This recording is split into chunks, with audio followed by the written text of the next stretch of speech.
This is the sun, which gives direct heat. So they say direct heat. That's why this side is going to be more warmer. The north facing side will be warmer and the south facing will be cooler. So we go back to the question. The southern hemisphere, the facing of a valley receives the most sunlight, which will be the north facing side. For this case, answer will be A. 1.1.3. In the southern hemisphere, the dash dash dash in a valley is the south facing slope.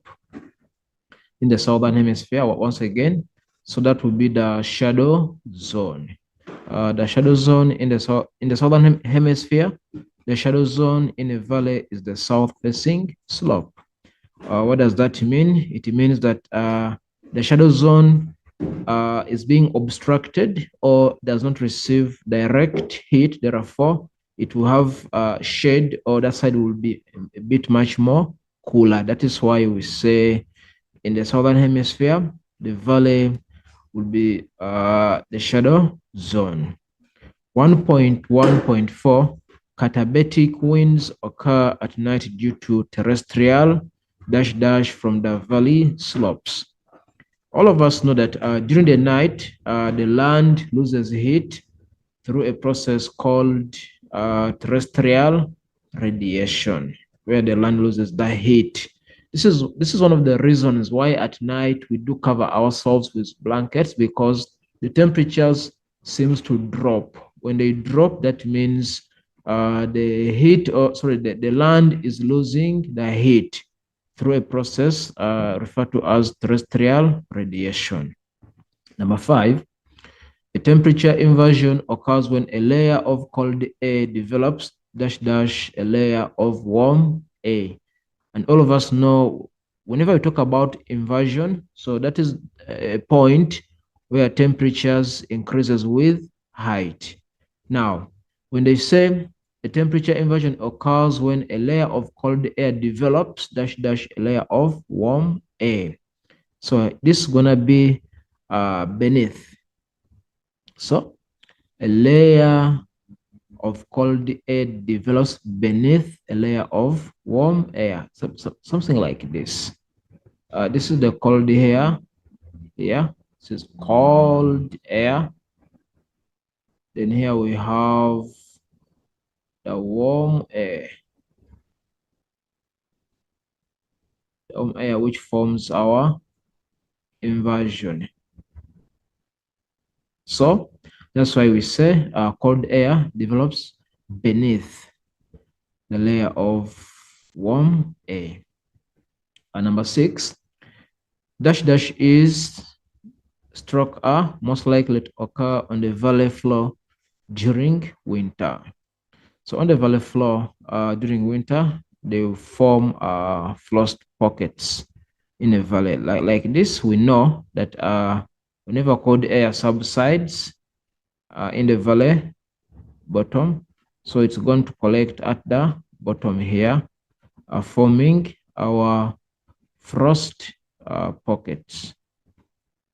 All right, let's continue to question 1.1.7.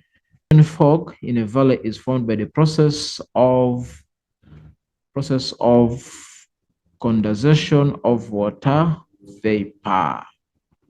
Okay, so this occurs, we know condensation is a process whereby vapor changes into liquid again. So as air subsides to the valley bottom, this air is going to change from being vapor to liquid again, resulting into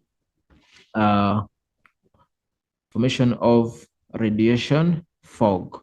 But the process that will result into that will be condensation, a process whereby water changes from gas to liquid. Okay, so that is question 1.1. Let us proceed to question 1.2, which says, study the figure below based on a cross-section of a tropical cyclone in the southern hemisphere. All right, this is our tropical cyclone. As you can see, it's being labeled A, there is C there. I can't see other labels, but we shall see what to do. All right. Question 1.2.1, it says, indicate the season in which this tropical cyclone could occur. And we know that tropical cyclones, they usually develop, we could say, late summer. That is when all the temperatures are way very high. We could say late summer or early autumn. Okay, early autumn. Yeah, this is when temperatures are very high to result into the development of a low pressure. So sometimes we avoid just saying summer because temperatures are very low. So that is why we prefer saying late summer or early autumn. That is when temperatures are way high to support the development of a tropical cyclone. Again, 1.2.2, it says, state the minimum ocean temperature required for the formation of this cyclone. And we know the cyclones, they require 26.5 degrees Celsius or 27 degrees Celsius. So those are the minimum temperatures that are required. When we say minimum, it means we can't go below that one. So it is from 26.5 going upwards. All right. 1.2.3, in which general direction would this tropical cyclone move? We know cyclones, they always move from, that's going to be east to west. Or we can as well say westerly direction. And I believe you know the reason for this, because they are driven by easterly winds. That's why they move from east to west, or they move to the west or westerly direction. Okay. 1.2.4, it says, name the cloud type found at A. This is at A here. This is at A. And you can see these clouds are huge and tall. All right. Now, what is the name of those clouds? And we know clouds are categorized into different. We have the cirrus, we have the nimbus, and all that. So, however, the huge and tall clouds are referred to as the cumulonimbus clouds. Cumulonimbus. The cumulonimbus clouds. Okay.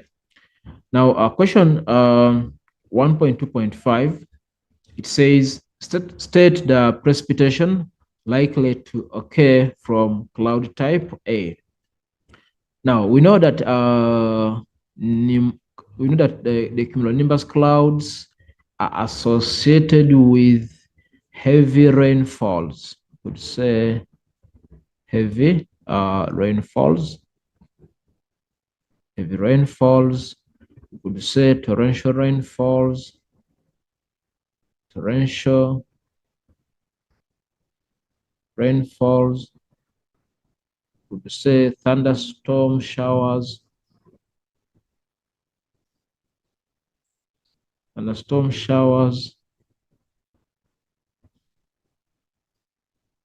Not showers, supposed to be showers. Thunderstorm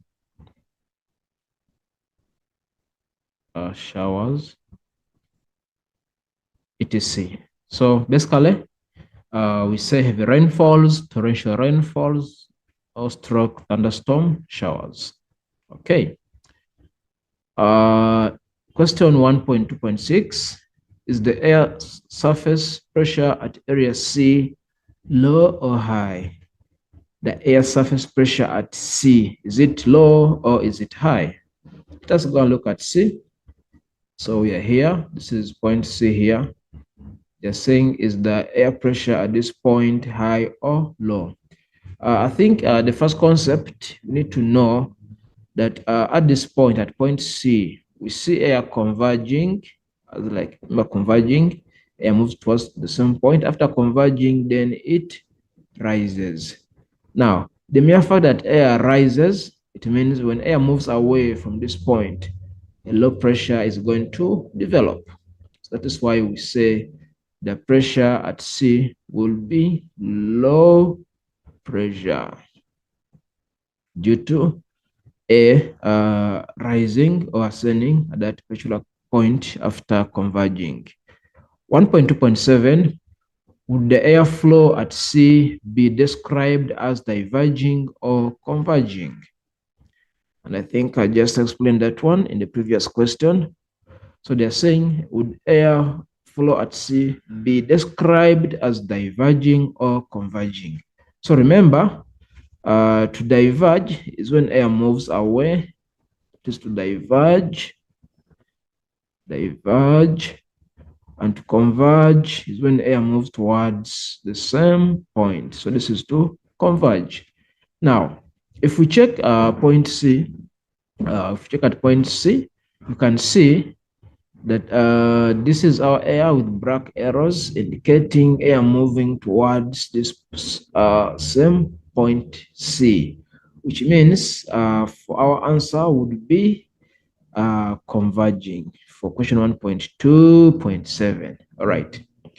1.2.8, at what stage of development will this tropical cyclone be when it moves over land?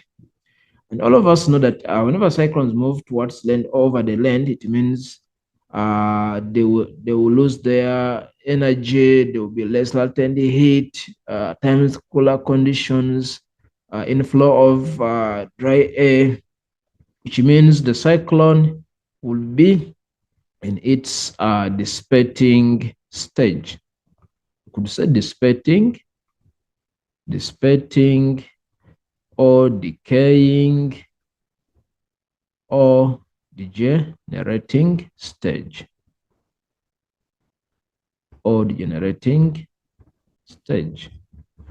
Okay, so this is when they say it moves over the land, it's like the cyclone has reached the land. Whenever it reaches the land, there is friction. That means there will be less light and heat, less evaporation and condensation, which does affect its strength and as well making it to weaken, and eventually it will dissipate. All right. Let us proceed to the next question, which says 1.3, for the infographic showing Berg wind conditions over South Africa. Okay, so you can see this is our infograph. And see the map of South Africa here. There's this other written information on this other side. We have a graph here. So remember, whenever we talk about infographs, like it is information in form of graphic, which could be maps, charts, articles, and all that. So that is all about when we say infograph. All right. Let us try to look at the first question. They say, which season is being depicted in the diagram? Let's go back to our diagram. Which season? So this is going to be winter season. It's going to be winter season. We shall see, since they are already asking us to give evidence. So this is winter season. Now they say, provide evidence from the infographic to substantiate your answer to question 1.3.1. So we need to provide the evidence from the infograph. So it means whatever we are going to give, it must be gotten from the infograph. All right, let's go to the infograph to try to see or to show why we are saying this is winter season. Okay. Firstly, you can see that the high pressure cell is dominating the interior. You see the learners. So Whenever you see this HH, it represents a high pressure, and that means it is dominating the land in winter. So this is typical of winter conditions. So we could say presence of the high pressure, presence of a high pressure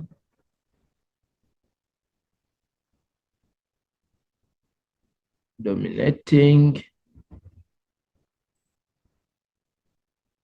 the interior.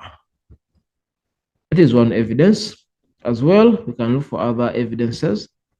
Look at the position of the mid-latitude cyclone. See how where it is positioned. It means it has moved all the way from the southern and it moved to the northern area. That's why it was able to influence South Africa. So this usually happens in winter. So we see the cold front. I think let us try to use our blank page here. Check here, check here. Okay. All right, we are there. Question, that was question 1.3.2. Yes, so we said there is a high pressure cell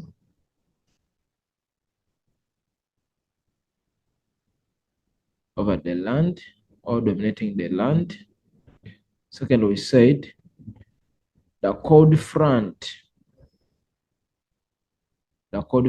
or mid-latitude cyclone has moved further northwards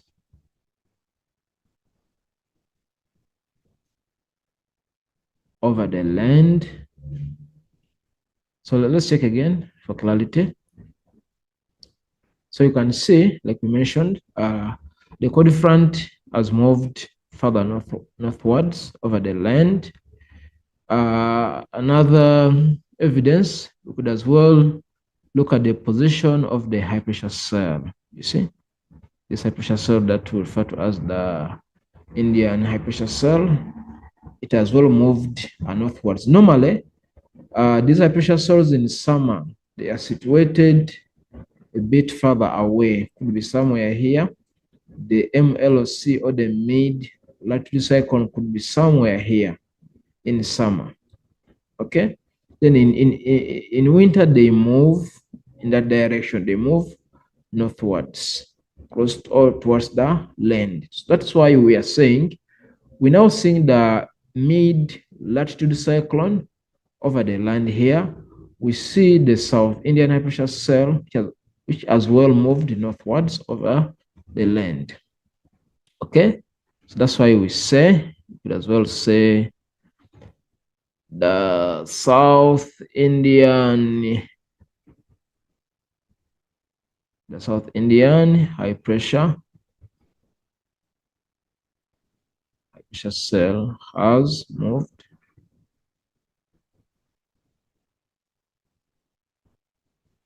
further north.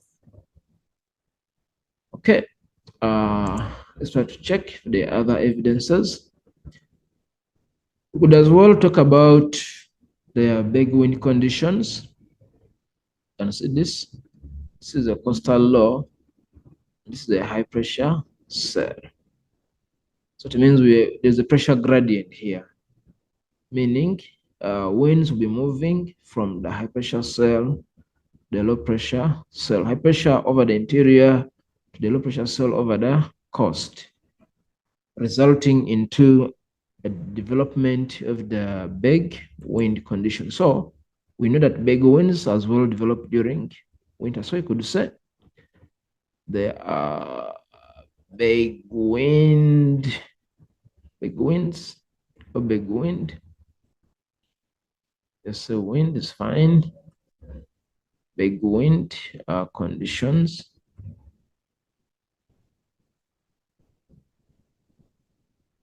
which occur in winter.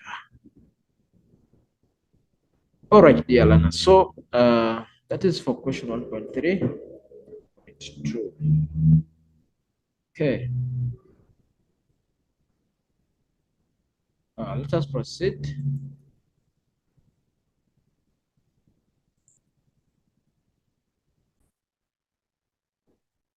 Okay.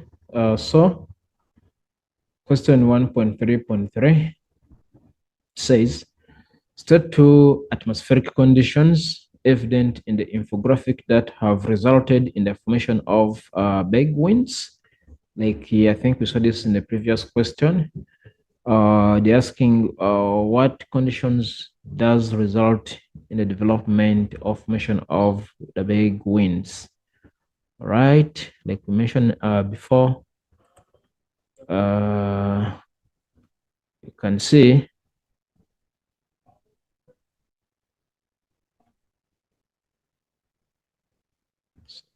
of it. Okay, so you can see the big winds to develop mainly there must be a high pressure cell over the interior and a low pressure cell over the coast. So with this, there is a pressure gradient. That is why we say one of the conditions, there must be a pressure gradient as our factor, the first one. Pressure gradient. What is pressure gradient? It refers to where one area, or it refers to where the pressure is different between different places. That is, for example, here, you see we have a high pressure over the interior and a low pressure over the coast. So this is what we refer to as pressure gradient. So this will hence result in the development of the winds, because we know that always winds, they move from a high pressure going to the low pressure. All right, so that is why we are going to say that there will be formation of big winds as a result of the pressure gradient. Secondly, we can as well talk about the high pressure cell. High pressure cell over interior. Okay, as you can see here, this is our high pressure cell, which is the Kalahari high. So you can as well just say this Kalahari high pressure. Okay, or another factor, another condition, we're going to talk about the coastal low. The coastal low pressure cell, which is situated along the coast. So this is our coastal low pressure cell. This one here would be our coastal low. So because of the presence of the high pressure cell, like we've mentioned, the high pressure cell over the interior, the coastal low over the coast, the pressure gradient. So this does result in the development of the big wind conditions. Okay, 1.3.4, with reference to the temperature graph, explain the process of temperature change from 3 to 2 as big winds blow from the interior to the coast. So we need to look at the graph and try to explain what is happening regarding the temperature. So let's do the question once again. It says, with reference to the temperature graph, explain the process of temperature change from 0315 to 1400 as big winds blow from the interior to the coast. All right, let's check the graph here. They said from 0315, and as you can see, this is our temperature graph here. So this is 3 this line of, let me say this is the vertical line, which could be the longitude for that case. Then this could be, this is 315 somewhere here. Then they said from 315 all the way to 14. But you can see, imagine that it is you are here. It means I am climbing vertically. I keep on climbing. I climb. At this point, then I go down again. See, I continue to go down. You see this. So if it is with temperature, of course, this shows that at 3, the temperature started to rise. They kept on rising. You see, because you can see here, they were somewhere in 20 degrees C. They went to 25 degrees C. They went to 30 degrees C. They went to 35 degrees C. They went to 38. They reached 40 degrees. You see? Then again, at around 10, then they dropped. There's a sharp drop.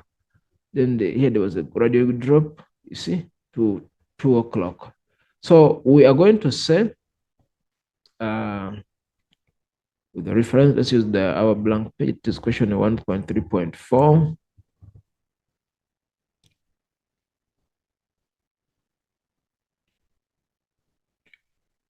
That T14, 15, the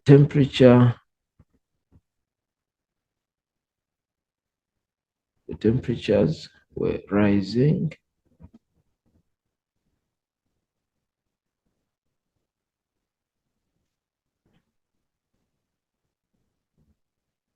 And this was due to the incoming hot winds.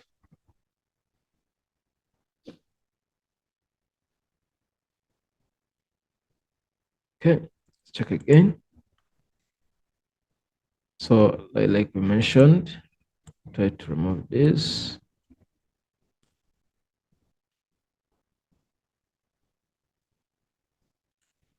So not 2, I said at the O315, not 2. It's supposed to be O315. Sorry about that. It to be. This is O315, right? O315 temperatures were rising.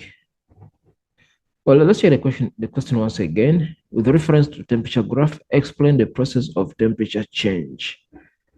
I want us to explain why temperature was able to change from this to this. You see?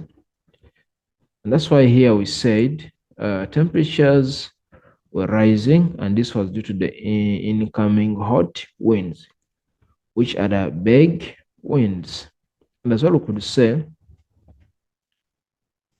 The temperatures kept rising. Temperatures kept rising as a result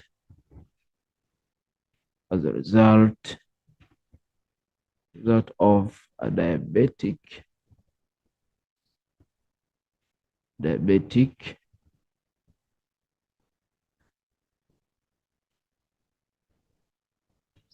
descending wind. So meaning that as winds were subsiding from the interior to the coast, they were warming up and drying up, therefore resulting into temperatures to keep on rising. Then we say somewhere we see the temperatures dropping. So you can see that again, from this is 10, right? From 10 to 14, there was a sharp decrease in the temperatures. So you could say 10 a.m. to 14 p.m. there was a drop in the temperatures. There's a drop in the temperatures. All right. Okay. Let's go back to our page. So now that was question 1.3.4. 1.3.5, they say a weather station located at A has reported clear skies. Account for this current condition. A weather station at A has reported clear skies. Let's look for point A. Okay, point A. So this is our point A here. That along this area there are clear skies. So when they say clear skies, it means there are less few or there are no clouds that are developed along point A. And this could be as well. Let's go to our blank page for question 1.3.5. 1.3.5 could say clear skies due to dry or hot winds resulting into less condensation. Remember, when air is dry, it means it will have low humidity, making or resulting into less condensation to take place, giving us clear skies. And secondly, could say as well subsiding air, subsiding hot dry air at point A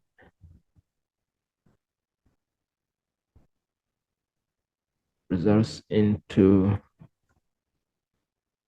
clear sky. So we know that whenever air subsides, if I can illustrate it here, whenever air is subsiding, it means there will be no condensation here to happen. That means we're going to end up having clear skies. But whenever air rises, like for this case, if air rises, it means there will be condensation resulting into formation of clouds. So where there are big winds, it means there are clear skies as a result of dry hot air or subsiding hot air. See, that's why at point A it will have clear skies. 1.3.6, it says, explain why city A, which is situated on the east coast, will be affected by the release of fire warning. Explain why city A. Let's go check city A. Okay, so city A here, which could be Durban for our case. Durban. So this is Durban here at A. And they're saying, explain why city A, which is situated on the east coast, will be affected by the release of fire warning. Why are they going to issue fire warnings at city A? That is what the question wants us to talk about. Okay, let's go back to our blank page.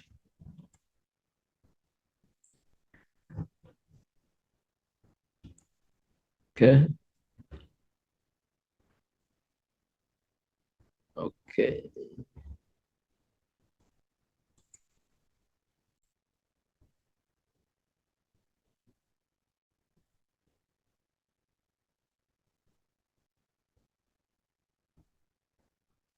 Why are they going to issue fire warnings at city A? One, we could say to alert people at city A to be aware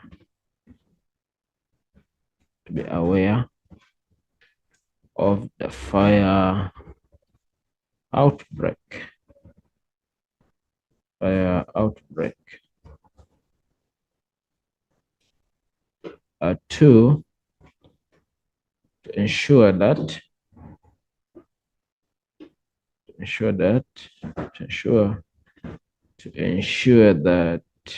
people can evacuate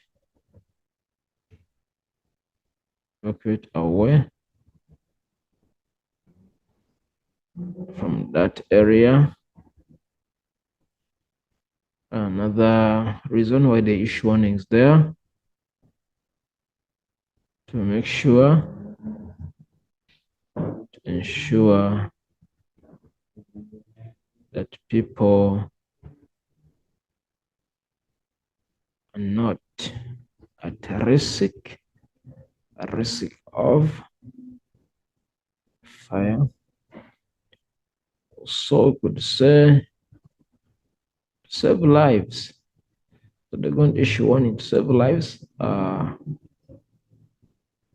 both people and animals. So to ensure that people do not do bush burning during big winds. As well say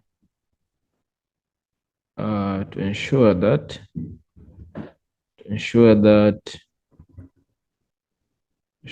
people stock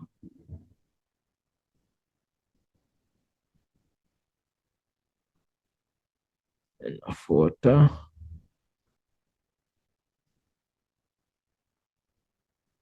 in case of dehydration, among other reasons. So that is why they are issuing warnings at City A, is to ensure all those factors and as well to make sure that people are safe. All right. So that was question 1.3.6. Let's proceed to question 1.4. It says, refer to the infographic below on mid-latitude cyclones. Okay. As you can see, that is somewhere here we can see there are mid-latitude cyclones here. There's some this other side. And see the map of Southern Africa here. You can see Madagascar. See, there's the high pressure cell here. There's another one this other side. See, like these are MLC, of course, they are low pressure cells. These are isobars. You can see in steep pressure gradient here. Okay, so there's a stationary model here. So always try to analyze the infographics and as well you read the information that is indicated. Okay, so let's go straight to the questions. 1.4.1, it says, what climatological evidence indicates that this mid-latitude cyclones is occurring in the southern hemisphere? Okay, what do we look at to ensure that this mid-latitude cyclone is situated or occurring in the southern hemisphere? Right. Firstly, we can look at the date. First, move all this, make it look more clear. Okay, so you can see the date. Our date here is 9 June. And all of us know that 9 June, this usually happens in winter. See, 9 June in the southern hemisphere, it is winter season. This is when temperatures are very, very low. So one evidence to prove that this mid-latitude cyclone is in the southern hemisphere is by the mere date of winter. Consider date showing winter in the southern hemisphere. So that's showing winter in the southern hemisphere because winter in the southern hemisphere that starts somewhere from May towards May, June, July, August. Yeah, that is plus still in winter season. So if we see June and we know that this is winter, and this must be in the southern hemisphere. What other evidence? That was for 1.4.1. 1.4.1, we said that which shows winter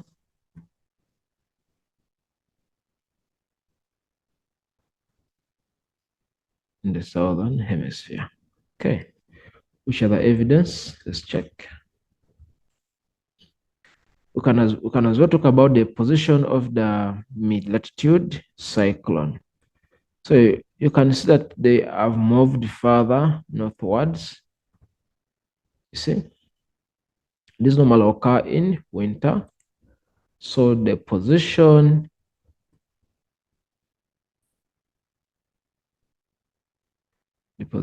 of mid-latitude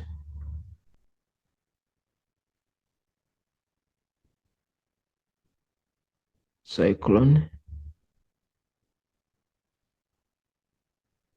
further north. See, and this occurs in winter. Let's go back to check again. So like I mentioned, sorry about that. Erase that, remove all this. Like I mentioned, in winter season, the mid-latitude cyclone is always situated further northwards. See, they are moving further northwards, which is typical of winter, but in the southern hemisphere. Okay. Because we know that in the southern hemisphere, mid-latitude cyclones will be situated further northwards. So what other evidence can we give to prove that this is southern hemisphere?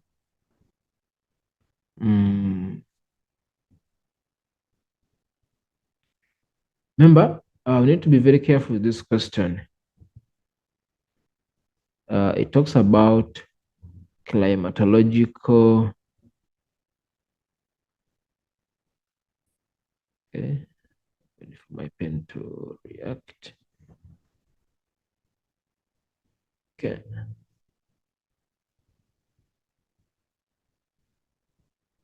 It's technology sometimes.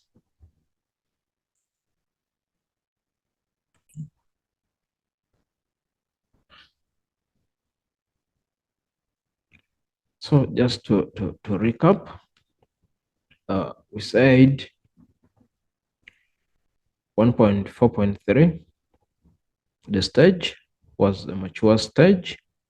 1.4.4, the cross section, like we showed it here. This is the cold front, this is the cold sector, this is the warm sector. Then for 1.4.5, a group of tourists want to attempt the hiking trek to the top of the Table Mountain ahead of the cold front, and they're saying in a paragraph, approximately 8 lines, advise the organizers of the hike why the event should be postponed by explaining the expected conditions and possible impacts thereof.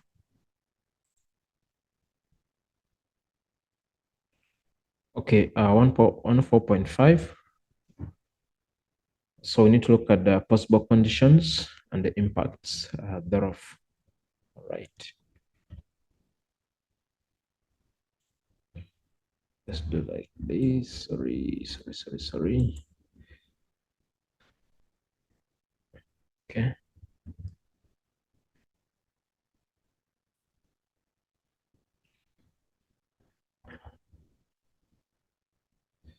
So ahead of the code front, we're going to say, because there will be overcast clouds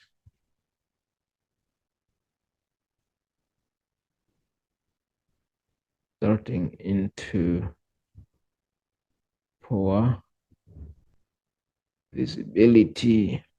When it's too dark, it means the tourists might not be able to see properly.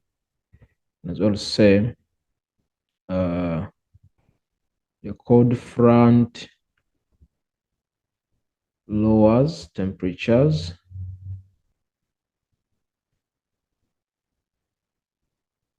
making the area too cold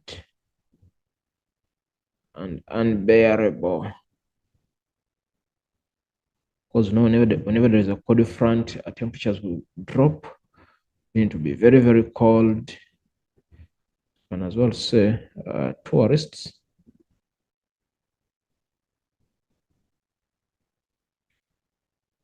might catch flu or cold due to very low temperatures.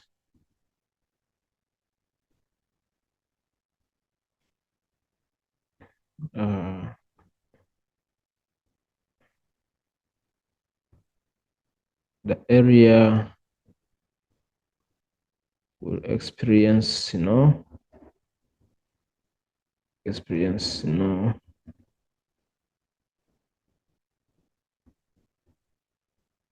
resulting into poor visibility.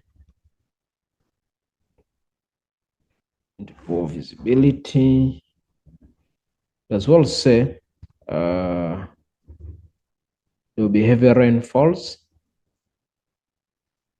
There will be heavy rainfalls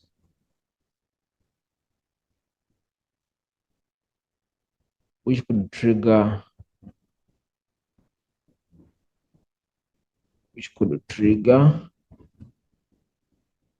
landslides or mudslides.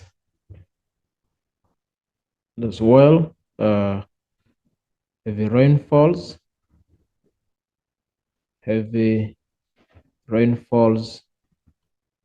could result into floods,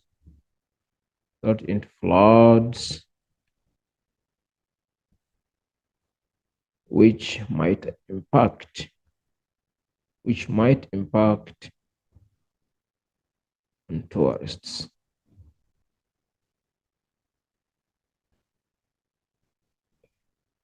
I can as well say transport and communication. Transport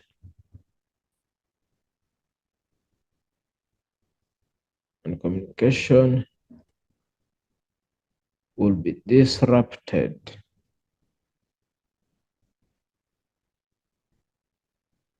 which could result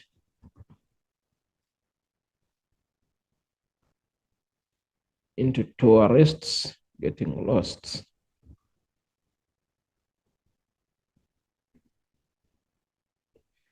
So among other factors. So just to recap, we said there will be overcast clouds resulting into poor visibility. The cold front makes temperatures to be very low and unbearable. Tourists might catch flu or cold due to very low temperatures. or due to cold snaps. And the area will experience snow resulting into poor visibility as well. There will be heavy rainfalls, which could trigger landslides or mudslides. Heavy rainfalls could result into floods, which might affect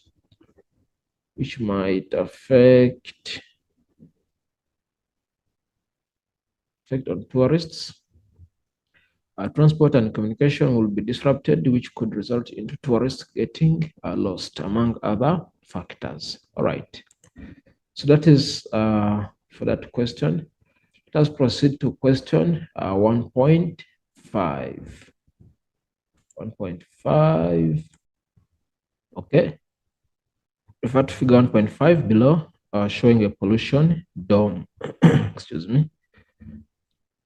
So they say define the term a pollution dome. So you could say a mass of polluted air,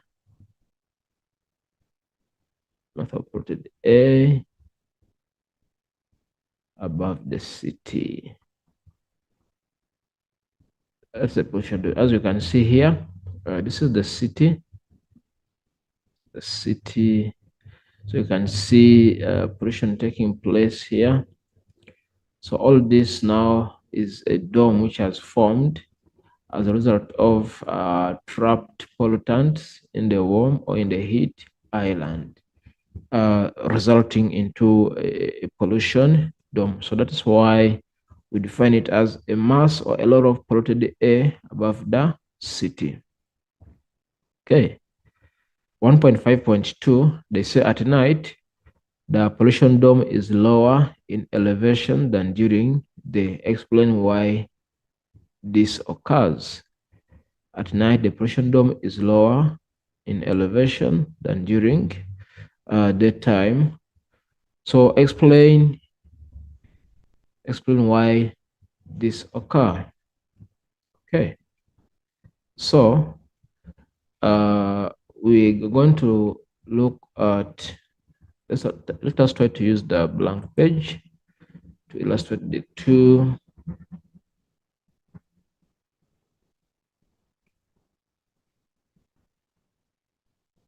So this is a pollution dome at night. This is our step, for example. It's our city with tall buildings. This could be the CBD in the center. Then during day,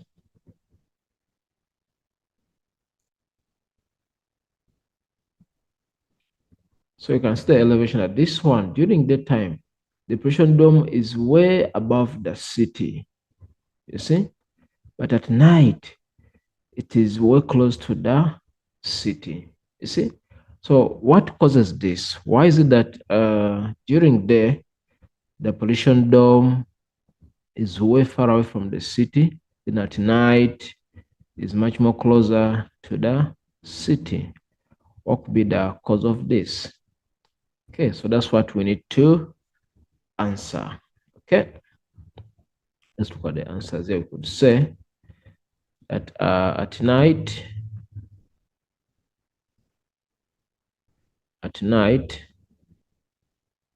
due to terrestrial radiation,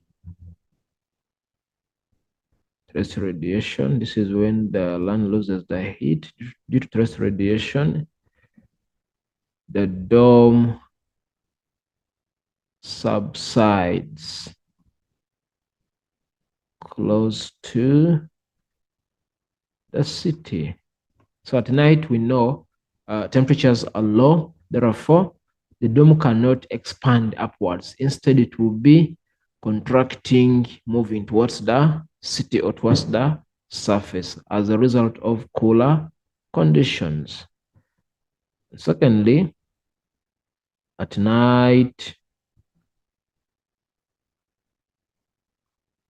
there is less convection currents. Less convection currents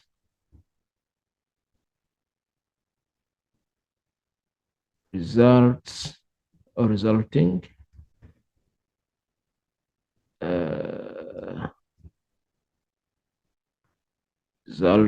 into the dome to move close to the city. Okay. At night, we could as well say at night,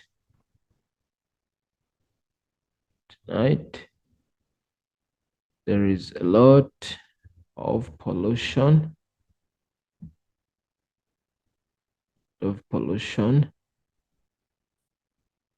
trapped in the air.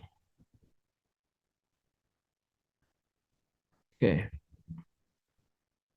So, so far, those are some of the reasons.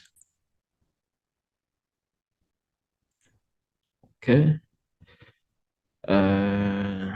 As well say at night, there is a lot of subsiding air,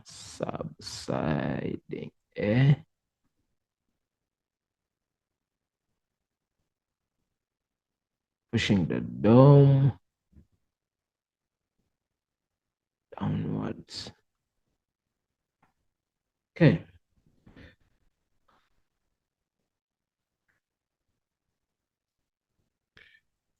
Let's go to question 1.5.3. They say, state the environmental problem that results from a pollution dome which develops close to the surface in a city. Environmental problem. As well we know, there might be acid as the rain would form. As the rain could form, and as well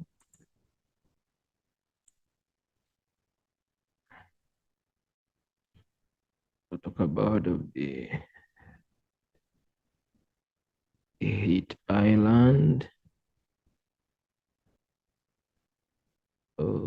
poor air quality.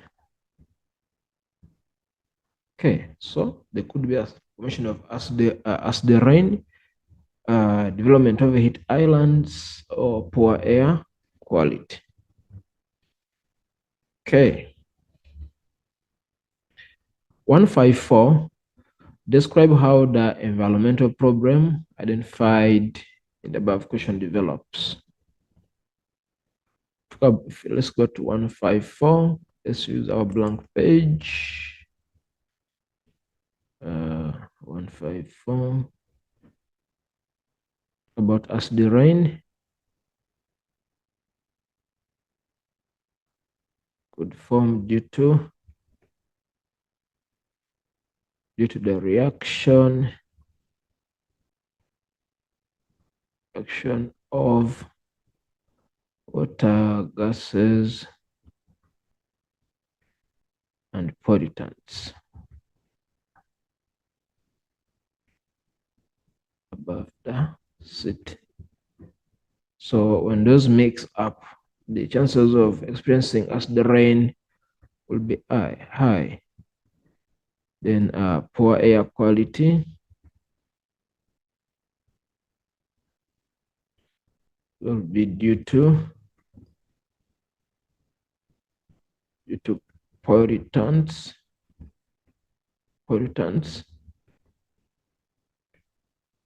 trapped above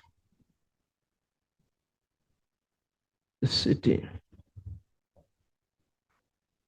Then heat islands,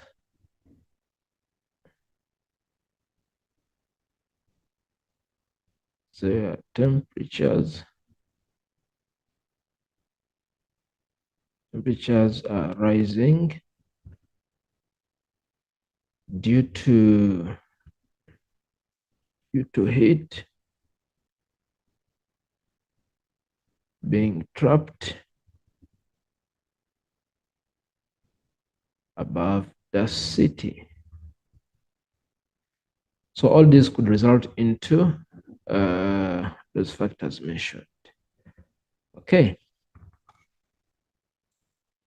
1.5.5, air pollution reduces the amount of a city's clean air at night.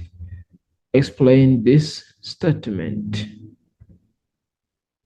155.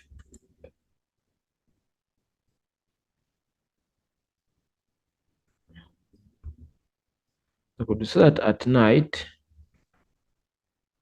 tonight, there is less air blowing into the city to clean up pollutants. To clean up the pollutants.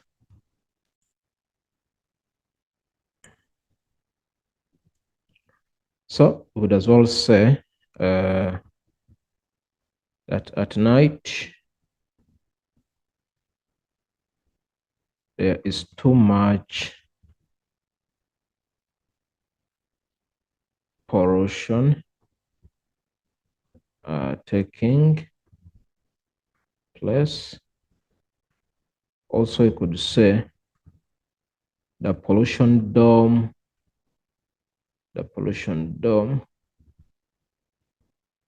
is situated close to the city. Is situated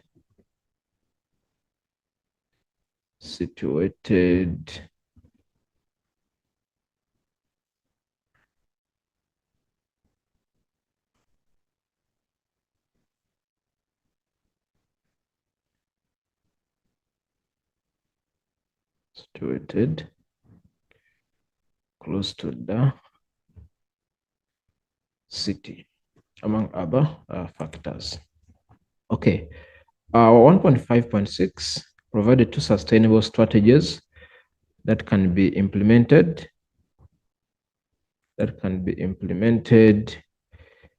in cities to minimize the effects of industries on pollution dome. Okay, to minimize, I think we have space here. We could say put fines to industries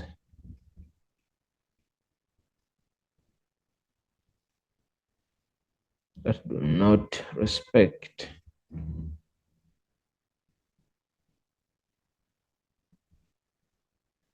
regulations on pollution. So you could say to carry out decentralization or industrial decentralization.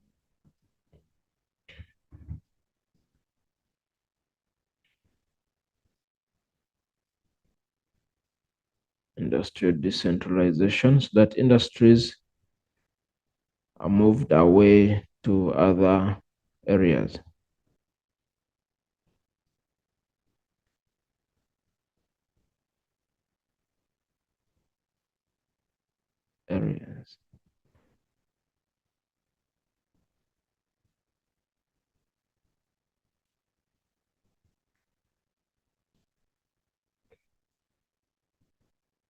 Again,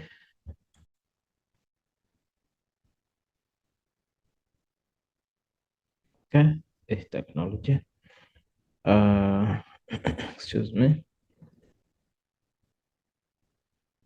Install filters in chimneys.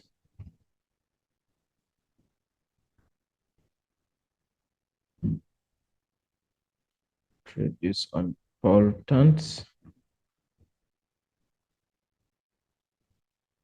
as well. Could say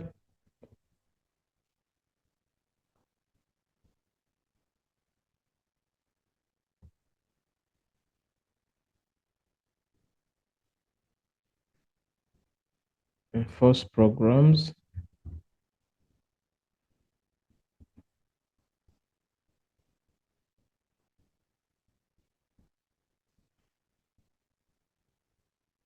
regarding dangers of pollution. It as well say advise industries to set up green belts so that they can consume most of the pollution. Also, promote greener energy sources. So, among others, so this could help in minimizing the effects of industries on pollution down. Let us proceed to question 2, which is geomorphology, by either saying,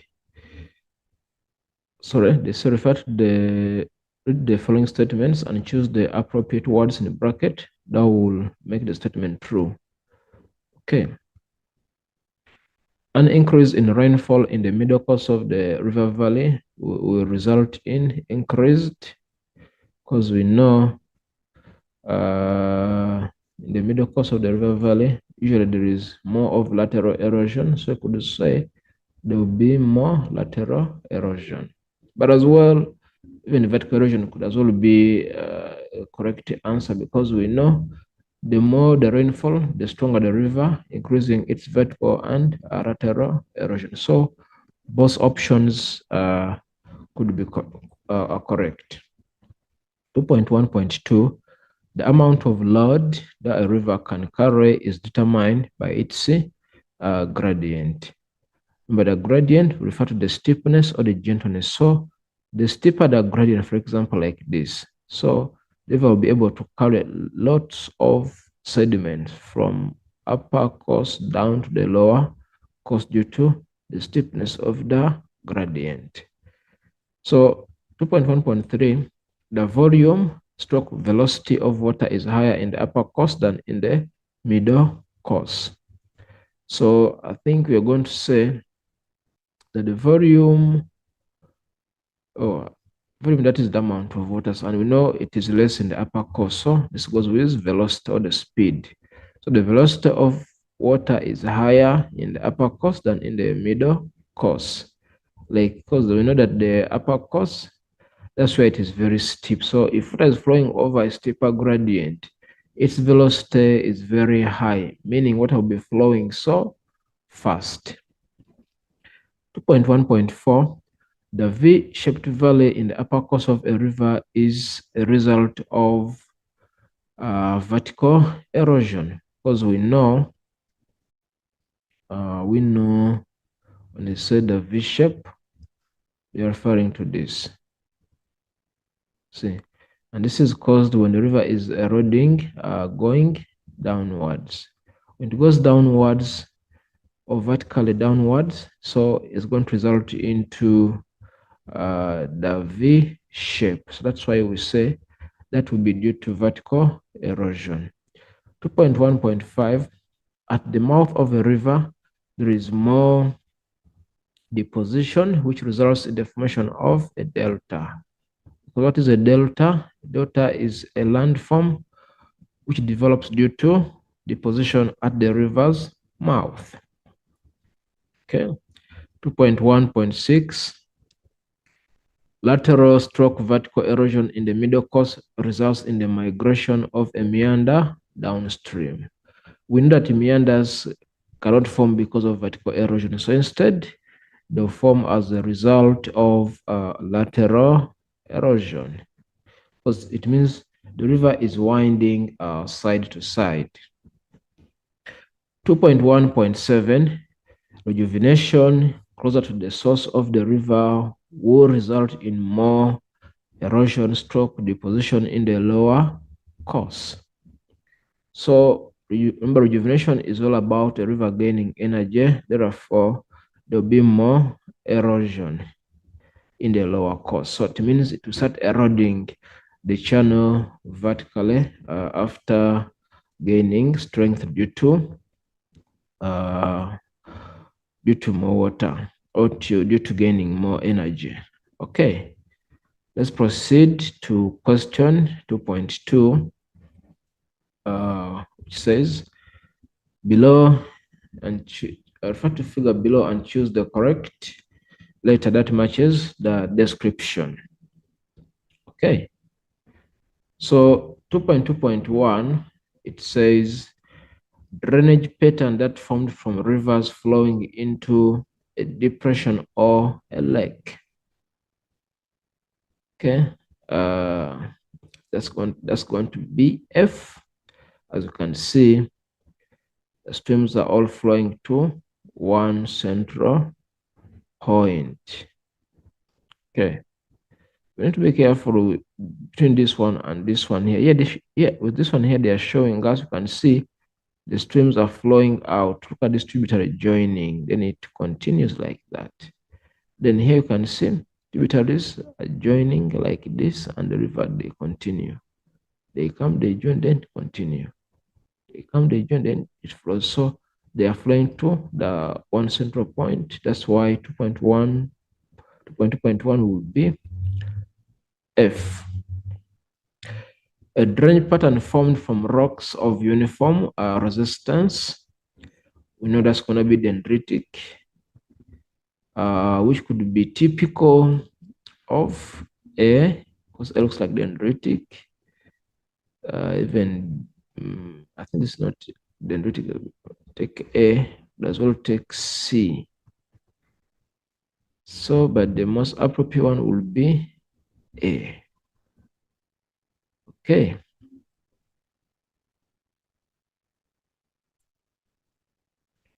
Two point 2.3, drainage pattern commonly found in melting ice regions.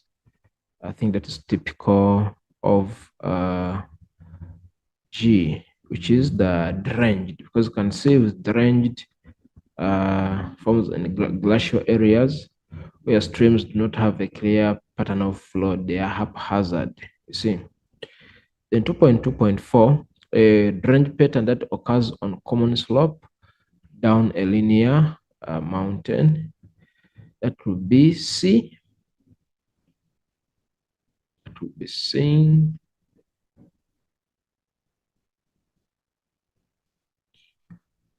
That would be C.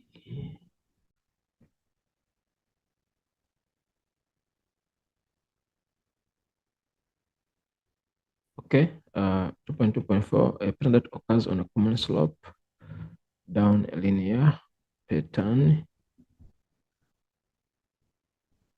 Then actually, if you look at 2.2.4, let's see.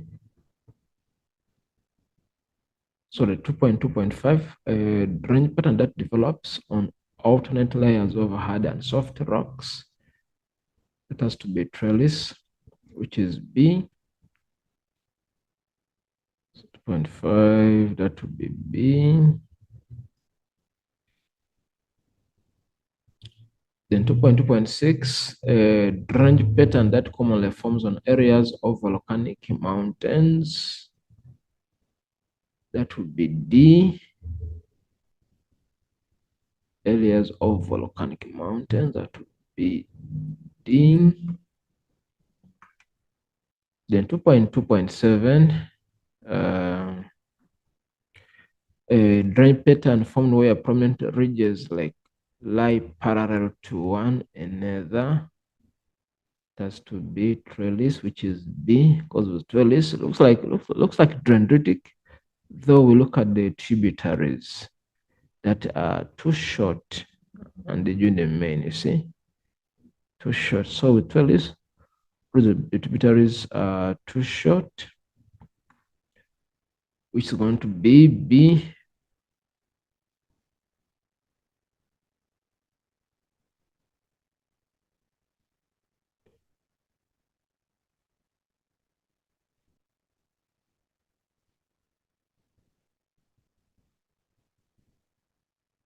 Oh, 2 point drainage pattern formed where prominent ridges lie parallel to one another.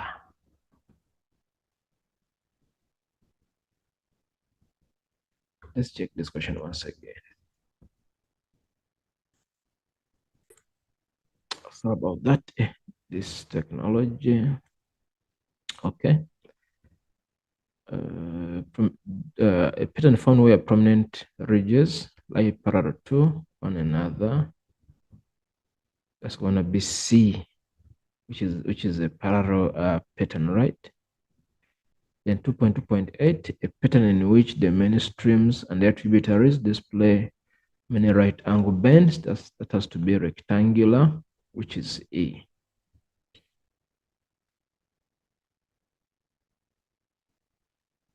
Okay. 2.3, figure below shows a meandering river.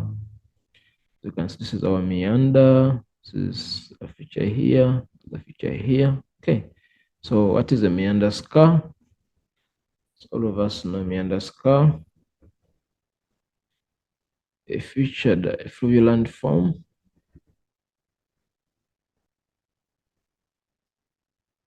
Fluvial landform that forms when Oxbow Lake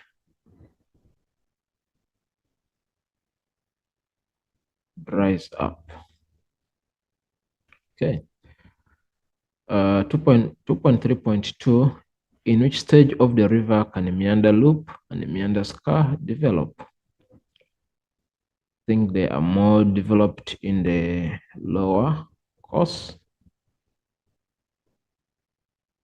But as well, they could also give the middle course. The middle course. 2.3.3, name the slopes that will develop at X and Y of the meander loop. X and Y, so it's a bit dark, but this side is X and this side is Y. So at X, X will be the undercut slope. That's where the water flows so fast. So I could say X, the undercut, sometimes we call it the scarp slope. Then Y, where the river deposits materials, that would be the slip off slope. 2.3.4, at which slope X or Y will there be more deposition than erosion? Because we know the slip off, that's where the river deposits more. Okay, so it means to be it should be slope Y, which is the slip off slope. So that is where there will be more deposition than erosion at slope Y due to slow movement of water. So the river can no longer erode. Instead, it will be depositing more materials at that point. Oh, this is a given reason for your answer. Would say there is low velocity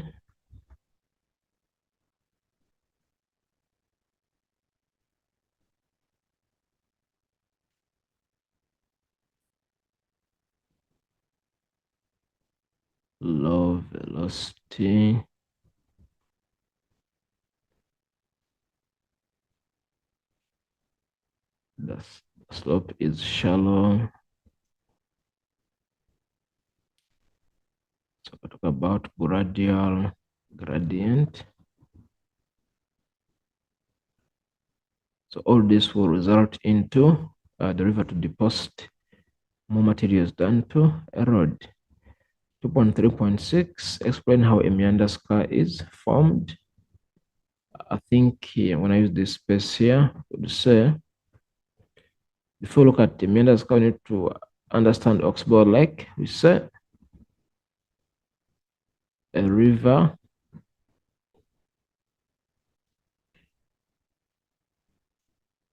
erodes the outer bank and deposits in the inner bank. Okay, then we say the meander neck is narrowed due to erosion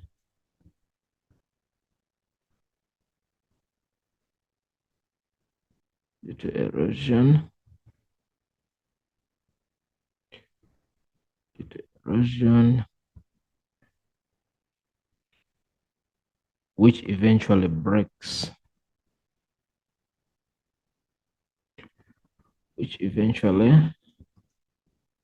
is cut off.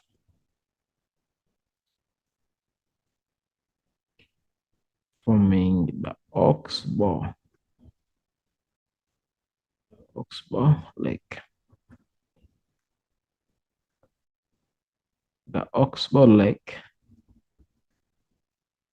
eventually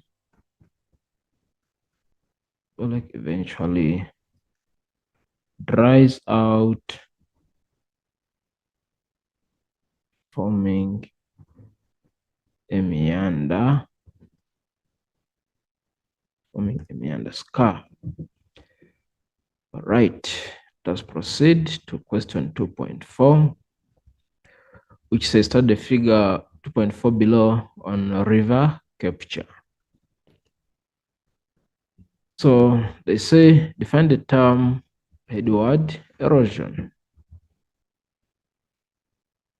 So you could define it, and we say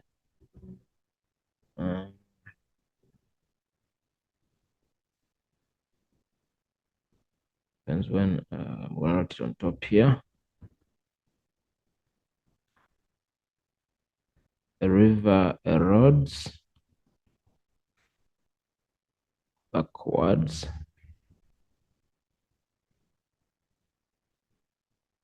towards its source,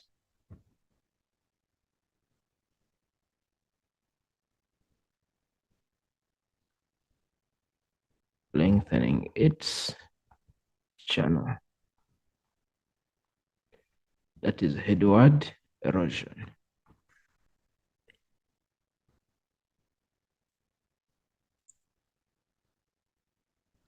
Two 2.4.2, name one possible factor from figure 2.4 that could have resulted in river A capturing river B.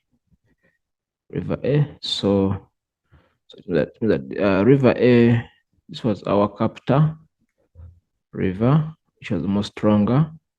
So they are asking us to give one factor. So you could say,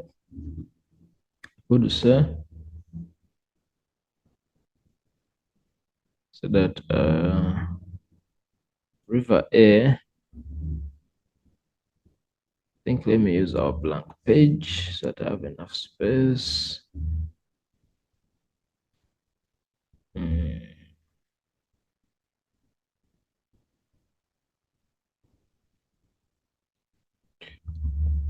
This is for question 2.4.2.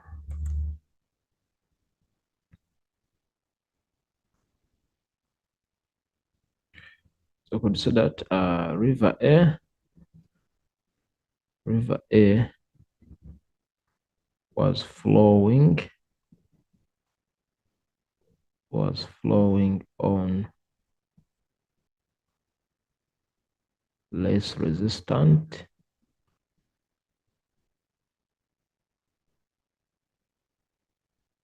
enabling it to erode easily. Or I could say river A was flowing on steeper gradient,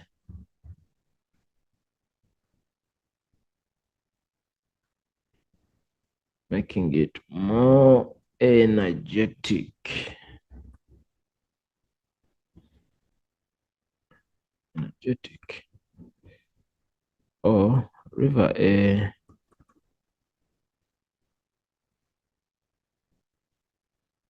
had a higher velocity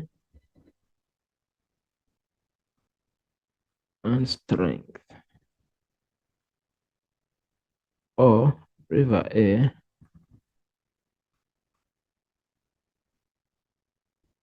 had more water to make it stronger. So these are some of the factors that could have resulted in river A to capture the other river. Okay.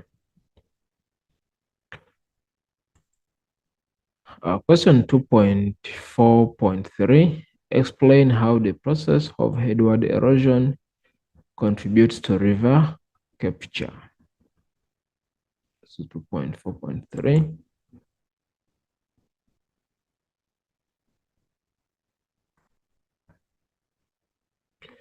So you could say a river erodes backwards towards its source. The river is able to erode through the watershed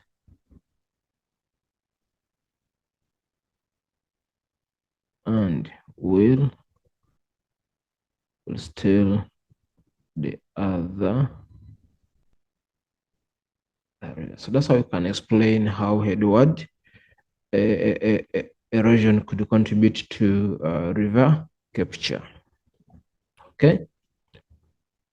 The next question, which is 2.4.4, give the geographical terms of features D and E, which develops from river capture. Features D and E. So you can see this is our feature D here after capturing. That's feature D there, which is curving. And all of us know a feature which curves, that you will refer to it as the elbow of capture. Feature D, elbow of capture, where capturing took place. And feature E, you can see this area which has been left dry.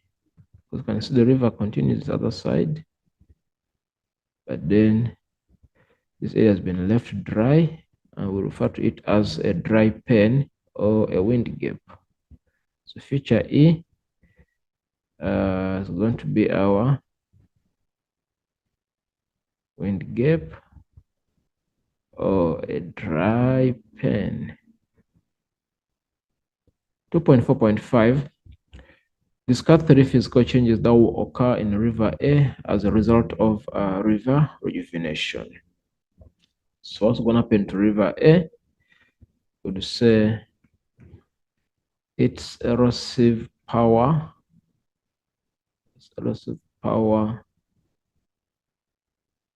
Will increase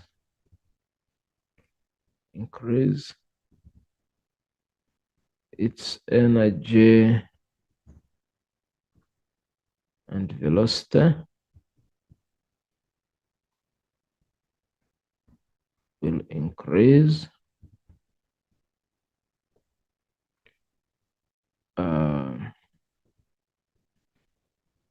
It will erode more vertically.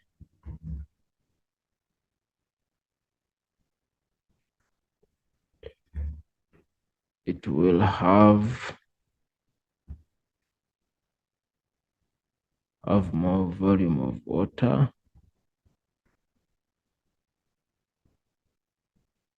More volume of water.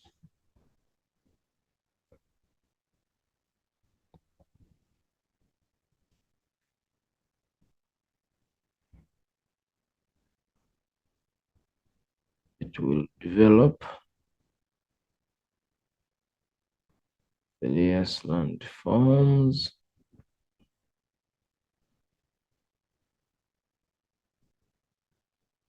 such as rapids,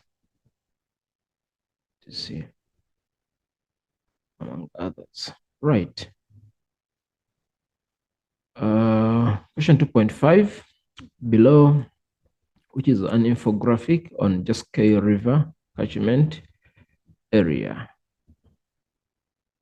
Cascade River catchment area. Okay.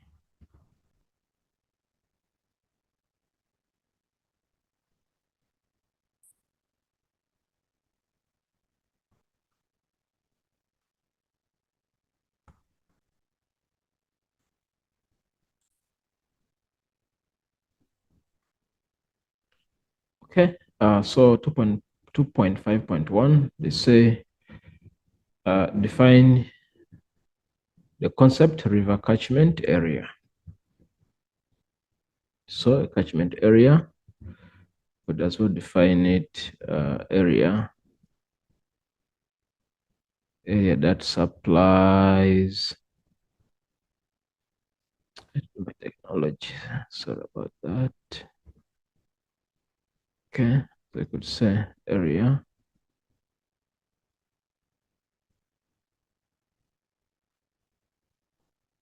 I write it here at the bottom.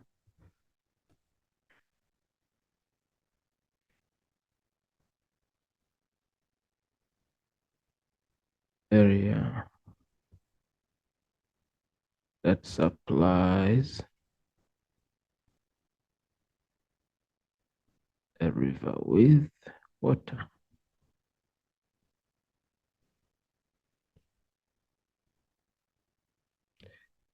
So 2.5.2, of which river is the Cascade River a tributary? Let's go check through.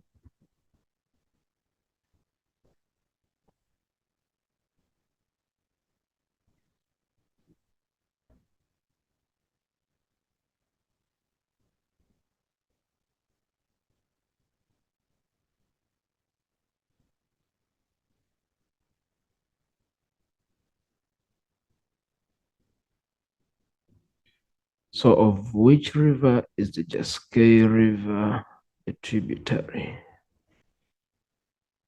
Okay, first.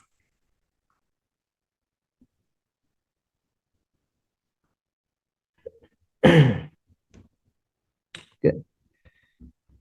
Of which river is Cascade River a tributary? Okay, let's see. This is the dam on top there. There is a dam here.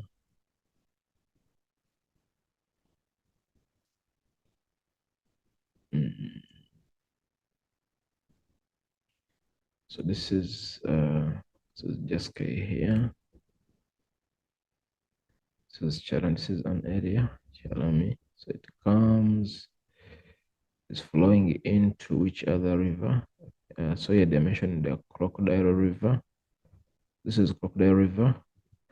So which means that this tributary, the Cascade River tributary is flowing into the Crocodile River.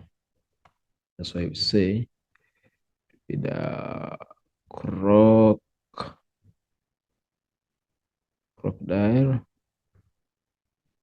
River. Okay. 2.5.3, the water quality of Cascade River is deteriorating. Substantiate the statement by referring to the infographic. Why is it deteriorating? Okay, let's check here. One of Hautenge's largest rivers, the Cascade, flows northwards, meandering through bed flowing into highly eutrophic at spot dam. It's roughly 50 kilometers course through the city, inexorably marks it as a casualty of Johannesburg massive urbanization. Its ready waterways, a repository for the city's torrent of sewage, stormwater, litter, industrial waste, building rubble. For water expert, Dr. Anthony, not only is the Jaskei one of the country's most polluted rivers, it is also one of the saddest. Its demise, he believes, is a metaphor for all what is wrong in our city. All right. So they say the quality of the Jaskei River is deteriorating, substantiate the statement by referring to the infographic. Okay. I think we can focus on this point here, on this statement here. Let's talk about, so all the lot of points here. Why is water quality deteriorating? 253, got it here.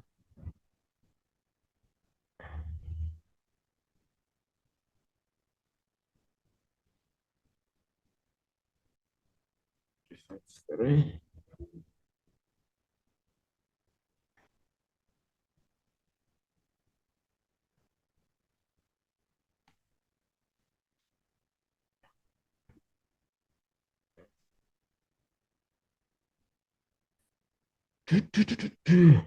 Okay.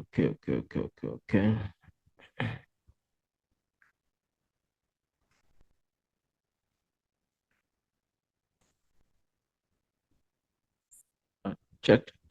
Testing one, two. All right, it's back. So 2.5.3.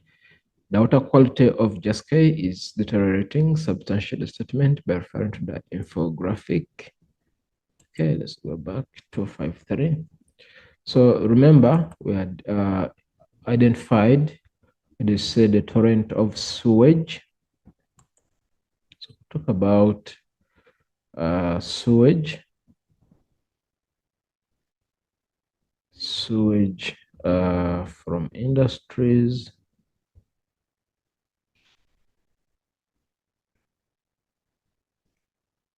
and homes that pollute the Jaskei River. Okay, that's one. Also identified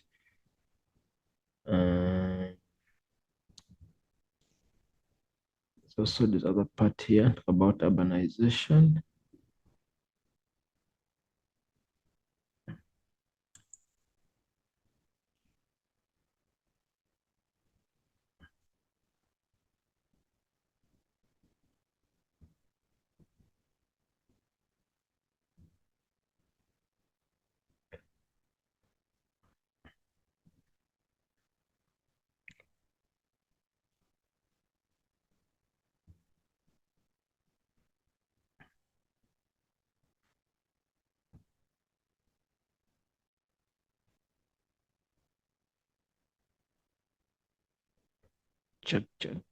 Check. So, excuse me, urbanization, which has also resulted into high pollution of the Jaskei River, because we know when most people are running away from rural areas to come stay in cities, so at times this also increases pollution, which does affect most of the rivers. So talk about litter. Another reason, say the Jaskei River has been affected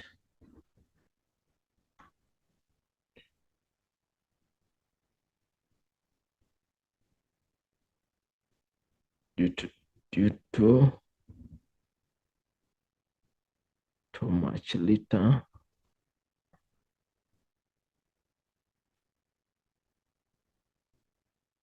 affecting its quality,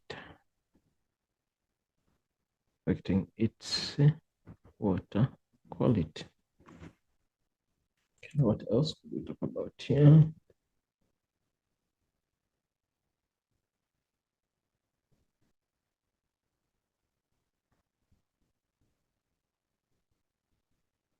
Okay. So among other factors, let's try to check if there's some other points here.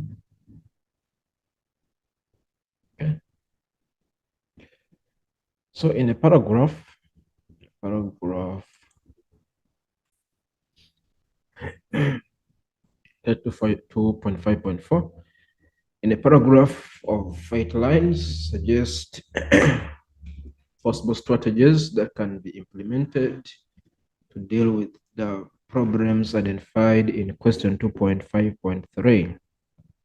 What can be done? 2.5.3.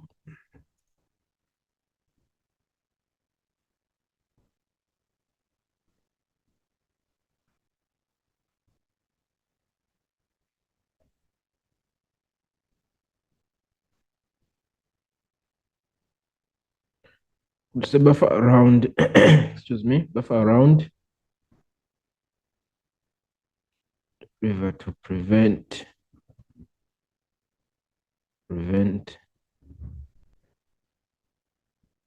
people strict laws and regulations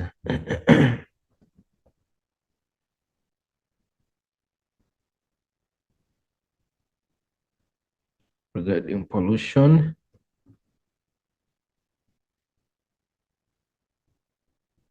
of rivers, as we'll talk about.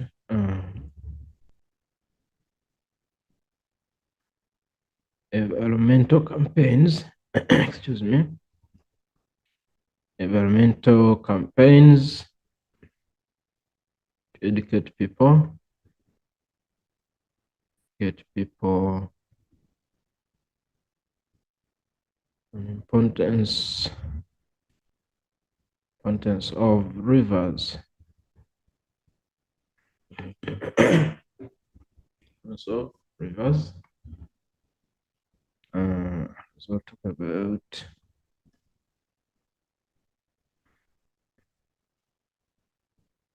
cleaning campaigns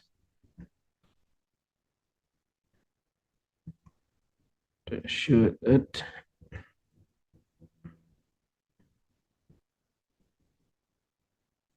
rivers rivers are still safe.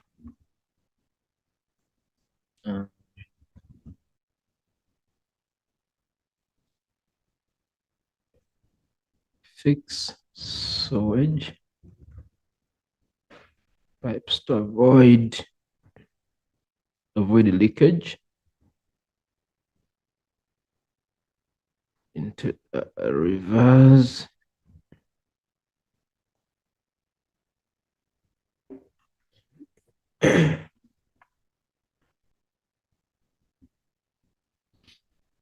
Also, okay, that is among others. First, take a glass of water, then I'll shower. Okay. Question 3: geographical skills and techniques. Background, the coordinates. This was Howick is a town located in KwaZulu-Natal. The town is 1,050 meters above sea level with warm summers and cool dry winters. Snappychaw descends upon Howick when snow falls on the nearby Drakensberg. The town is located along the N3 freeway, connecting it with the rest of South Africa. The town is the location of Howick Falls, which is the large waterfalls that occurs when the Omgen River falls 95 meters over the Ararat cliffs on its way to the Indian Ocean. All right. Excuse me. So they say the first question, 3.1.1, in the topographical map index 2930SC, the 29 and 30 indicate. Let's check on our Howick map. Let's try to zoom in a little bit. Okay. So this is our 2930. And as you can see, 29 shows sorry,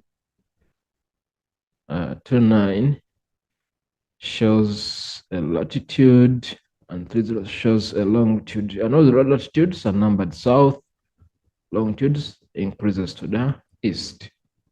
So which means our answer for this case will be 29 latitudes and the 30 longitude, which is B.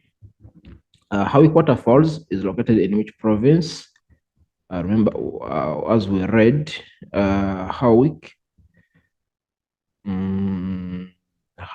is a town in KwaZulu-Natal,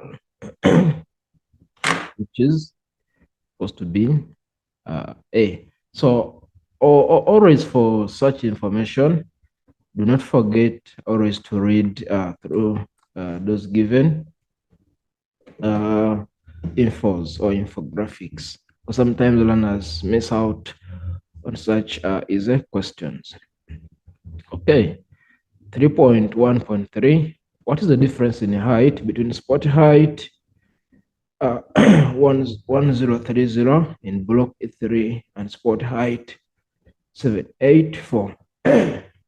So for this case, the difference, just gonna subtract, and we say 784 subtracted from 1030. Then we get our calculator here, and we send our calculator. We say 1030 minus 7. Put it here, minus 784. So our answer will be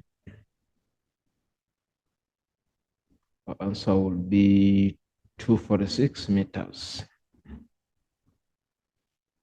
246 meters. Then 3.1.4, calculate the distance in meters between spot height 1030 and spot height 784 in block D4 on topographic map. So let's go in block E3 and block D4. The block E3, this is E1, E2, E3. So we are here. This is our spot height, which is 1030. And the D4, is it D4 or D5? Let's check. Yes, D4, which is 784 here. So which means we're going to measure from this spot height to this spot height. So what you do, you get your ruler and you measure in centimeters from the given spot to the other spot. But for this case, let us assume that we measured, and let's say we got 6.2 centimeters as our distance. What do? We come here and we say 6.2 centimeters. We need to convert it to because this is the distance in meters to the scale, which will be 500 since we are using a topographic map. So 6.2 times 500. Go back to our scale. 6.2 times 500. Going to get 3,100 meters. Okay. Then 3.1.5, they say use the answers in equation 3.1.3. So 3.1.3, our answer is 246 meters. And 3.1.4, our answer is 3 meters. To calculate the average gradient in meters between the two spot heights. So what we do there, since we already have the distance, so this was the distance here, then this was the difference in height. Okay.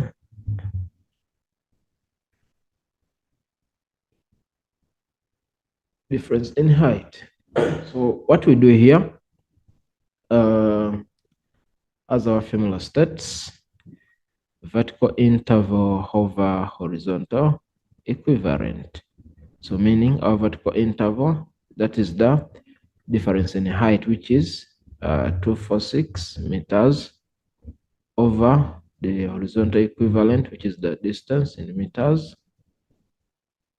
Okay. So when you have everything in meters, then the figure on top divides by itself, divided by 246. And what you do on top, you as well do it at the bottom here, divided by 246.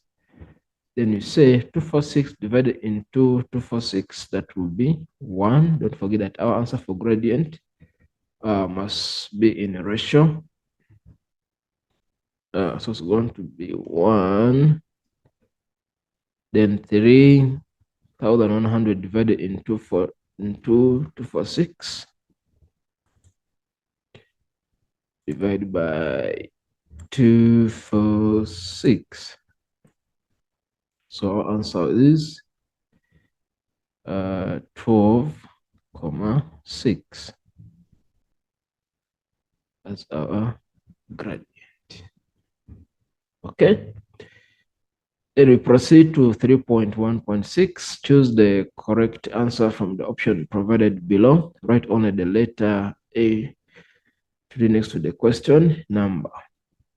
A cross-section of the slope between spot height 1013 block E3 and spot height block D4 on topographical map is a cross-section. So let's go again to those blocks. Spot height 1030 in E3 and D4. E3 and D4. So you can see that at E3, between the spot height, this area is gradual or is gentle. That's why there's even farming. But as you go to the other side, look at the contour lines here. The contour lines at this particular point, they are too close to each other, which shows a steeper gradient, right? Which means it could be something like this. Gentle, then becomes steep. Okay, let's check on our options here.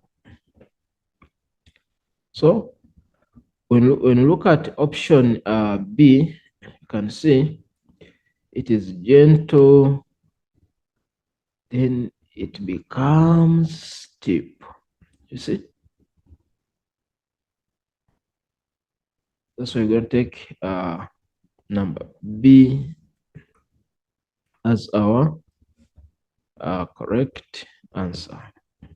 Give a reason, then you could say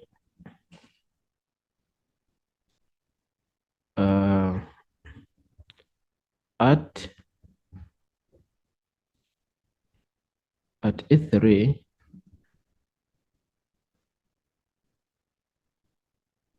shows a gentle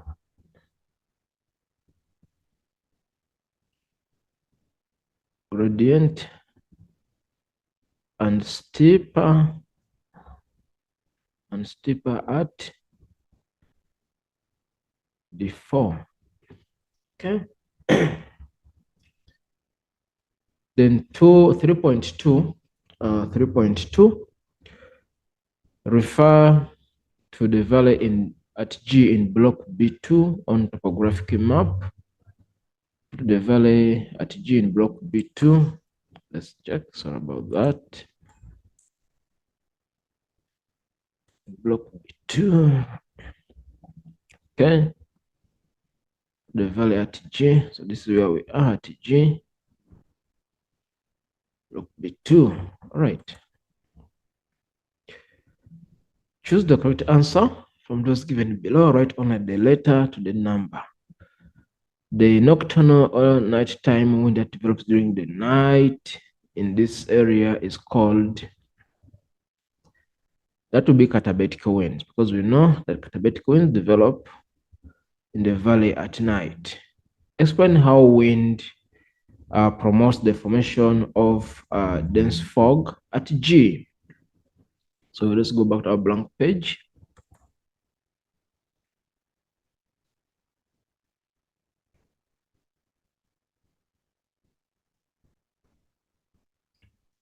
So you could say at night,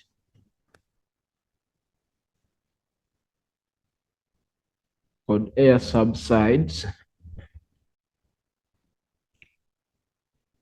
at the valley bottom,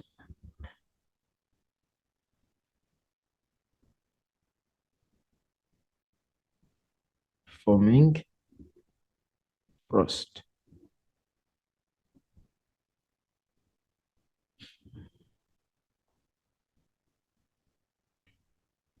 The cold air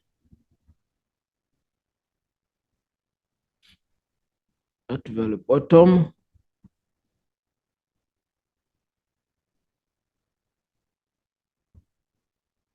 condenses below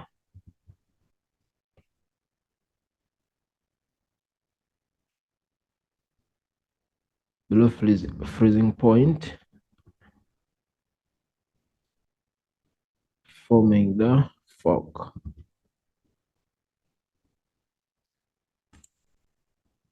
Forming a fog. Okay, so that is how the winds that is katabatic will result in the formation of dense fog at G. Then question C, how development of fog in this area impact early morning traffic on the secondary road? Well, so consider this is our secondary road here, secondary road. And then they're saying that this is developed already, there's a lot of fog in this area. So how will it impact on the early morning traffic? So when there's too much fog, it reduces visibility, causing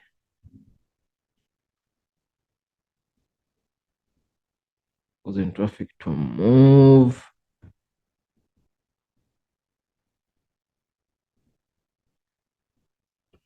very slow. Okay, we got question 3.2.2. Refer to the Umgen River in the south of the topographic map. South of topographic map. Let's go south. With Umgen River. Yeah, this is our Umgen River here. We got it. All right, so it moves all the way. This is Umgen River there. Somehow it falls there. All of this is Umgen River. Even as a tributary joining it there. Right. Okay. So I erase this for more visibility.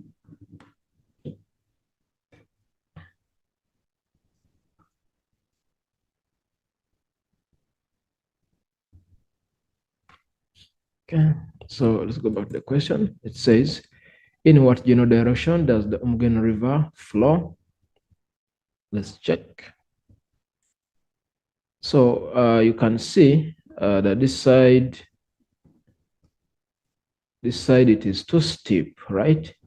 Too steep. And we know that rivers, they originate in steeper or from steeper areas, and they flow towards gentle places.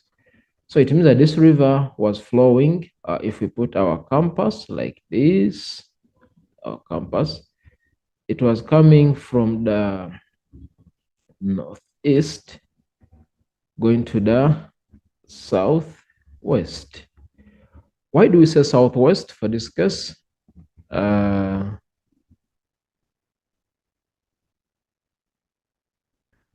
As I mentioned before, so that the river do originate from higher areas.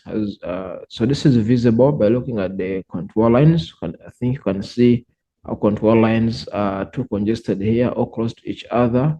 indicating steeper gradient. Again, the other side. But as we pass the Howick waterfalls here, as it continues this other side, you can see that the gradient becomes gentle. And also, you can see that now the meanders are more developed in this other side, which means that the river was flowing from the northeast towards the southwest. Okay.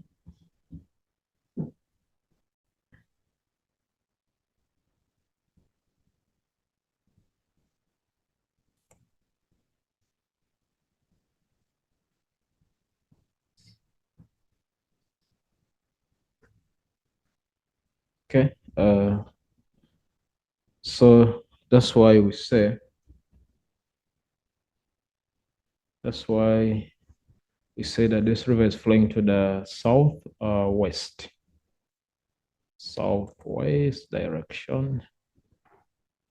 Write it down here.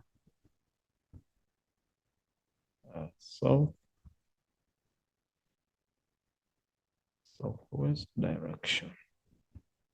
Give evidence from the map to support your answer. Would say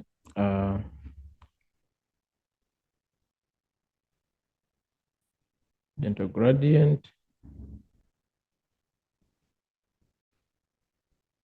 in the southwest. So that is 132B.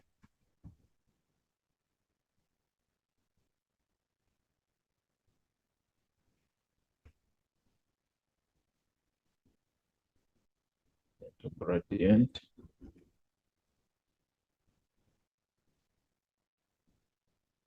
southwest. So steeper gradient in the northeast as well. You could see meanders in the southwest. Flood plains in the southwest. Let's try to check those ones for clarity. You can see we have flood plains around this other area next to the river. Remember, flood plain is a flat land or a level area across the river, and in most cases that area is used for farming. So there's a flood plain. This other side, there are meanders that are more developed also in the southwest. Then the gradient is gentle again around this other area. That's why you can even see there are a lot of buildings, farming taking place instead of this other side. Then this other side you can see the gradient is too steep as a result of these contour lines. We still have very steep here. The evidence of waterfalls that are more common in the upper coast. So which means that it can't be flowing to this other side. So it is flowing like this, going to the other direction. All right. So that is for that question. Let's proceed to question 3.2.3.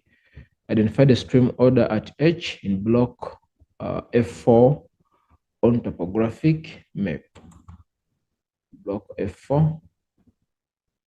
F4. So this is at H here. Let's try to zoom it.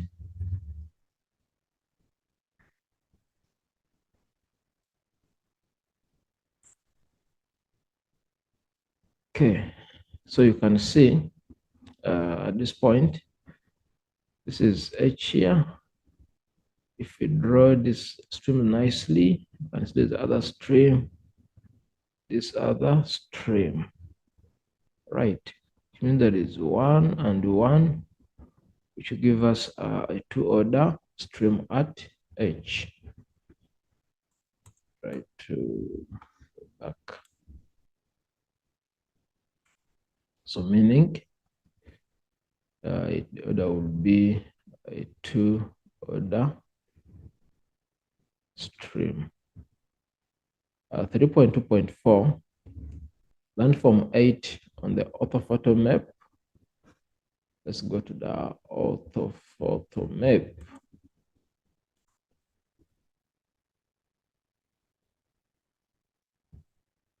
Okay, landform 8 on the orthophoto map.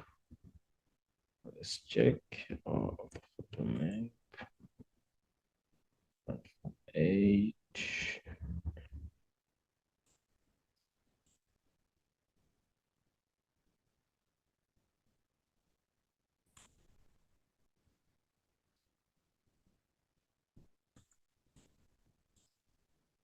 Okay, landform 8, you can see contour steep on either sides. The second option is here, which could be either a spar, so it could be a spar or it could be a saddle. Identify the fluvial feature at the base of the Howick waterfalls on the orthophoto map. Orthophoto map is at 9. Yeah, that looks like a pool, because they say under the question it talks about the feature at the base of the Howick waterfalls. So we know that would be a plunge pool that develops when the falls erode downwards. 3 to 6. Identify the fluvial landform, of which the cross section above is illustration. So this would be a meander. Name the fluvial process taking place at 10 and 11. So at 10, it will be deposition, because that is the slip off. Then at 11, it will be erosion, because that is an undercut. In 331, GIS, refer to block B1. Vector data is data that consists of points, lines, and polygons. Identify the following vector data in block B1 that relates to conservation. A point feature, block B1, that relates to conservation. This is B1 here. So we need to identify a point feature in block B1 that relates to, okay, let's see.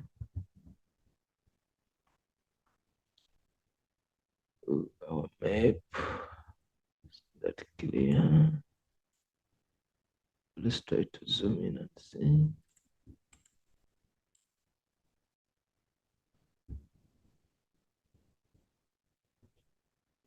In B1, what do we see here?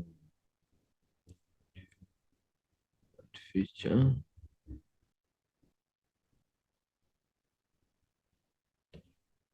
Yeah, based on our map here, I think because of the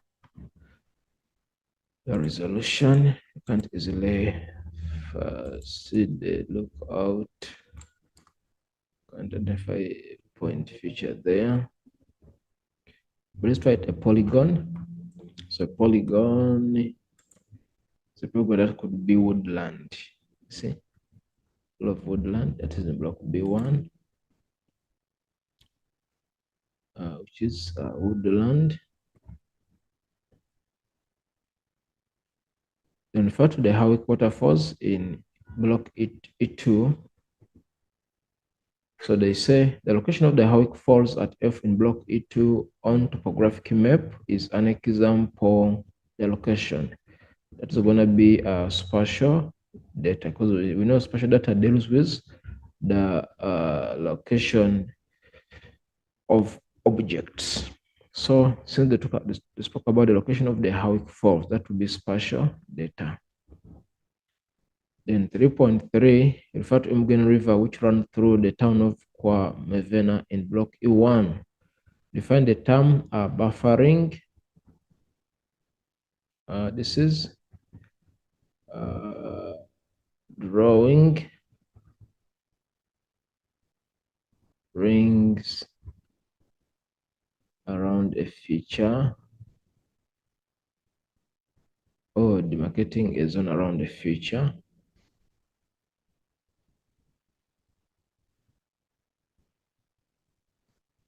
Demarcating a zone around a feature. That is buffering.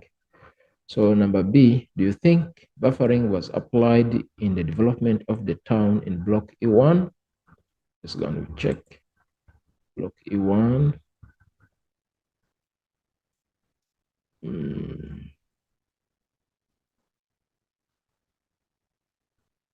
you think buffering was applied in development? This is the question. Development of the town in block E1. Do you think buffering was applied here? We could say so, because at least the river is still being preserved. Otherwise, there will be no river there. Okay.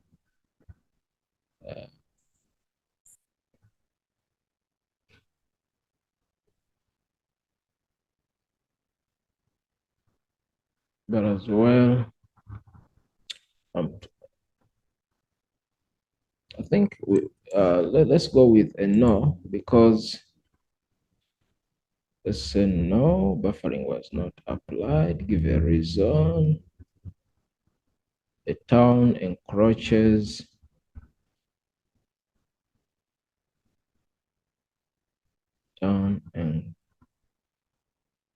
encroaches on the river.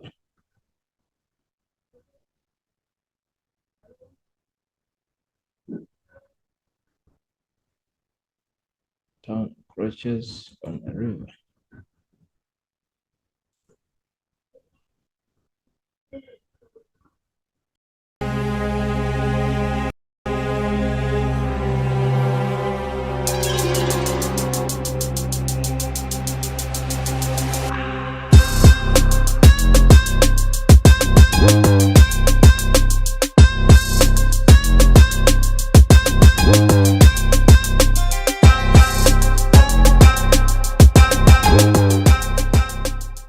In this question here, we have question number 1.1, which talks about the stable weather conditions over the interior of South Africa are due to the well-developed high-pressure cell. Right, for us to realize stable weather conditions over the interior of South Africa, we understand that stable weather conditions are realized when we have the dominance of sinking air. When we have a sinking air, that is where we have fine weather, we have stable weather, which is an anti-cyclonic system. So in this instance here over the interior, when we are having stable weather conditions, we are having the dominance of the Kalahari high pressure cell. So for that question there, our correct response will be the item number D, which is the Kalahari high pressure cell. It's the one that contributes towards fine weather conditions over the interior. Right, we move on to the second question. Right, the dew point temperature at weather station A. If we check weather station A, you tend to find that weather station A is located here, there over the interior to the extreme west, close to the extreme west coast. So the dew point temperature, we are talking of the presentation of temperature on the synoptic weather map. We have two temperature readings, the one on top and the one at the bottom, meaning to say we have the air temperature, which is the maximum temperature, and the dew point temperature, which is the minimum temperature. So we take the least one, the smaller between the two, which means that is the negative 8 degrees Celsius. That becomes our minimum temperature, or our dew point temperature for that weather station. So our correct response in that question becomes response number item B, which is negative 8. Right, we move on to the next question, which is question number 1.13, which says the atmospheric air pressure at weather station B is dash hectopascals. Right, we try to check again on our synoptic map. We are seeing that station B is located here, and for us to figure out the pressure for this particular weather station here, it's not indicated for us. We need to use map interpretation skills. Right, we check the isobars closer to that station. Right, if we check our isobar here, we have an isobar with a reading of 1016 hectopascals, and we have our station B as we go to the north eastern direction. We also see that we have another isobar which crosses via this path here, which has got a reading of 1020.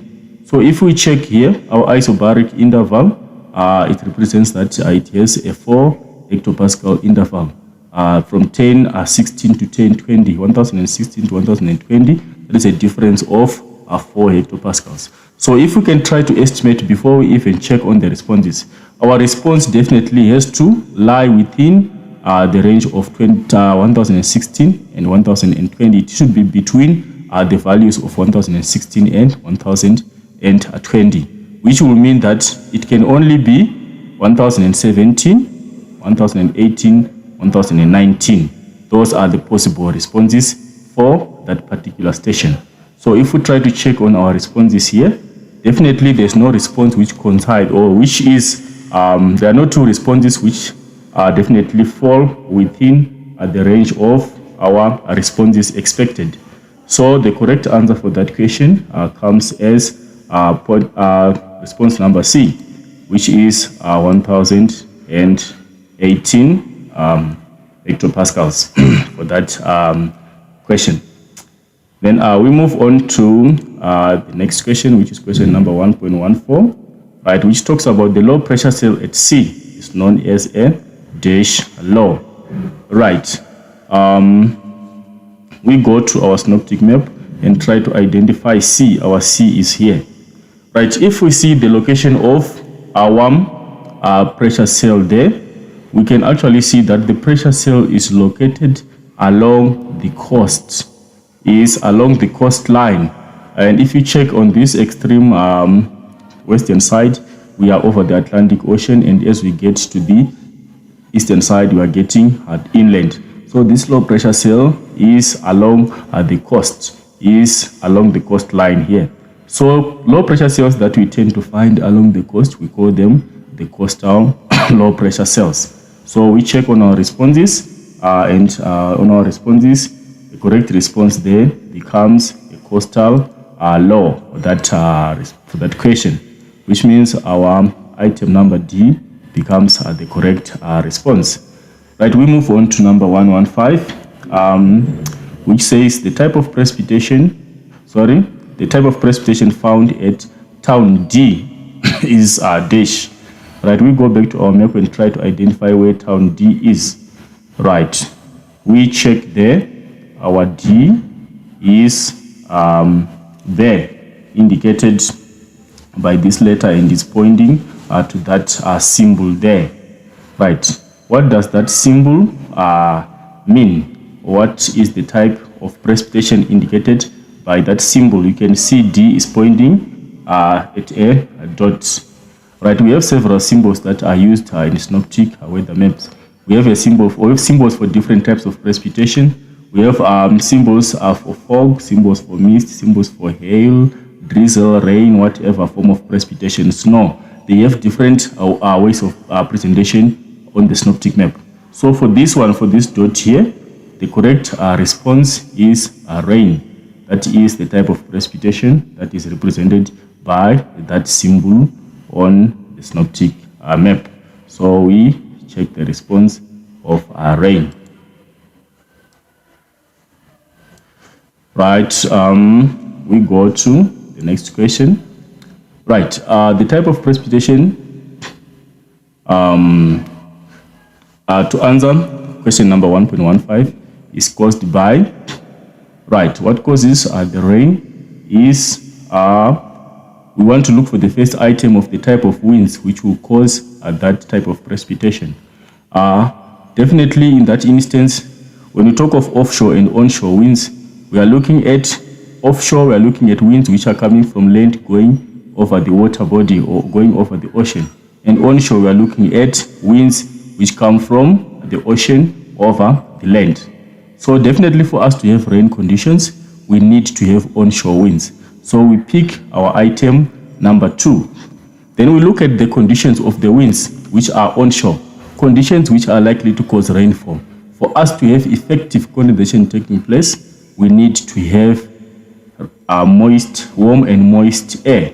Cold and dry air has no capacity here to cause condensation, because if the air is dry, it means it doesn't have moisture. So we cannot have effective cloud formation and we cannot have rain formation.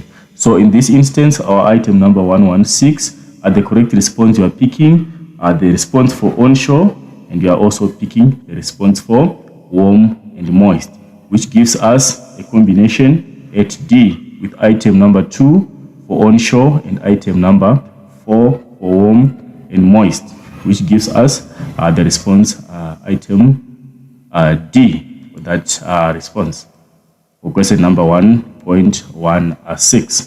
Then we proceed to question number 1.17. Right, the evidence of backwinds, backwind conditions at weather station E is dash and dash. We need 2 conditions that suggest that there was a backwind on that particular weather station at E. Let's try to figure out from the station E. If you try to figure out a station E, you can see that the conditions there is clear skies. If you check there is no shading to indicate cloud cover on that station. And also if you check, the wind direction is a northwesterly wind. And if you also check the temperatures, the maximum temperature is 27, the minimum temperature is -9. So if you try to figure out on these conditions here, you want to figure out conditions that relate to the prevalence of backwind conditions on that weather station. We have noted that there is clear sky, there is no cloud cover here, and we have also noted that the maximum and minimum temperature is 27 and -9, and also the wind direction is a northeasterly or northwesterly wind and at 30 knots. Right, so if we go to our responses, we want to try and figure out the conditions that are most likely to have caused the wind, the conditions to be having backwinds. Right. Clear skies, we have noted that the weather station is resembling clear skies. There's no shade which represents any form of cloud cover. It's a valid response. General winds, we cannot talk of general winds. We have seen that the wind speed was at 30 knots. Which is not general in that instance, which means the response item number 2, we are phasing it out. Then we also talk of a large temperature range. If you see the temperature range on that weather station, we had a minimum of -9 and a maximum of +27, which resembles that there was a very big temperature range. There was a very wide temperature range of 36 degrees Celsius.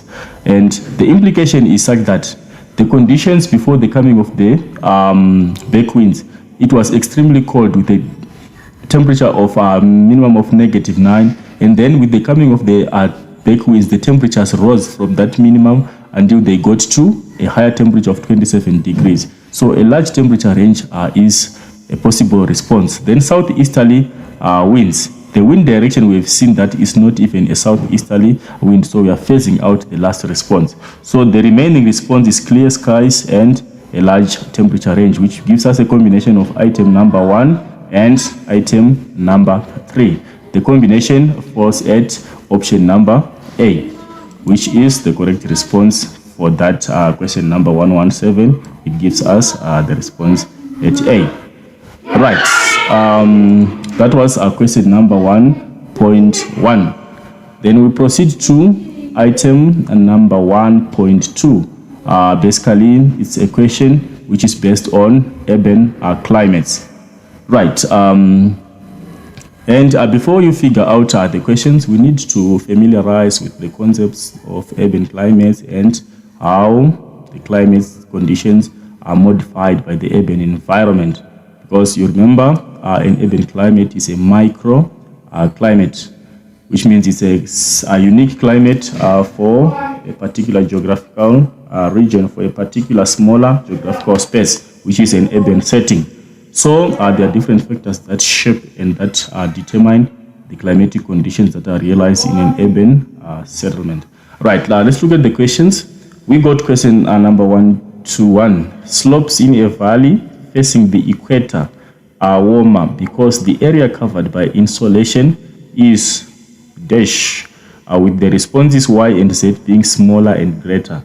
Right, here we are looking at, for the perspective of the southern hemisphere, we are saying we are referring to the north-facing slope or the southern slope.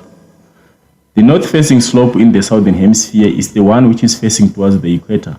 And if you are looking from the northern hemisphere's perspective, we are saying we are looking at south-facing slopes or the northern slopes in the northern hemisphere. Those are the ones which are facing the equator. So we tend to find that they have warmer temperatures, or they are warmer generally, because the area covered by insolation is greater. There is greater coverage of that slope by insolation because they face towards the direction of the sun. North-facing slopes in the southern hemisphere, they face towards the sun, and south-facing slopes in the northern hemisphere, they also face towards the sun. So basically, the area that receives insolation in those slopes, the area is larger. So our correct response qualifies to be Z for that response, for that question, which is Z for number 121. We go to number 122. Anabatic winds are dash winds. Right, you need to distinguish between anabatic and katabatic. Right, we know those are typical valley winds. It's also a microclimatic environment. When we talk of anabatic, we are looking at the day winds, which are upslope winds. Anabatic winds, they happen during the day. They blow from the valley floor going to the valley sides. And the opposite is true with the katabatic winds. They are night winds that flow towards the valley floor from the valley sides at night. So in this instance, we have defined what anabatic winds are, and we can figure out the correct response from the explanation and the definition of the two types of winds. Anabatic winds are upslope winds. That is the correct response for that one. They are upslope, which is Z. Then we move on to number 123. Anabatic winds are dash pollutants found in the valley.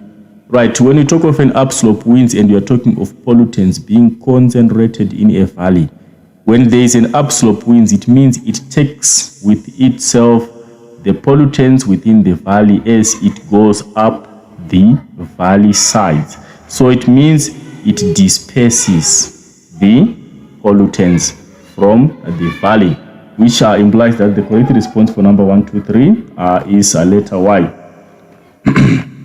Right, I will move on to number 124. The type of precipitation found in a valley when dew point temperature is above 0 degrees Celsius. We are saying the minimum temperature is above 0 degrees Celsius. In that instance, what type of precipitation forms in a valley? Right, the correct response there qualifies to be fog. Why we are not saying frost? Because frost only forms when the temperatures fall to freezing point, which is 0 and below 0, which means we can only have the formation of frost in the valley at temperatures maximum 0 to minimum of negative temperatures. So that qualifies fog to be the correct response in that instance. We move on to the next question, number 125. Right, number 125, winds at A will be dash than winds at B in the sketch below. Let's try to analyze the sketch. We are seeing those are winds blowing in an urban environment. And where we see our B is falling on an open space, just by the sides of the taller buildings. And our A is falling in within the taller buildings. So will the winds at A and B comparably, which ones will be weaker or stronger? If we check on B here, there is open space and there is free flow of air and wind flows freely across area B, which will imply that the winds will be less stronger compared to the winds which will blow along channels at A. A is more of a channelized winds which are forced to blow in a given direction because of the barricade or the blockade which is caused by the buildings. So the winds will become stronger as they get concentrated and they get to be channelized towards a given direction. So they become stronger. So in that instance, our correct response is item Z for stronger. Right, we move on to the next question, which is question number 1.2.6. The main factor contributing to the heat island effect in the sketch below. Right, if we check the sketch below here, we can see these arrows which are from one building to the other and back, and to the other building and back. What might be causing the heat island? And remember, when we're talking of a heat island, we are talking of an urban area with a higher temperature compared to the surrounding rural area. What causes higher temperatures in this urban area here in this given sketch? The correct response there is multiple reflections, which is indicated by those arrows that we can actually see. So the correct response there is Y for multiple reflections. Why Z is not correct is the buildings are not of the same height, and if you check the reflections indicated here, they are even higher than some of the buildings on the extreme side. So we cannot qualify height of buildings to be the correct answer for that one. All right, move on to the next question, which is question number 1.2.7. Right, the sketch below illustrates a pollution dome during the, is it day or night? Right, if we check on the shape of the pollution dome, and the concentration of pollutants differs between daytime and night time. Right, during the day, because of the higher temperatures within the city, they tends to develop a low pressure system within the city, which will attract incoming winds from the surrounding farmland or the surrounding countryside. So they tend to be a low pressure and rising air within the city because of the incoming air which is fed towards the low pressure within the city. So the pollution dome is elevated during the day, is raised up during the day because of the convection currents that are realized because of the high temperatures within the city that lead to a low pressure that attracts incoming air from the surrounding countryside. So this shape here is typical of the night situation. You can see that the pollutants are concentrated, and also the dome is having a unique dome shape and is just close to the tallest buildings in the city, which resembles that it's a night situation where we have a sinking air which will push the pollutants further down and closer to the buildings, and the concentration you tend to find that it's high at night than during the day. So that one, the correct response is the night pollution dome. It's a night situation. Right, we move on to the last question on that section, which is number 128.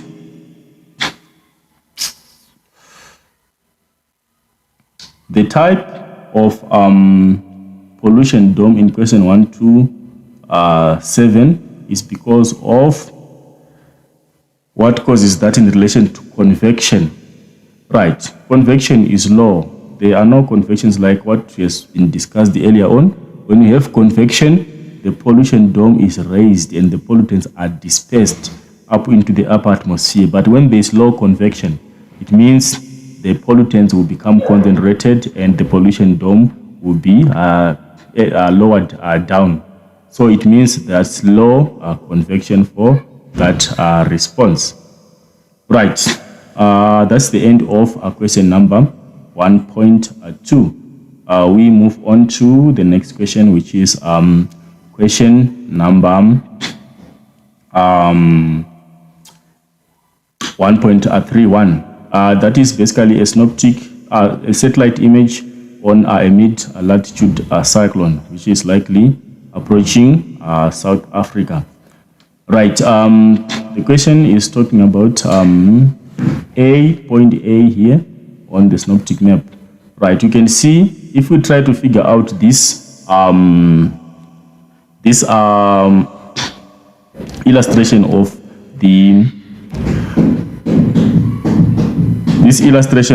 this satellite image, you tend to find that we have a cold front on this side here. If we check, there is a cold front which is on this side. We try to illustrate and show how these two are relating. Right, the cold front is coming from this side, and you can see getting to A. Then we have a warm front on this part. That is basically how this weather system is like. Right, so if you can see there, we can try to figure out using the way we read synoptic maps and try to relate it to the satellite images, because basically it's one and the same thing, but it's only that this one is a satellite image. But when we are using synoptic weather map, we use an aerial view where we draw the fronts, just like in symbol lines. So what is happening here is the area A, which is marked here. You can see that area A is falling at an area where the cold front has caught up with the warm front. In this instance, we might be having an occlusion at this particular part of the weather system. So the pressure system that develops here, where the cold front has caught up with the warm front, is a low pressure. That is the correct response for that question. That is a low pressure for that response. Right, let's try to figure out the other responses which follow, the other questions which follow after this. Right, the next question is talking about the evidence from the satellite image of your answer to 131. Right, like what I've discussed here, why is it a low pressure cell on that part of the system?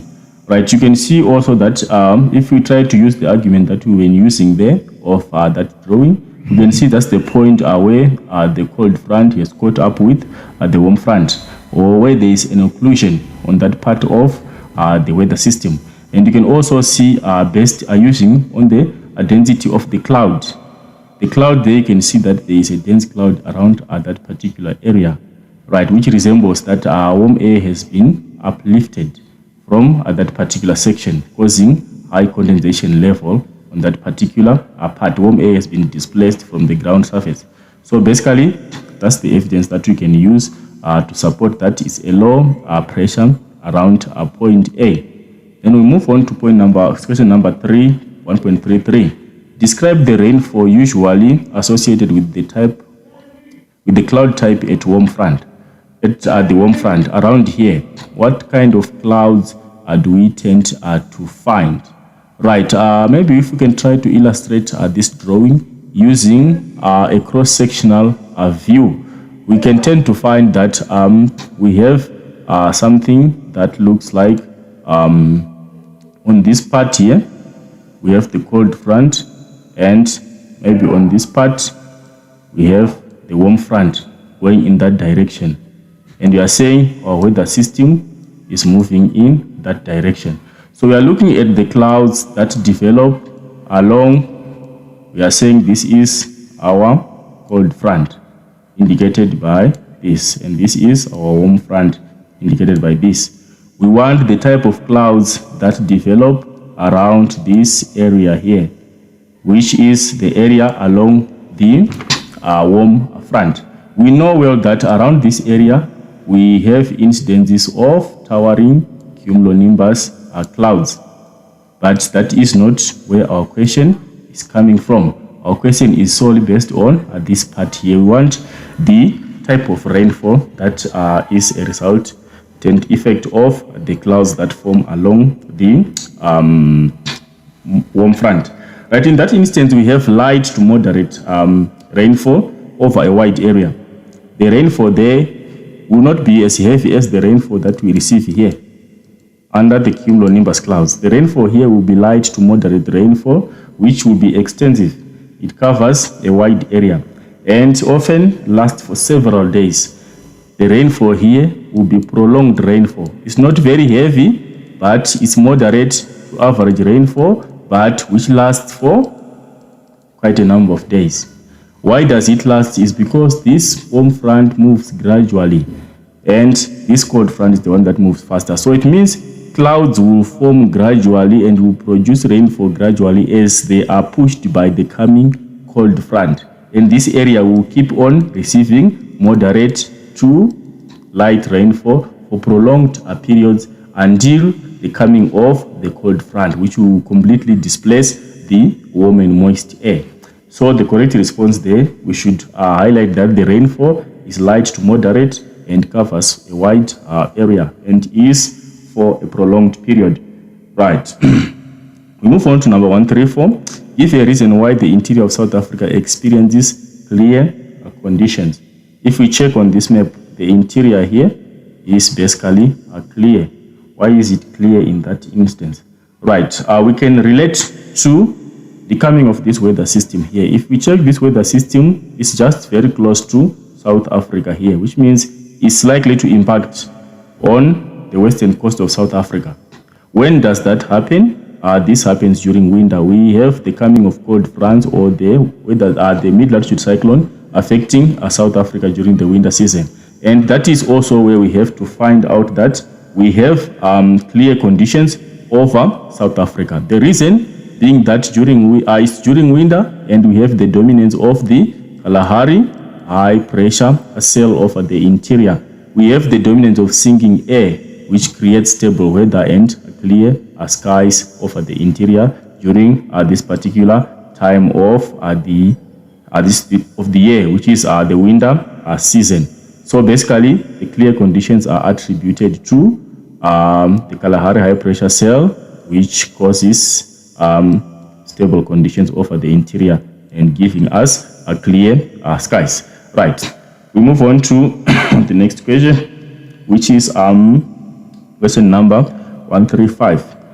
Right. In a paragraph of approximately 8 lines, explain how approaching cold front changes cloud cover and winds experienced at area B. We should make sure that for this question, you address the two aspects in the question. Address the aspect of cloud cover and also address the aspect of winds. Right. With cloud cover, when the cold front is approaching, it will ultimately cause increasing cloudiness of the area. Area B is going to experience an increase in clouds. And as time moves on, the clouds will become thicker and more extensive as the cold front approaches. So it's increasing cloudiness at point B because of the cold front will be coming and pushing the warm and moist air to condensation. And as the cold front approaches, the clouds will thicken. They will become more thicker and they will become more extensive. You need to say they will cover a wider area. And we'll have instances of towering cumulonimbus clouds developing over that area with the approaching of the cold front. That is basically the cloud changes. Then with the wind changes, we are looking at the wind speed is going to increase with the coming of the cold front, and also the winds will become stronger as the cold front approaches. And with the near approaching of the cold front, we will tend to have gust winds when the front is just coming, and that will have a potential of causing harm with the coming of the cold front. That's basically how the wind is also going to change over that particular point B. Right, that is our question number 1.3.5. We move on to the next question, which is a question on tropical cyclone ready. Right, this information provided here is an extract, and there is also an illustration of the path that was followed by that tropical cyclone. Right. We won't spend much time looking at the extract, assuming that the extract has been well understood. Right. Let's go to the questions. Number 1.4.1. it talks about on which date did Tropical Cyclone Freddy hit Madagascar. I think that is basically extraction. The answer is there in the extract where it says Tropical Cyclone Freddy formed on 6 February in the Indian Ocean, northwest Right, Tropical Cyclone hit Madagascar on 21 February and Mozambique on 24 February. So basically our answer, we were worried about Madagascar. The answer is straightforward from the extract, which implies that the correct response is the 21st of February 2023. That is when it hits Madagascar. Right, number 1.42.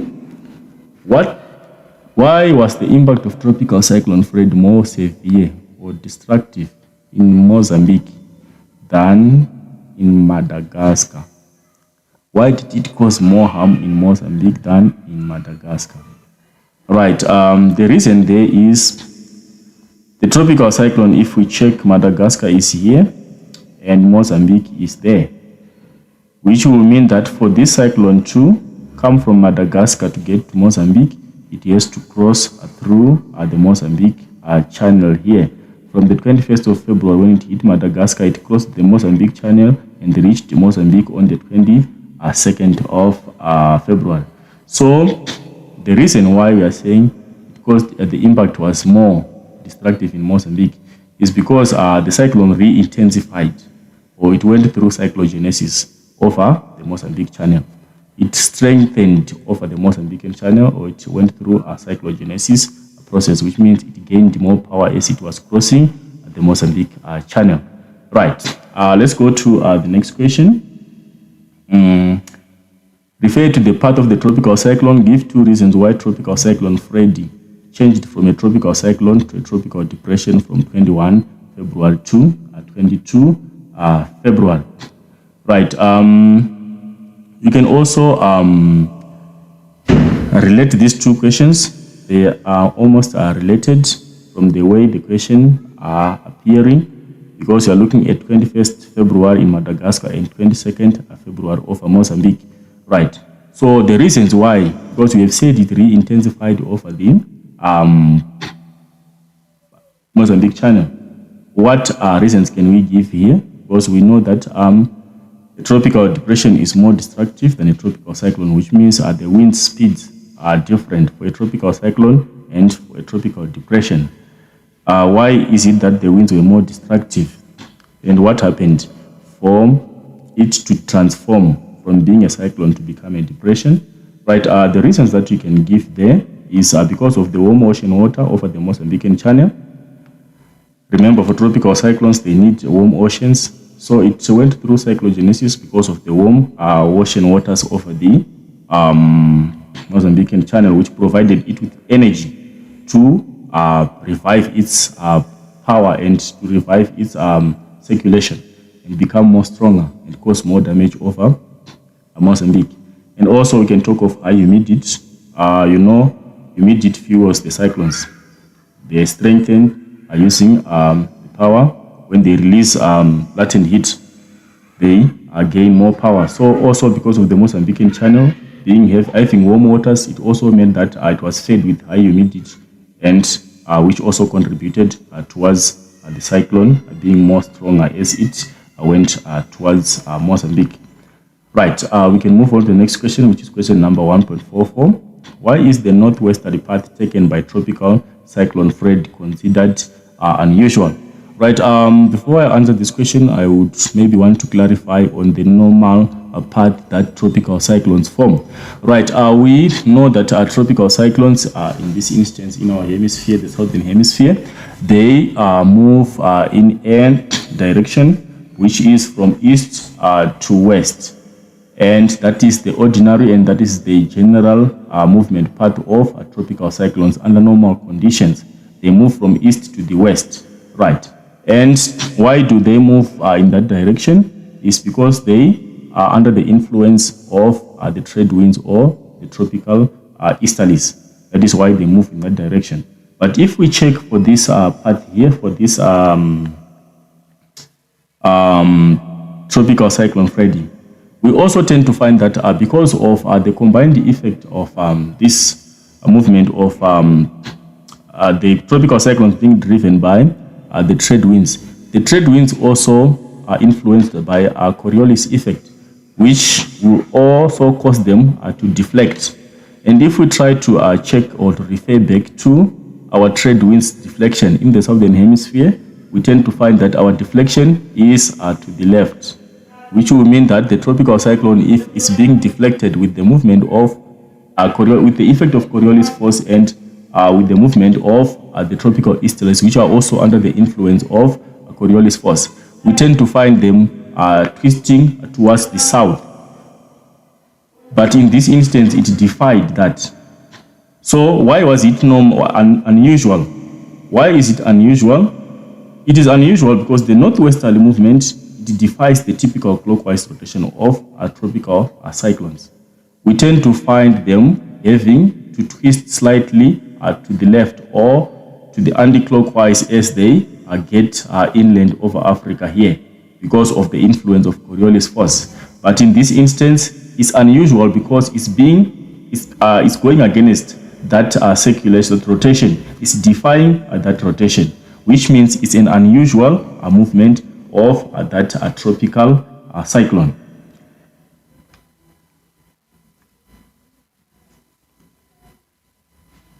Right, we move on to the next question. Number 1.4.6. Explain how the damage to infrastructure caused by Tropical Cyclone Freddy could have a negative impact on people in the affected areas. Right, the question here is specific, is referring to the damage to infrastructure and how does it pose negative impact on people. So we need to be very articulate when answering this question. We need to ensure that we indicate what damage to infrastructure has been realized by the tropical cyclone and how it impacts on people in the area. So I'll highlight just a few examples for this instance. We can talk of damage to roads being a form of infrastructure, the road network being damaged by the tropical cyclone. How does it impact on the people? We can talk of difficulty in transportation of goods or difficulty in access to services. People have difficulties in accessing their services that they want because they need to be transported via the road network, or they have difficulties to access goods that they want because the road system or the road network has been disrupted by the cyclone. Then you can also talk of the damage to houses. Tropical Cyclone Freddy caused the damage to houses. How does it impact on the people? It results in homelessness. If people's homes have been destroyed, then it's a problem to the people, them becoming homeless. And damage to buildings, we can talk of damage to buildings like productive buildings like the factories and the industries. That will result in loss of jobs to the people, or that can result to unemployment. That is also a negative implication on infrastructure and resultant effect to people. And also we can talk of damage to communication networks. That can also, a communication infrastructure can be damaged by the cyclone. That will result in disruptions in communication or difficulties in people communicating. So basically we need to be articulate. We need to find the damage that has been done to infrastructure and its subsequent impact to people. Right, then we move on to question number 1.5, which is the last question on climate. All right, the question number 1.5, it says refer to the sketch below which illustrates the development of line thunderstorms and during summer. Right, we should be able to interpret this diagram clearly before we try to answer the question. This is typical of traveling disturbances that happen during the summer season. Right, we understand that this is the interior of South Africa, and over the interior of South Africa, when it is summer, we tend to have the existence of the thermal law over the interior here because of intense heating. The ground is intensively heated, and it results in rising air, creating a low pressure over the interior. So we have the existence of the low pressure cell over the interior. And remember, we have our two high pressure cells over the Atlantic and over the Indian Ocean. And the resultant effect is that there will be pressure gradient between the South Atlantic high pressure cell and the interior, and also there will be a pressure gradient between the South Indian and the interior. So the resultant effect is that the anti-clockwise circulation of air out of the high pressure cell here will feed into the low pressure cell that has developed over the interior. And also the anti-clockwise circulation from the South Indian high pressure cell is also going to feed over the interior of South Africa, which will be having a thermal low. So those two air masses coming from different directions, apparently they will have to meet somewhere over the interior, and they will create this weather system which is indicated over this interior here. Right, let's not waste time by explaining. Let's go to the questions. Right, we have question number 1.51. Identify the front at A. This front here at A. This is a moisture front.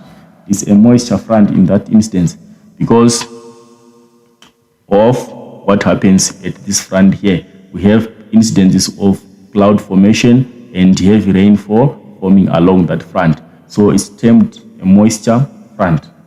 Right. Then we move on to the next question. Give the wind direction at B and C. Right, what wind direction is this one and what wind direction is this one? The wind which is fed from the South Indian, here from B, let's start from at B here. The wind which comes from B, which is fed from B in this instance, is a northeasterly wind. This is coming from a slightly northern direction and from the east because it's coming from over the Indian Ocean. So it's a northeast, and this one coming from the Atlantic, this one becomes a southwesterly wind. So it's southwest from this side and northeast from this side here. Then state the moisture content of air masses B and C.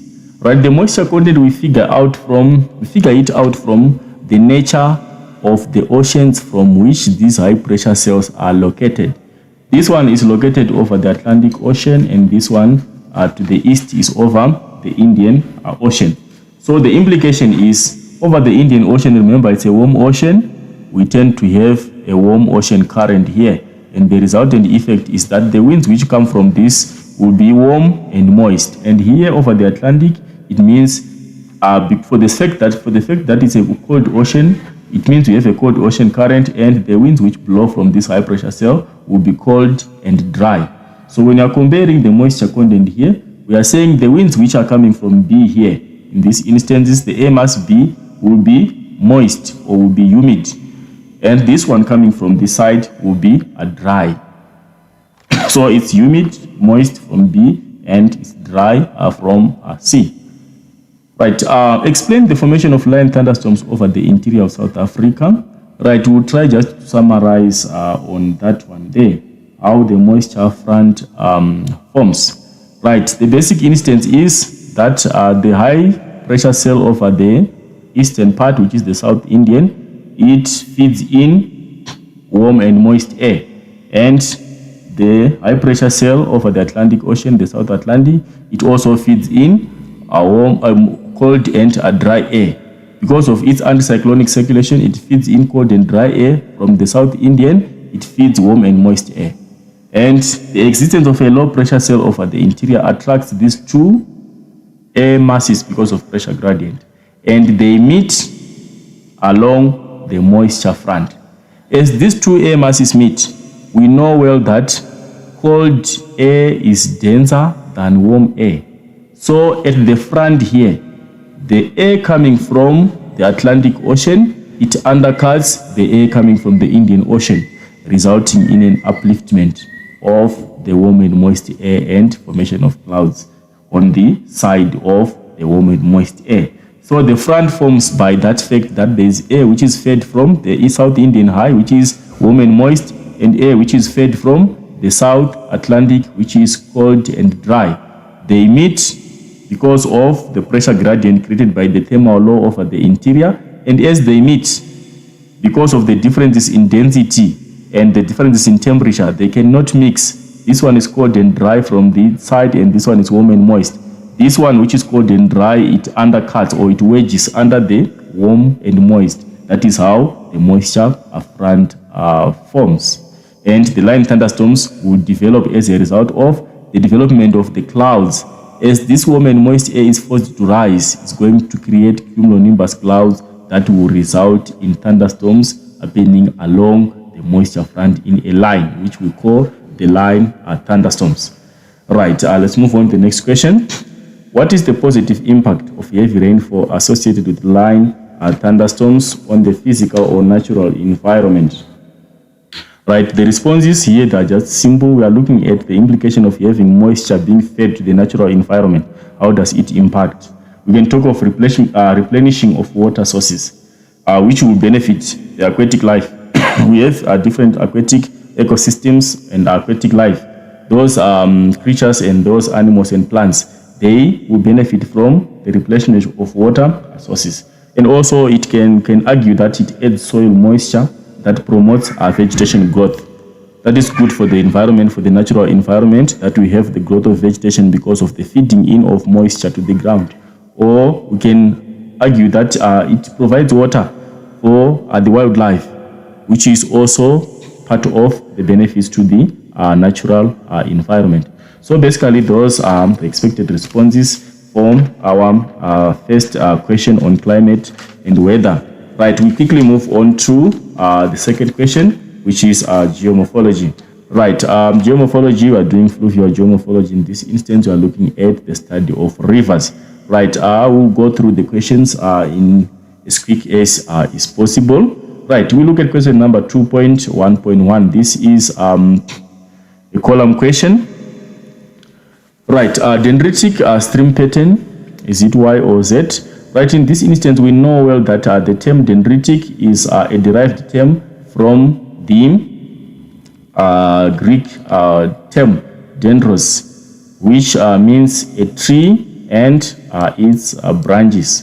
So when we are talking of a dendritic pattern, we are looking at a pattern which resembles a tree and its branches. So if we try to check on those two patterns, the one that reflects a tree and its branches, we tend to find that is Z in this instance. Our Z is the one which resembles a tree with its branches. This one is now a rectangular drainage pattern on Y. Right, we move on to the next part, which is item number 212. Question number 212. The stream pattern develops on a dome. Stream pattern that develops on a dome. When you're talking of a dome here, we are giving an example of an elevated landscape. For example, a volcanic landscape, where we have a lake on top of a volcanic dome, or where we have that we call a caldera lake, which forms on top of a volcanic mountain. We tend to have streams radiating from a focal point. The streams, they will develop from one source and they will radiate into different directions. So the stream pattern that we tend to find on that instance is radial. Radial, the streams will be radiating from one focal point in different directions. The source being an elevated landscape, and they will be flowing towards low-lying areas in different directions in a radial form or radiating from a core focal point. Right, we go on to question number 213. Stream pattern characterized by short tributaries joining the main stream at right angles. Right, you are having a situation whereby the tributaries are shorter but the main stream is longer. It resembles an area which is mainly folded, where we have maybe a folded area or a faulted area where we have a rift valley or a graben and two nearby a host or block mountains, or where we have folding, we have two fold mountains existing side by side, and we have a valley in within. The system that we will develop there is that we will have a major river which will run through the valley, and we will have short tributaries emanating from the folds by the sides or emanating from the block mountains by the sides. So that system that we tend to have there is what we call the trellis drainage pattern. Right, we move on to the next question. 214. The underlying rock structure of the stream pattern below has What causes this? This type of pattern is typically a rectangular drainage pattern. What kind of rocks contribute towards the development of rectangular pattern? Right. The correct response for that question there for number 2, 1, 4 is Y, where we have cracked and jointed rocks. This pattern is influenced by the cracks of the underlying rocks. The streams will follow the areas of weakness which have cracked, so they will follow those cracks. So the streams, they will be influenced by the underlying existing cracks along the rocks which are below that area. We move on to question number 215. It talks about drainage density of a river system flowing in areas of high permeability. Where we have high permeability, we are looking at a situation whereby the soil or the underlying rock material allows for infiltration and percolation. Rainwater is allowed to filter into groundwater storage. So it means, remember, for us to have high drainage, we need to have high surface runoff and limited infiltration. And if it is the opposite, we have less runoff and more infiltration, it means we will have less streams developing in that particular area. So in this instance, we are looking at a situation whereby drainage density of the river flowing in areas with high permeability, it means there is more infiltration compared to surface runoff.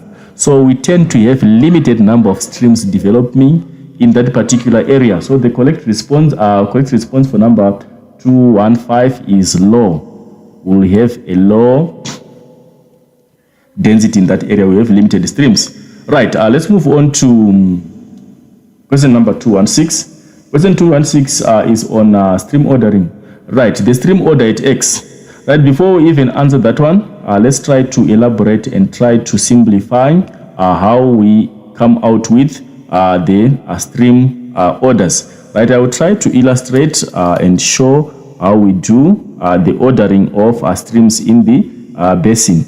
Right, number 1 plus number 1 is stream number 2. Get number 2 plus number 1 is maintains number 2. We get number 2 plus number 2, it gives us number 3. Then if we have number 3 plus number 1 is number 3, and number 3 plus number 2 is means number 3, and if we have number 3 plus number 3, we get number 4, and so on, going in that order. That is how we do our stream ordering. So I will try to label those streams. Right, a number 1 stream in a drainage basin is an independent stream without a tributary. So we tend to find that this is number 1, and this is number 1, this is number 1, number 1, number 1, number 1, number 1. Those are number 1 streams in that particular basin. And number 1 plus number 1 here means we have number 2 from this confluence here. And number 1 plus number 1, it means number 1 plus 1 here. From this confluence, it means we now have stream number 2. And number 1 plus number 1 in this instance from this confluence, it means this one is now number 2. And let's go back to this confluence here. This is number 2 plus number 1. The order does not change. It's still number 2. Then we are going on to number 2 plus number 2 in this instance. We are moving on to the next order, which means after this confluence, we have stream order number 3. Stream number 3 plus number 2, the order does not change. It remains 3 here after this confluence. So the correct response here is Z. That is the correct order for that particular point X in that drainage basin. Right, we move on to the next question. Characteristics of first order streams in a drainage basin. Is it straight and short or straight and long? Right, first order streams, they are not long. A high order stream is the one which is long. Like for example, if we check here, stream order number 3 is starting from here going all this long. But stream order number 1 is just from here to here. Or if we check this one, just from here to here, here to there.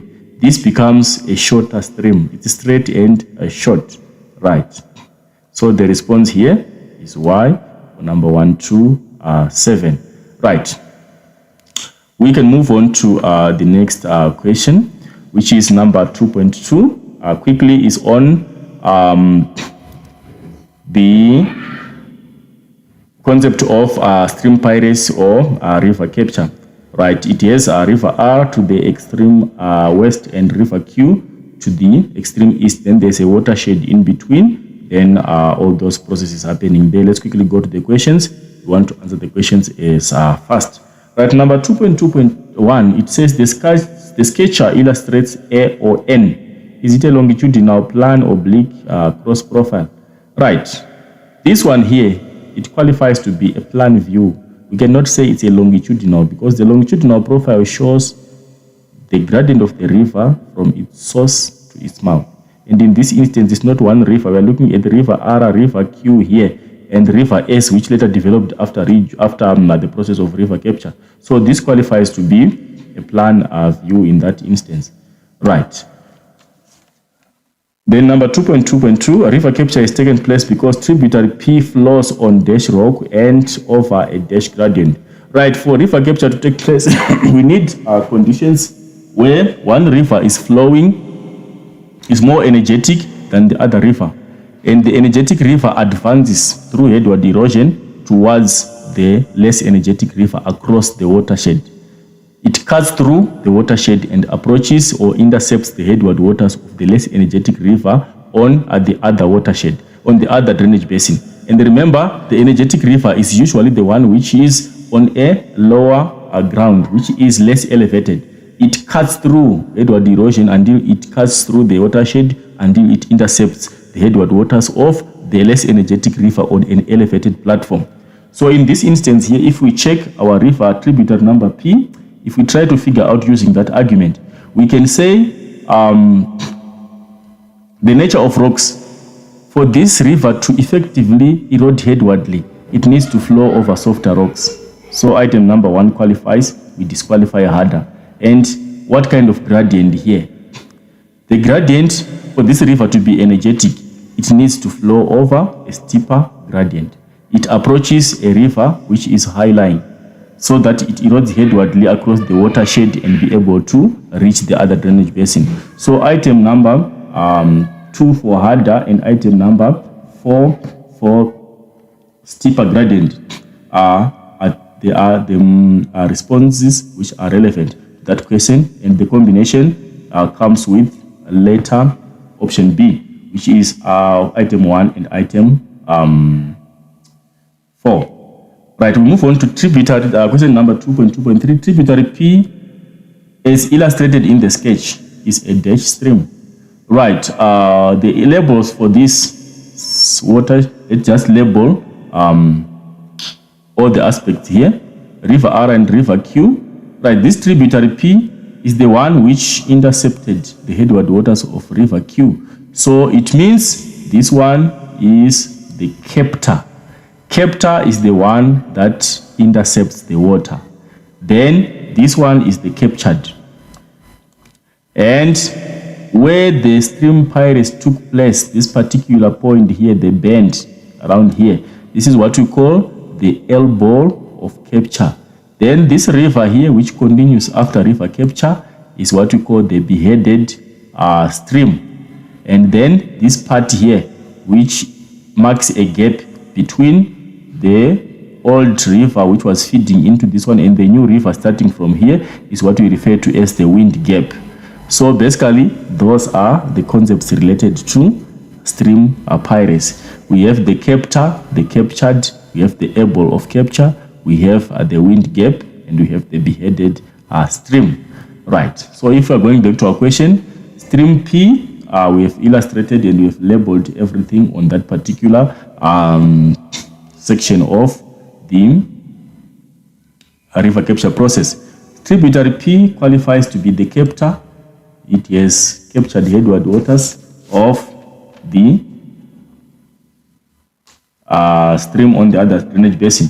Then number 2.24, the process in which tributary P lengthened its channel by cutting through the watershed is known as. Right, the process that aided tributary P to cut through. That what kind of process is that one? That one is headward erosion. Right, remember we have three basic types of erosion that takes place within the river channel. Right, we have headward erosion. Headward erosion is responsible for lengthening the river channel, is the one that is responsible for making the river longer. which means it happens at the source of the river. The river source keeps on migrating towards the watershed. It migrates, meaning to say the length of the river will keep on increasing. That is headward erosion. Then we have vertical erosion. Vertical erosion is responsible for deepening the river channel. The channel becomes deeper through vertical erosion. Then lastly, we have what we call lateral erosion, which is sideway erosion. Sideway erosion is responsible for widening the river channel. So basically, those are the three types of erosion. So relevant to this question here, our type of process which is responsible for making river tributary P be able to cut through the watershed, it was aided by headward erosion. Right, we move on to the next question. Feature T is known as A or N. That is question number 2.25. We have already discussed that. That bend is called the elbow of capture. Right. We move on to question 2.26. River R will have a dash drainage basin and A or N velocity after river capture. Right. If we check on River R here in terms of its basin, River R used to have a basin which was this side of the watershed before the process of pirates. But now its basin is now extending going towards there because this part of River Q is now part of its basin because it's now being drained by this same river here. This is now a tributary of River R. So its drainage basin has been increased by the process of capture. So if we check on the responses here, it becomes larger. And the velocity, how does the velocity of the river, how is it influenced by the process of capture? If there's more water in the river channel, it means the river has more energy. It flows much faster when it has more water. So it's larger and an increase of velocity in that river. So it's the correct combination is item number 2 and item number 3. Item number 2 and item number 3, they come on number 2.26, item option number 6. That is the correct response.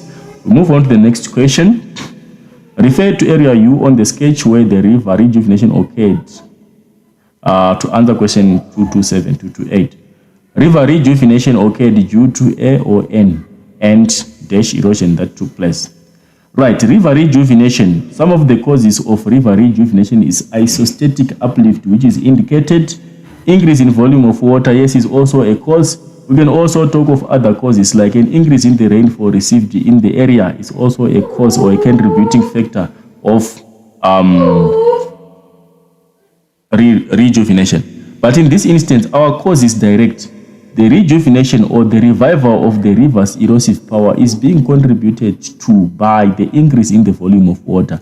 There has been stream piracy, and this stream piracy is contributing towards the increase in the discharge of that particular river, which will also imply that its erosive power is going to be revived. So it's increasing the volume of water, item A. We are cancelling item number 2. Then, what kind of erosion happens if a river is rejuvenated?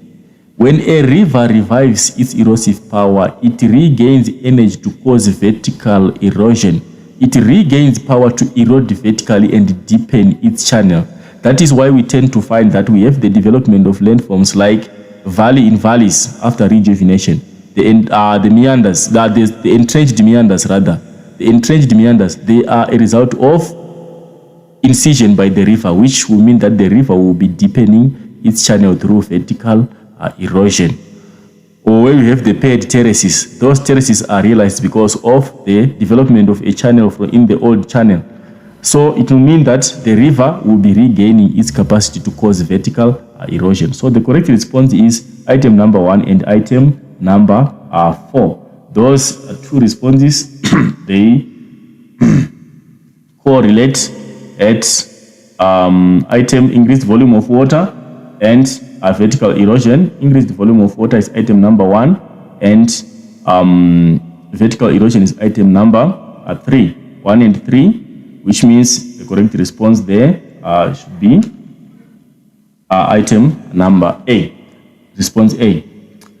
Right, we move on to the next question. The resultant landform most likely to form after rejuvenation in area U is A or N. Right, let's go to area U and try to analyze what landform is likely to form. This area marked U here, you can see this river. If you can check, the river is winding, is meandering around this area. So when there's rejuvenation, the river rejuvenates, and already the channel was meandering. What is the likely landform that is going to form in that particular part of the river? Definitely the correct response here, we are going to have the incised meanders are forming over that area. Right, that is question number 2.2. Let's quickly move on to the next question, which is question number 2.3. Question number 2.3 is based on the longitudinal profile of two rivers, river X and profile X and profile Y. Right. The first question is talking about what is longitudinal profile. Longitudinal profile, we can simply define it, though it can be defined differently according to your way of understanding, but we should address the basics. I can define a longitudinal profile of a river as the gradient of a river from its source to its mouth. How the river looks like along its course from where it starts until where it ends. That is the longitudinal profile. Right. Then we move on to the next question, number 2.3.2. A is known as this A here. What is it known as? That is a permanent base level. If you can see here, it's starting from the sea level, so that becomes a permanent. That river cannot erode below that point. If it gets that point, it attains a grade. It can never go below the level of the sea where it is feeding into. Right. And give an example of a natural temporal base level of erosion that could develop at the neck point. At the neck point, we can have a lake developing here. It can be a feature of a temporary base level. Right, we move on to the next question, number 2.3.4. Which profile X or Y is graded? When we talk of a graded profile, we are looking at a profile which resembles a smooth concave shape of the river's longitudinal profile from its source to its mouth. So if we try to check between these two, the one which is smooth concave is profile Y. Then we move on to the next question. Give a reason for your answer. I think I've already explained the answer. Why am I saying Y is a graded profile? Y resembles a smooth concave shape from the source of the river to its mouth. And then explain how the profile above the graded profile developed. Right. It is attained because of an equilibrium or a state of balance. For us to attain a grade, it is attained after the river attains an equilibrium. The rate of deposition, the rate of erosion is equated to the rate of deposition, which means whatever is eroded and whatever is deposited is the same, which means the river will maintain a smooth shape throughout its course from its source to its mouth. So basically, when I'm explaining the formation of a graded profile, it is a result of the balance between the rate of erosion and the rate of deposition. The material that is being eroded is equal to the material that is being deposited along the river channel, which will mean that the river will maintain a smooth concave throughout its profile.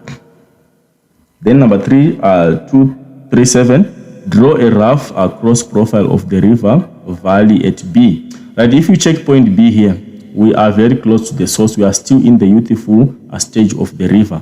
If you are drawing the cross profile, you should ensure that your drawing should resemble, let me just simplify, a simple drawing which might be relevant.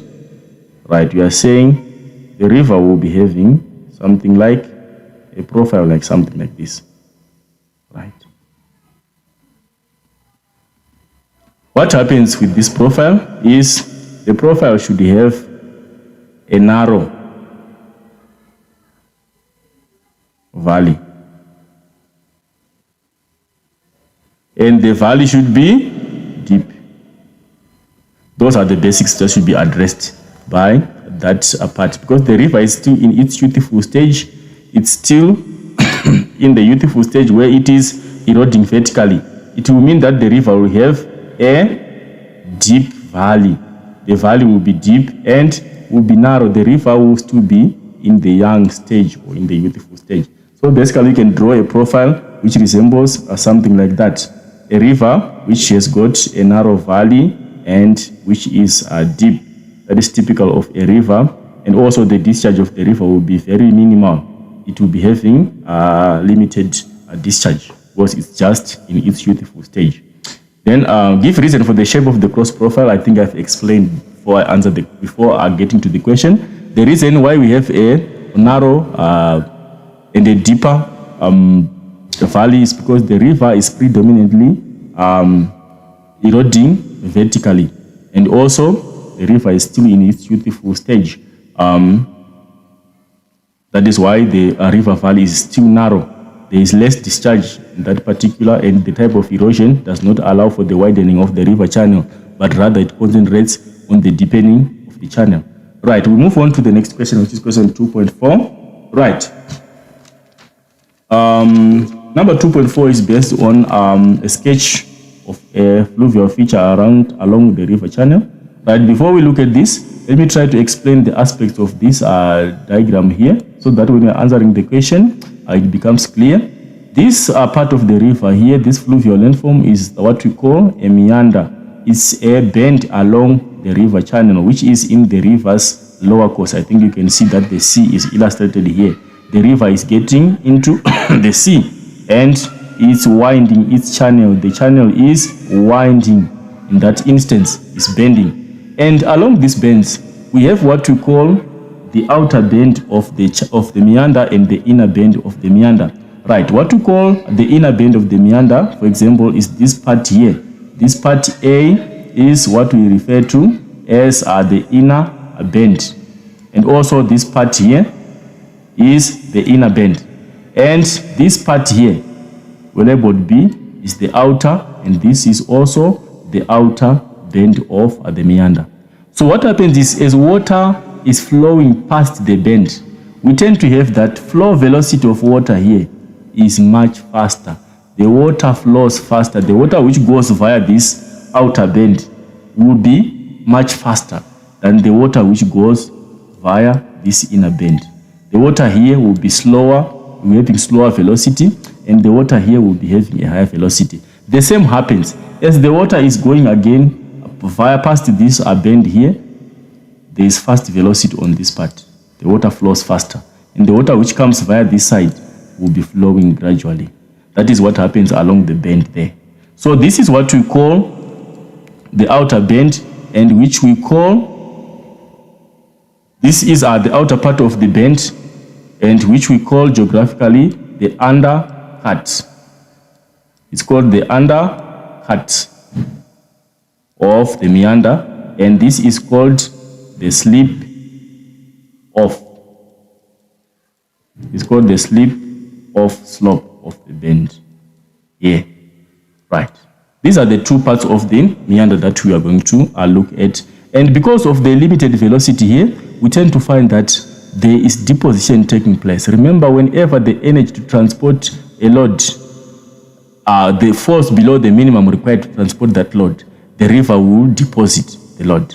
If the energy required to transport, the minimum required to transport a load is not reached, the river starts to deposit material. So it means there is deposition which takes place here because of the limited velocity of the water, and here, because the water flows fast, it tends to erode this outer bank here.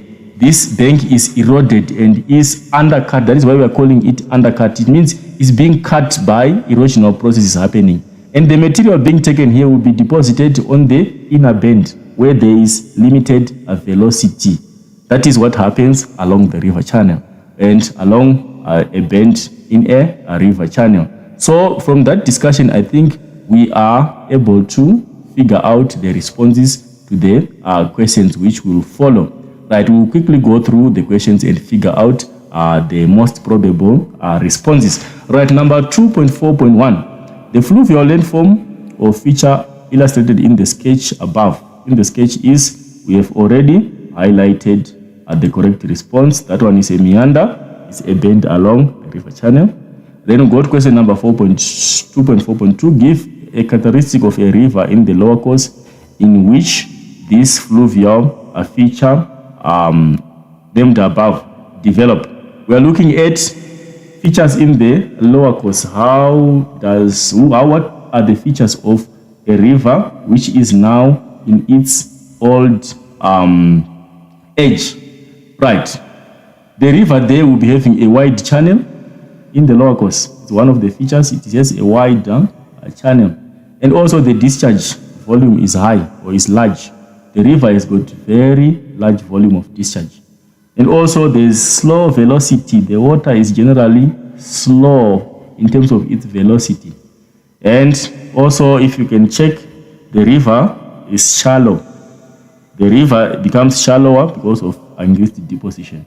So basically those are some of the features that you can figure out. The river is shallow and there's slow velocity, and also the channel is wide, and there's a larger volume of discharge. Right, that is what happens in the lower course of the river.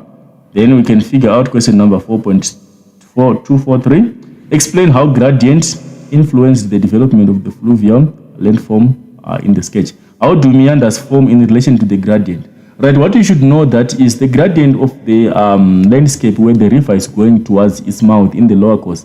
The gradient is almost general. It's general to almost flat. The river will be flowing over a gently sloping landscape. What is the implication of a gently sloping landscape towards the formation of the meander? What will happen is the river will be flowing over a gently sloping landscape, which will also imply that the velocity will be lower in that particular landscape. As the velocity is lower, the river will start to deposit load, will start to deposit sediments along its channel. And at the end, as the river deposits some material or some silt material and sediments, it starts to wind. It means the river will be blocking its own channel. And as it blocks its own channel, it has to wind to find its way, avoiding the deposits that it has made in its own channel. And as it winds, remember we are talking of what happens on a bend. Whenever the river creates its own bend, it will mean that water which goes to the outer part of the bend will be much faster than water which goes towards the inner part of the bend. And at the end, those processes are going to further and further, and the meander will migrate, the outer part of the meander will migrate, creating a pronounced meander or creating a pronounced bend. Cycles of erosion on the outer bend will continue, and the material that is eroded there will be deposited on the other side. And at the end, you tend to find that the river will create a pronounced bend because of that process. So it starts from the gradient of the landscape. It's gently sloping, leading to low velocity of the river. Because of low velocity, the river deposits material and deposits sediment. As it deposits sediment, it starts to wind, avoiding such sediments. And as it winds, remember there is undercutting that is going to take place as it tries to avoid the load which it has deposited in its own channel. So it means the outer part where it is trying to avoid the load is going to be undercut by erosional processes, and the material is going to be deposited on the inner side where it is avoiding. And that process repeats itself until the river has a winded channel or has a meandering channel which is bended. That is basically how we can figure out how the meanders develop from the gradient of the landscape in the lower course. Right. Refer to cross-section X and Y and the fluvial landform features above. Identify slopes A and B. We have already mentioned that. Slope A in that instance, that is a slip-off slope on the inner bend of the river where there is deposition. It's called a slip-off, and slope B is the undercut, which is a slope dominated by erosion on the outer bank of the river. Right. We move on to which cross-section X or Y represents the line between A and B. From A here, we tend to find that this is a gently sloping landscape. It's more of a convex slope from A going to the river channel, and here it's more of a concave which bends inwards. It's an undercut slope. So if you try to figure out from those two, you tend to find that the slope is gentle from beginning at A, it gets into the channel, then it becomes steep as we go towards B. So the reflected cross-section of the channel is the one illustrated by Y. In that instance, is Y from A to B. Right. Which cross-section? We've done that one. Explain the process involved in the formation of slopes A and B. I think we've explained that. We just have to clarify. Slope A, which is a depositional slope, which is the slip of water flows gradually on the inner bend and sediments are deposited on that river spot because of slow velocity. This is the side here. On A here, the water flows at a less velocity and sediments are deposited, meaning to say the slope will be having a gently sloping landscape going towards the stream, the river channel because of deposition. Then slope B. B here, water flows faster on the outer bend and it causes erosion of the outer bank here. This bank is eroded because of velocity of the water and it becomes an undercut. Material which is being taken here is deposited here. That is basically how those two slopes form. So we are looking at the process involved in the formation of A. There is erosion and deposition on one side and the other side, and deposition causes that slip off and erosion causes the undercut on the other side. Right, let's look at the last question on river management, river and catchment management. There's an extract there. The extract, I think, is clear and has been gone through. Right, in which province is Hammanskraal located? Right, this is Map Interpretation. You can see where Hammanskraal is and the province indicated here, and whatever you can use this infographic to figure out. Right, Hammanskraal is located in Gauteng. It's in Gauteng province. Right, we go to question 2.5.2. What is meant by unplanned development as mentioned in the extract? The extract is talking of unplanned development. Right. We can safely relate this to a settlement. When we talk of unplanned development in settlement studies, what will we be referring to? Right, let me try to figure out where the unplanned development part is falling under. Right, it says people have had a decade-long struggle with water and sanitation issues, serving as a clear example of what happens when unplanned development occurs. Right, basically when we're talking of unplanned development, we are looking at urban sprawl, the problem of urban sprawl, uncontrolled growth or formless growth of cities and towns. That is basically unplanned development. Or we are looking at the growth of informal settlements. Or we are looking at illegal invasions of land. That is unplanned development. So basically it has something to do with illegal settling of people or the sprawling of the urban settlement, the formless growth of urban areas and cities, or basically the growth of informal settlements. That is unplanned development. Then give two consequences of unplanned development according to the extract. Right, the extract talks about there are frequent leaks. There are frequent leaks in the water supply or in the sewerage systems. That is one consequence. Then the other consequence is disruption in water supply. Those ones are listed in the extract. It's just extraction. So it's frequent leaks and disruptions in water supply. Then we move on to the next one. How did Apis River become polluted? How did it get polluted? Right, it's also an extract question, which is from the extract given there. The number one cause of pollution is the dumping of raw wastewater into the river. There is the dumping of raw wastewater and also dumping of semi-treated wastewater into the river. Those are the two forms of pollution which are contributed to the Apis River. Then the last question, in a paragraph of approximately 8 lines, suggest strategies the local municipality can implement or put in place to reduce pollution of Apis River. What can the municipality do to avoid the instances of pollution of that particular river? We are looking at a legislative perspective. we are looking at the local government. What can they do to try and curb the pollution of the Apis River? Right, we can talk of wastewater treatment improvement. Since we have noted that there's wastewater which is being dumped into the river, what can be done with the wastewater?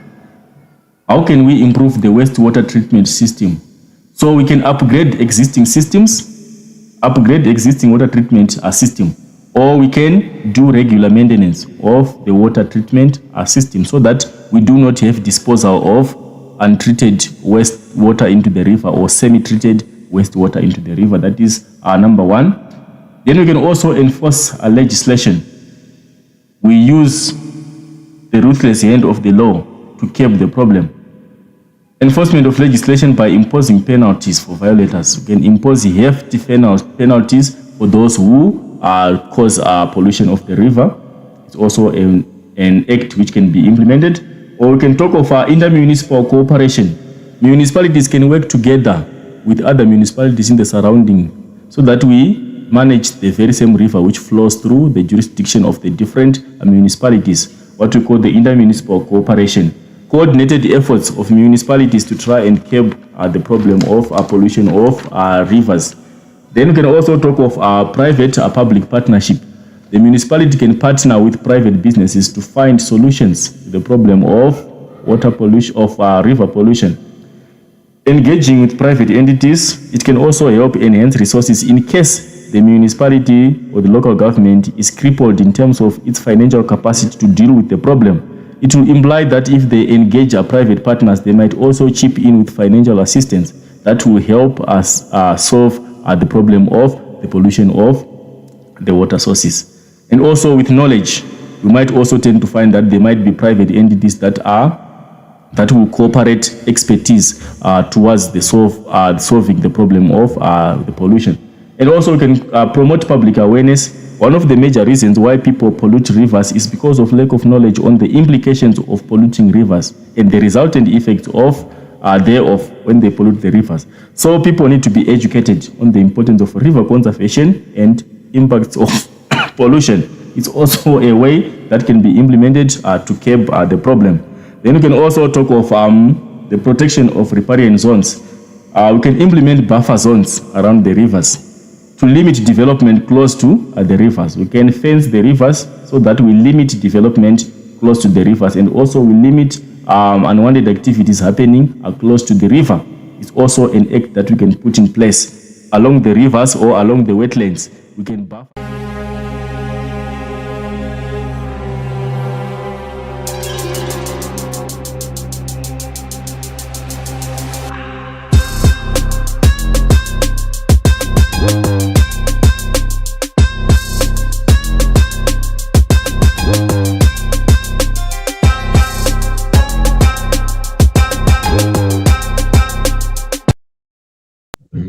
Mixed bag, climatology and geomorphology. Once more, because this is where we find most challenges. All right. They said, refer to figure 2.1 showing a high pressure and a low pressure cell in the southern hemisphere. Match the statements below with the high pressure cell or the low pressure cell. Write down your answer next to the question numbers 2.11 to 2.1.8 in the answer book. All right. 2.1.1 says, sorry, let us first look at the figure. Sorry about that. Let's look at the figure. So this is, let us refer to this one. Go to figure A, which is a high pressure cell. Figure B, a low pressure cell. All right. So they say, associated with rising A. Is it going to be a high pressure cell or a low pressure cell? And for this case, that would be a low pressure cell. It is the one that is associated with rising A. Let us try to illustrate it here on our blank page. Okay. Because we know that in low pressure cells, air converges air converges, then it's going to rise. This is low pressure cells. All right. So which makes our option for 2.1.1 to be a low pressure cell. 2.1.2 says air diverges on the surface from this pressure cell. Air diverges. So we go back and we show air diverges on the surface. Okay. Now let us try to demonstrate here a high pressure cell first. In high pressure cell, air subsides or descends. After descending, then it's going to diverge. Because to diverge when air moves away. Okay.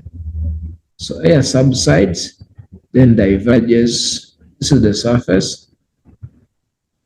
Because in high pressure cells in the upper atmosphere, air converges. You see, it is converging here, and after converging, it is able to subside, or it is able to descend, forming a high pressure cell.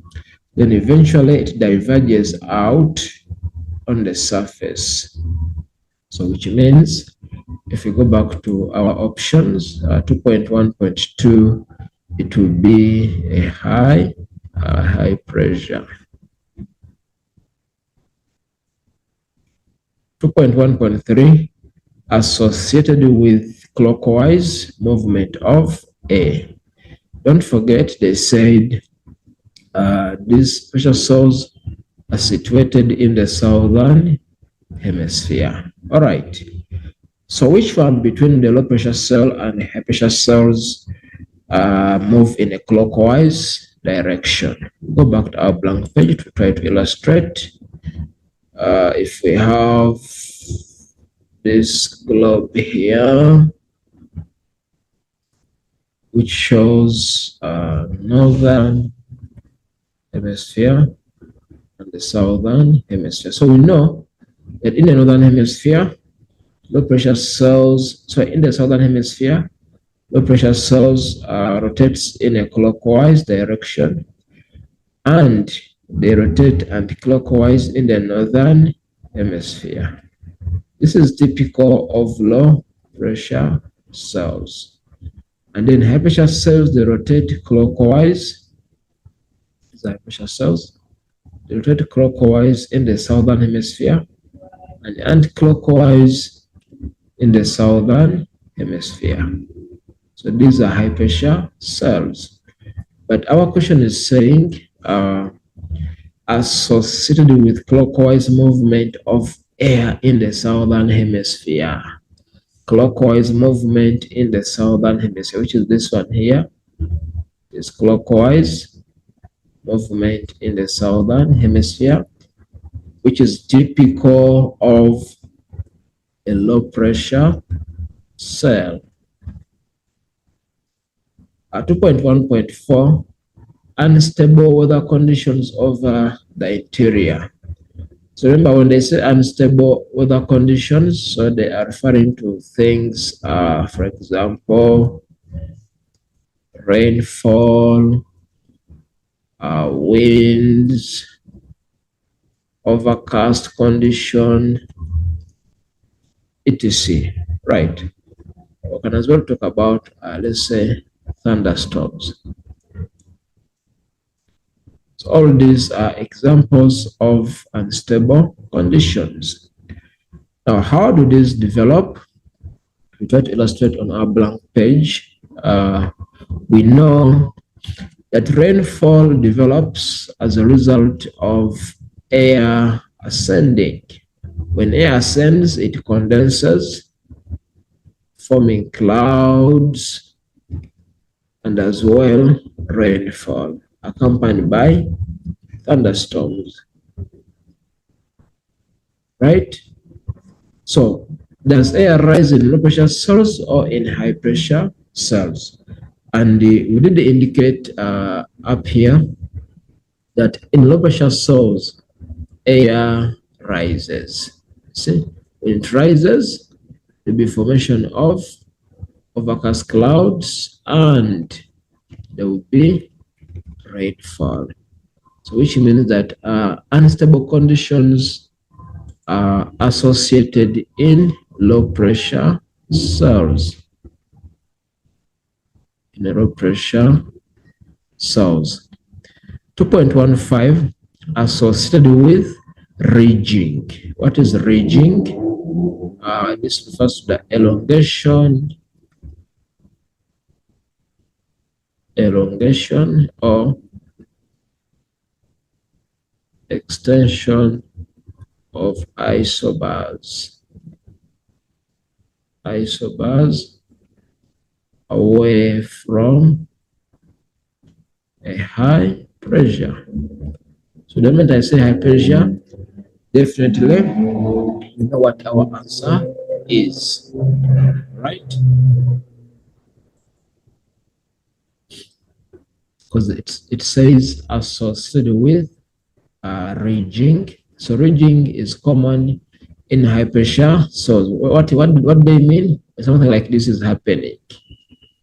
You see isobars extending away. You see, so it means this is elongation. So this part here, you can see what refer to as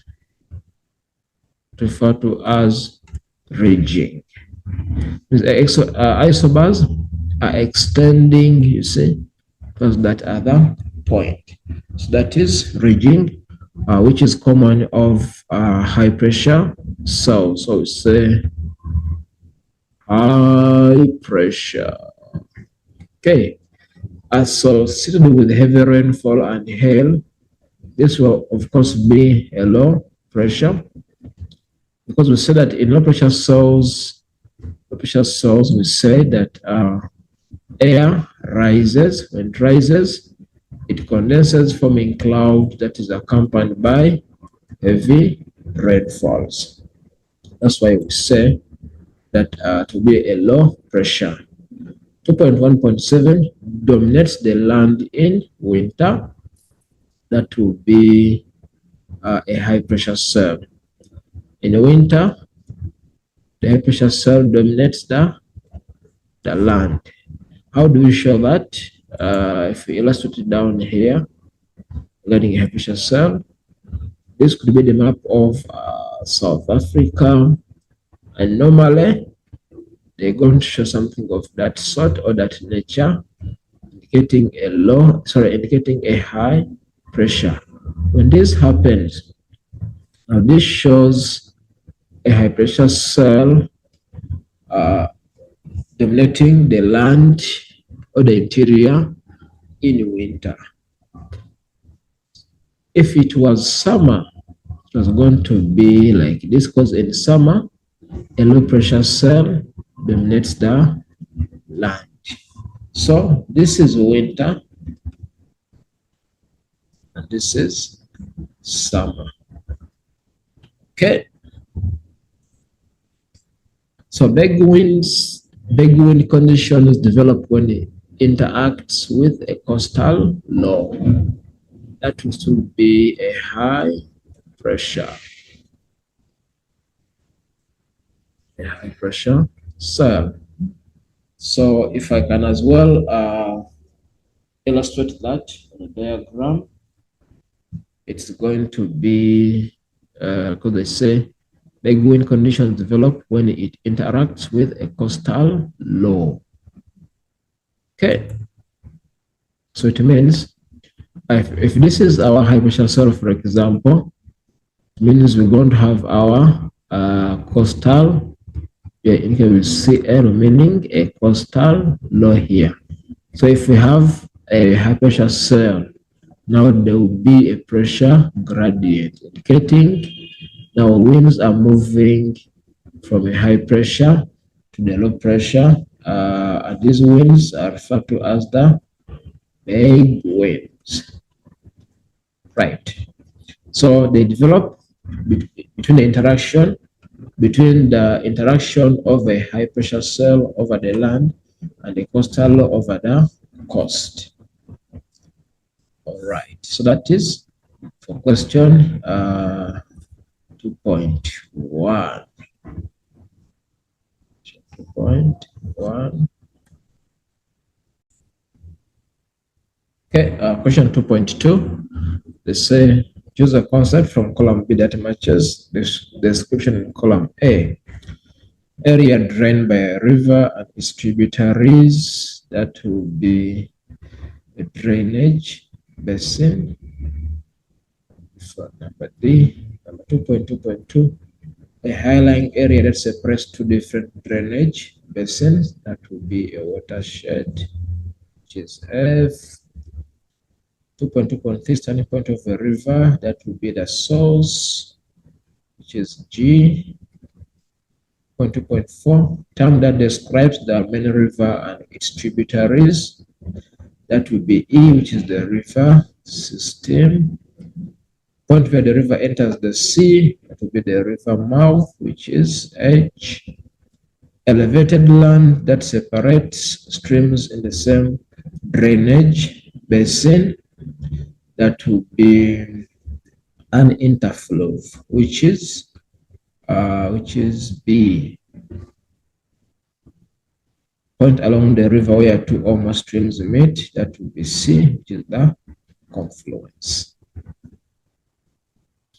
Okay. 2.3 figure shows the path of a tropical cyclone. So give a path of a tropical cyclone. So they're saying give evidence that this tropical cyclone is in the southern hemisphere. How do we tell it is in the southern hemisphere?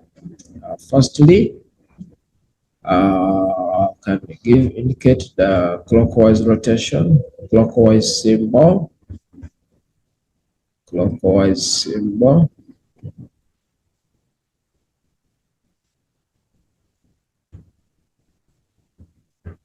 Clockwise symbol, and as well countries found in the southern hemisphere.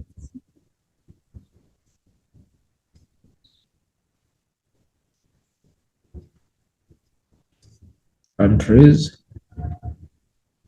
found in the southern hemisphere.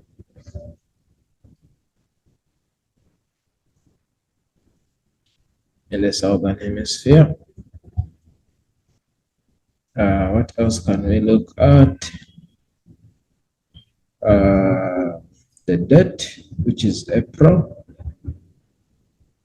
So I think it is still summer. April. Yeah, I think that date. About the date.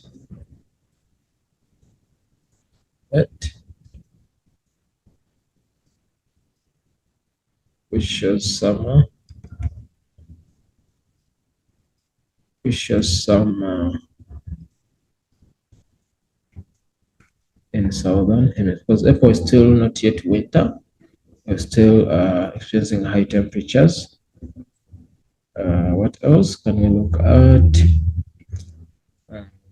The Mozambique Channel, which is in the southern hemisphere, as well mentioned.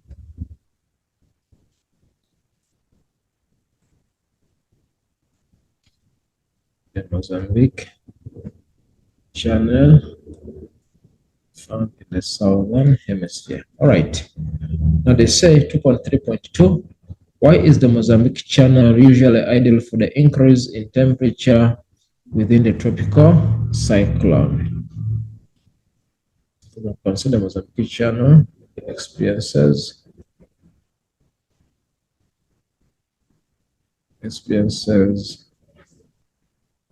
warm ocean currents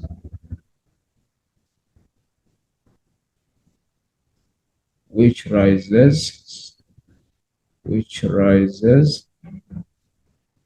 the ocean temperatures.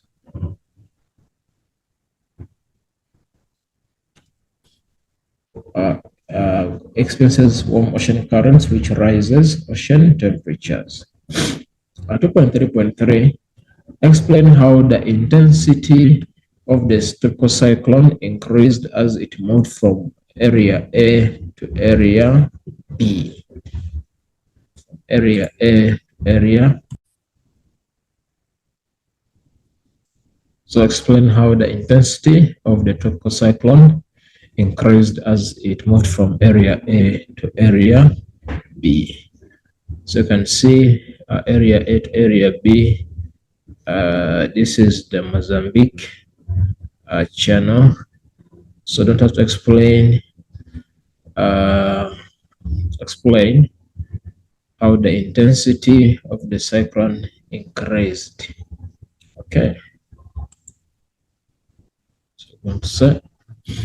That is what, which question is that? That is question 2.3.3. Question 2.3.3. So the intensity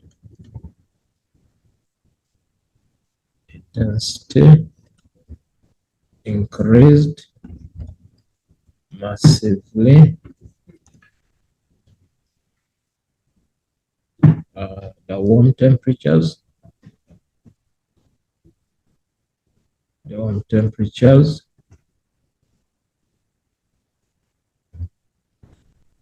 resulted into high rate of evaporation.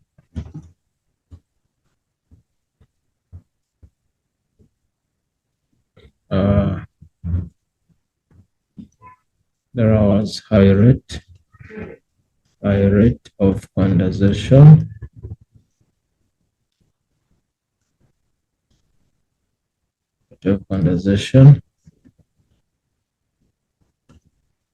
Which resulted into high latent heat supply. As well as there was less friction.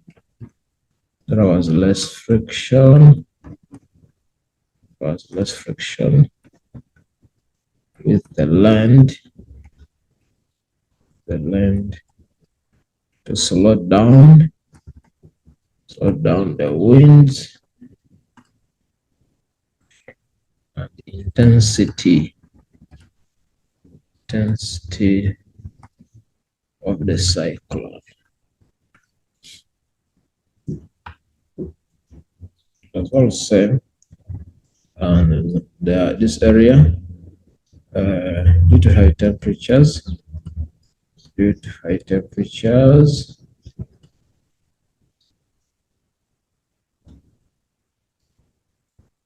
it resulted in further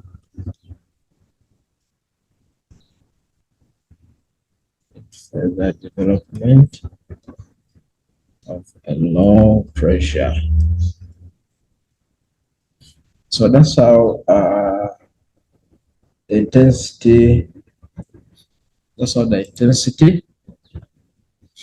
of the cyclone increased as it moved from area A to area B. All right. 2.3.4, discuss the conditions that could have caused the cyclone to weaken as it reached area C. So let's remove this one so that you can see clearly. Let's discuss the conditions that could have caused the cyclone to weaken as it reached area. So this is area C here. That's area C is almost close to the land. All right. Let's go back, discuss the conditions that could have caused the cyclone to weaken as it moved to area C. That is question 2.4.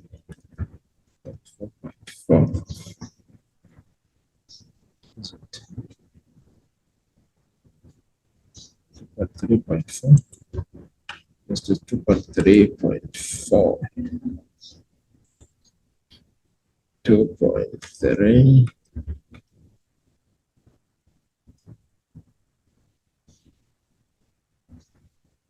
So I could say friction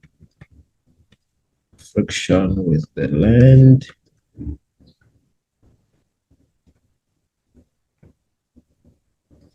weakened cyclone, as well say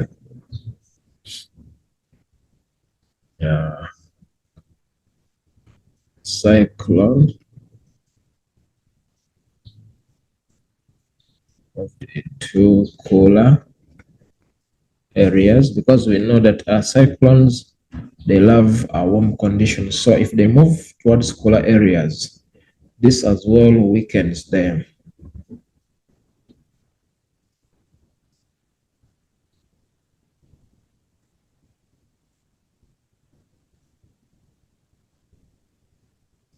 Okay, as well say less supply, less evaporation, and condensation,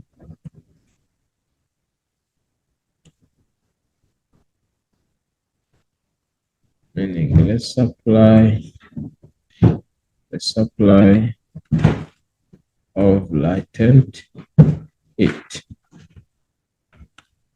So let's check again. At point C would have been the reason which caused the cyclone to weaken. Spoke about friction with the land, the supply of latent heat, moving into cooler areas, among others. So for now, I think shall go with those factors. Let's proceed to question 2.3.5, which says evaluate the physical negative impact of the coast cyclones along the coast of Mozambique. The physical negative impact of the cyclone along the coast of Mozambique. It is 2.3.5.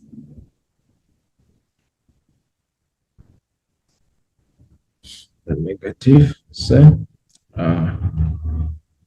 cause coastal flooding,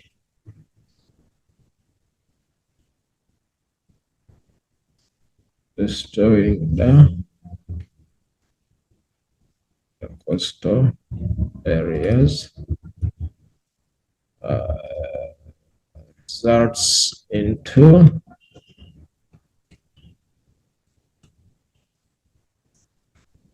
flooding of farms,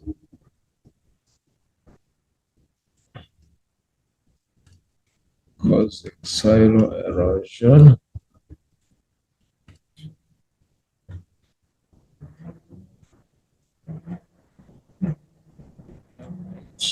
infrastructures,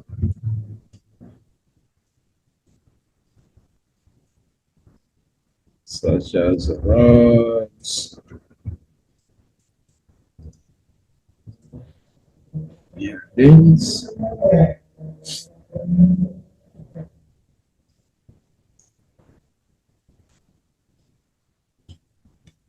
destroys the natural habitats,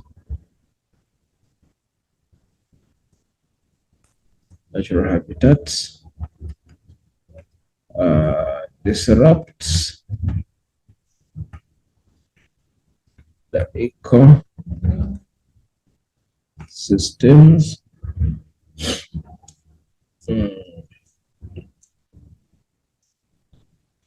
so I'll say due to heavy rains, it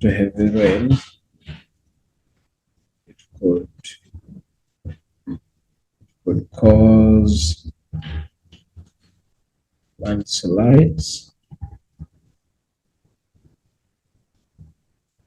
and landslides.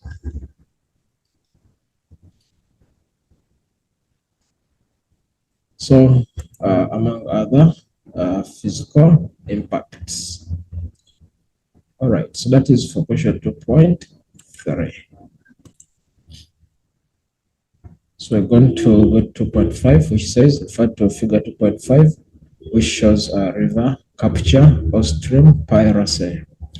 Define the concept, river capture, as shown in sketch B. So this is sketch B here. So before, you can see we have a watershed. There's this other stream flowing the other side, the other one flowing this other side. So there's a watershed in between them. So this is after capture. You can see this one was able now to store the other river, and this one was left without the source. Okay, so define the concept, river capture, so this is what I say, energetic river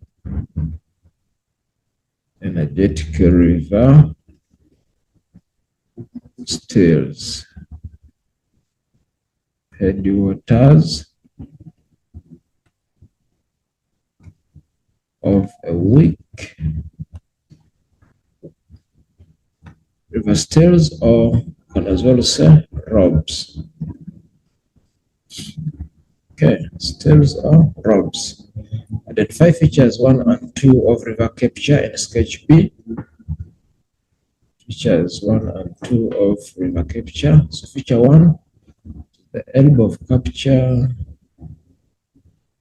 Feature 1, that's going to be the elbow of capture. What do you call it? The elbow of capture? As you can see, it forms an elbow. So this is an elbow, it's like there is a carving here. So notice the elbow of capture, it is the point where capturing took place. And feature 2, that will be the wind gap. The wind gap or a dry pen. So that is an area. Feature 2, this point here, that area which is now dry. There's no more water at that particular point. Okay. Then we look at question 2.5.3. What could have caused the capture stream to erode through the watershed? Remember, when they say capture stream, this is the same as the energetic stream, or the pirate, or the one which stall water. Right. So when they say, what could have caused the capture stream to be able to erode through the watershed? We said the watershed, like you can see here, this is our watershed. Figure A high-lying area which separates two different rivers or different basins. So you can see that this river was able now to erode backward through this watershed and was able now to intercept the other river. That's why when you look at the other figure B, you can see nicely that the other river, it has been robbed of its source. Okay. Then the question is asking, what could have caused the capture stream, or the energetic stream, or the pirate, or the one which stole water to erode through the watershed? 253.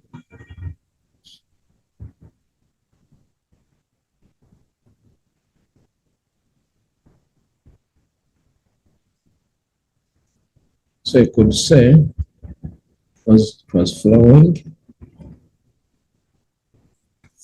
over steeper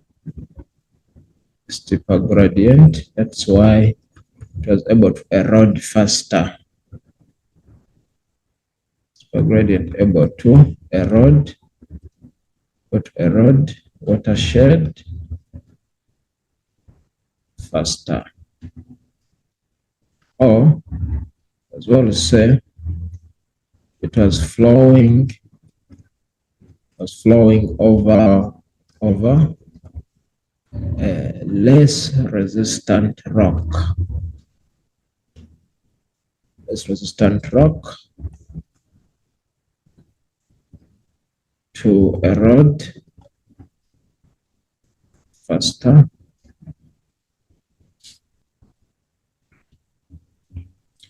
Check the question again. What could have made it to cut the catastrophe to erode through? As well say it was more energetic. It was more energetic.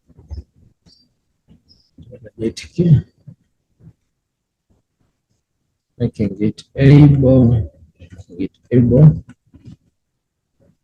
erode through.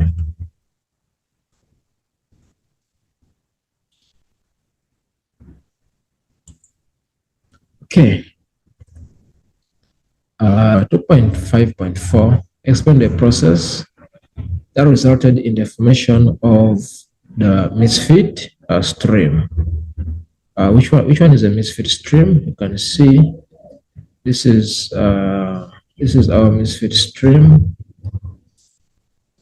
This is our misfit stream here. Misfit stream. Now a misfit stream, that is for question. Misfit stream would say a stream that lost its source. That is a misfit stream. So we need to explain the process that resulted in the formation of a misfit stream. That is question 2.54. 2.54. So we could say energetic river erode through the watershed.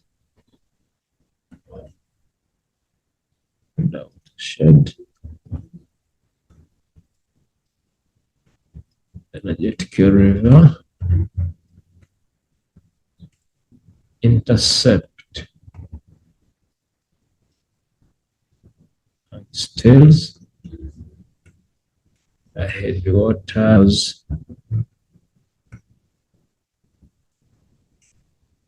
of a weak stream.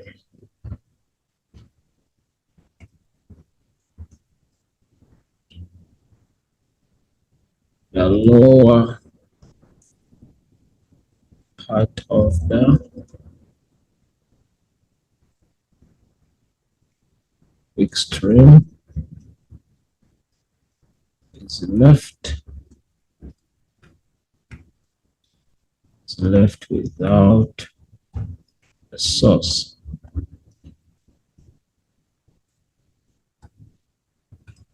Forming a misfit. All right, that is for question 2.5.4. So we say an energetic river erode through the watershed, as you can see here.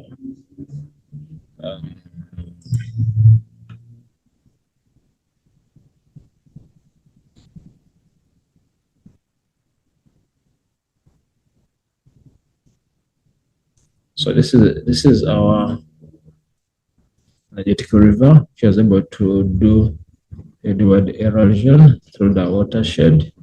Was able now to intercept this stream and eventually stealing its source. That's why here, after capturing, you can see that now this stream no longer has its source. It has been now diverted, or it has been stolen, which means the misfit no longer has any water supply.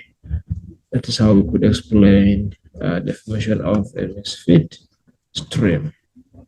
All right. 2.5.5 says, describe the change in the flow characteristics of the capture stream. What will happen to the capture stream? Would say its erosive power will increase,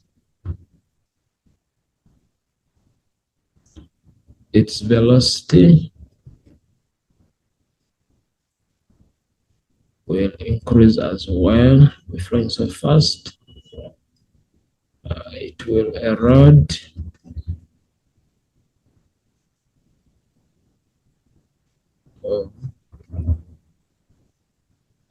vertically,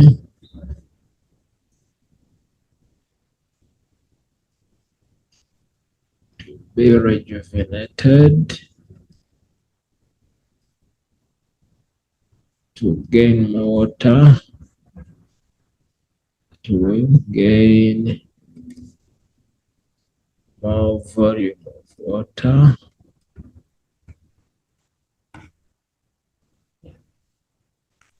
etc. All right.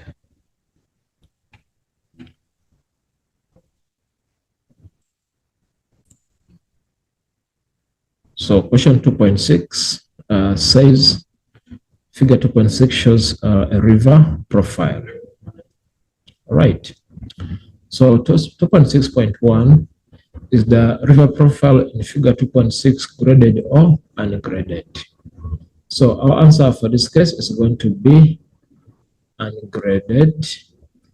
Give evidence because we could say the profile is not rough or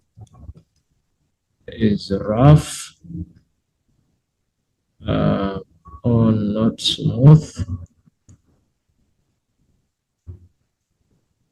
Rough or not smooth.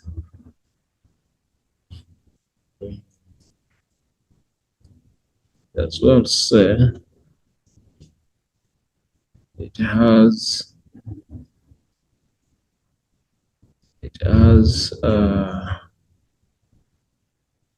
temporary base levels of erosion, temporary base levels of erosion. It is the waterfalls and rapids. So you can see this profile is not smooth because you can see here there are waterfalls around this other point. You see, so the profile is not smooth throughout. That's why we say it is typical of ungraded profile. So 2.6.3, why will there be more erosion than deposition at A? Then we could say because the river velocity is high,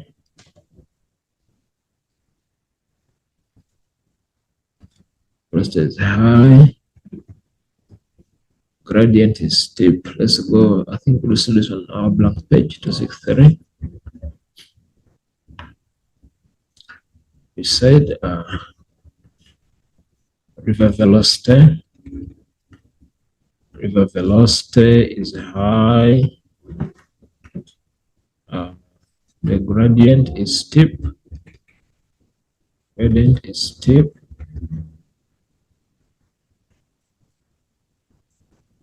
allowing more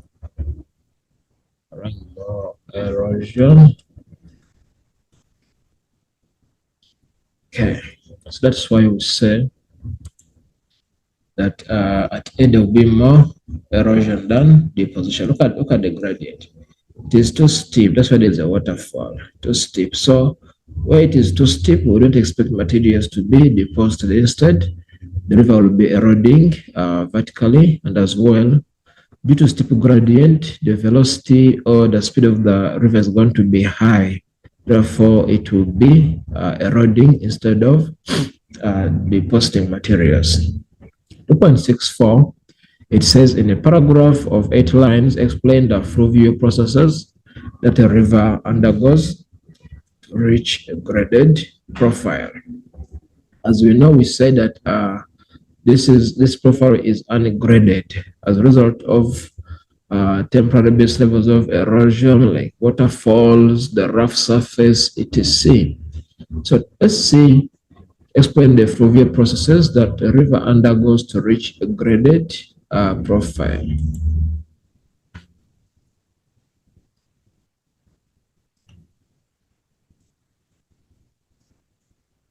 So you could say the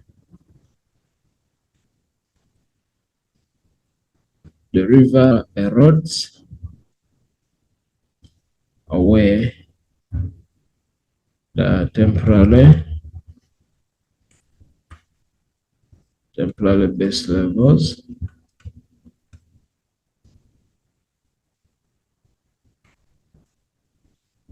including rocks,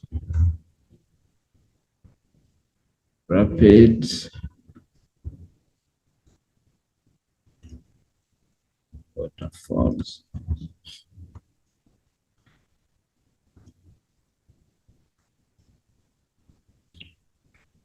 The eroded materials,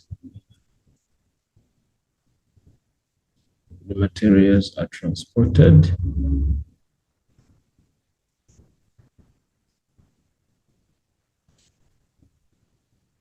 downstream.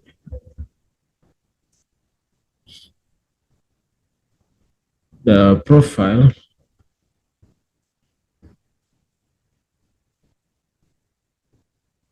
which was rough now it is smooth. This smooth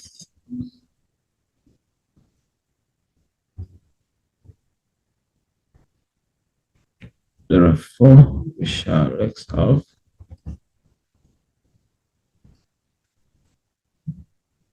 a new graded profile. Okay.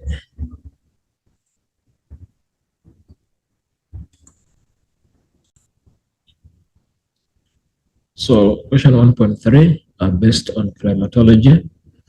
The figure 1.3 shows a mid-latitude cyclone on a synoptic weather map of southern Africa. Let's check figure 1.3. Figure 1.3 there. You can see we have, there is the symbol of the cold front and the home front. There is a symbol for high pressure cells. You can as well look at the isobars and sketch map of southern Africa. All right. So they say, give evidence from the diagram that suggests that the weather system A is a mid-latitude cyclone. So what evidence? Sorry, what evidence? Yes, can we give to suggest that the weather system at A is a mid-latitude cyclone? For this question, we can see it has a cold front and a warm front.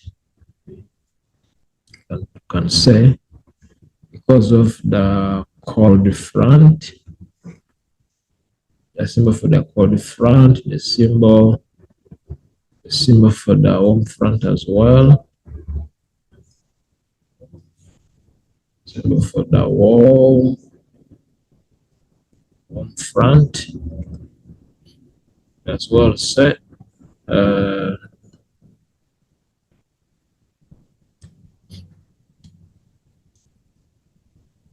the date. We'll talk about its location. Located in the western side. Located in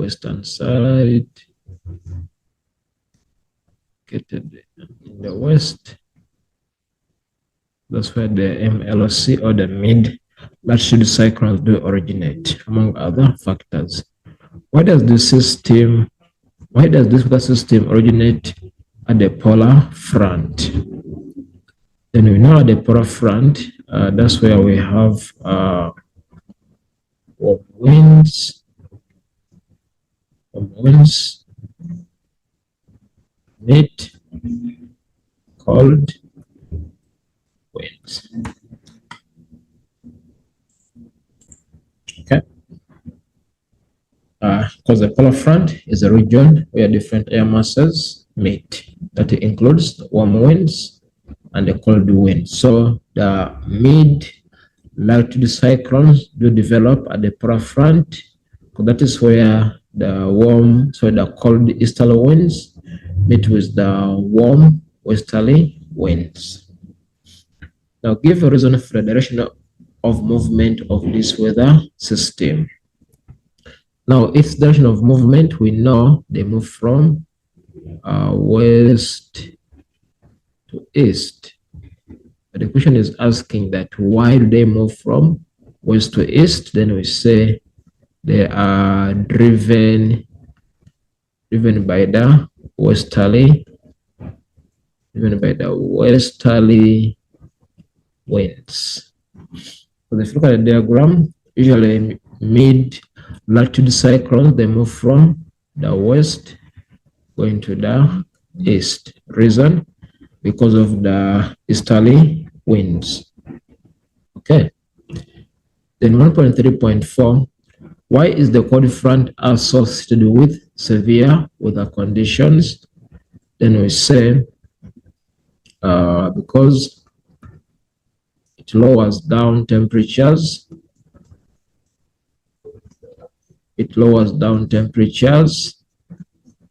And as well results into overcast conditions and heavy rains.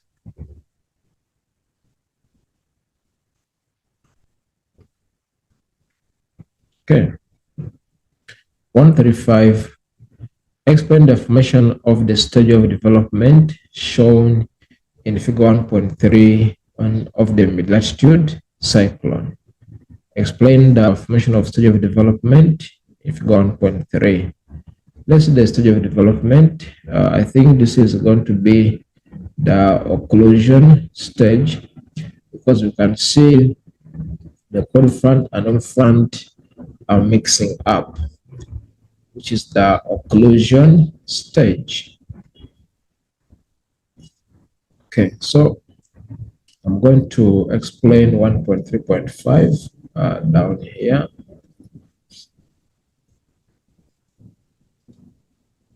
But said it is an occlusion stage. We say it forms. I said the cold front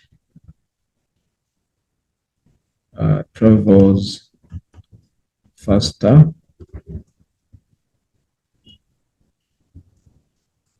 than the warm front.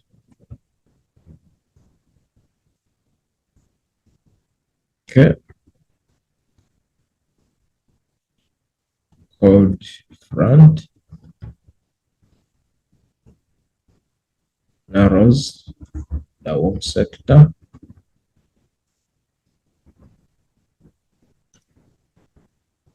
Eventually, cold front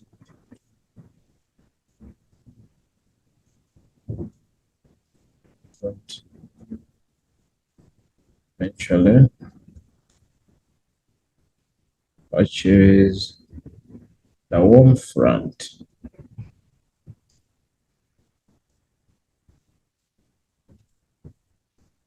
So what does that mean? If you look in the mature stage, for example, this could be our cold front.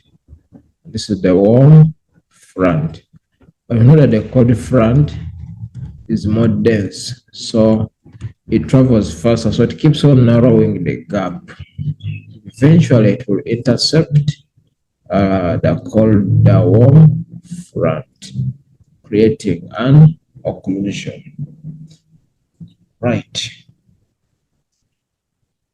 For question 1.3.6, why does the cold front of the mid-latitude cyclone have a positive impact on agricultural activities in the Western Cape? Then we could say causes winter rainfall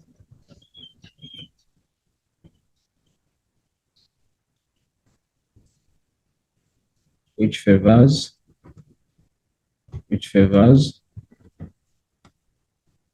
farming.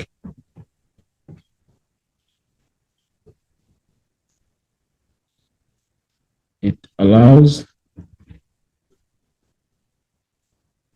growth of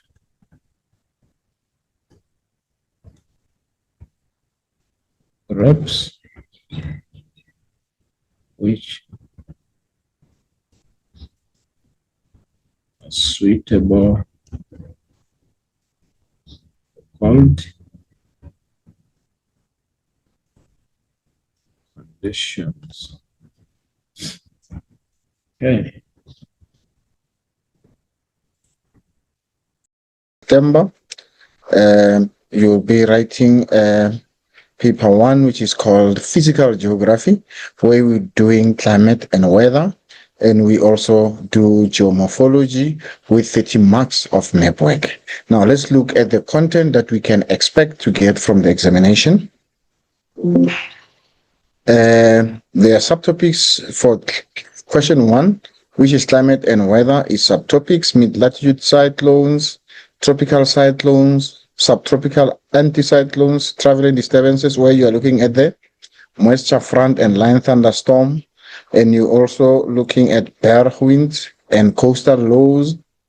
Then you look at the microclimate, which is the climate that affects smaller areas, where you'll be looking at the climate in the valley and the climate that affects urban areas and rural areas, which is urban climates. Then let's start with the first topic that we started with at the beginning of the year, which is a mid-latitude cyclone. So mid-latitude cyclone, what you can expect there, you can expect the questions that want you to give or to identify stages of development and look at the features of a mid-latitude cyclone. So in the diagram that we're looking at here, we're looking at the mid-latitude cyclone, which is in the mature stage. What are we looking at? This is this diagram over here. This diagram over here. Okay, the diagram over here is showing you two fronts. This is the cold front. It's important to note that when you're looking at the gradient of the mid-lat of a cold front, of a warm front, sorry, it looks gentle and this one looks steep. Because of the difference in terms of gradient, the warm front will move slower than cold front, and it eventually catch up with that. And then we are going to be looking at a different stage of development. Now, let's look at the simple characteristics between cold front and warm front. The air behind the cold front, the air behind the cold front is cooler than the air behind the warm front. And then the air ahead of the warm front is also cooler because that will be the cold sector. And then you can also look at the clouds that are associated with cold front. These are the cumulonimbus clouds. That is a common question for you to be able to identify the clouds of associated with the cold front, and you must also be able to explain the formation of those clouds. Now, let's look at the cyclone in its mature stage. Now, if you get the diagram and you are asked what stage of development is this, number one, you know the stage of development here is a mature stage. The stage of development here is mature stage. And then why do you say it's a mature stage? Because we can see we have a well-developed cold front and a well-developed warm front. And then the air circulation with this cold front is clockwise. And then why is it clockwise? Because now it's telling you that this is in the southern hemisphere. And then what you need to know also is you need to be able to identify these lines that join places with the same atmospheric pressure. We call this isobars. These are the isobars, and you can see clockwise circulation. And this diagram is a map view of a mid-latitude cyclone. We can look at the diagrams before that. We can look at the diagram before that. This diagram over here is indicating the cross-section. So many times learners are requested to draw a cross-section and they indicate this diagram. You can see the difference between this is the cross-section. With the cross-section, if the examination or the examiner want you to show the cross-section, you must not show the symbols. The symbols here, you can see here we have the symbols that indicate cold front. We have the symbols that indicate warm front. And then remember, the front symbols must always be drawn in front of a line, not behind the line, in front of the line, east of the line, always. Whether it is in the southern hemisphere, it must always be on the east of the line. It's not always it cannot be on the west. I saw people drawing mid-latitude cyclone and putting the symbols at the behind the front. They must always be on the east of the line if you are drawing a mid-latitude cyclone. Okay, the mid-latitude cyclone here is in a mature stage. Why do you say it's a mature stage? We're looking at the evidence here. Number one, you can see the pressure here is below 1,000. And you can also see here we have a fully developed cold front and fully developed warm front. And then you must also be able to identify this line. This is your isobar, and then a definition for isobar: line joining places with the same atmospheric pressure. And the circulation is showing clockwise circulation. It's very key for you to be able to state that the air circulation or the movement of air around the system. So we have two movements here. We have number one, movement of air around the system, and we have the movement of the general movement of the system. The mid-latitude cyclone moved from west to east, or it moved eastwards. Why does it move eastwards? Because it's driven by the westerlies. And then mid-latitude cyclone is a low pressure center, or a low pressure cell rather. So why is it a low pressure cell? Because the pressure in the center is at its lowest. Then we looked at the cold front and the warm front and the clockwise circulation of air. And then we have this as a warm sector. We have this place over here as the warm sector. And then this large area here is called the cold sector. And then these are the stages of development of a mid-latitude cyclone. You must be able to state or to identify the stages of development. There you have your initial stage, your development stage, and you have your mature stage.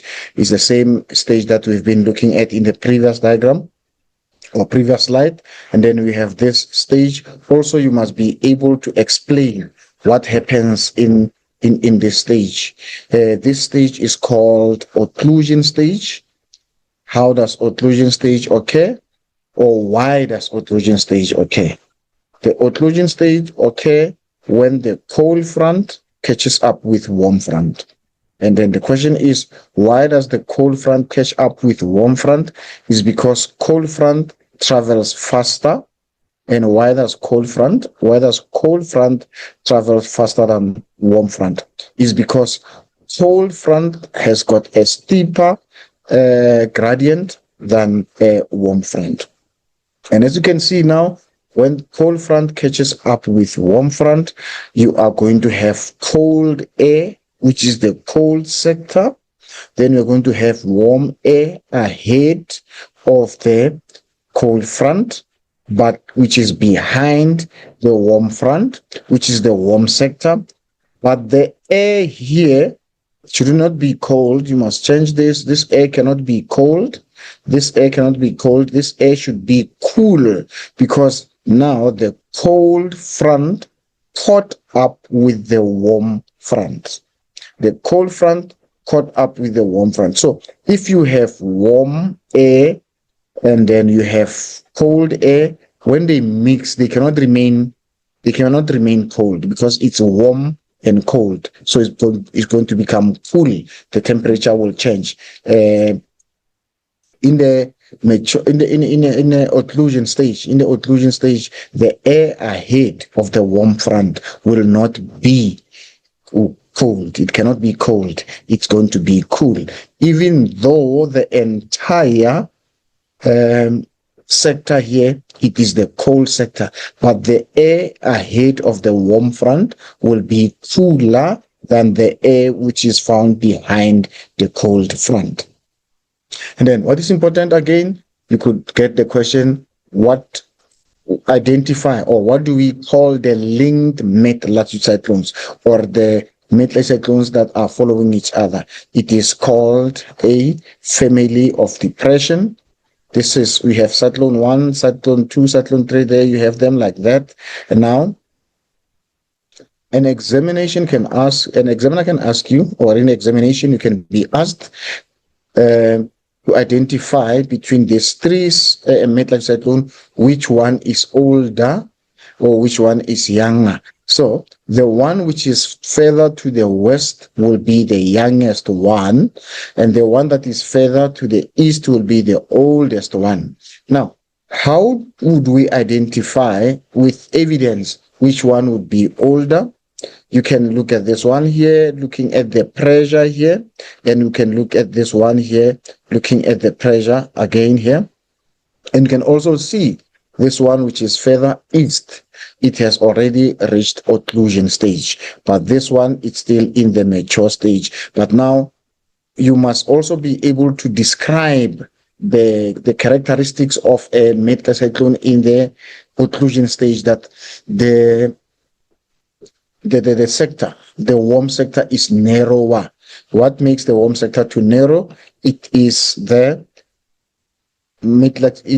cold front that is catching up with the warm front, making this sector a little bit smaller. But you can see here during the mature stage, the sector is very wide, or the warm sector is very large, because the cold front is still far away from the warm front. But when you look here, you can see they are very close to each other. So the warm sector narrows. Even when you are requested to draw the occlusion stage, or the occlusion stage, you must also indicate, you must show that the warm sector is narrower.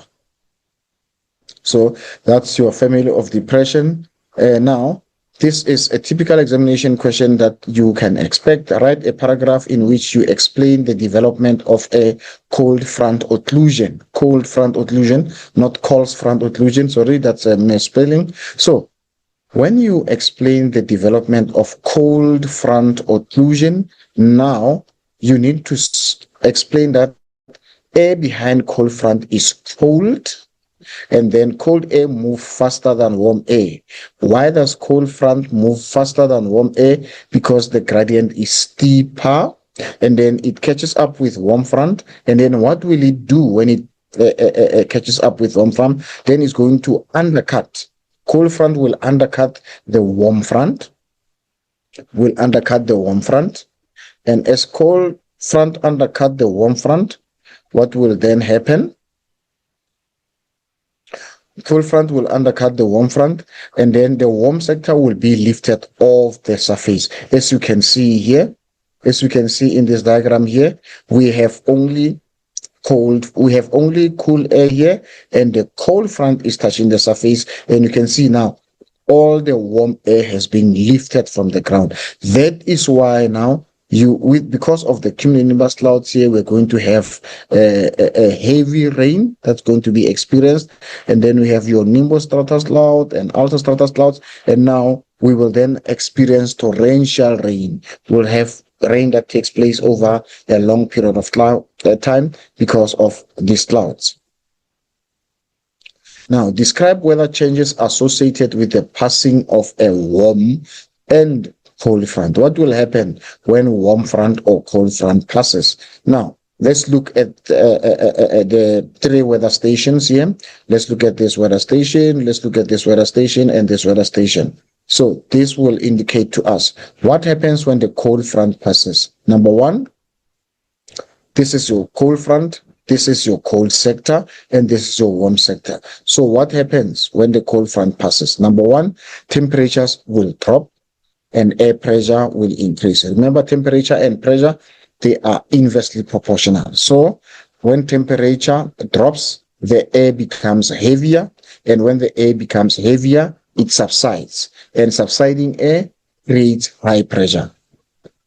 And then wind will change direction because of the clockwise circulation of air. The air will be coming from this point here, and then because of circulation, the air changes direction like that. The air changes direction like that. So this process will be called baking in the southern hemisphere, because the air will be changing, or the wind will be changing direction from because of this circulation, or because of this clockwise circulation. And then the cloud cover will increase. We are more likely to have overcast condition, and then we will have heavy rainfall, and then this will have also impact in the environment. So many times you have a question in examination that asks you to describe the impact or discuss the impact of mid-latitude cyclone on the impact that the cold front of a mid-latitude cyclone will have on the environment or physical environment. Now, when speaking of physical environment, remember, we're only referring to natural features. We're not referring to livestock. We're not referring to infrastructure. We're not referring to anything that was planted or that was built by human beings. We refer to only natural features. Like we can say the impacts of cold front or the impacts of mid-latitude cyclone will be soil erosion. And you can say it also destroy natural habitats. You cannot say it destroy crops, because crops are grown by people, so they are not natural. You cannot say it's going to destroy roads, telephone lines, electric poles, electric connectivity. You cannot say anything that is relating to what people have made. You can only restrict it to the natural environment. You can talk about destruction of habitats. You can talk about disruption of ecosystems. You can talk about soil losing its fertility, but nothing that is not natural. Only talk about natural features. You can have, number one, I said, soil erosion is one fact. And then after soil erosion, you can also add another fact on soil losing fertility. Even if you're talking about soil, but you are referring to different facts about the soil, then you can say it's going to destroy, or it's going to result in the destruction of natural habitats. Then you can also say it will result in, you can say it results in destruction of ecosystems. So natural habitats, ecosystem, you only refer to natural impacts. You don't refer to anything. Now, let's look at the warm front. This is the front that you get an examination question that they ask you which front hardly ever affect the weather of South Africa. This is the warm front. The warm front doesn't have more impact in the weather of South Africa. But when the warm front passes, what will be the impact? It will result in, or what will be the weather conditions associated with the passing of warm front? The temperature will rise because the name says warm front. It means warm front is leading warm air. So once it passes, temperature will rise to maximum, air pressure will drop, because now the air is warm, it is lighter, and therefore it's going to rise. And therefore that is why we're going to have air pressure being lower or dropping to minimum. And then wind will change from northeast to northwest. that is all again because of clockwise circulation of air, and cloud cover will decrease because now a lot of there's not going to be undercutting of that warm air by cold air. So the cloud cover will decrease and rainfall will stop. Now, let's look at the typical examination question. This was the question that came from the last year's December question paper. It said, in which general direction do mid-latitude cyclones move? You must be able to state that. And then sometimes the examiner will ask you to draw and label. Every time when you are requested to draw and label, make sure that your diagram has a heading. So you see this question, the diagram that we have here, it has got a label. The diagram here has a label, and the label says cross-section of a mid-latitude cyclone. This is a cross-section of a mid-latitude cyclone. Now, what you should know is that if you are requested to draw, you must make sure that your drawing has labels. And then again, when you're drawing a cross-section of a mid-latitude cyclone, you must also show the direction. Show the direction of the movement of air. And then give a reason for your answer. Why do mid-latitude cyclones move from west to east? Your answer here is west to east is because they are driven by the westerlies, or they are steered by the westerlies, or occurs in the westerly wind belt. How does a front A give rise to the formation of cumulonimbus clouds? Now, cumulonimbus clouds is common clouds that you're going to be talking about when you're talking about number of natural phenomenon or weather phenomenon. Tropical cyclone is associated with cumulonimbus clouds. Moisture, a line thunderstorm is also associated with cumulonimbus clouds. So it makes it very important for you now to be able, or it makes it important for you to be able to give the characteristics. It makes it important for you to be able to give the weather associated with cumulonimbus clouds. Now, the first weather condition that you must know associated with cumulonimbus cloud is that cumulonimbus clouds result in overcast condition. Because they are thick clouds, there's going to be overcast condition. Number two, because of cumulonimbus clouds have got high volume of evaporation, they are associated with heavy rainfall. They are associated with lightning and thunderstorms. They are associated with strong winds. So these weather conditions are the weather conditions that you can relate. These are the weather conditions that you can relate to three weather systems. You can relate that to three weather systems. You can relate them to three weather systems. Okay, all right, thank you. Now we were looking at these clouds, cumulonimbus clouds.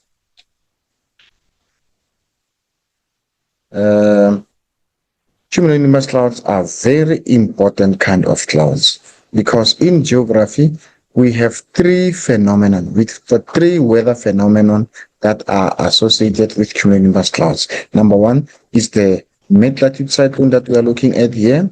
Then it is the tropical cyclone, and it is the line thunderstorm.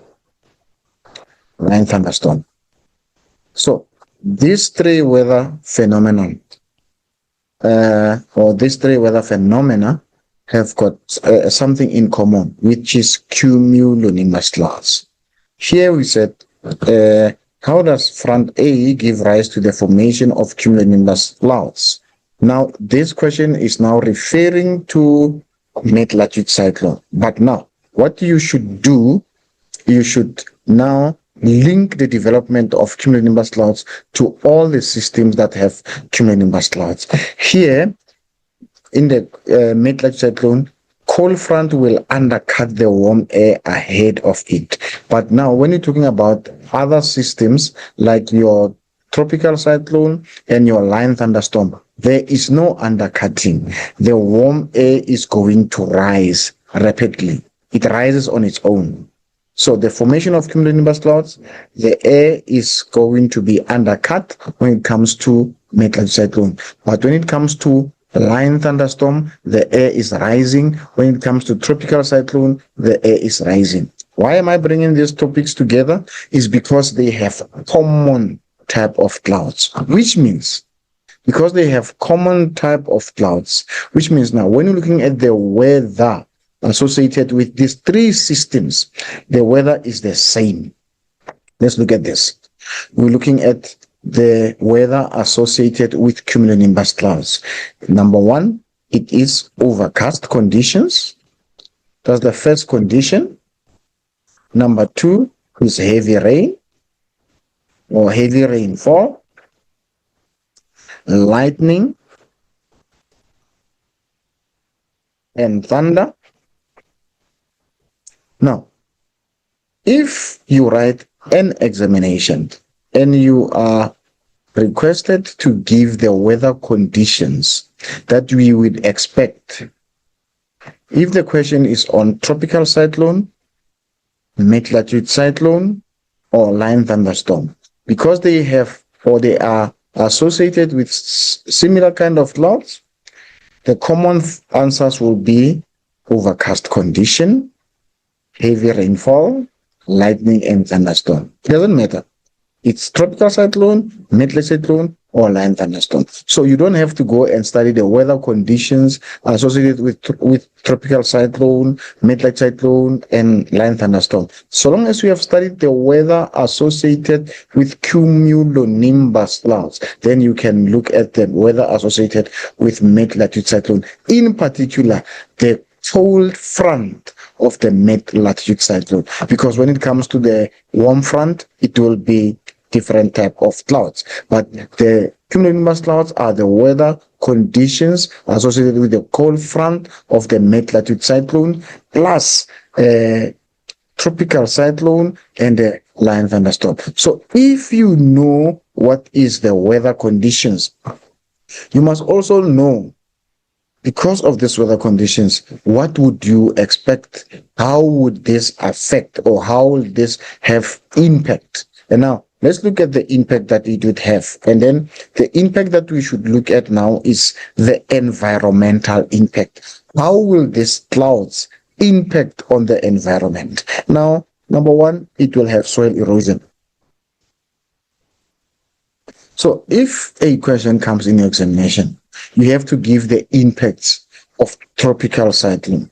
Tropical cyclone, the impact, the environmental impact, it will be soil erosion. It will be the impacts for mid-latitude cyclone, it will be soil erosion.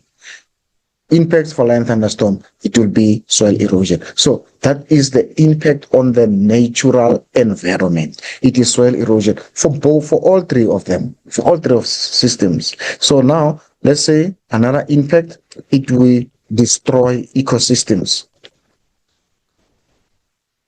So perhaps you did not look into line thunderstorm and you see line thunderstorm in the examination, but you studied the impacts of tropical cyclone.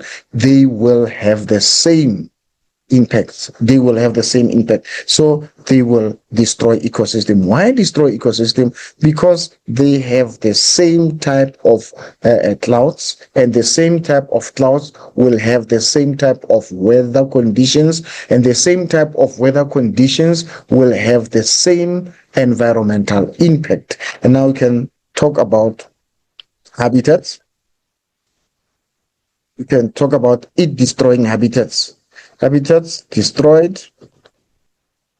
And then if you look at these things, if you look at these answers here, these answers are so related to each other. Because number one, you said it destroy habitats. Habitats, we're referring to where animals live. And then when you're looking at the interaction of animals and plants and the natural environment, it is called ecosystem. So this is, we're just looking at the same answers. You can also add another factor here, soil fertility lost.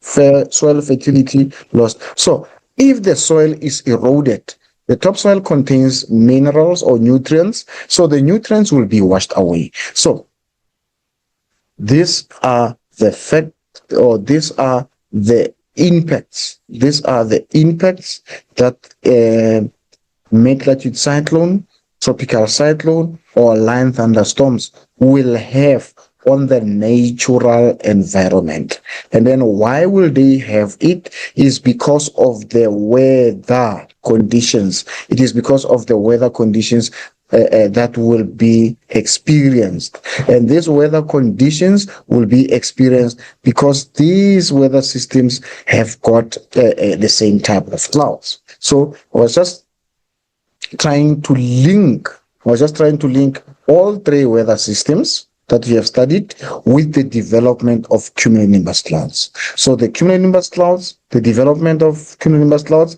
is that they form in the same way, except that with the mid-latitude cyclone, there is undercutting.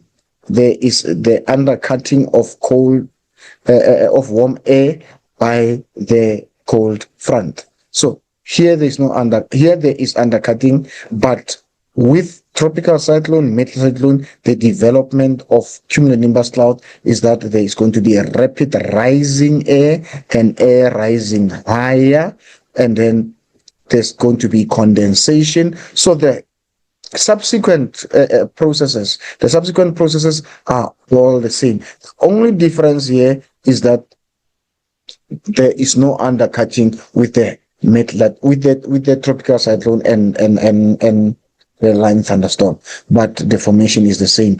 The impacts are the same because the weather conditions are the same. So you studied the impacts of the tropical cyclone, you know you have studied for mid-latitude cyclone, and you have studied for line thunderstorms. Now let's move on to the next question.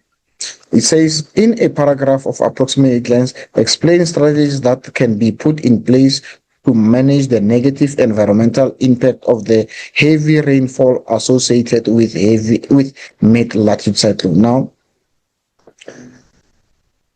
what can we do there? We can maintain this. It was taken from the last year's question paper in December. We can maintain natural vegetation. We can encourage afforestation.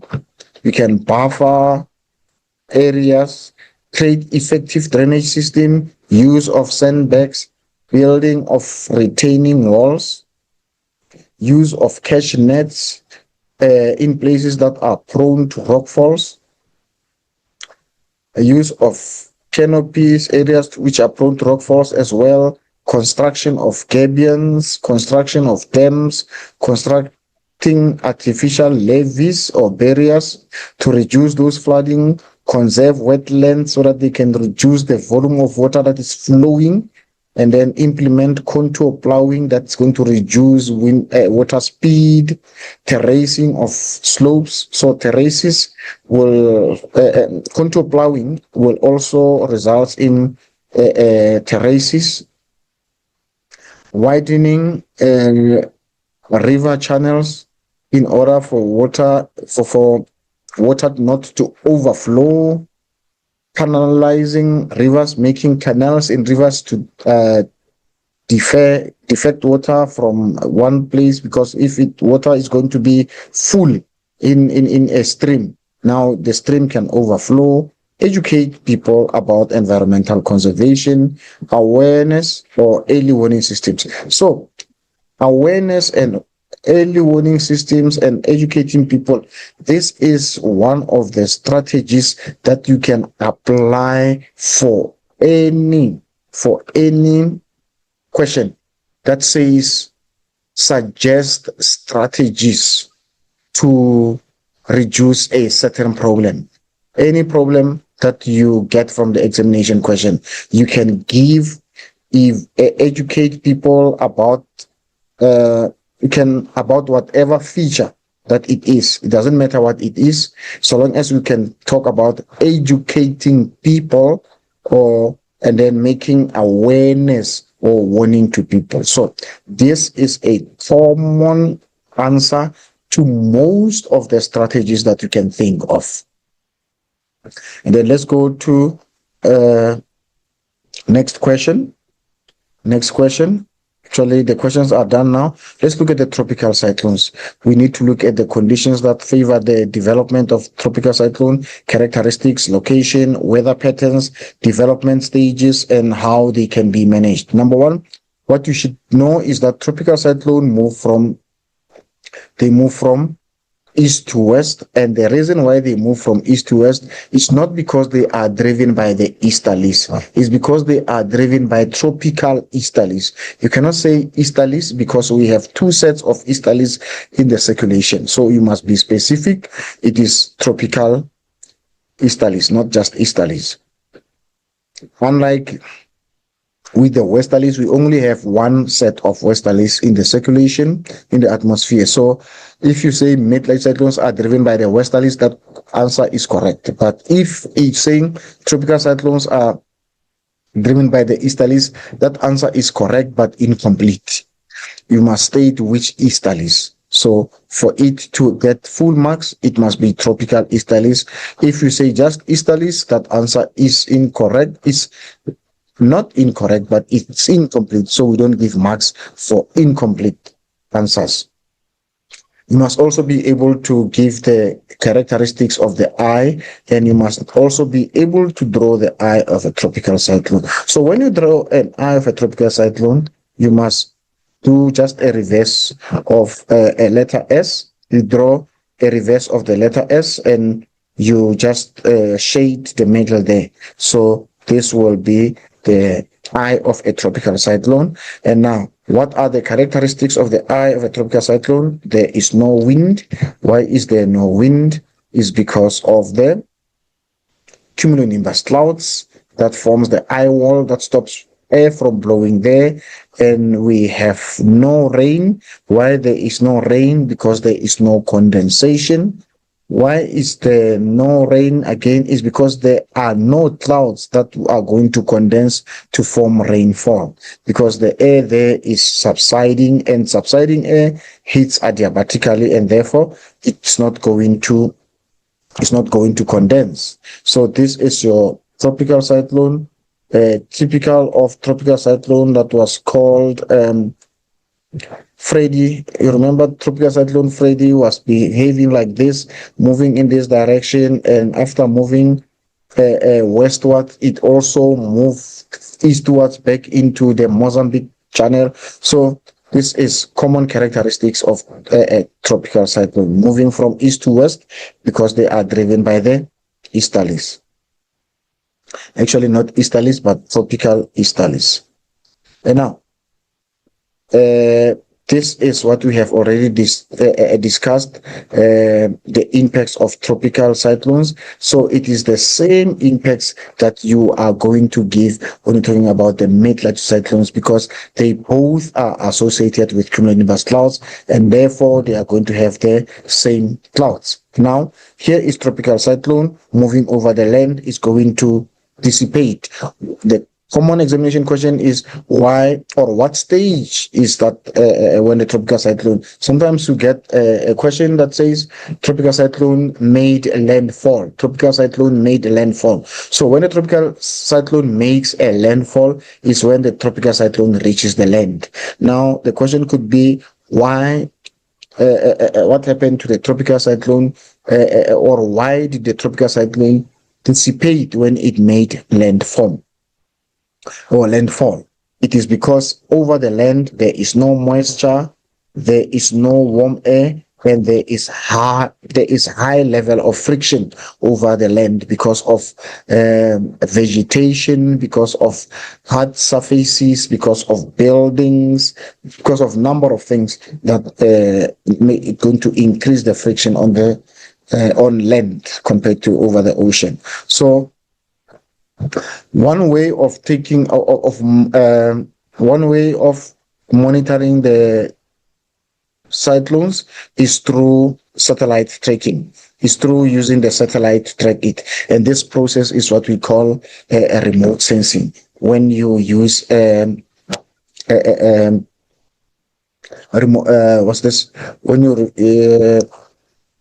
you observe the world from space without touching it, is called remote sensing. So This is the satellite that could be used to monitor the progress or the movement of a mid-latitude of a tropical cyclone rather.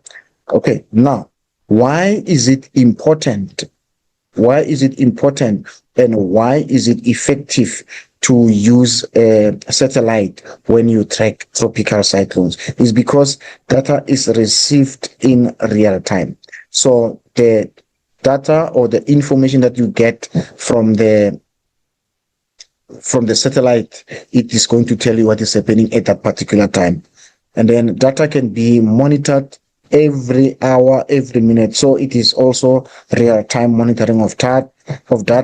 It can determine intensity. So you can use a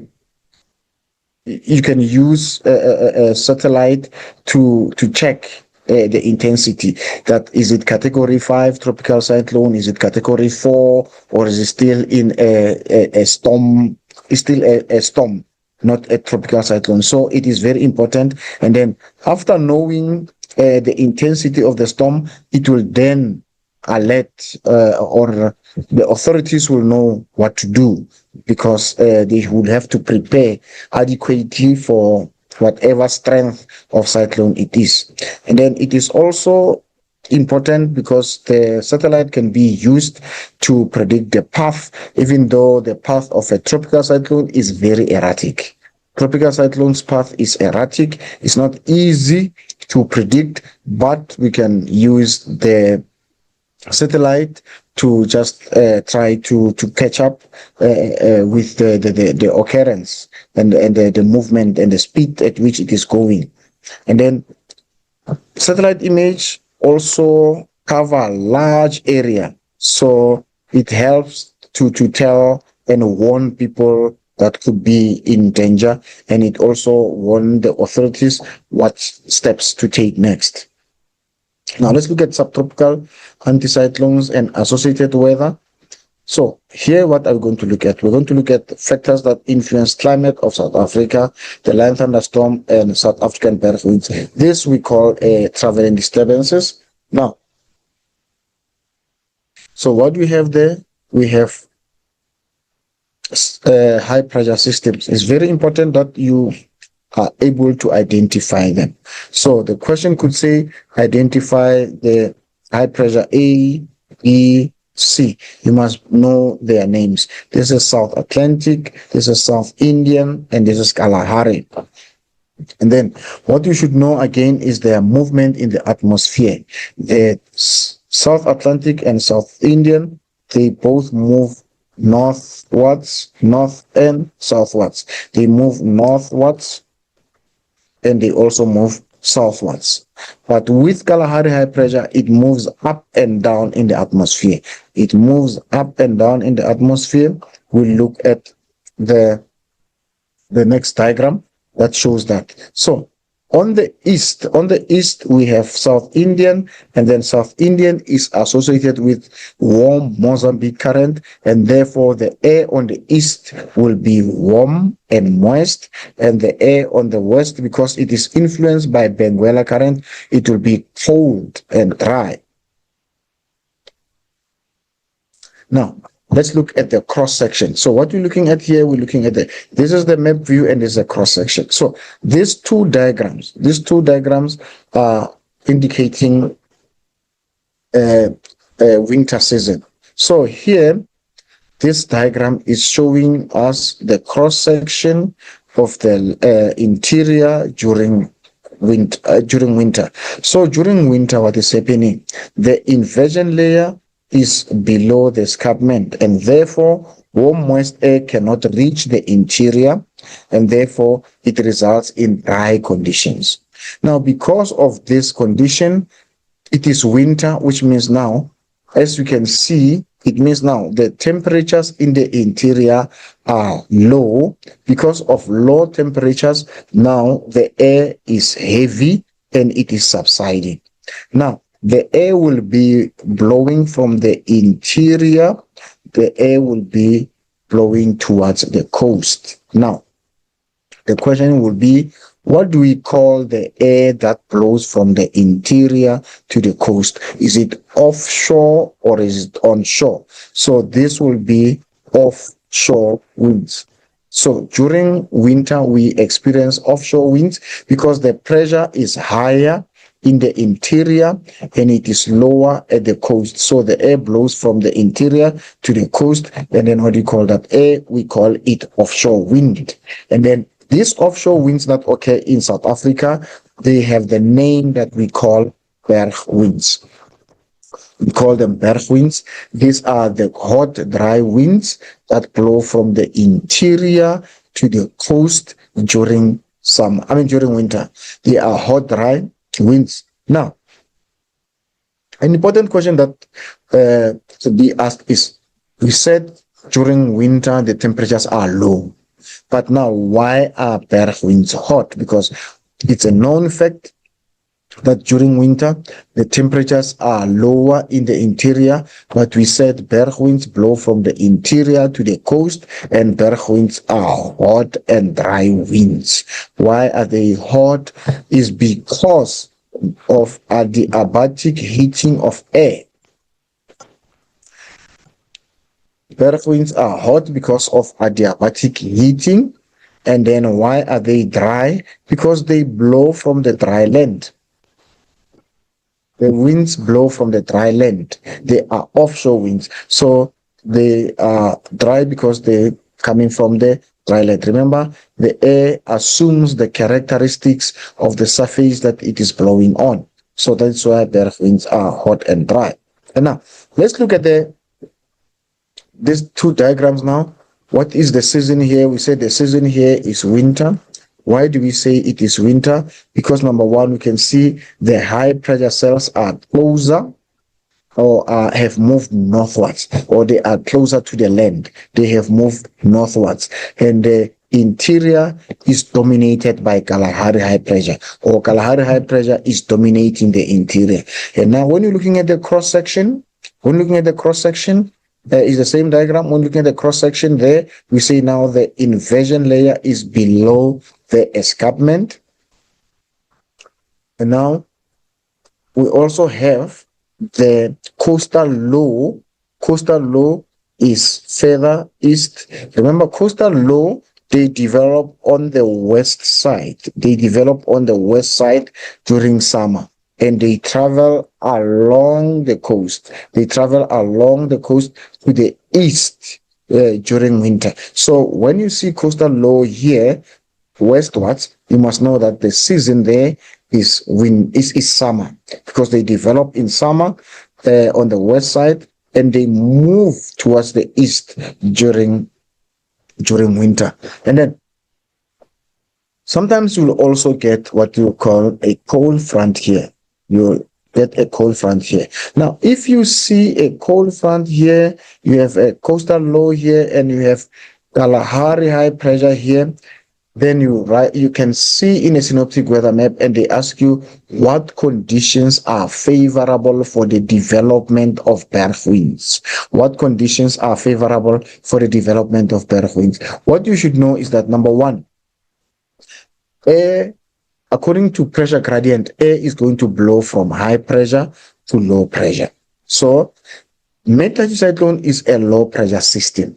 So even in the absence of a coastal low, the air will still move from the interior to the coast, because you see the presence of mid-latitude cyclone. So mid-latitude cyclone is also a factor that favors the development of Berg winds, because a mid-latitude cyclone is a low pressure cell. And then another factor that will favor the development of Berg winds is H in the interior, which is Kalahari high pressure, and the L at the coast, which is a coastal low. So there are two factors here, or two weather phenomena here, that are also creating low pressure along the coast. So When the examiner says what factors favor the development of this Berg winds here that will be developing here, you must know if you have a mid-latitude cyclone, it will be the high pressure and the mid-latitude cyclone, or it will be the high pressure and the coastal low. And then what we should know again about the coastal low is that the coastal low of all the low pressure cells, coastal low pressure cells are not associated with heavy rainfall. They are not associated with heavy rainfall.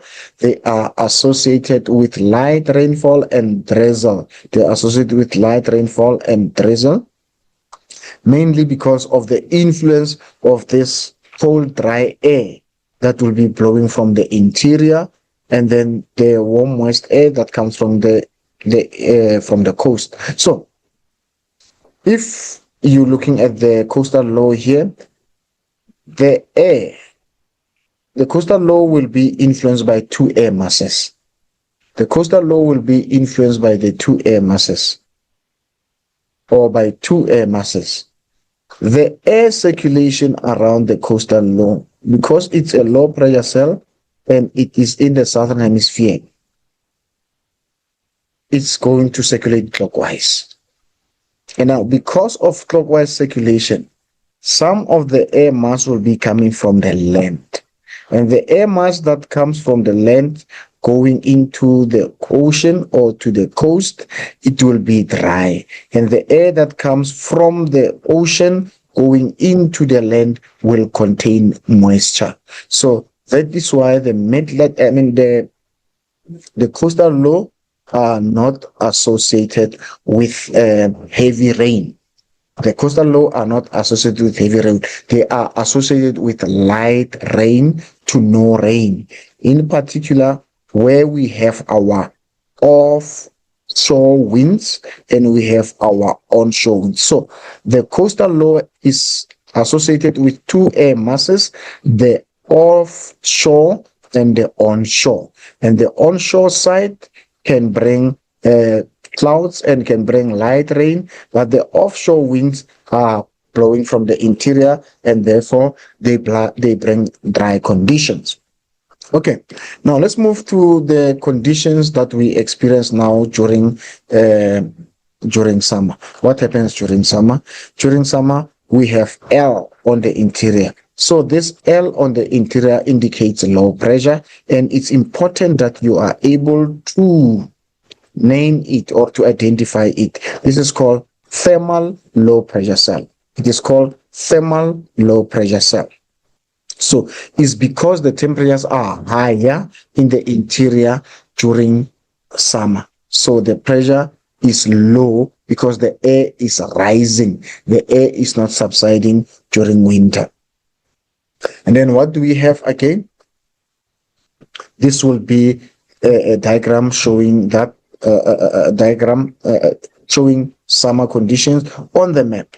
If you are to draw the cross section, there, you will now have your inversion layer being above the escarpment. The inversion layer will be above the escarpment. Remember, we're saying here in winter, what is more likely to happen when we have inversion layer below the escarpment? We said the likely weather conditions will be the Berg winds, which are hot and dry. But now, when we're looking at what will happen in summer, the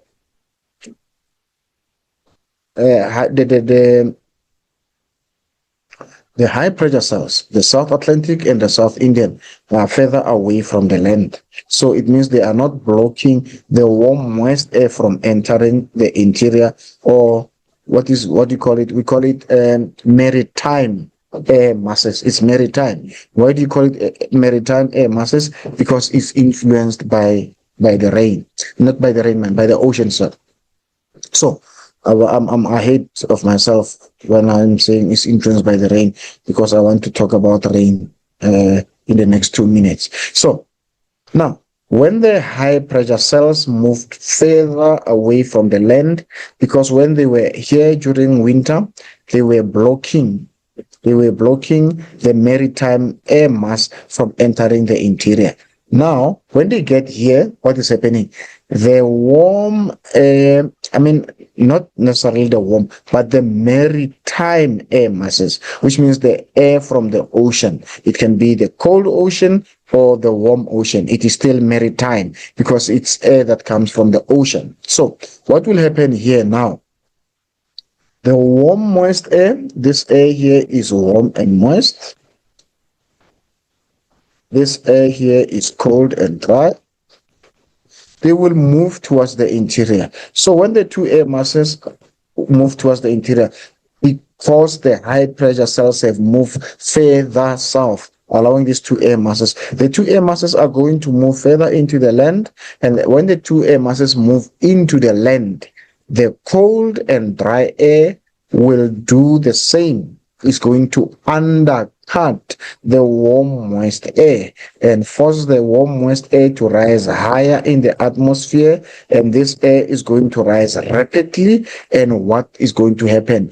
Condensation will take place. And after condensation, we will have precipitation, which is heavy rain, line thunderstorm. We're going to have line thunderstorm. And you must know that the line thunderstorm have got more impact because they are blowing over a larger area, and they are also taking place over a longer period of time. So that is the why the line thunderstorm will develop. So during winter, there are high chances of Berg winds because the inversion layer is below the escarpment and the pressure is higher in the interior, and therefore air blows from the interior to the coast. But during summer, what happens? The South Atlantic and the South Indian high pressure cells are lower, that allow maritime air masses go into the interior, and then cold dry air is going to go beneath, or it's going to wedge or undercut the warm air, forcing the warm air to rise rapidly, condense. After condensing, we're going to have line thunderstorm. And line thunderstorm, the impacts are going to be the same impacts as we discussed earlier, because the line thunderstorm, they are associated with cumulonimbus clouds. So you can also be looking at what will be the impacts of line thunderstorm. So the environmental impact will be the same. It will have soil erosion. It will destroy natural habitats. It will make the soil to lose fertility. But you must be careful, because the examiner could be looking for something different. The examiner could be saying, what will be the impact of a line thunderstorm for the farming communities? Now, if they say the impacts on the farming communities, then you can bring all the impacts, both natural impacts and or the impacts on the natural environment and the impacts on the man-made, because the question says the impacts on the farming communities. So you must be careful. Read the question thoroughly. Read your question once. Read it for a second time, and you read it for a third time. Then you can start answering the question, being very sure. There's nothing that's going to disadvantage you more than you not reading the question. You must make sure that you understood the question before you can start answering the question.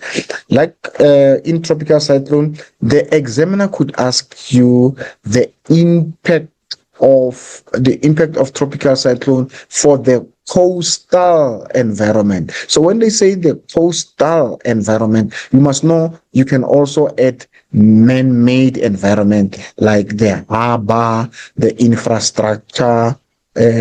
So you can add all those things. It depends on the question. So please make sure that you understood what you are supposed, and underline the keywords of the question, underline the instruction. Does it say explain? Does it say state? Does it say list? So you must make sure that you understood what the question said, and then on what? Is it on economy? Is it environmental? Is it physical environment? Is it coastal environment? Is it on farmers? Is it on communities? So be careful. Make sure that you don't answer a question according to a previous question. You answer your current question. Don't look at this question was asked previously and then you think the question was asked previously. Yes, it could have been asked previously, but it was specific to something. Make sure that you read that question and you understand the question. Now, let's look at the animated development of land thunderstorm. So the examiner, you could be asked to give the characteristics of this air mass. These two air masses, you must know this air mass is warm and moist. This one is cold and dry. They blow towards each other. They cannot mix. Because they cannot mix, what's going to form between them? It's a front. What is a front? A front is a boundary between two different air masses. And now, how do we differentiate between these two air masses?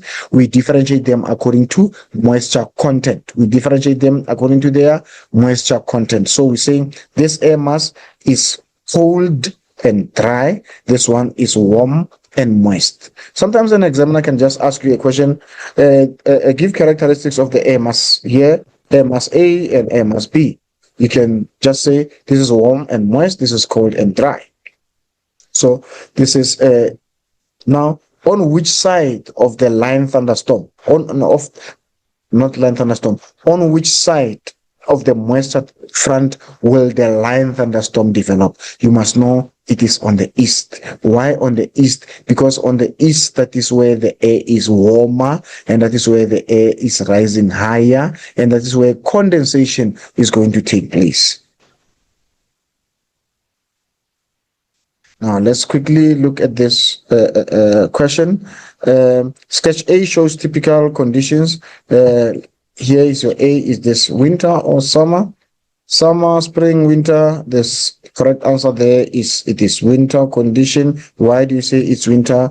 Because of H there, number one. Number two, we can see the coastal low is further to the east. It's not on west as it develops there during summer. And then you can see the high pressure cell, South Atlantic and South Indian are closer to the land.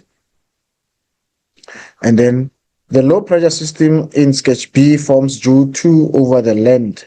The low pressure system here, is it forming because of low evaporation, intense heating, cold dense air, or heavy rainfall? It forms merely because of intense heating. It is low pressure cell, indicating that the air temperatures are higher and therefore the air is not sitting on the ground to create any pressure. So the air is rising. That is why we have low pressure cell there.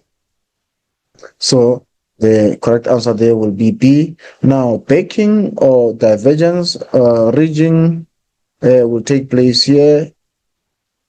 The correct answer there is that there's going to be ridging. When this high pressure cells increases or elongates, it's going to be ridging. When this high pressure cells elongates, the ridging is going to take place.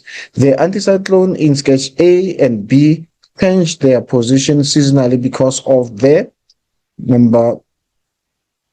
correct answer there is because of the shifting of the ITCZ. So when it is winter in the southern hemisphere, it means it is summer in the northern hemisphere. So it means now the ITCZ is going to move further north. So the high pressure cells are going to follow. The high pressure cells are going to follow the ITCZ, and therefore they are going to move northwards.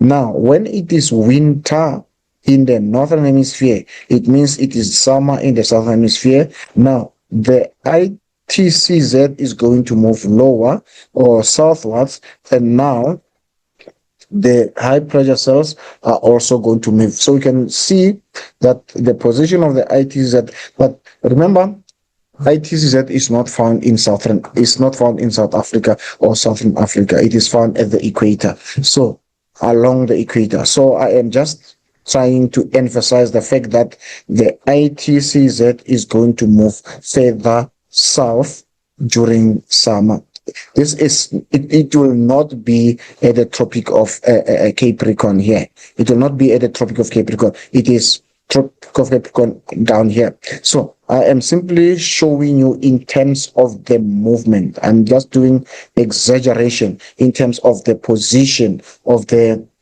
ITCZ, but it will not be close as this. So I'm just simply showing you why did this high pressure cells move southward. It's because they were influenced by the ITCZ that was going southwards. But remember, it will be closer to the equator, further high there. It's not even here. It's going to be closer to the equator, further north here.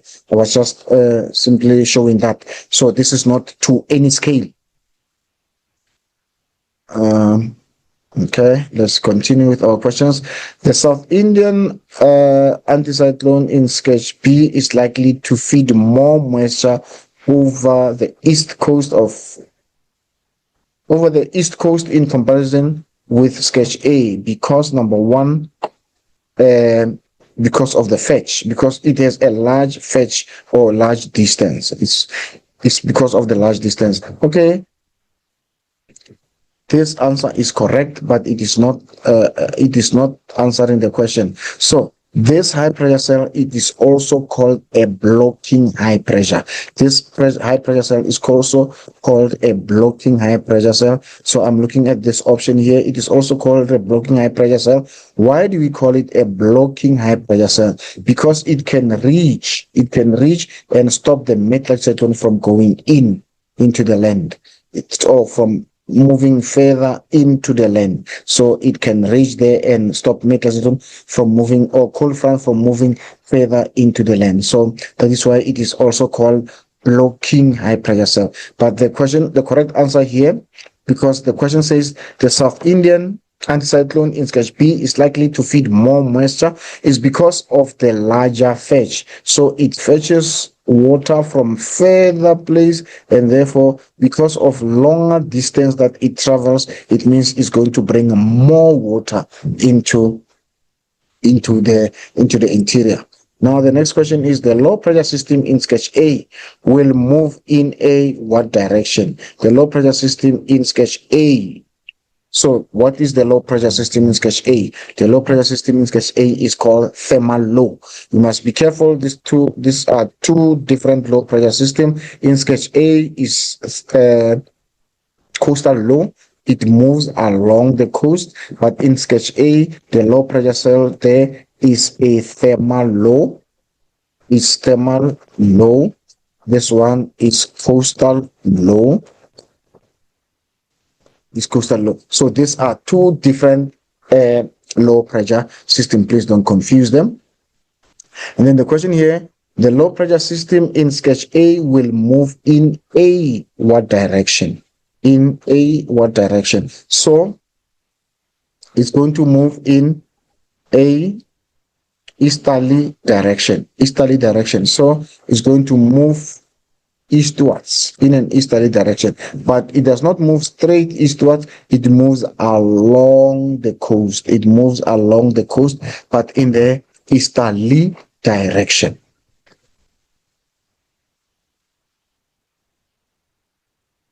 Okay, now let's move on. Berg winds are most likely to develop in the presence of the and the. Now Berg winds, in which sketch will Berg winds form? Berg winds are more likely to form in sketch A. And then they are going to form mainly because of the Kalahari high pressure and the coastal low, which is 1 and 2. Which is Kalahari high pressure and coastal low.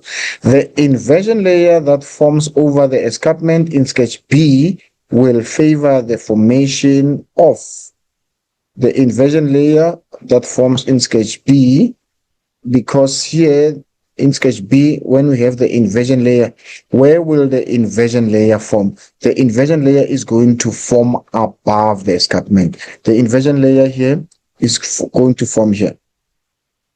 The inversion layer in B, here it is going to form above the escarpment. It's going to form above the escarpment, and this is where we're going to experience line thunderstorm. Now, the question is,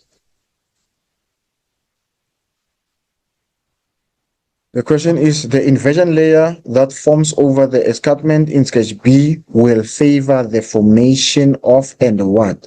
Of the rainfall and hail, because it is going to result in what we call line thunderstorm. It's going to result in line thunderstorm.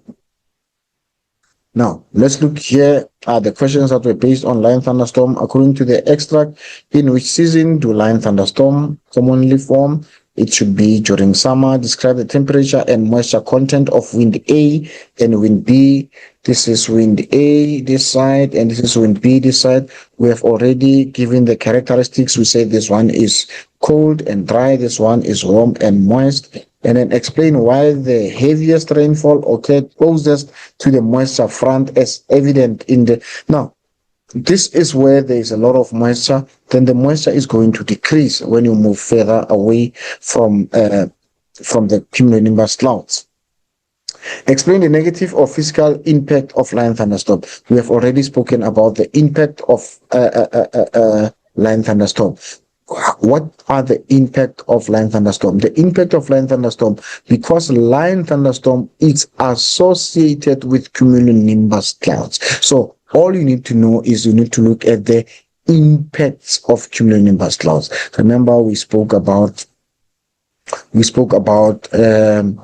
heavy rainfall that's going to result in flooding, that is going to destroy natural habitats. It's going to cause soil erosion. It's going to destroy habitat. So it's the same impacts. The impacts are not going to change. It's going to remain the same. And now, this is South African Berg winds that we are talking about, that develop in the interior. This is just an animation of the diagram that we have already spoken about. Now we can look at what we call valley climates as microclimate. So what do we have there? We have the development of... Now, this diagram, which time is represented there, is showing night time. So what happens during night time?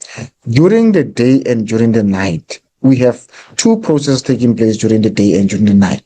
During the day, we have insolation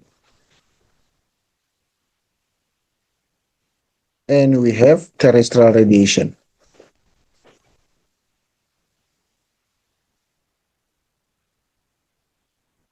For day and night, we have terrestrial radiation, and for day, we have insolation and terrestrial radiation. But during the night, insolation stops because there is no sun. So we are only left with terrestrial radiation, which is the radiation by the Earth's surface. Now, because of that, now the surface is going to lose its heat. The surface loses the heat because of terrestrial radiation. This is your terrestrial radiation. Now, when it loses the heat, the top of the mountains become colder, and the cold air now starts to subside towards the valley floor. When the cold air gets to the valley floor, what does it find? It finds warm air. It forces the warm air to rise, but the warm air can't rise out of the valley. It cannot rise out of the valley. Now it is trapped somewhere in the middle, forming inversion there, and that inversion, we call it thermal belt. Because now, what do we have here? We have cold temperatures here. Then we have warmer temperatures here. What has happened here? This process, we call it temperature inversion. You see, temperatures are lower here, but temperatures are higher here. So we call this process temperature inversion. So it means now the temperatures are increasing with an increasing in altitude. So we call it temperature inversion. Why? Because we do not have insolation. We have only terrestrial radiation. So the top of the surface is getting colder, and colder air becomes heavy. It subsides to the bottom of the valley. And then what does it do? It accumulates. As it accumulates, the temperatures drop below freezing point. It's very important that when you explain the development of frost pocket is that the frost pocket will develop when the cold air subsides and cold air accumulates and the temperatures drop below freezing point. And then when temperatures drop below freezing point, then you're going to get frost pocket. So now this is going to affect how you use the slopes. You cannot grow crops that can be killed by frost. This frost sensitive crops. I was saying insolation and terrestrial radiation, those processes take place during the day. Both processes take place during the day, but during the night, one process stops, which is insolation, and we continue with one process, terrestrial radiation. And therefore, the surface loses heat because terrestrial radiation is the radiation by the Earth's surface, or is the loss of heat by the Earth's surface. So as that happens, cold air subsides to the bottom of the valley, it accumulates, temperatures drop below freezing point, and as temperatures drop below freezing point, frost pocket will develop. Now, the development of frost pocket is going to influence the utilization of the valley. We cannot grow frost that are sensitive to frost at the bottom of the valley because they will be destroyed. So only frost that are resistant, only crops that are resistant to frost can be grown there at the bottom of the valley. So that is the impact of katabatic winds. During which season do katabatic winds form? Katabatic winds are clearly defined during cold winter nights. Cold, calm winter nights. So the night must be cold, the night must be calm, and it must be winter night for it to be very clear. And now, again, another feature that will develop here in the valley is that here we have cold surface, we have warm air above it. So when this warm air touches the surface that is cold, condensation will take place. Condensation, just like a cloud formation, For clouds to form, the air rises. The higher you go, the colder it becomes. Once the clouds once warm air reaches fuller altitude, is going to condense, and then after condensing, what's going to happen then? Clouds are going to form. The same process is going to take place in the valley. The warm air is there. The surface is cooler. When this warm air is in contact with the cold surface, condensation takes place. But what is going to happen in the valley is not clouds now. This is what we call radiation fog. What we call radiation fog. And now this radiation fog is also important for you to note the impacts of radiation fog. Radiation fog is going to reduce visibility. If it reduces visibility, it means people that are driving are going to drive slow. If they drive slow, then there could be traffic congestion. And if they drive faster and the visibility is not clear, then there are high chances of accidents taking place. So those will be the impacts of this natural phenomenon like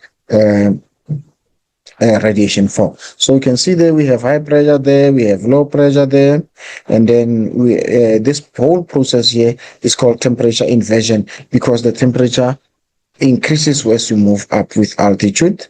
Now let's look at this diagram. Name wind 1 in sketch A. Wind 1 is anabatic winds. Wind B is katabatic winds. Name one difference between wind 1 and wind 2. Wind 1 you can see is the air is blowing up slope, and here is blowing to the valley. And this one takes place during the day, during the night. This one takes during the day. Would wind 1 or 2 originate if a higher pressure occurred at the top of the valley? So it is clear that air is going to follow pressure gradient. So which one is going to form when pressure gradient is higher at the valley? So because air follows pressure gradient, it means the pressure is higher here. It means pressure is higher, so it is clearly it's going to be wind 2 that's going to form there. Now, next topic, we're looking at Ebon Heat Island. So it's very important for you to be able to define what Ebon Heat Island is. Ebon Heat Island refers to the warm Ebon area surrounded by the cooler rural areas. So you must be able to define it, and you must also be able to state why are temperatures higher in the cities than in rural areas. Now, number one, artificial surfaces that absorb heat, high buildings that are resulting in multiple deflection of heat from one building to another, industrial activities, many cars that produces pollution that absorb heat. So those are the factors why cities are warmer. And then it's important, we were looking at the isobar, and here this is not isobar, it joins places with the same temperature. This now becomes an isotherm. This will become now your isotherms. These are the lines that joins places with the same temperature. So as you can see, this temperature is higher in the city center and temperatures decreases. So you could be asked by the examiner, what is the temperatures in the city center? You have to be able to read this and take, and then what is the temperature in the rural area or in the suburbs? You can read that. And then what is the difference or what is the range in terms of temperatures between the 2 points? And then must also be able to explain why is that variation between temperatures of the urban area and temperatures of the rural area. So you must be able to give reasons for that variation. Why, as it is now, relative to Ebon Heat Island, we also have what we call pollution dome. So pollution dome and Ebon Heat Island, many people can confuse the two. They are related concepts, but they are not the same concepts. So pollution dome, like the name says, it is a polluted air in or around the city. Pollution dome is polluted in and around the city, and it is higher during the day. Why is it higher during the day? Because during the day there is more human activities. There is more heat generating activities that make it to be more. So the temperatures go higher. But during the night, pollution dome is more is denser. Because during the night, what's going to happen? We're going to have subsiding air, and the subsiding air is going to push the pollution dome lower to the surface. And you must also think of the impacts that the pollution dome can have. Pollution dome can result in the breathing problems, just like Ebon Heat Island. Because of high temperatures, people might struggle in breathing. The same thing with pollution dome. And then you must also be prepared to answer application questions, because application questions could be, how will pollution dome impact the city dwellers? How can pollution dome impact the city dwellers?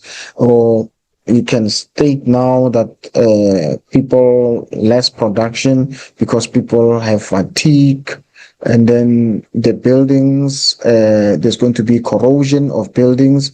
There's going to be more cleaning that is required because of the dry deposit of acid rain. Remember, your acid rain can be dry and wet deposit. So when you see the dust particles, that will be part of the dry deposit of acid rain. Now, here are some of the questions that could be looking at the pollution dome. Now we're looking at the diagram. Let's try to answer these questions. Where's my first question here? You can see my first question. Okay.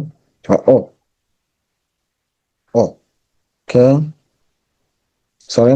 Now, 1.2.5, there's my first question there about pollution dome. Refer to sketch A or B on pollution dome below to answer this 1.25 to 1.2.7, represent a pollution dome at night. So at night, the pollution dome will be more flatter than that, and it's also lower. It's flatter and lower. So B is the one that represents that. Pollutants are dispersed. You can see at A, there's arrows there going there. So it means the pollutants will be dispersed at A.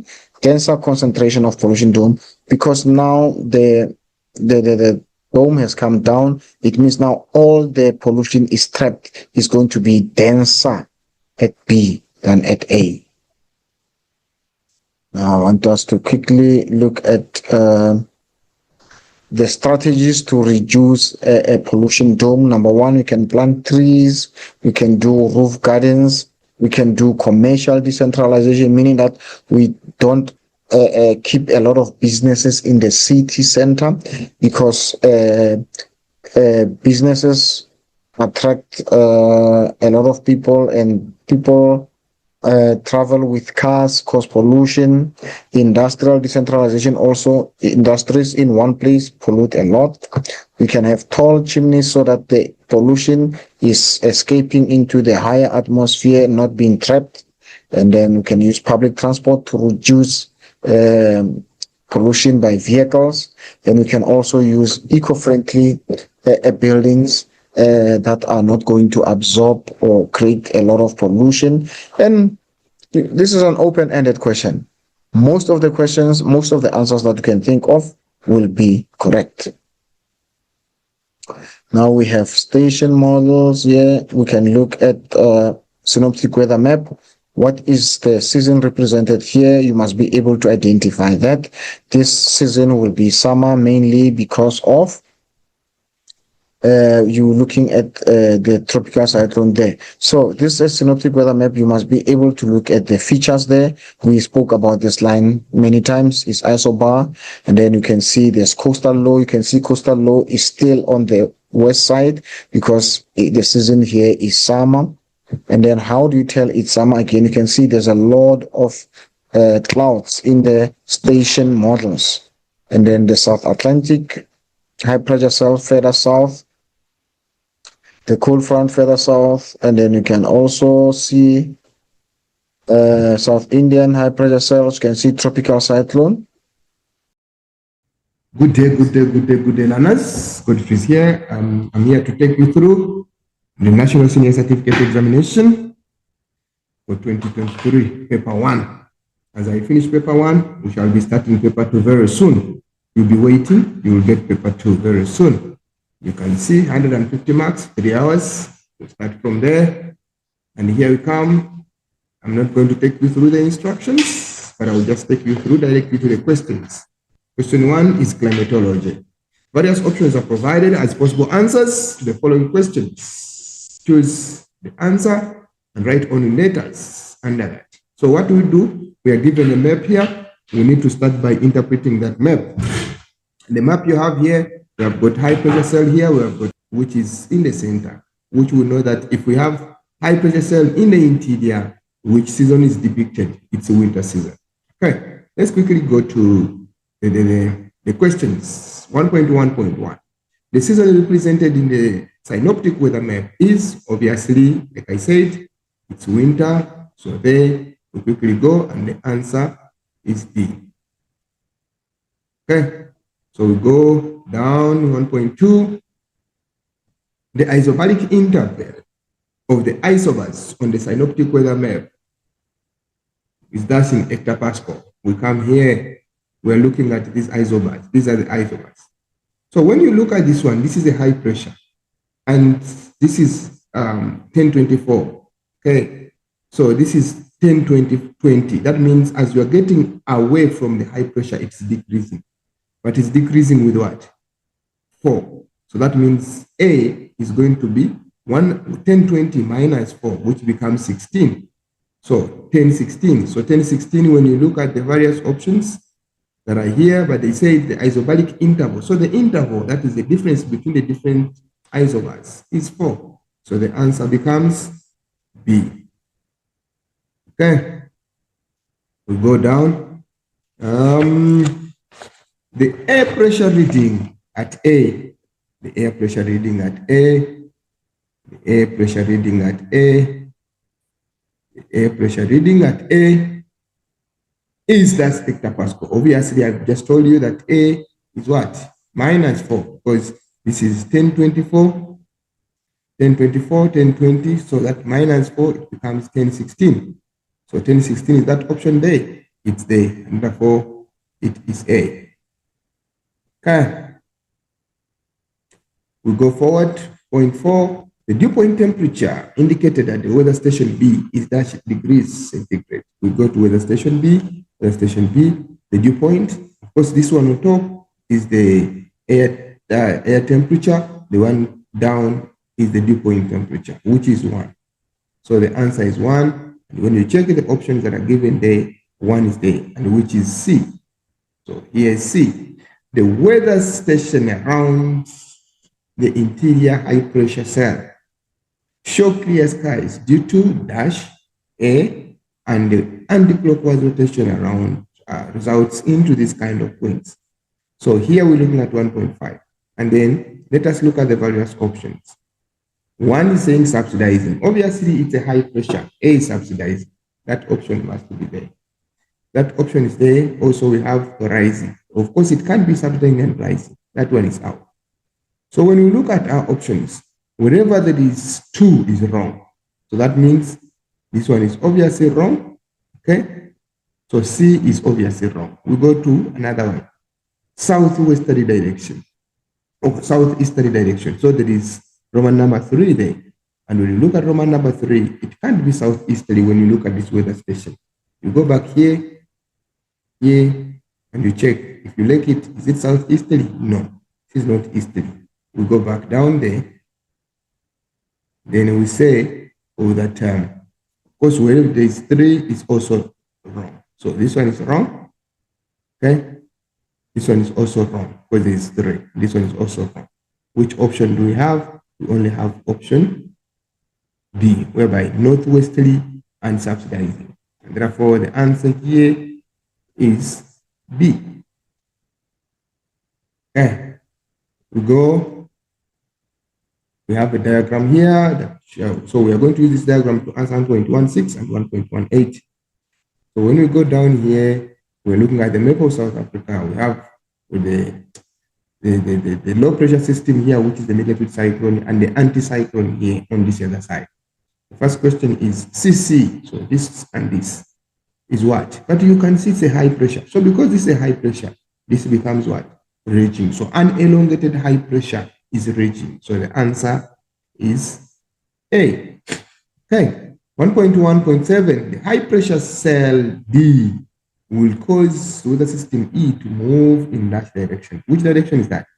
So that 1.7, obviously the answer is B. Okay. So here we say B. So the weather condition at this station F is here. What is the weather condition? So the weather condition here is which one? Go down and we say air temperature is 8. Let's look at that air station. Air temperature is the atmosphere temperature at that station. Is it 8? No. The atmosphere temperature is 14. So meaning that 8 is number, where we have 8 is number 1. So in these options, wherever there is 1 is wrong. So this one is wrong and this one is wrong. Okay. So we are remaining with those 2. Cloud cover is 4/8, which is a half. And therefore, when you look at the station model, it is a half. Therefore, do we have that 2 somewhere? So it is on this and on this. So we are looking for the other option that makes it very right.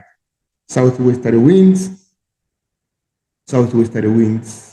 Obviously, these winds are southwesterly. When you look at it, you come here, it's southwestern direction. This is southwestern direction. So that obviously makes it. Wind speed note is 5. This one is not 5, it's 10. So that means wherever there is 5 is wrong. So where is 5? 5 is here. So the only option is B. So right there, B.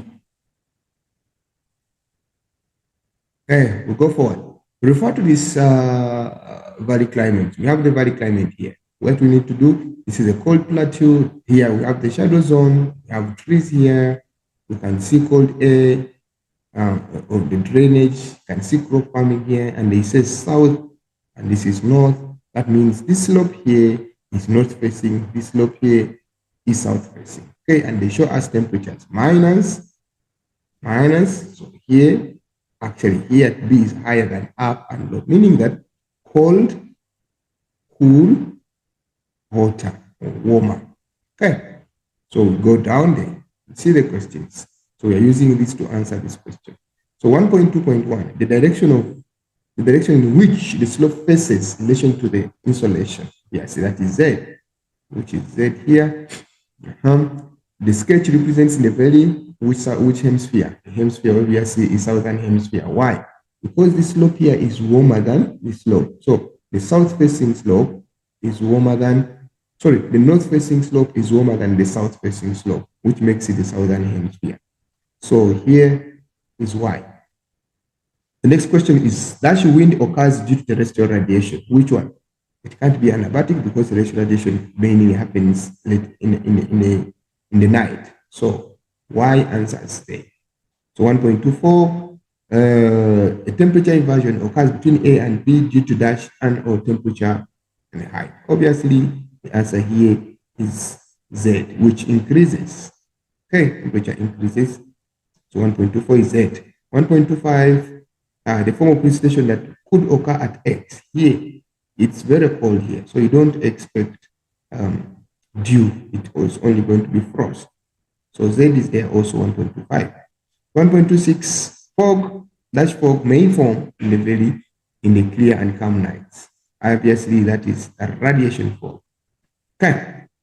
1.27, the northern side of the valley is covered with trees because the answer is Z, because of low evaporation. Remember, trees have cool environment, or they bring cool conditions. And there's less sun on that side. We go to the next question. The next question is a text.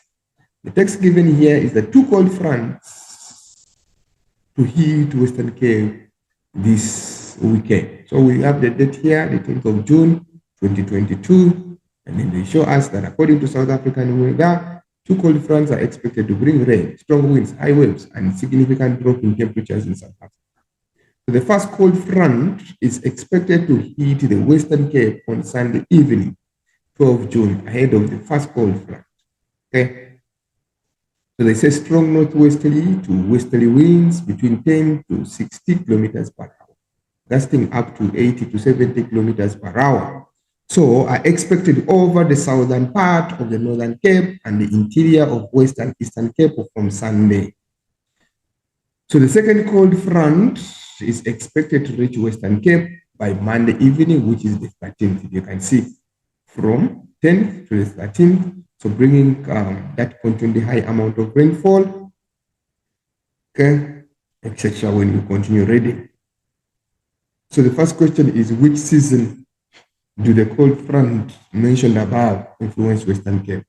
When you look at the text, there are months that are given there, which indicates June. June is which month in Southern Africa? It's winter. Therefore, the season here is winter. Give evidence. The evidence is that the month given the text is winter. The June month. The June month. Okay. Then why do the cold fronts have a greater impact on the Western Cape during this season? Why on Western Cape during this season of winter? We must understand that this system moves with the movement of the ITCZ. So when the ITCZ is above the tropical or overhead the tropical Cancer, which is the northern hemisphere, it is winter in the southern hemisphere. So here we are going to say that because the ITCZ shifts, northwards, hence the system, hence the cold front as well, okay, following. Okay, so when the system moves northwards, the cold front also falls northwards. And reaching Western Cape, which is the southern hemisphere. Okay, the change in the wind direction mentioned in the extract is what? Since this is southern hemisphere, we take backing. Okay, so the answer here is backing. Give a reason for your answer. Give a reason from the extract for your answer. It is given the extract somewhere. When you go back to the extract, they say the wind direction is associated with the cold front in the southern, no, it's not that one. And say, somewhere they say that wind direction associated with the cold front will change from northwest to southwest. Okay, the wind direction associated with the cold front will change. That means the extract is here, change from southwest to northwest, meaning that there is change in direction. So that answers this question. Okay, and that is the last paragraph. So this last paragraph here answers this question. So in the paragraph of 8 lines, suggests the positive and negative. We're talking about the positive and negative impact of heavy rains associated with the cold front on physical environment. They need the physical environment. So the positive one, I'll start with positive. Under positive, which I'll say it clears or cleans the atmosphere. Remember, when it rains, if the environment has been dirty, having toxic or those gases that are not right, when it rains, they will be brought down from the atmosphere, in that the air that is in the atmosphere is going to be clean. That is number one. Number two, another positive impact, that because it rains, this rain is going to be very important for the growth of vegetation. Okay, rain favors the growth of vegetation. Favors the growth of vegetation. Those are all positive. So under the negative one, let's say the negative, we shall have soil erosion. So, okay, let me say heavy rains, I would say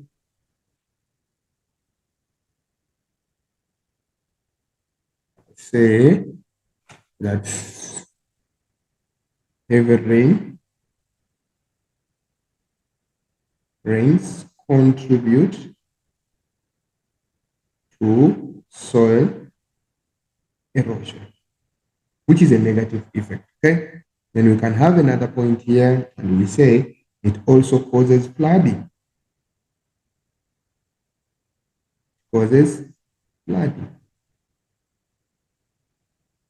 Then you can also look at soil erosion coming because of heavy rainfall, which means it makes soils infertile because it will wash away the topsoil, which is infertile.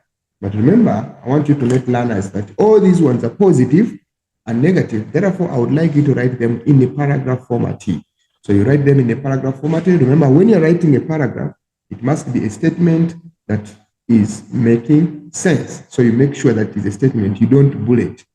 Please don't bullet. You write it in a paragraph format. Okay. We go to 1.4. 1.4 is an infograph which is showing a tropical cyclone. Okay. And then when you look at the diagram here, it clearly indicates that this is the center, which is the eye. Here are the eye walls, and you can see the cumulonimbus clouds here on the sides. Here air is rising, here air is descending. You can see the kilometers away from the center.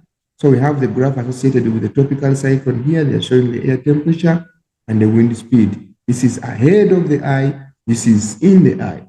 So we also have the isobaric representation of the tropical cyclone, and we have a dangerous quadrant on this side. We have the symbol of a tropical cyclone there that can also tell us the hemisphere. You know very well, if this one is here, it tells us a lot about the hemisphere. If the symbol is like that, it also tells us about the hemisphere. If even the diagram, the arrows are like that, it also tells us about the hemisphere, which is the southern hemisphere. But we shall see as we proceed with the questions. Question 1 says, what evidence indicates that the tropical cyclone developed is in the southern hemisphere? You see, learners, if you first interpret the diagrams, it becomes easier for you to get the answers. See, by just interpreting the diagram, I would answer all the questions before even I look at the questions. However, let's say the first evidence that is in southern hemisphere is that air rotates clockwise. Okay, clockwise rotation of air, okay, into the low pressure system. Number two, we can also look at the location of the dangerous quadrant. The dangerous quadrant is located in the southwest direction. So the dangerous quadrant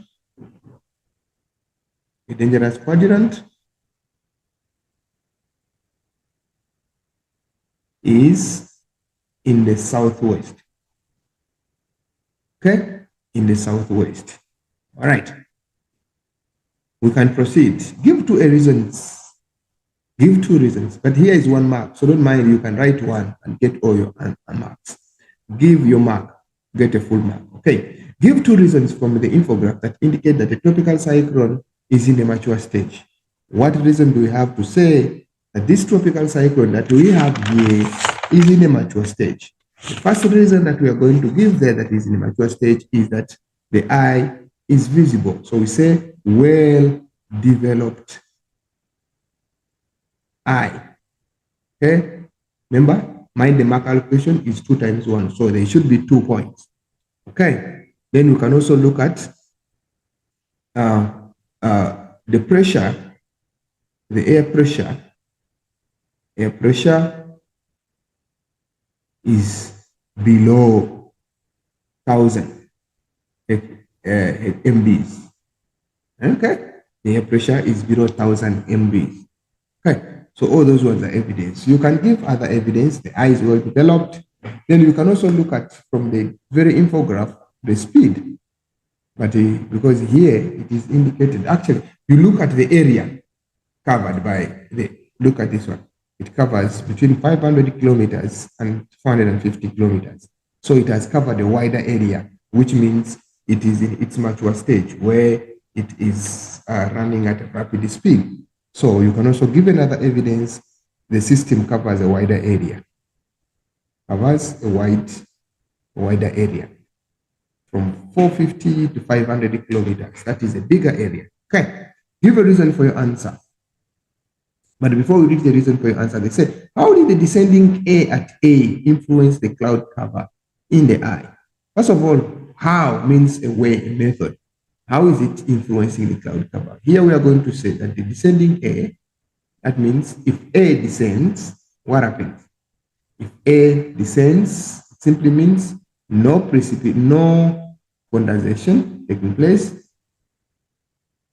No condensation. As air descends, there will be no condensation taking place. And therefore, if there is no condensation, it simply means there will be no dew point reached. That means there is no dew point reached. No dew point reached. And that influences what we call the clear skies that exist in the center of the eye. Okay. Then give a reason for your answer. Give a reason for your answer. We are looking at 1.4.4. Give a reason for your answer. Okay? The reason is that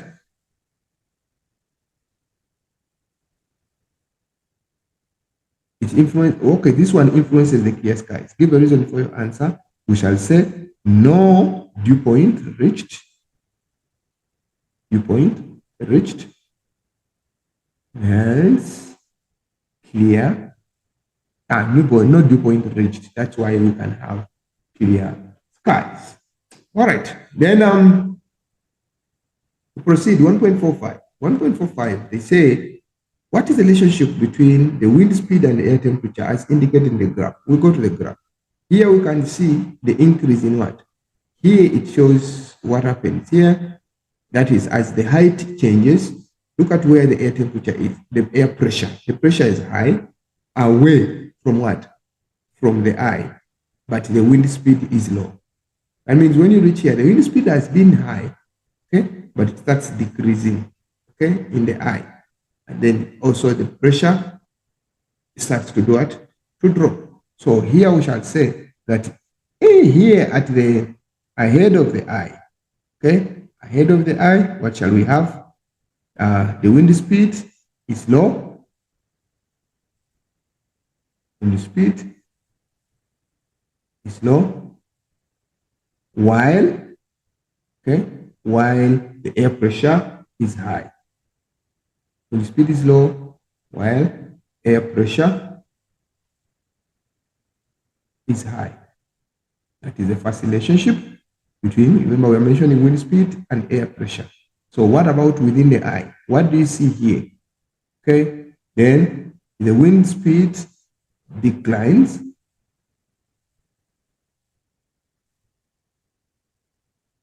In the eye, the wind speed is low, but also the air pressure is also low. So low wind speed, or wind speed is dropping as the air pressure is dropping. So wind speed dropping as the air pressure.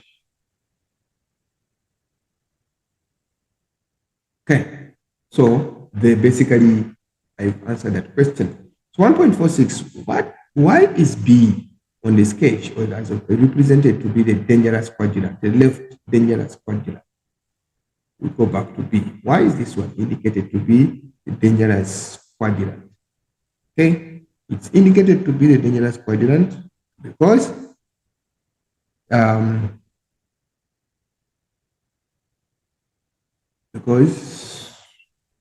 on. Why is it referred to as the leading left quadrant or the dangerous quadrant? Because the rotating A and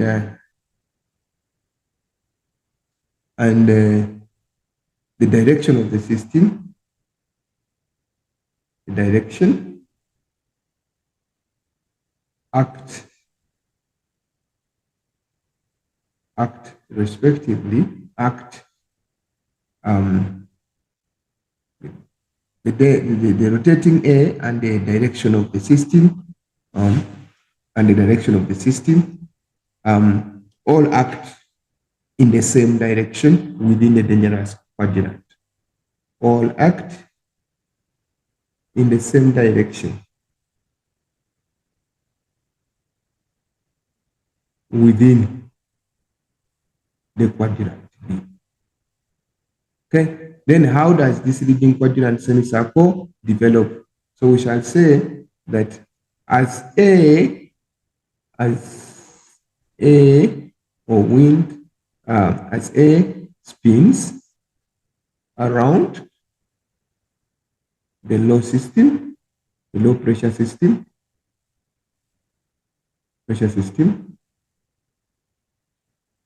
they coincide or they act in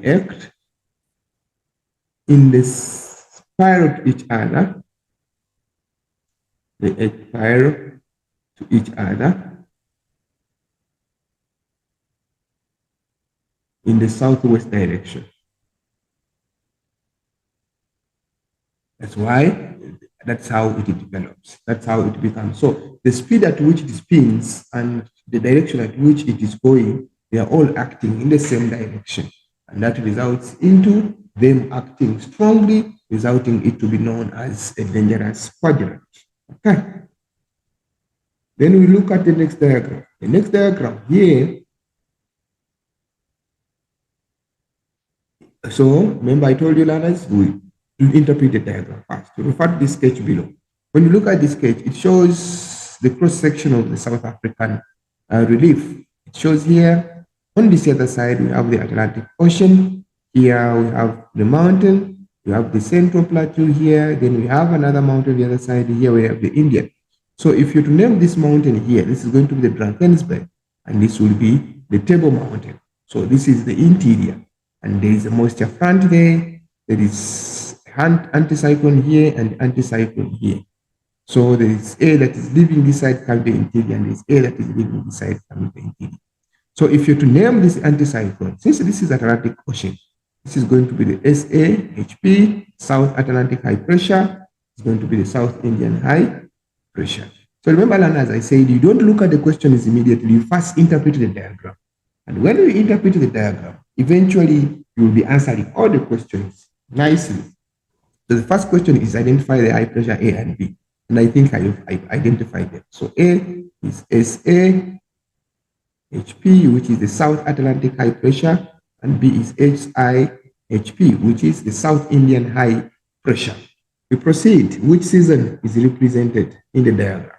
Obviously, the season that is represented in the diagram is summer. Why summer? I would say summer because I think it's not as, but it's summer because in the interior you can see there is rainfall. Remember, the interior experiences this kind of rainfall during summer.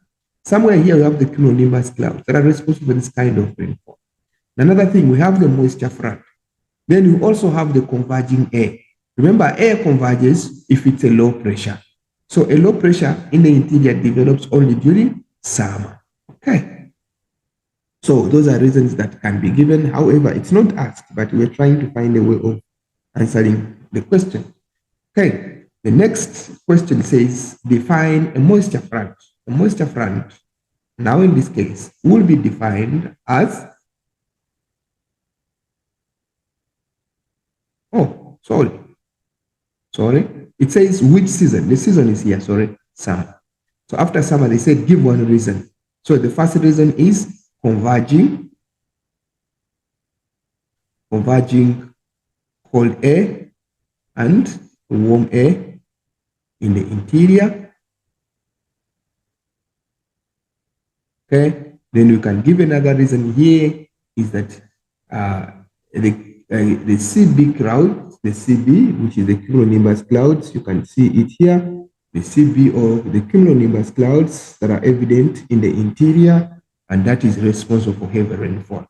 And that heavy rainfall occurs only in the interior during summer. So the CB clouds and the heavy rainfall in the interior also explains that kind of what? Of season. Okay. So the fact that warm air and cold air can intersect in the interior, it tells us that. All right. Sorry for that. The moisture front. What is the moisture front? The moisture front is a moisture boundary, or the boundary that separates the boundary that separates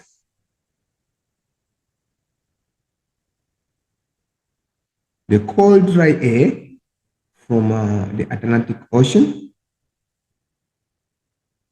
cold dry air from the Atlantic Ocean,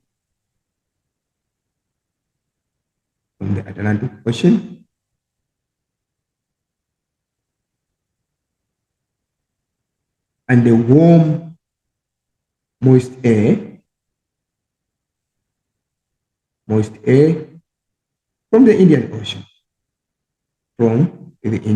So that boundary that separates the two air masses of different characteristics in the interior is known as a moisture front. Remember, these two air masses are formed of different moisture content. That's why we call it a moisture front.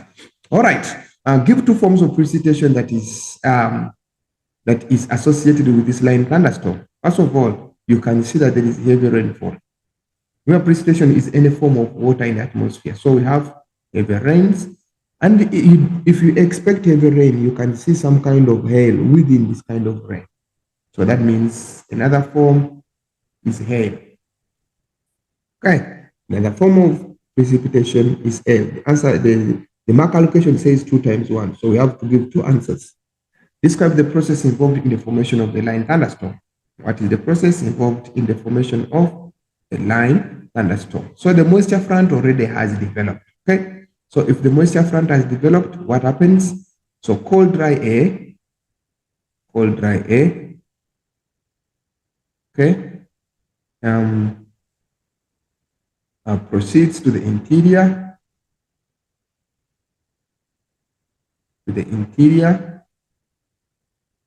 meeting with moist warm air. Okay, so when it meets with a moist warm air, what happens? The cold air wedges underneath,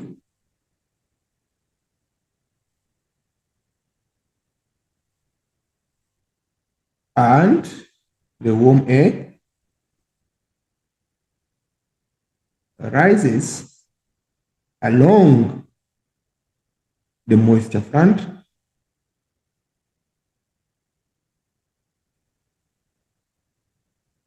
forming a line thunderstorm.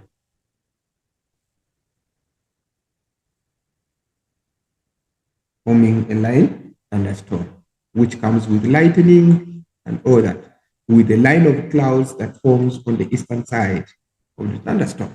Okay, we go to question 2. Question 2, the first question says 2.1.1. A river and its tributaries is known as what? A river and its tributaries is known as what?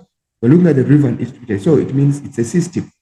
Okay, a river and its tributaries is a system. Okay, if it had the word area or a zone, it would be a drainage basin. But since it's a river and its tributary, it becomes a system. So 2.1.2, the high-lying area that separates two drainage basins, it becomes a watershed, which is A now. Okay, the two or more rivers join. Which one is that? They join where we have a confluence. So the answer becomes what? D. Next question, refer to the sketch below and answer the questions. First question is, which kind of drainage pattern is represented here? You can see that it looks like a branch of a tree, which forms a dendritic. So that becomes B. Okay, 2.5.5, the stream order at X. We go to X. Where is X? X is here. So which stream order? So we say 1 and 1 is 2. So 1 and 1 is 2. That means 2 mixed with 2, it forms what? 3. So 1 and 1 is 2, so we keep 3. 1 and 1 is 2, so we keep 3. 1 and 1 is 2, so we keep, this is 1, so we keep 2. 1 and 1 is 2, so we keep 2 here. 1 and 1 is 2. So 1 and 1 is 2. This is 1. This is 1. Therefore, obviously, this is 3. So X is 3. And we have the third stream order there. Yes. So the answer is C. The drainage density of a drainage basin is high because it is influenced by the river flowing in the area and of and. So we come here. Obviously, we're looking at drainage density, amount of rivers that are existing on the surface of the earth. So, first of all, if it's less vegetation, that means it is more surface runoff than infiltration. So this option must be there. So wherever there is one might be right. So we are going to first see. So do we have one here? Yes. We don't have one here, that is wrong. We don't have one here, it's wrong. So we are remaining with C and B. Okay. So we are remaining with C and B. So when you look at C and B, the next one is high porosity. High porosity means there is more allowing water to go through. So that means if water easily goes through, it can't allow the what? The formation of high drainage density. So that one is right. So wherever you have 1 and 2 is wrong. 1 and 2. So 2 is here and 2 is here. That is wrong. But there is also another 2 here. Obviously, the answer remains high rainfall. And when you look at 5, 5 talks about high permeability, allowing easily water to go through it. So the answer is B. So the answer here becomes B, which is 2.1.6. Okay. So 2.1.6 is answered there. Okay, then we go to this figure. We are going to use this figure to answer question 2.1.7 and 2.1.8. So here we have this figure that you can see that there are short tributaries in this kind of folded mountain. You can see this kind of folds. So that means this kind of tributaries, and we have the folded mountain, obviously tells us that it is trellis. Okay? Tells us that it is what? Trellis. Let's look at this. Tributaries of a trellis drainage pattern. You see learners, what I'm telling you. Try to interpret the diagram before you answer the question. So it is trellis there. What is the first question? Tributaries of trellis drainage pattern. Okay, so they join the main river at acute angle. That is wrong. It cannot be acute angle. Acute angle is less than 90 degrees. So wherever there is A is wrong. Okay, so acute angle is wrong. So 2.1.7. So they say join at 90 degrees, mainstream at right angles, which is 90 degrees. Then 90 degrees along the course. That one we might not accept it. Then it flows away from the central place. That is wrong. So the answer is B. You can see it joins the mainstream. This is 90 degrees. You can see that. So the answer is B there. So the drainage pattern is found in this region. Which region? Inclined, jointed, uniform, folded. So folded is okay. Okay. So that means wherever you have 5 is okay. I mean 4. So there is 4, there is 4, there is 4. So this one is wrong. Okay. They say jointed igneous rocks. Okay, jointed igneous rocks. Then uniform resistant rocks. They say uniform resistant rocks. This is the rating. So this one is right. Is wrong. Okay. And then talk about inclined. We said it's wrong. So the answer is 2 and what? And 5. 2 and 5 and 4. Sorry, 2 and 4. It makes it D. All right. Makes it D. Let's proceed. The next question says, we are referring to these 2 here, and we answer the questions that are there. So when you look at these 2, remember you said learners will interpret first before we look at the questions. Look at this. This drainage pattern is not uniform. This one is uniform.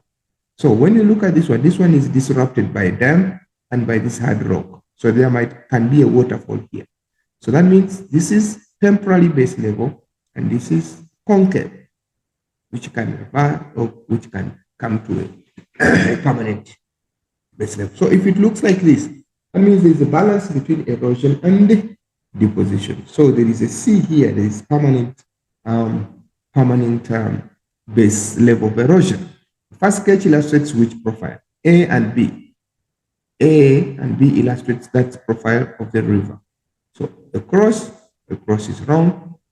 So this is longitudinal. Longitudinal means you see a river from the source to the mouth. The source is there, the mouth is here. The source is there, the mouth is here. So these 2 are longitudinal. Z answers that. So the temporary base levels of erosion is evident in which sketch? This is A. So A is Y. So Y is there. The profile of sketch B is which one? Graded or undergraded? Obviously, it's graded. There is a balance here between erosion and deposition. Y is answering that. Okay. Then we say the dominant process at X. We look at X here. X is here. The dominant process at X in sketch A is dash erosion. Can't be lateral. Lateral means the sides, the river widens, becomes bigger. Edward means erodes going back to the source or the upstream. So that means the answer is Y. Because going to erodes here, going back to the source or upstream. Okay. We continue, and then when we continue, we are looking at 2.2.5. The permanent base level of erosion is in which one? A dam or a sea? A dam is in a course. So this is temporary, this is permanent. So the C becomes Z. So in the profile, there is an equilibrium between erosion and deposition. Equilibrium between erosion and deposition, which is graded. And this is the cell. So it is B, which is Z now. Okay. Then we go river profile B. This B here developed due to erosion of the temporary base level or the lowering of the watershed. The answer becomes Y. So it's erosion of the temporary. So when these ones are eroded, it becomes concave. Yeah. We proceed.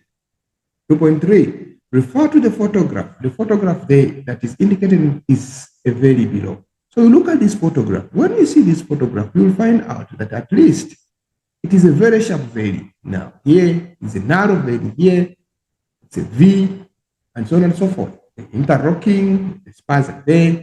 The first question is, the valley in the photo is generally found in which state? Obviously, it's the upper course. Can't be middle because this is a narrow valley, okay, or a V-shaped. You can see a V formed there. Identify two characteristics visible in the photo to support your answer. Which characteristic? Number one is the narrow valley, okay, very narrow valleys. Here, narrow valley.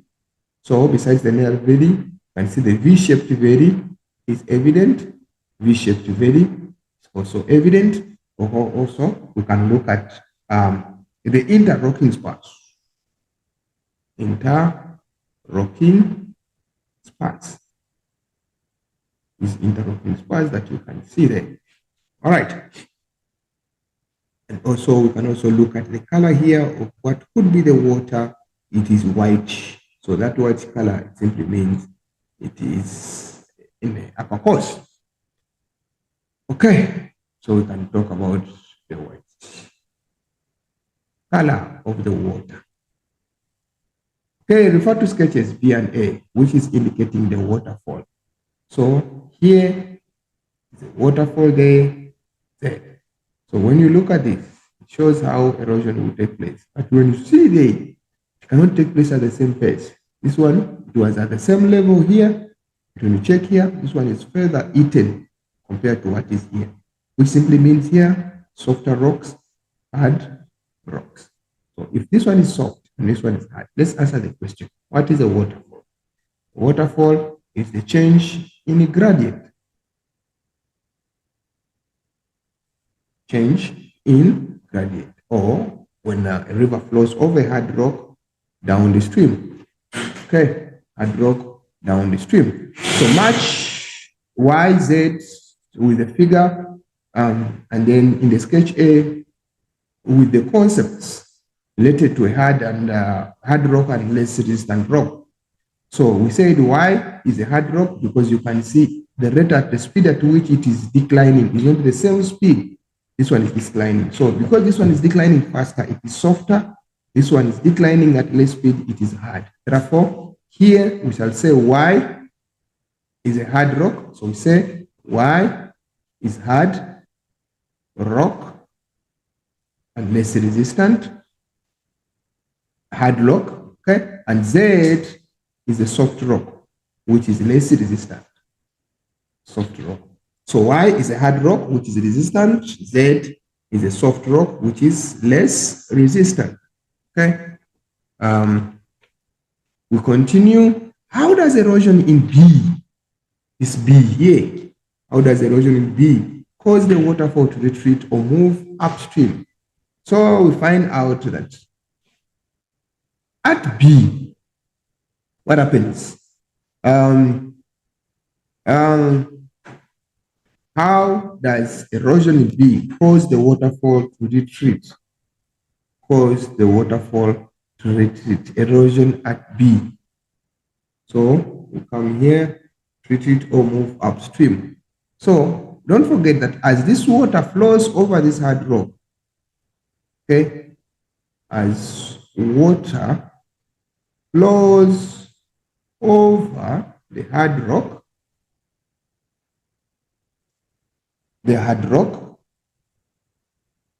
okay, we say as it flows over the hard rock, headward erosion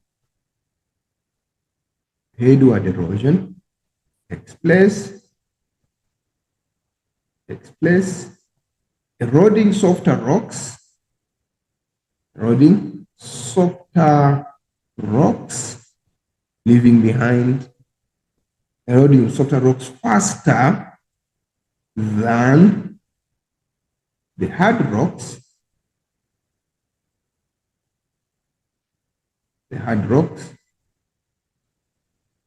at Y, leading to retreat upstream,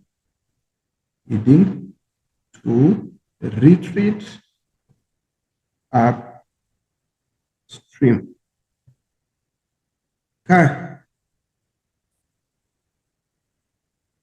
Refer to the sketch below on this river rejuvenation. So we have this sketch below regarding river rejuvenation.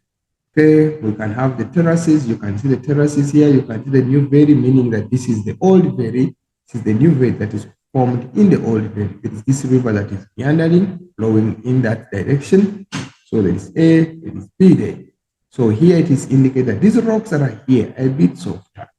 What is river rejuvenation? Here we say when a river gains its erosive power, or I say when the river develops the characteristics of the upper stream while it is in the lower course.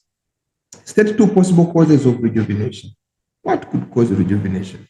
Number one is heavy rains that increases the amount of water in the river, okay, that allows it to flow faster. Then we can also say change in the gradient. So when the gradient becomes steeper, the river will erode more. Okay, we can also talk about drop in the sea level, drop in the sea level.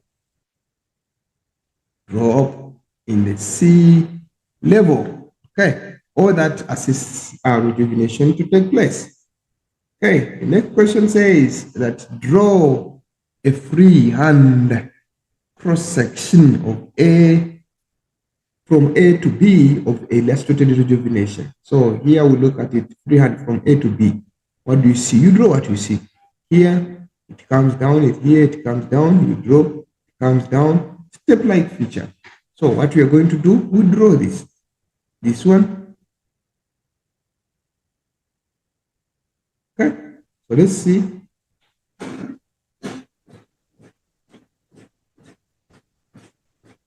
Let's see here, it's going to be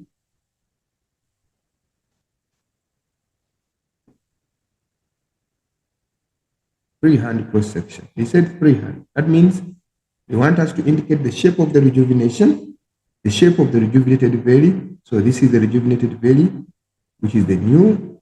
So we say rejuvenated valley.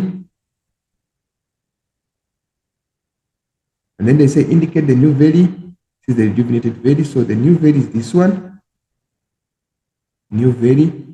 When you look at the shape here, you clearly see, check here, you clearly see that here and here. So this is the new valley.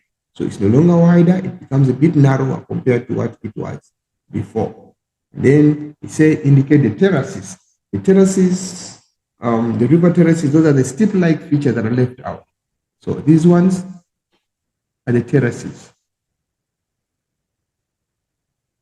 Those are the terraces. Okay. How did the river terraces illustrated above form? They form due to, so we shall say, when the river gains more energy,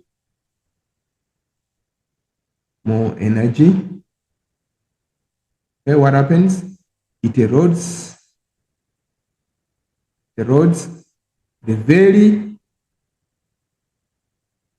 in the new valley. It erodes the old valley, forming a new valley, leaving the terraces behind, leaving the river terraces, Okay, let's go. 2.45. Explain how the illustrated landform will negatively impact on infrastructure development. That means if a valley is formed in another valley, it becomes very difficult for infrastructure to develop. So we'll find out that flooding, when now it's the landscape becomes steeper.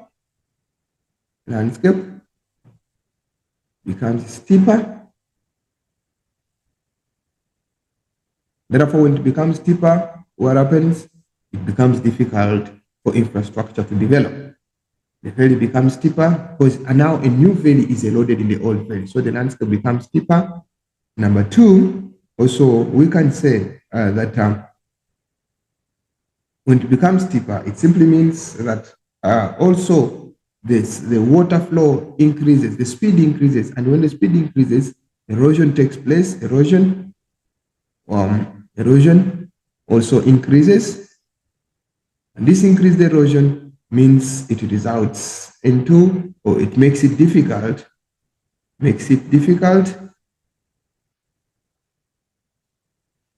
to construct or for infrastructural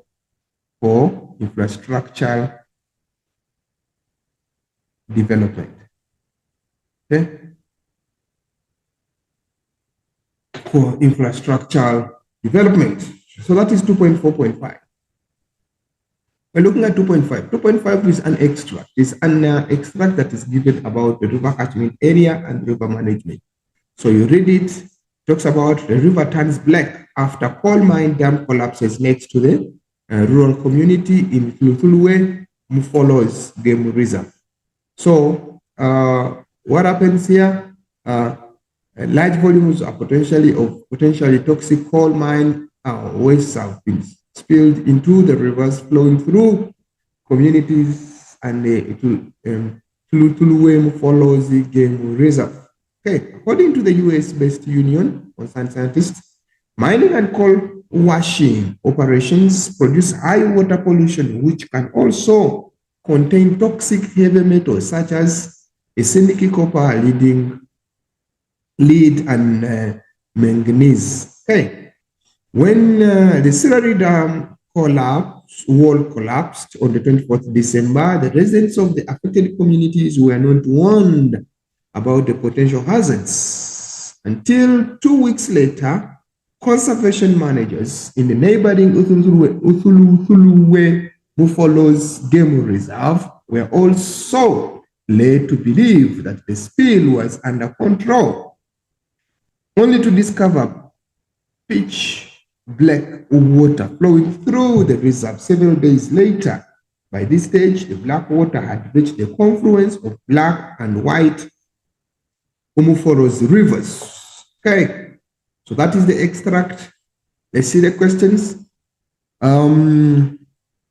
First question here for 2.5.1. What caused the river to change its color to black? Number one, it's a 1-mark question. Therefore, it is because of the toxic coal mine waste that spilled into the river. Okay? Toxic coal mine waste that spilled into the river, making the color black. So I think the answer is somewhere here in the first paragraph. So state 2 toxic heavy metals. So there is lead, there is coal, okay? It's copper. Is it coal? Is coal there? Oh, sorry. I think I haven't seen coal. Oh, coal is there. It's copper, there's coal, there's lead. So all those minerals are here. Copper, there's coal, there's lead, okay? Manganese, all those ones. The answer is just 2 marks. So I'll just take 2. Okay. Quote the phrase from the extract that indicates that the mining company did not disclose or make known that the pollution of the river.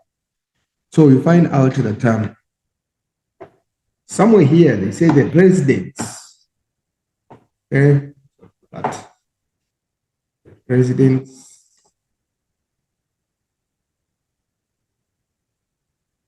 somewhere here they say when the dams collapse, when the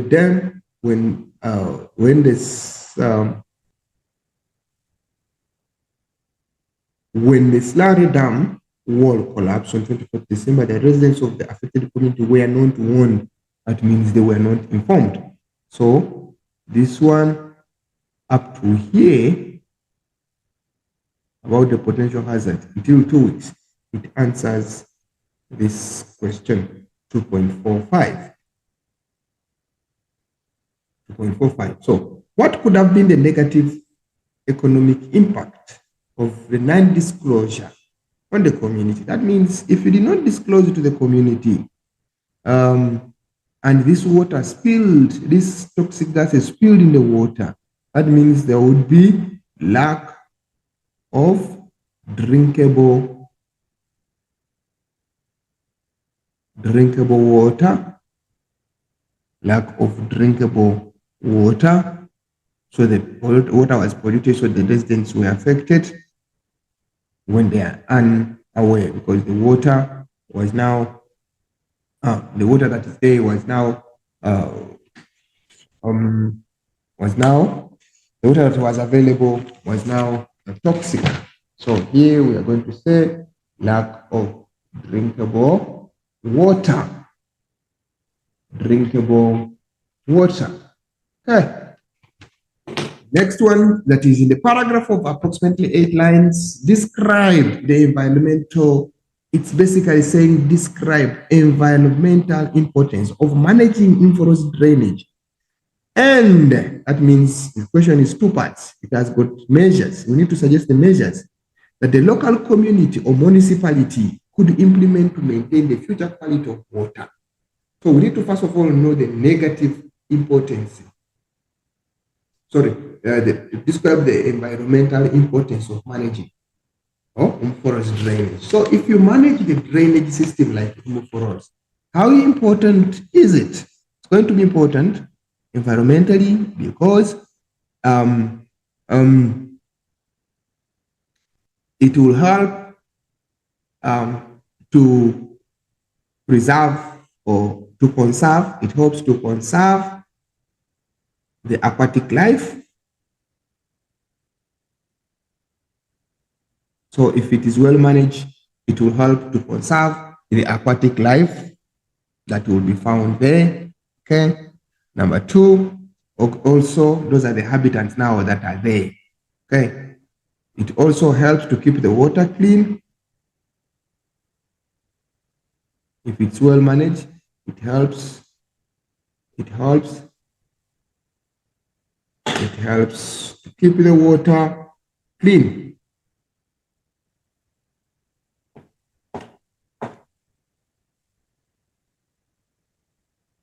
Okay, so we said the first one, conserving the aquatic life. Number 2, it helps to keep water clean.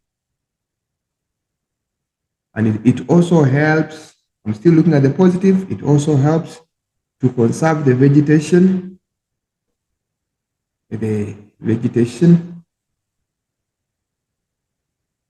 that grows next to the river. Remember, the question says paragraph, so it should be written in the paragraph format, despite the fact that I'm outlining it. So those are the importance of managing. If you manage it, it's okay. All this will happen. The next one is measures for the local community to implement so that in the future they can have better quality water. The first one, under the suggestions, is going to be buffering of the river. So when you buffer the river, you're protecting the river. Okay. We can also, the measure that can put in place is educating the masses about the importance of maintaining the river. The importance of maintaining the river.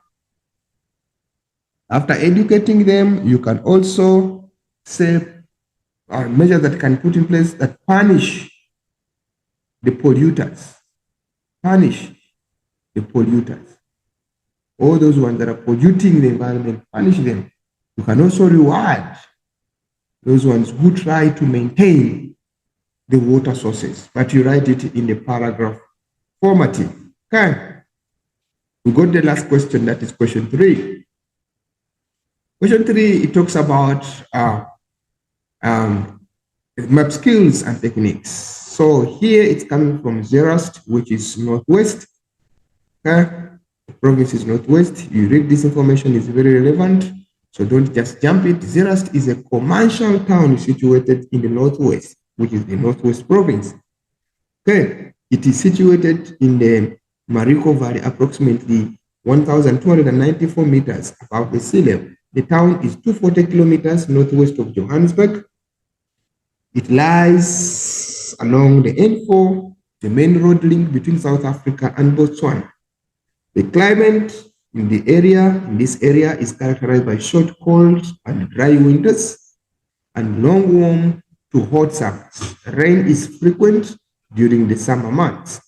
Two rivers flow through Zerast, that is the Klein Milico and the Kari Strip in Zerast. Springs in Zerast. There is a natural spring at the Milico Org. So that information is very relevant. So please don't jump it. You read it. First question that comes here is map scale that the grid reference of a spot height 13, 15 in block B4.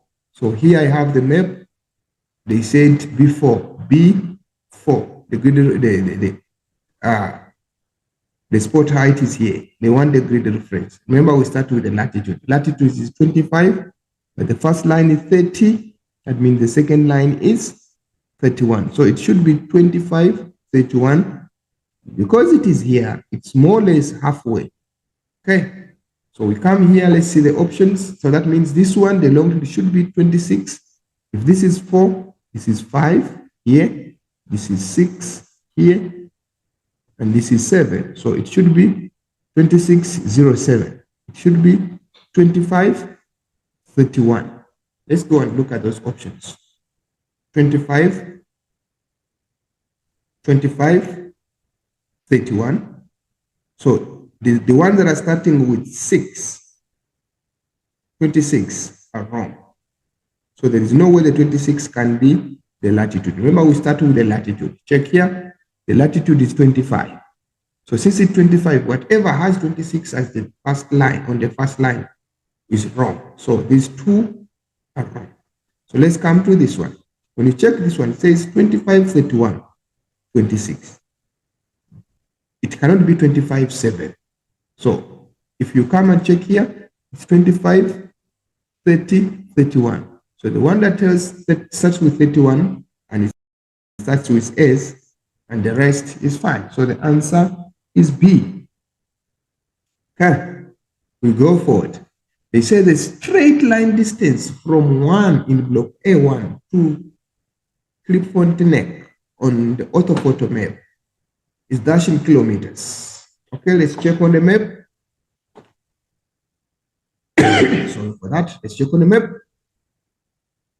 Question says, in block A1, on which map? Orthophoto. We come here, the orthophoto is here. Clifford Neck is here. Okay, so from 1 to Clifford Neck is here, but Clifford Neck is not exactly located here. Clifford Neck is 100 kilometers to reach it. So that means we need to measure from here to here. The answer we get, we convert it to kilometers so that we can add on to this one. So it's going to be the distance you measure from 1 to this place here, Clifford. Don't forget, from 1 to Clifford Neck is, if you measure it with centimeters, it's, if you measure it with centimeters, it gives you somewhere around 4 centimeters. So 4 centimeters times 0.1, when you multiply it, 4 centimeters times 0.1, it gives you 0.4.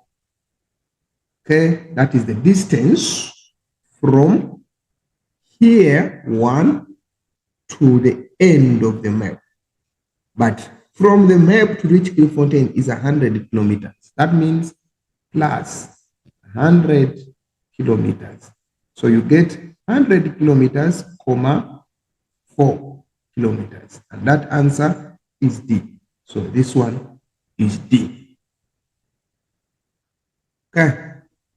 Remember, we multiply by 0.1 because the map that is given to us is orthophoto map.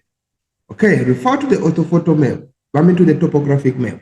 The first question says, calculate the average gradient from the spot height 1463 at F to the block in block A2 to the benchmark at G in block C2. So we come here, use the relevant information. The horizontal equivalent is 300. So the horizontal equivalent is 3,000 meters, which is given. So we just need to find the vertical interval. We come here, he said spot at F, you come here, where is F? F is here, and the height at F is indicated there, which is 1463 meters, and to the spot height, is it no, to the benchmark? The question says to the benchmark, and where is the benchmark? What is the height of the benchmark? We go to that block, want to see the block. They say the block is C2 at G. When you check G here is C2, so the area is here. Okay, sorry, it's not clear, but I'll try to zoom it out and see. Then when you zoom it out, you'll find out that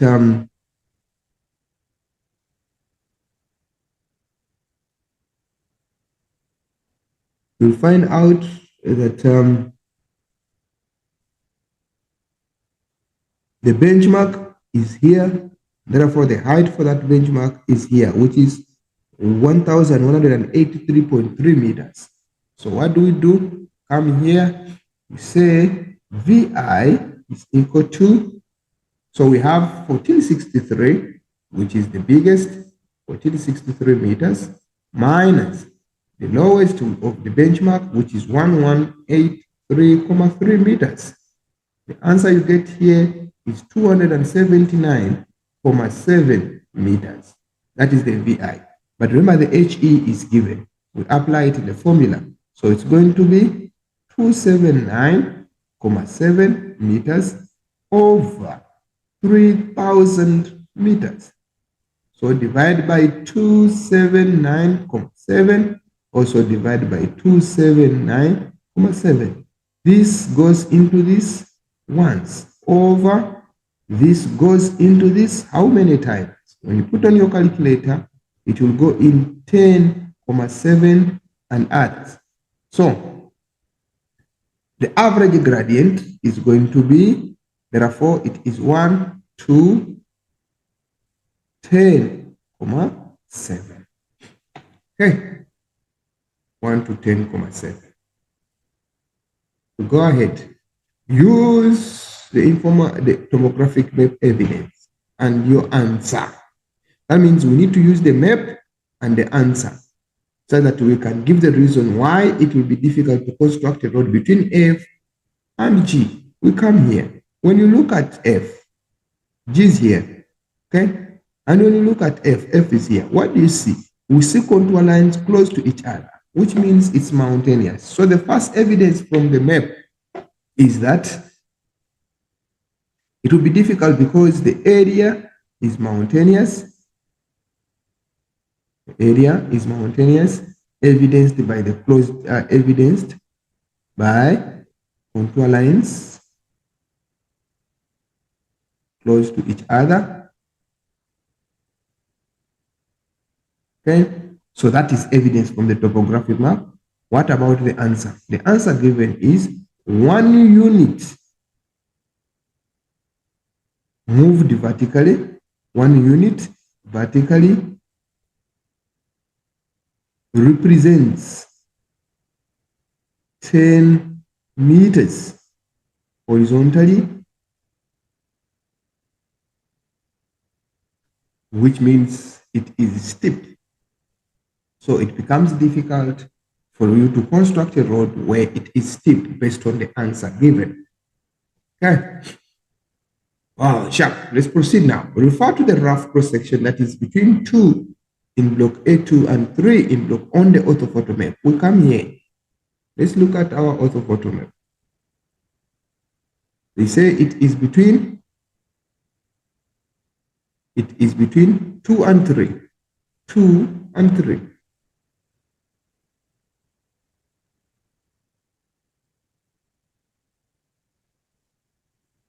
I try to zoom it out such that I can be in position to see my features. 2. So 2 is here and 3 is here. So you can see this nature, this nature, this nature. And when you look at it roughly, this is a cross section, right? So the first one is convert the vertical scale on the cross section to the ratio scale. What is the vertical scale? It's a representative scale that is given here. So 1 centimeter represents 20 meters. So how do we change this one? This is the same as 1 over 20. And when you change this in the ratio form, it is 1 to 20. So that is the ratio form of the scale. 1 to 20. Okay. Then what does the vertical exaggeration of 5 times mean? It means geographical features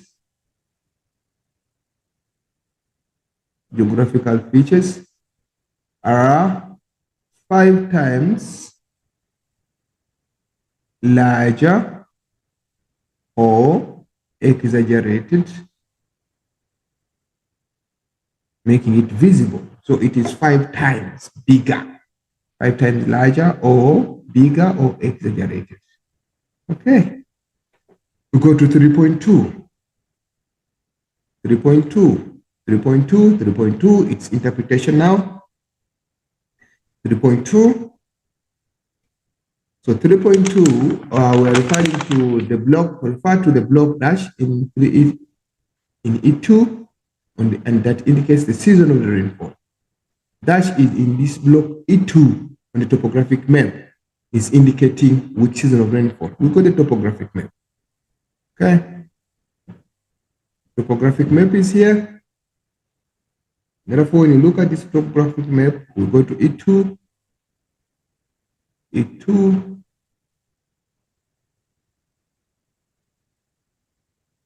E2 is here. And when you check it here, what is the question? Which rivers do you see? You can see that these rivers are real broken.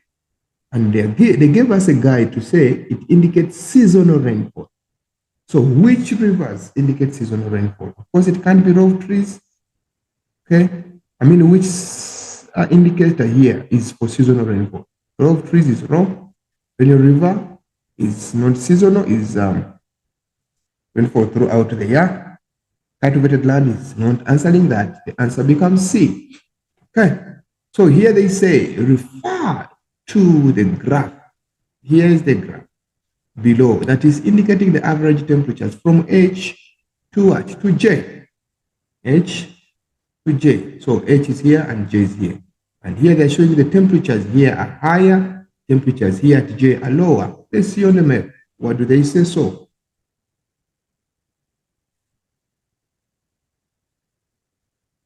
So H is here, which is an urban area, and J is here, which is basically having rivers and so on. Okay, so let's see the question. What do they say? Identify the human activity or the human feature that was responsible for the higher temperatures recorded at X. Okay, we go to X. And according to X here, X is H. So H is here. Why do we have higher temperatures here? So we have higher temperatures because that area is a built-up area. Built-up area. Or we can say urban area. Okay. Explain your answer. Explain your answer. So we say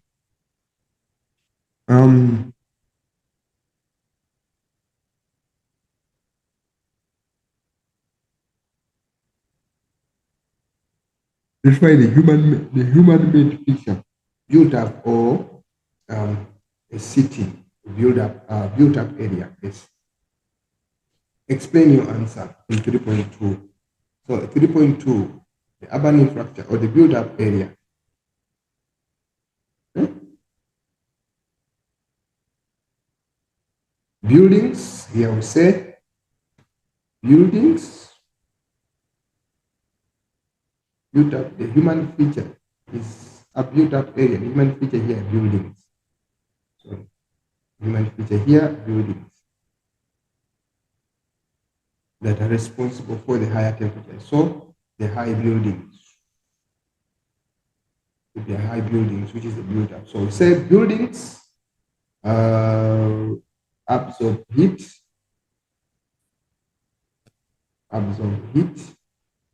making the city hotter. Buildings absorb heat, making the city to have higher temperatures. Okay, identify the natural feature that resulted into lower temperatures at Y. Let's go to Y here. Let's go to Y. Come on, Y.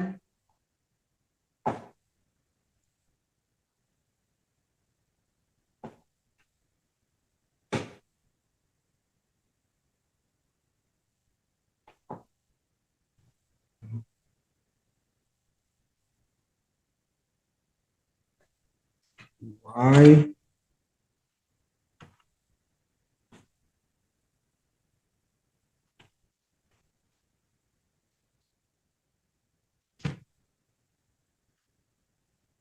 Which natural feature?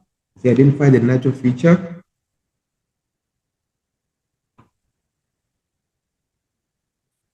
Identify the natural feature.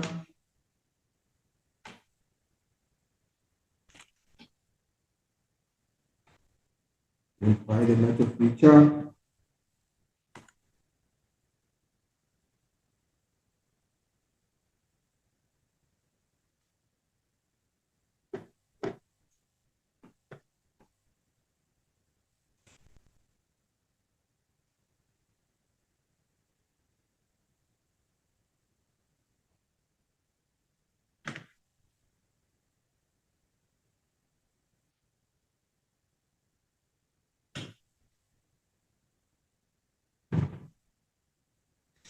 Identify, the question says, identify a natural feature that resulted in lower temperatures at Y. When you come here at J is where Y is. Which natural feature is there? You can see, when you see this, there's a river there, isn't it? River, you know, it helps to cool the environment. It's also that green vegetation, this protected area, which makes it the green vegetation. Okay, so here, the natural feature here is the perennial river. The perennial river. Okay. Next thing is, which sketch below represents the slope from 4 in block C1 to 5 in block B1 on the orthophoto map? So we come to the orthophoto map here. Come to the orthophoto map here.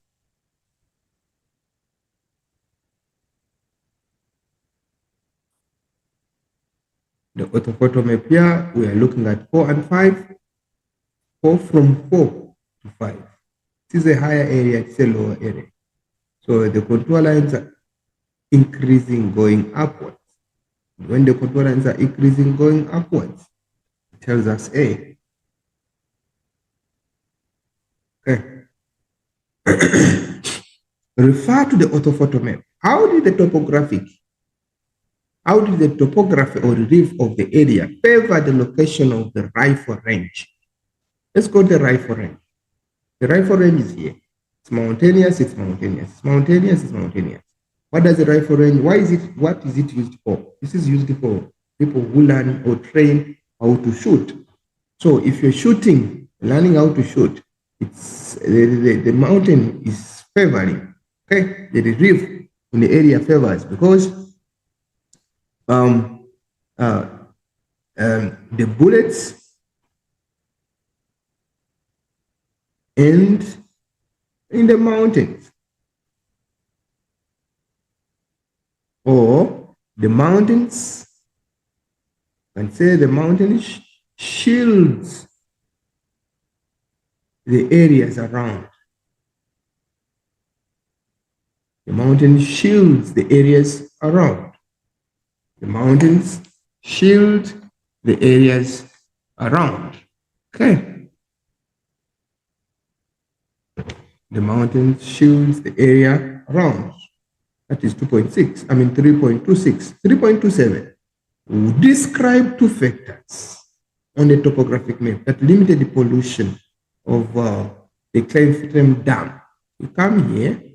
Where is the dam? The dam is here. Which two? But the question says two factors on the topographic that limited pollution. What limited pollution there? First of all, the first factor that limits pollution is that the dam is located in between mountains. Okay, it's in between mountains, number one. Number two, it's close or it's located next to the protected area. So here you can see this is a protected area, and when you look at the nature of the relief around, it's mountainous. It's mountainous. So here we shall say the two factors is located in the protected area. So no just accessibility at any time, protected area. Number two, the mountainous nature around.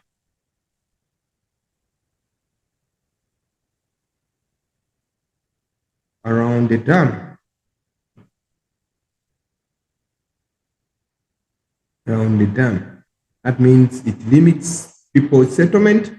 Therefore, there will be less pollution in the area or on the dam. Look at the last section. The last section says, which one of the following is a standardized point symbol? Point symbol. Obviously, that is found on the topographic map. This is not a point. That is a polygon. C is a line feature, and this road is a line feature. The only point feature is B. Therefore, the answer here is B. That is the only point feature. Okay? And when you check here, let's go to the topographic map and look for it. When you go to the topographic map and look for it, it is somewhere here. Okay? That is where we have our point feature, which is a monument. A monument is a point feature. Okay? Give one attribute. Oh, now identify the alpha numeric block on the topographic map on which the point symbol is located. We go back to the map. Alphanumeric. What is the alphabet? It's located at alphabet C. And then what is the numeric? The numeric is 3. So it is C3. So here is C3. Okay? Then the last question, it says, give one attribute data of the point symbol on that answer, evident on the topographic map. You come here, this point symbol has got a name. What is the name? The name here is Graphendifercus. Okay, so you write it here, Graphendifercus.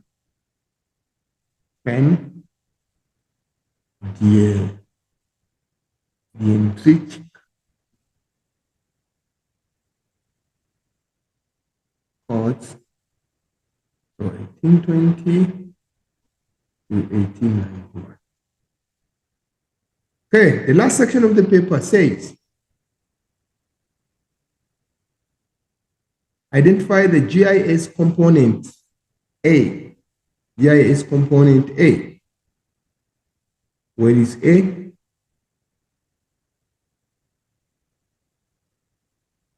A is here, and therefore, that is, we call it people. Okay, the component is people. It's an individual. They are a specialist. People, person, or GIS specialist, whatever. Give one reason why GIS component, answer the question, is important. Why or the GIS component in that question above is important to interpret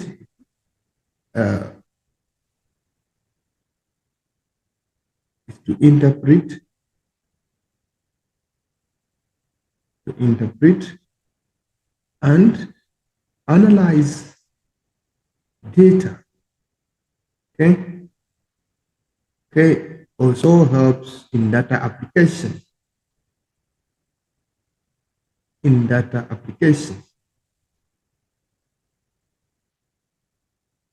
Okay, data integration is illustrated in the sketch. Give one reason to support your answer. Okay, several features are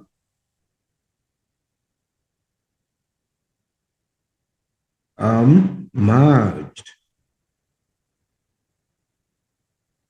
on the same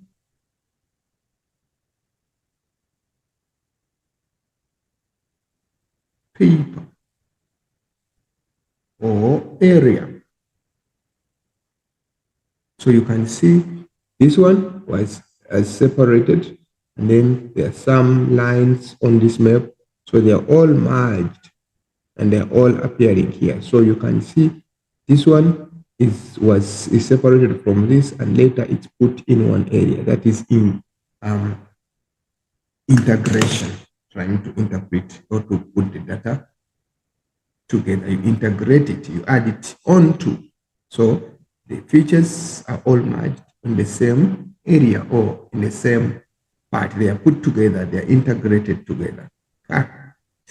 So that marks the end of the paper. Thank you for listening. See you when you're doing paper 2. Bye.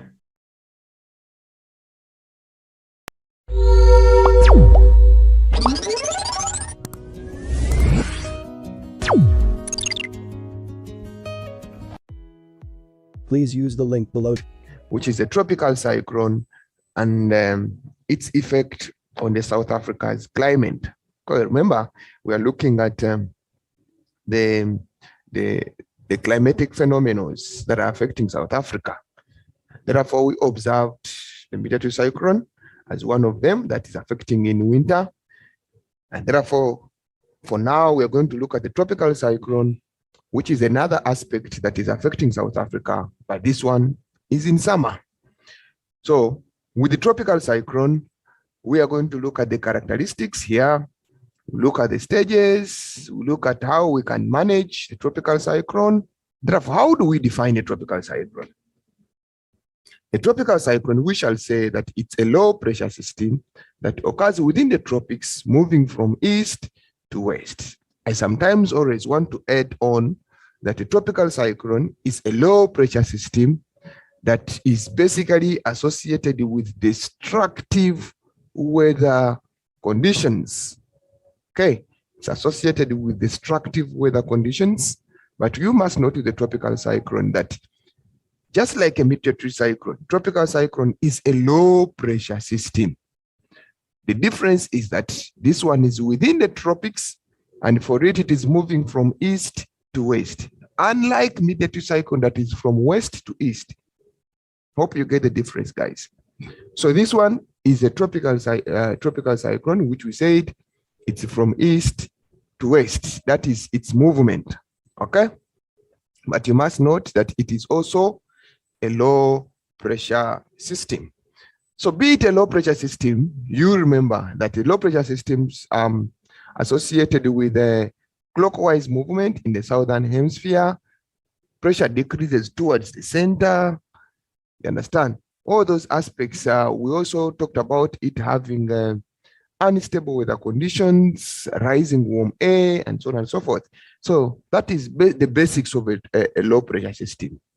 All right. So we need to also know that what are the characteristics? What can you look at to say that really this is a tropical cyclone?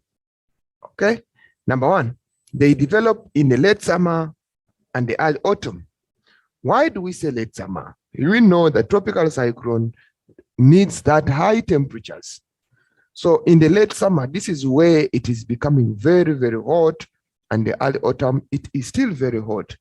So these high temperatures will ensure or will help in the continuous evaporation, okay, which results to continuous condensation, and therefore this continuous evaporation will precipitate the occurrence of a tropical cyclone. So under the characteristic, we must know that late summer and also early autumn. Okay, another characteristic that they develop between 5 and 30 degrees north and south of the equator. What you must note that why do we say 5 and 30? We must know that this is 5 and 30. This is where we see the tropics. Okay, but also you must note that it does not occur between 0 and 5. Why? Because there is no Coriolis force. How is Coriolis force important? Coriolis force is important because it helps in the deflection of winds, okay? Either to the left or to the right, depending on the hemisphere. So it occurs between 5 and 30. So when it goes beyond 30, remember 30 and above to 60 is mid-latitude cyclone. Therefore, there it is very cold and it needs high temperatures for it to occur. That's why it is between 5 and 30 degrees north and south of the equator. Another aspect we must note also that they are named alphabetically. What we refer to alphabetic naming, you know the alphabet. For example, we have A, B, C, D up to Z. It is named alphabetical according to that particular season. Take an example, Albia. That means with Albia, A is the first alphabet. Therefore, it's the first one within that summer season. B, Bostia. Because of B, it becomes the second one in that season, and so on and so forth. So it's named alphabetically, looking at the first letter. Okay, we also note that the center of a cyclone is also known as the eye. The eye is the center of the cyclone. But anyway, I'll explain more and we see how it occurs. So the center of the cyclone is the eye. The point at the center is the eye. Okay. Then the Coriolis force must be strong. Like I said, it does not occur between 0 and 5 because there is no Coriolis force, meaning that as you move away from the equator towards the polar region, the Coriolis force is becoming stronger and stronger. Therefore, the winds will be deflected to the east such that we can have its movement from east to west. It is also named, it has got different names in different areas.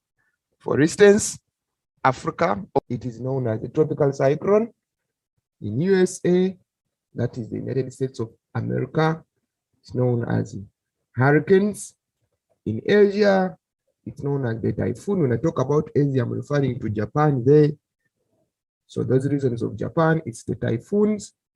Australia, it's known as the willy wheel. Okay, so those are the names that are given to different type tropical cyclone in different areas. Go ahead and know the conditions that are basically necessary for its formation. The first one is that humidity must be high. What is humidity in the first place? Humidity is the amount of water vapor in the atmosphere. This water vapor, it must be high. Why? Because there is continuous evaporation of warm air from the surface of the sea. So when this warm air rises, it has got heat inside. So remember, warm air is moist. That means it has got a high humidity.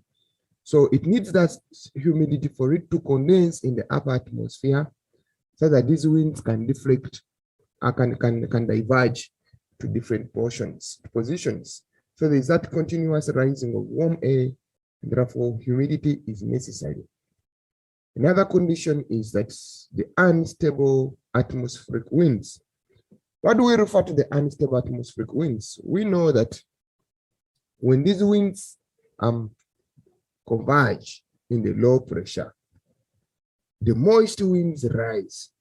So that unstable atmospheric winds that rises in the upper atmosphere condenses to form clouds, the cumulonimbus clouds, that will form rainfall.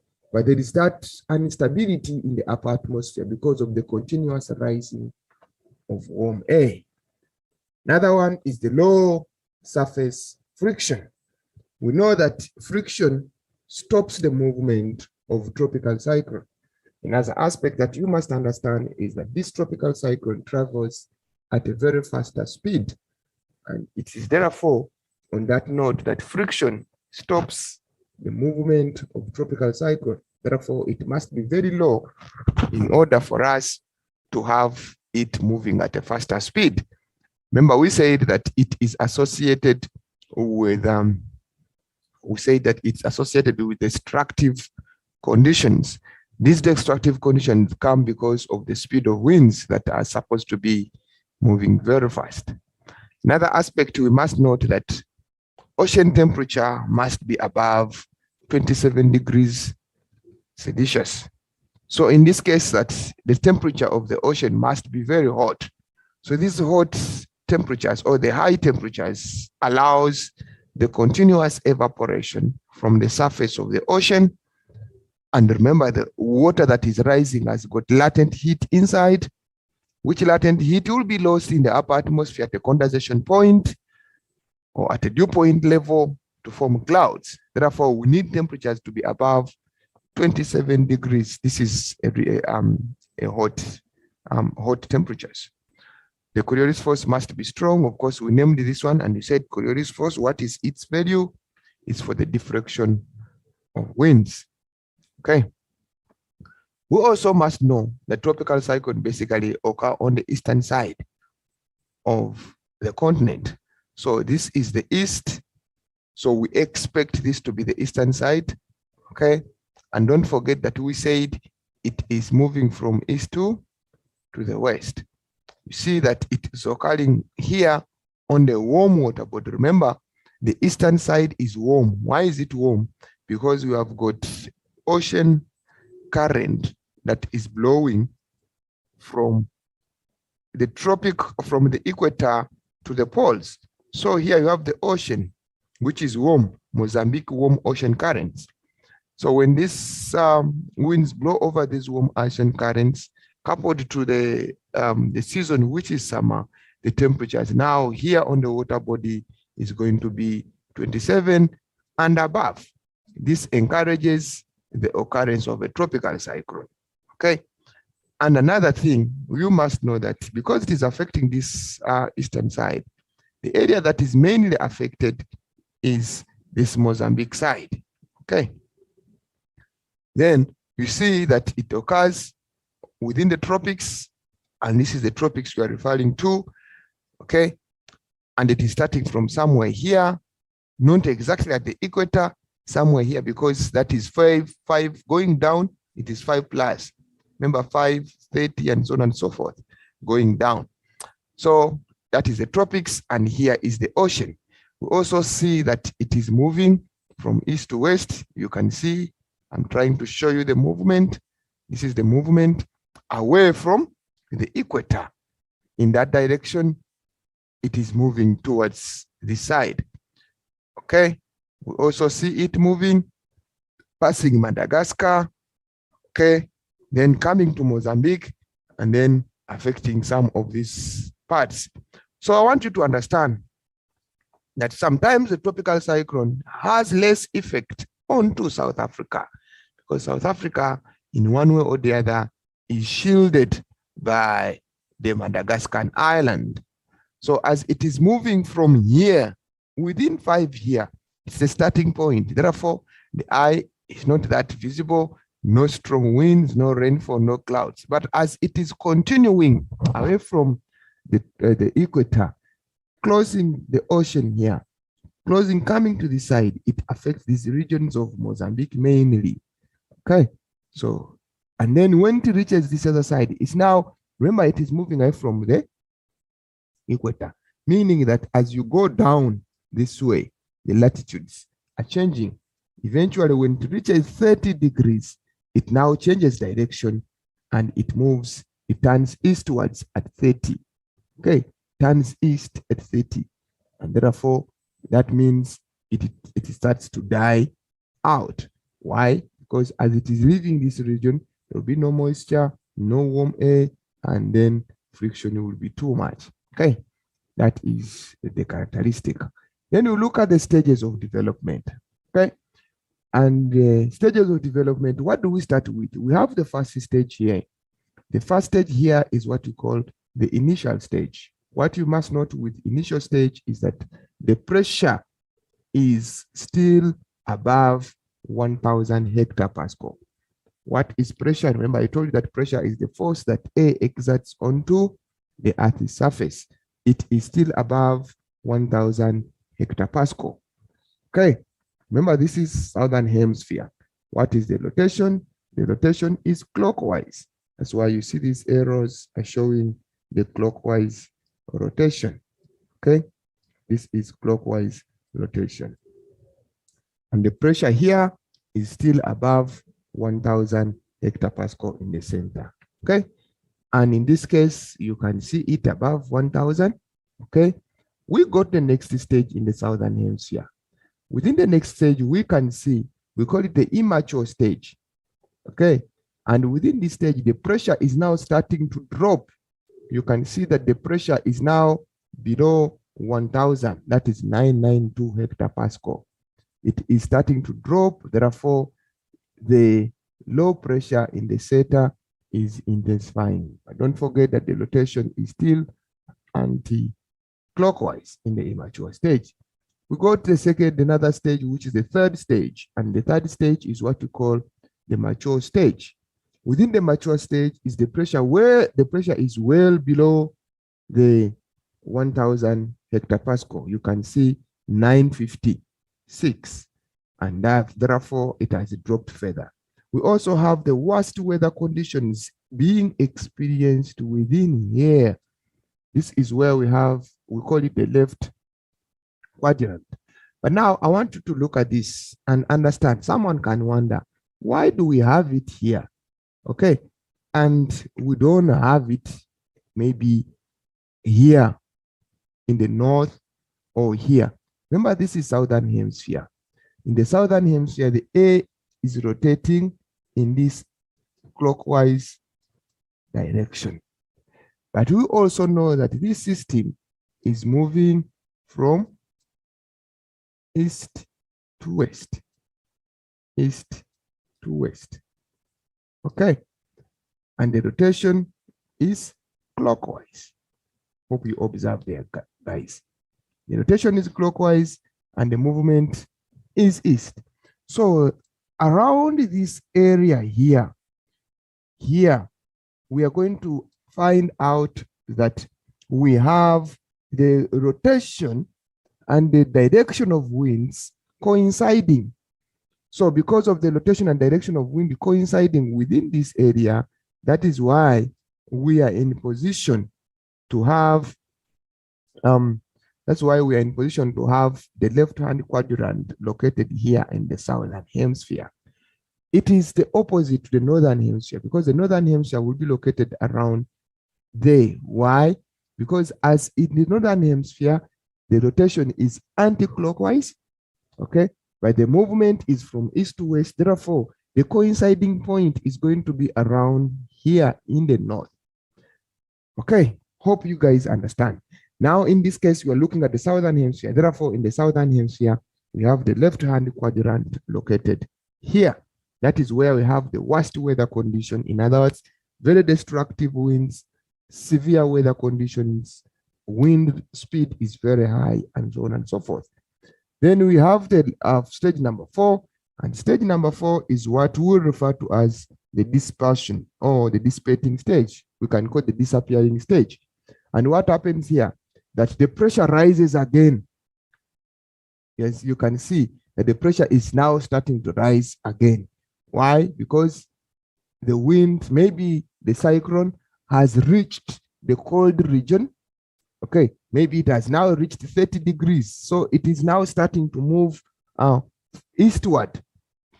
Okay, it is now starting to move eastward. It was moving westward, but now it's starting to move eastward.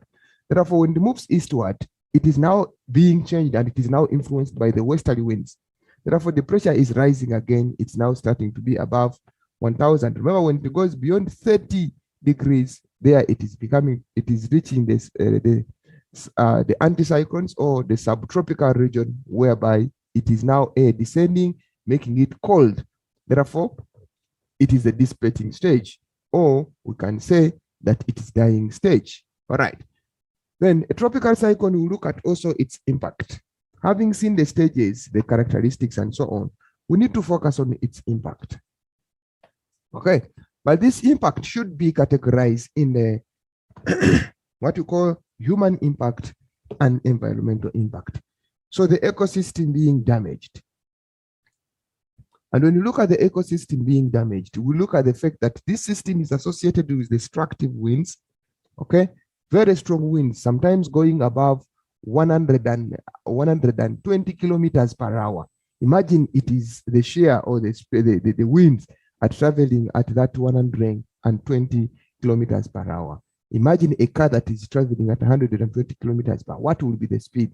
So the destruction is going to be very much or very high. That means the ecosystem where animals, reptiles, and so on are living is going to be damaged. So in this case, you're going to find out that this is environmental impact. Then tourism. Sometimes I always want to put the ecotourism is going to be disturbed, like tourists who come to visit the area. This is human.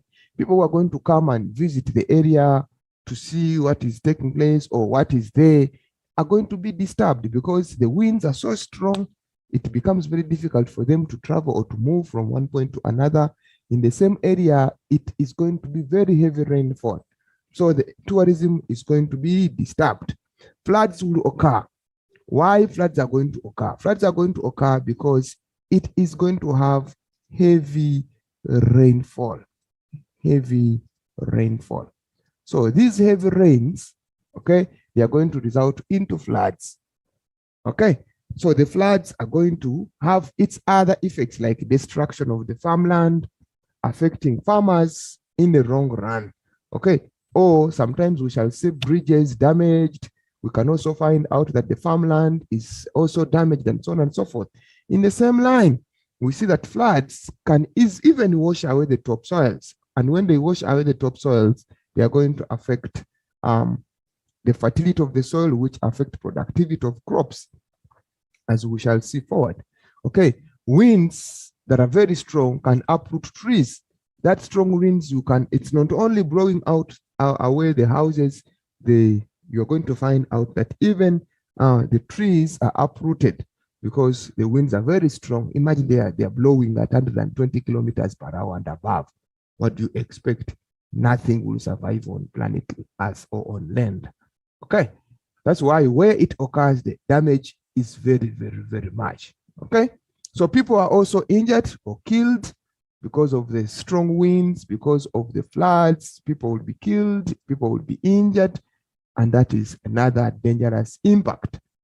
Storm surge, okay, storm surge or abnormal rise in the sea level. You will find out storm surge will lead to abnormal rise in the sea level because there is going to be too much rain or water, and that will rise the sea level with its other effects. Okay, people are going to become homeless, loss of homes because of the strong winds that are going to be blowing, the floods and so on. Homes are going to be taken away. Communication links are going to be damaged. Take an example, bridges, roads are all going to be washed away by this heavy rainfall and winds. We'll also look at the waterborne diseases. Okay, why? Because when flooding takes place, all the materials or other things are going to be taken into water. Dams are going to be silted. and therefore the water is going to be damaged, and people are drinking that water, which eventually is going to cause waterborne diseases like cholera. Okay, it's going to be in place. You find out people are going to get diarrhea, etc. So coastal flooding, and this will damage structures, boats will be damaged, okay, and so on and so forth. So those are some of the impacts that are going to come up because of tropical cyclones. And in the same line, we also have the management strategies. How can we manage tropical cyclones? Excuse me. How can we manage tropical cyclones? Number one, the public must be informed.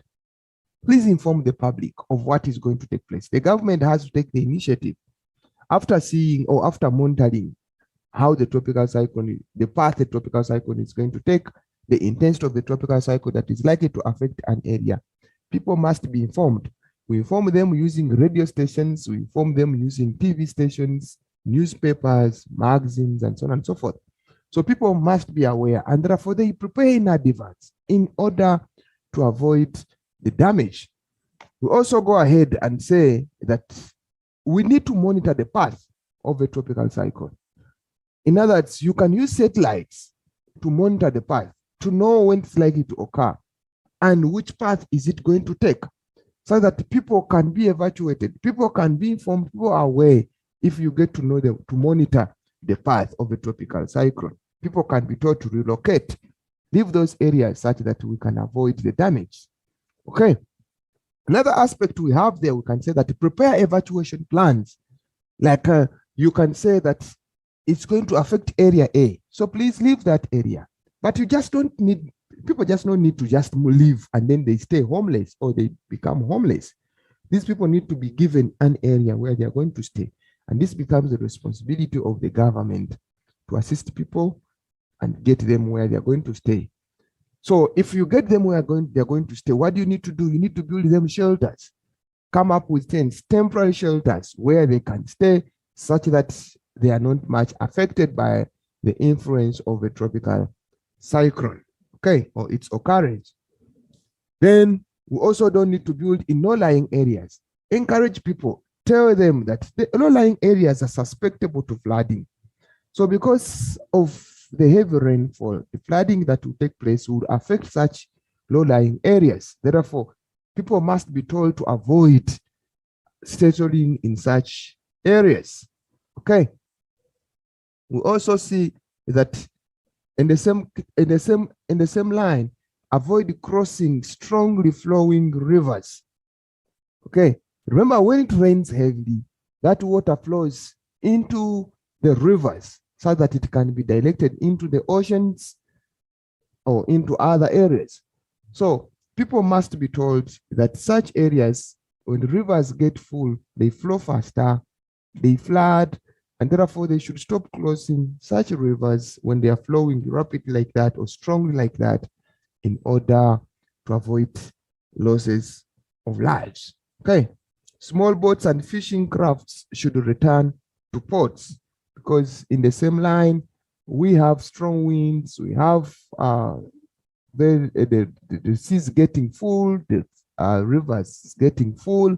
So such small boats can easily be turned upside down, or they can easily sink in the water. So they should avoid such areas using such small fishing crafts and boats. Okay.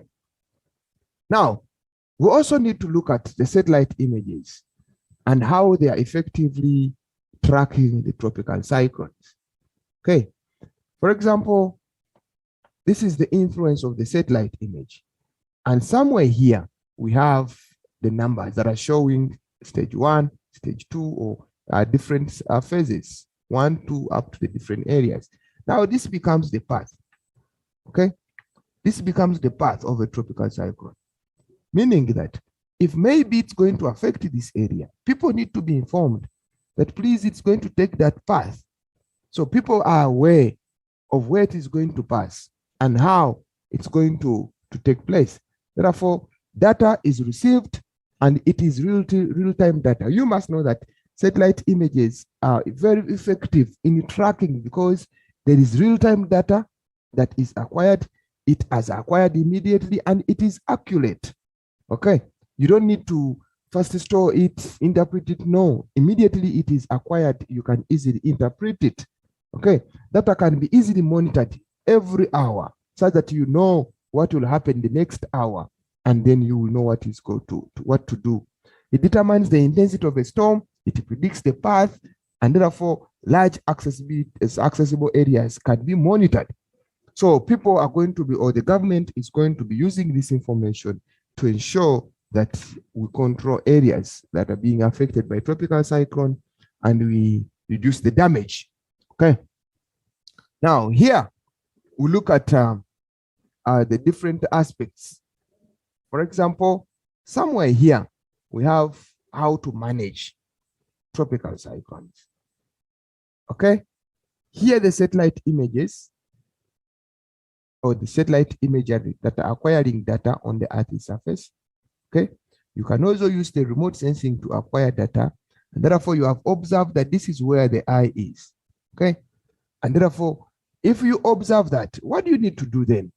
Okay, prepare the emergency rescue services that are in the helicopters. So if this is the area that is going to be flooded with all this water, some people might remain in these areas. They need to be taken away from such areas using the emergency rescue system or emergency rescue people. So those people are going to come there, get them from those areas. You might find that they are still there lying, or their bodies are lying there if they have been affected before they are even get to see the damage.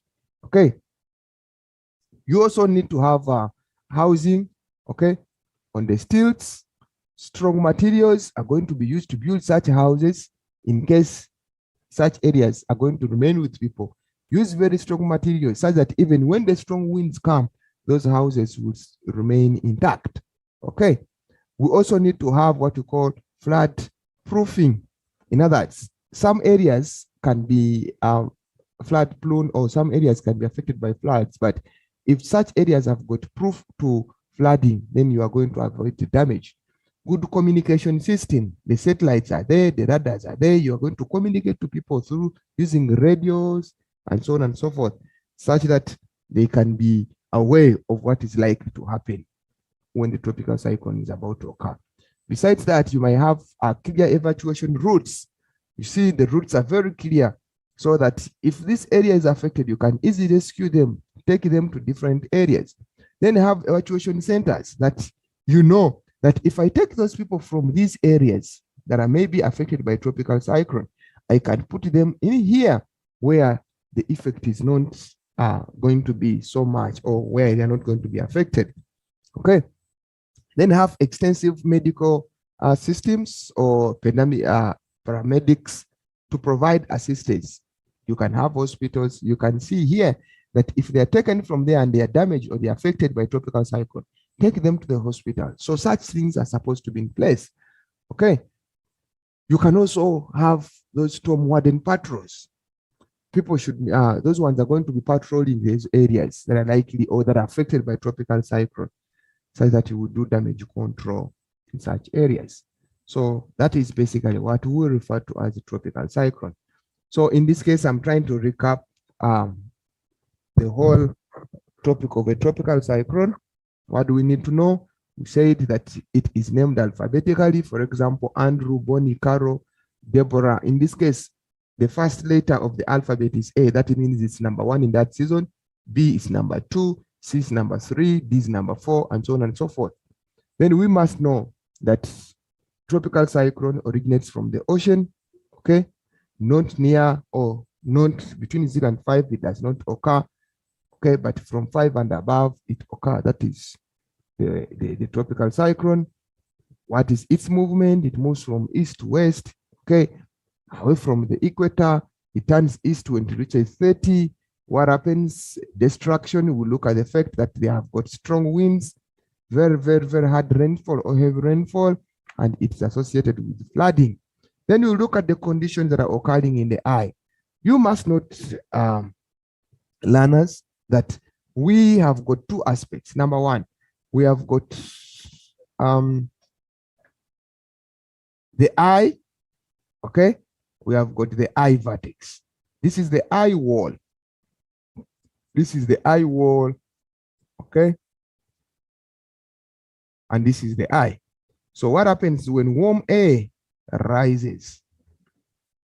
It is rising here along the eye wall. Remember, it is warm air. It has got moisture embedded in and latent heat. So when it reaches the upper atmosphere, it condenses at a condensation level, okay? Condenses. And when it condenses, it forms clouds. So these are the cumulonimbus clouds. We shall name them as the CN, cumulonimbus clouds. So when clouds are formed, therefore there is loss of latent heat, and this results into heavy rainfall. We see heavy rainfall on the eye wall. Can you see that, learners? Heavy rainfall on the eye wall. But don't forget that when this warm air, when the warm air rose, it rises, it condenses to form clouds. That means it loses the heat that was embedded inside, the latent heat. So there is divergency in the upper atmosphere. Some cold air moves opposite direction, but some other air descends. As it cools, it becomes heavy, and therefore it descends within the eye of a tropical cyclone. So within the eye, what are the conditions you expect? There is descending air, okay? Remember, descending air hits adiabatically, okay? And therefore, when it hits, what will happen here? We shall have, as it is descending, cold air descending, we shall have clear skies, okay? Clear skies. In the eye, we shall have clear skies, okay? No rainfall. No rainfall in the eye, no rainfall or no rains. Remember, we said here it is heavy rainfall around the eye, but within the eye, no rainfall at all. Okay, no clouds or clear skies, no rainfall. Calm weather conditions are all here within the eye. Why? Because you have got cold air that is descending within the eye. So learners, I want you to note that the climatic conditions or the climatic conditions, the climatic or the weather conditions that are experienced within the eye are totally opposite or are totally different from what is experienced within the eye wall. So the eye wall has got unstable weather conditions. It has got heavy rainfall, very strong winds, okay? That is the eye wall. But within the eye here of a tropical cyclone, what do you expect? We expect no winds or calm, clear conditions. That is within the eye. Clear skies or no clouds at all. No rainfall at all. Calm weather conditions. All these aspects in the eye, we say no. But when you're looking at the eye wall, we say yes. What shall we have? Eye wall, strong winds, cumulonimbus clouds, heavy rainfall. So we say yes. Okay? These are the weather conditions. Before the eye, we shall have during the eye and after the eye. So before the eye, during the eye, and after the eye, what do you expect? So within the eye, you expect this. Before the eye, that is the eye wall, you expect the opposite of what happens in the eye, and so on and so forth. So here we have the dissipating stage. So in the last stage, what do you expect? It reaches the land. When the tropical cyclone reaches the land, it dies out. Why? Because on the land, there is too much friction. Okay? No warm air rising. No moisture over the land. No moisture. Remember, it needs that moisture content for it to be formed. It needs warm air, and it is forming on the sea surface or on the sea area where there is continuous evaporation and less friction. But when it reaches the land, these are the conditions you expect. No moisture, no warm air, and friction is very, very much, and that determines it's starting to dissipate or dying out. We also have another aspect here, which we call the management of a tropical cyclone. the management of a tropical cyclone. We said you can use sandbags. What do sandbags do? Remember, if you're near the coastline or if you're near the sea and that sea rises because of the heavy rainfall, what will happen? That water will start flooding inland. Therefore, you can manage it by getting sandbags, put them, pile them, and therefore, when you are piling them, you are creating an embankment to stop the flooding into the inland. Then early warning systems. When we talk about early warning system, what do we refer to? Let the people know. Use radio stations, use newspapers, use magazines. You can use TV. Let the people know that this is likely to happen. And therefore, if you let them know, you are trying to control the damage, to reduce the damage that is likely to happen. You can also track the storm, know the path. When is it likely to happen? What is the intensity, the speed, so that you can know and people will be informed of what is likely to occur. We also have another one. We say in the same line, we must inform people, let them know, okay? Then provide services to them like medical services, food. There you are trying to manage the system or to assist the people who have been affected. And lastly, we have the evacuation plans. So within the evacuation plans, you must have where to put them. Okay. Now, learners, I want to see if really we can try to answer the questions that can be asked. Here, I have one of the examinable questions. And in this case, we said in USA, it is a hurricane. In Africa or along the eastern side of Africa, we have a tropical cyclone. Okay. I don't have Australia here, but we can see that Australia is somewhere there. So it's known as Willy Willy. Okay. Now, under this line, we have what we call the equator. Okay. And therefore, the equator, there is less Coriolis force, yet we said it needs Coriolis force. We have the warm water, okay, because the equator is very hot, therefore we have the warm water and moisture content is high. Tropical cyclone moves eastward. It moves from east to west. So it moves westward, not eastward, sorry. It moves westward. Okay, tropical cyclone is part of the easterly belt, therefore it moves from east to westward. Okay, then we also have the fact that there is land, like for example here, no warm water, and there is too much friction, which stops the occurrence of a tropical cyclone. Okay, then in this examinable question, I would like to see question number 1. Give one similarity between a hurricane and tropical cyclone on the map. Okay, what is the similarity between a hurricane and a tropical cyclone? The one similarity that we can see that it occurs on the eastern side. Can you see? This is Africa, and therefore this is the east. This is Africa, and this is the east. Can you see that? I mean, this is USA, this is the east. This is Africa, this is the east. So this is east, this is east. The number one similarity that it occurs on the eastern side. The second similarity, when you look at the arrows here, it moves, as it is moving away from the equator. Can you see? It is moving away from the equator on the eastern side. Okay? It is part of the tropical easterlies. Like you can see, it moves from east to west. Can you see that? From east to west. As it is moving away from the equator, it's taking the east. It's part of the tropical easterlies, therefore it's from east to west. Okay. Another thing that when it reaches the land, it dies out because there's no warm moisture and so on and so forth. The influence of the Coriolis force is less near the equator. Those are the similarities, but they only want one. So anything you can give here is right so long as it's a similarity. Okay. Number 2 is explain the point of origin of both hurricanes and tropical cyclone on the map. The point of origin, where does it start from? Okay, you can see it starting from east to west. Okay, we can also say that as it is originating from east to west, it is moving away from the equator. All right.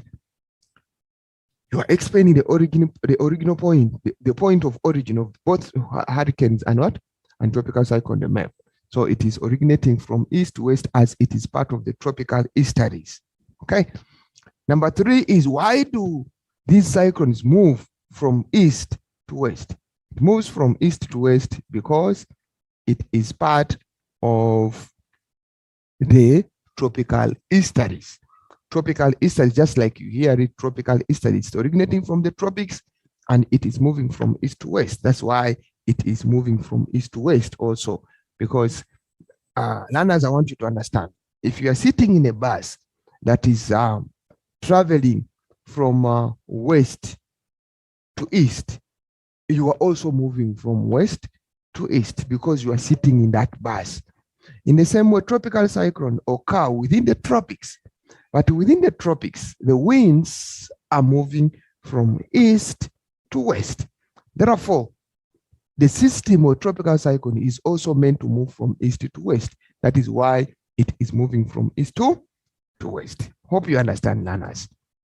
Number 4, why do tropical cyclones weaken as it reaches the land, or when it reaches, or it as they move over Madagascar?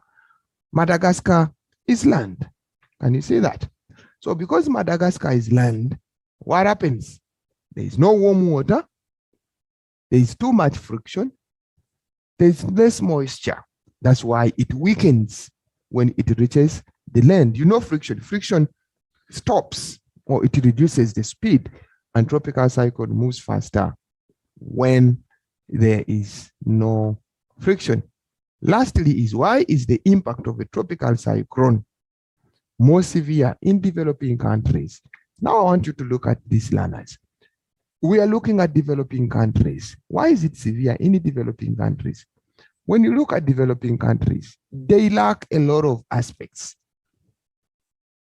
In this case, we look at developing countries. You might find that someone deep in the village there, in a very rural, serious rural area, or we can call it a farm state. These people do not even have access to electricity. They don't even have TVs. They don't have radio stations. How do you expect to warn them of what is going to happen? Because it becomes very difficult for you to reach them. Yet we can let them know of the tropical cyclone, when it is going to occur, which path is taking, and so on and so forth. Therefore, developing countries are likely to be having this effect, or they are likely to be affected by severe conditions of a tropical cyclone, because number 1, they don't have access to the warning system, the warning systems like TVs, like radio stations, some rural areas. Number 2, that some rural areas have got very poor infrastructure. Because of this poor infrastructure, if the damage has occurred, it becomes very difficult for them to be informed of for them to be evacuated or to be assisted, because they do not have, the areas are inaccessible. They can't be reached. Okay, so that's why it's going to be severe. Another thing that is in developing world, we don't have that better technology of tracking the tropical cyclone. Therefore, you don't know where it's going to pass. They don't know where it's going to affect the people. And under that line, the effect is going to be very, very, very severe in the developing world.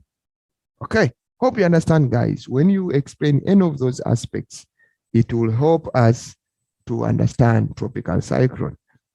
Okay, so I expect learners for you to be knowing these aspects now. You can answer questions that come like this. So the advice I can give you here, that find more questions related to tropical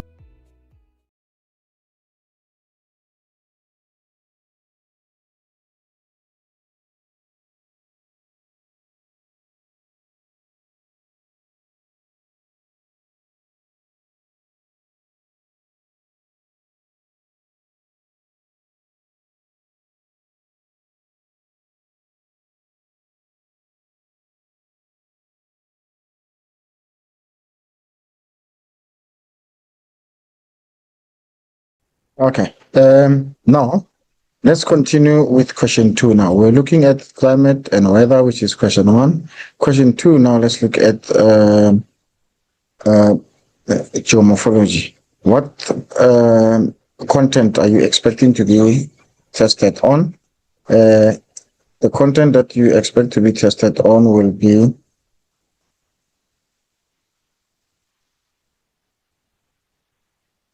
the content that you expect to be tested on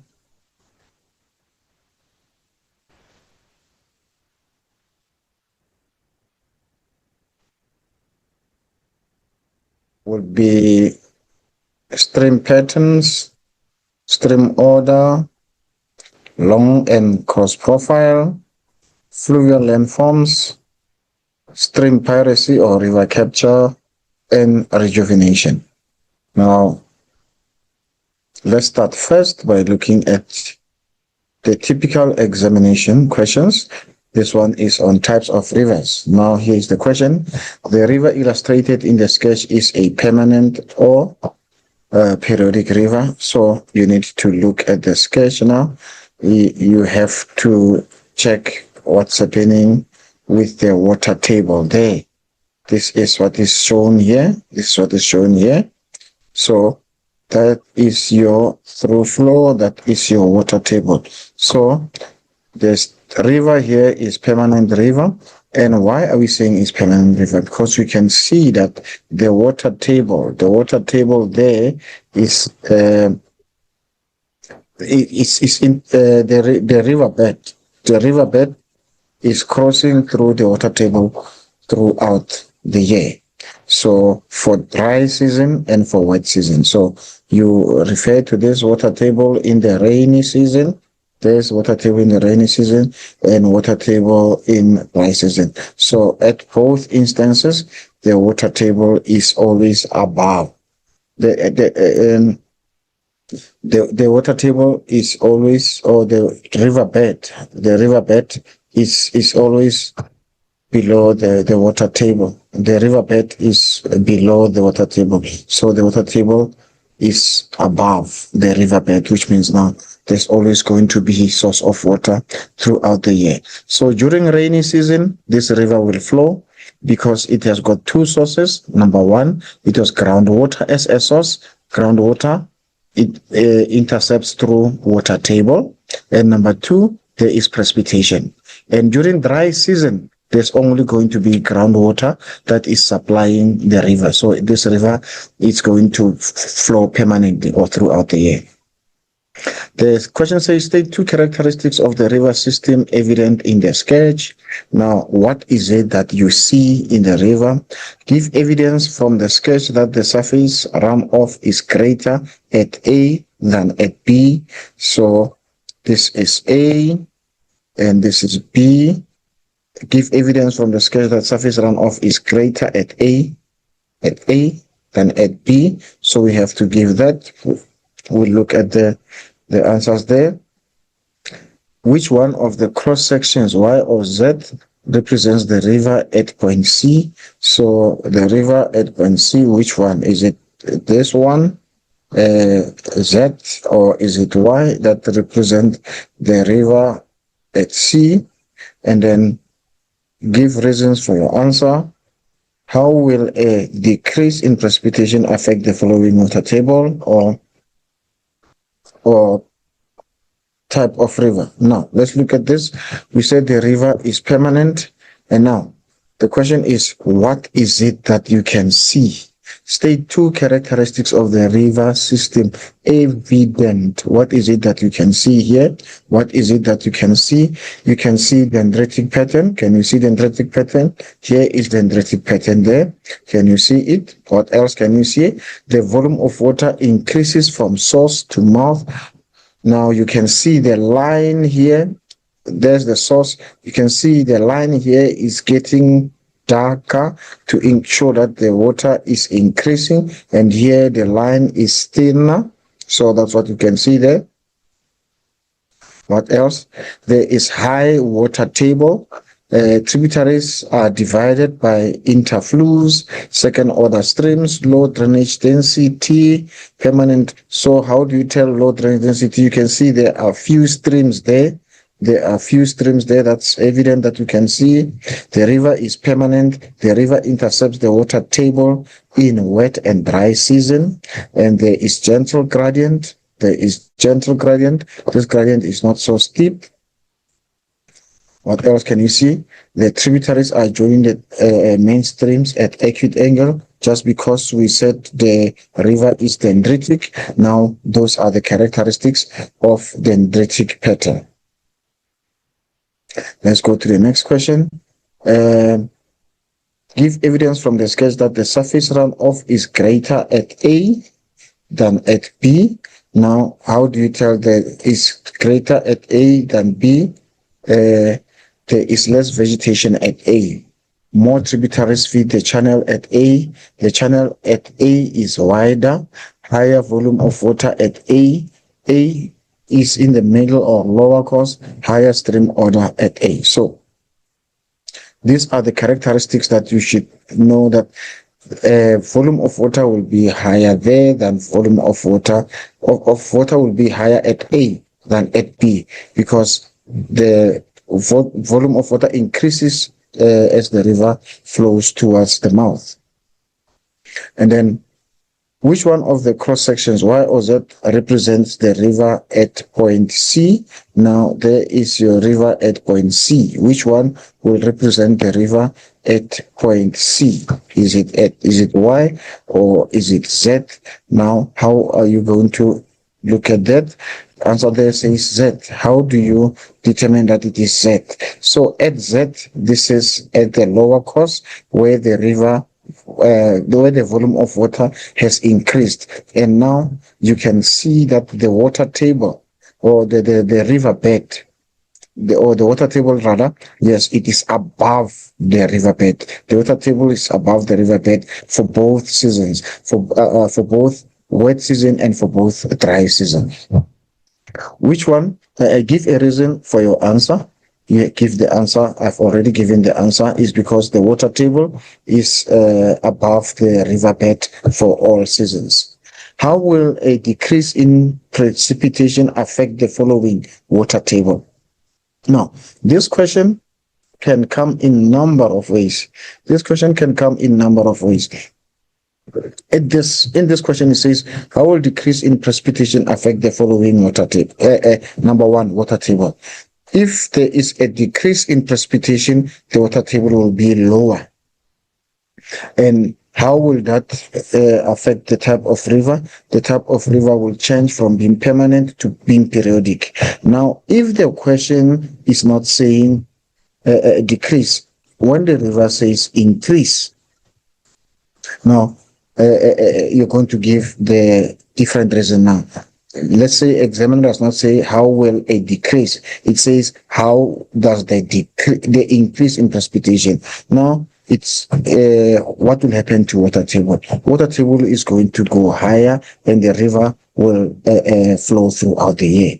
Now, this is application question. One of the question could be, how will prolonged drought, let's say, how will prolonged drought impact on water table? So drought is also going to result in drop in water table. It is also going to result in a river becoming periodic. Now, sometimes they can ask you, how will the extraction of a well, like something that we are going to use to extract groundwater, how will the extraction of well impact on the water table? The well, because water is going to be now used from the ground. Groundwater will be used. Now it means now the water table will also go lower. So this is an application question. It can take any form and direction. It can ask you about the increase in rainfall, a decrease in rainfall, or it can be, again, how will the construction of urban settlement, how will the construction of urban settlement impact on the water table? Now, you can decide, okay, when we do urban settlements, what do we increase? We are going to increase surface runoff. Now, when we have an increased surface runoff, it means now there's going to be less infiltration, and therefore the water table will also drop because there is going to be more runoff and less infiltration. So that question can take different application strategies. We could be asked to apply a number of ways here. Now let's continue with our question. One of the questions that one of the topics that you must know is your dendritic. Not dendritic is your stream patterns. Now we are looking at the most common patterns here. We have radial pattern. We have this one as radial. You can see the streams are radiating from the high point, and then what is important when you do drainage patterns? There are three questions that you need to know. Number one, you need to be able to identify a pattern. The question is, you need to be identify drainage pattern at A, identify drainage pattern at B, at C, and at D. You must be able to identify. That's number one. Number two, you need to explain the underlying rock. Underlying rock simply refers to where is this drainage pattern found, or where can this drainage pattern develop, or yes, where could this type of pattern be located. And number three will be, you need to give the characteristics. You need to give the characteristics of each pattern. So these are the main questions that you should know when you're talking about drainage patterns. Your questions, or how does so the question could be, how does the underlying rock influence the flow? So now, the question could be, how did the underlying rock influence the pattern here at the radial pattern? It's because the high-lying area make water to radiate. So it is application question. You need to be able to apply the knowledge that you have studied in class. Except for you knowing that it is dendritic, you must know dendritic is found where rocks have uniform resistance to erosion, and it does not look like a tree, it looks like the branches of a tree. It looks like the branches of a tree, not like a tree itself. And then trellis pattern, mainstreams are parallel to each other. It has short tributaries. And then this one, you should know the tributaries here are acute. Here, the tributaries here are 90 degrees. So the difference that you should know about that. And here, the tributaries are shorter. And then with the rectangular pattern, you must know that the streams follow the joints or the bends in the main river. So what is common with the two patterns, with the trellis and rectangular pattern? What is common with that is that the tributaries join the main streams at 90 degrees. The tributaries join the mainstream at 90 degrees. But with dendritic, the tributaries join the mainstreams at acute angle. So that's the difference, and those are the differences and the similarities between the three drainage patterns. And then let's continue with our drainage patterns. So you should be able to identify them from the maps. So an examiner could take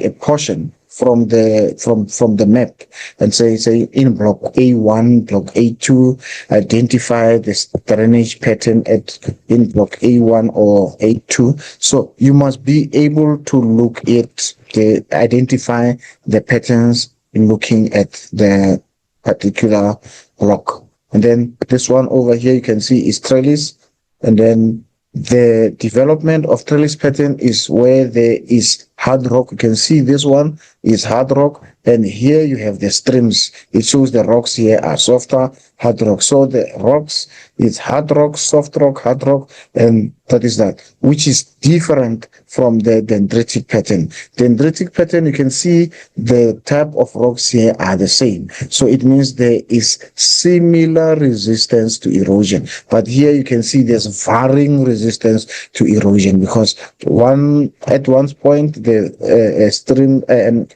the rocks are harder, and at one point the rocks are softer. And this is radial pattern. You can see we have a high-lying area, and the streams are flowing away from each other. And then what do we have here? We have igneous rock, but we can see the igneous rock have got cracks. So the streams are following the cracks in the igneous rocks. So that is your rectangular pattern. You must be able to answer those questions. So these are the characteristics, as you studied them throughout the year, you're looking at the diagrams, you should be able to identify these diagrams.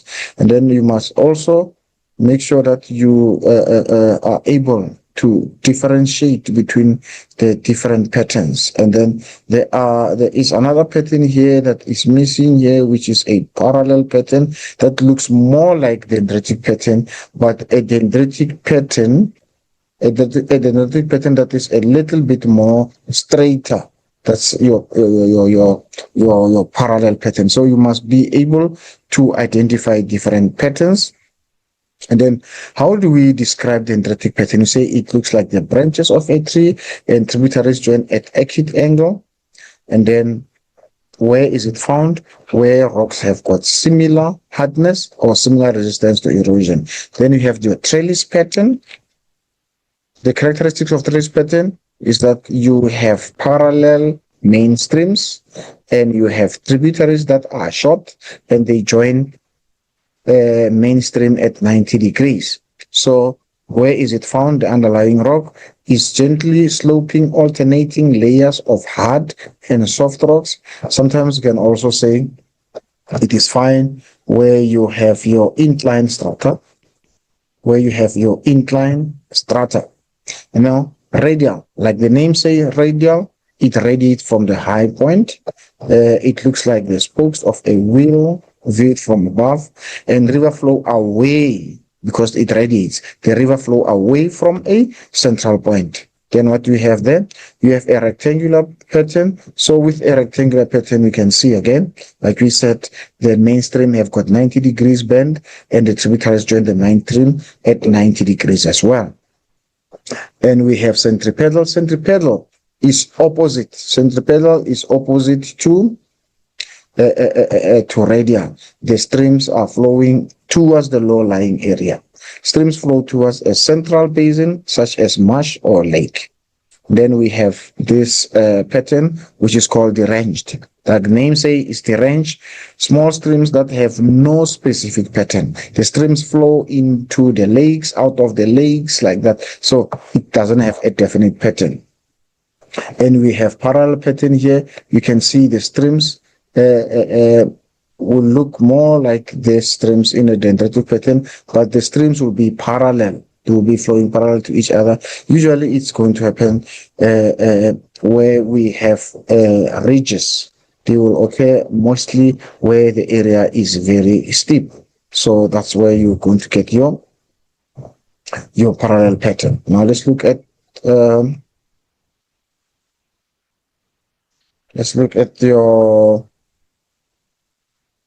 let's continue with this. What's happening with my slide? Okay. Now, here's a short activity that you can do based on a strength pattern.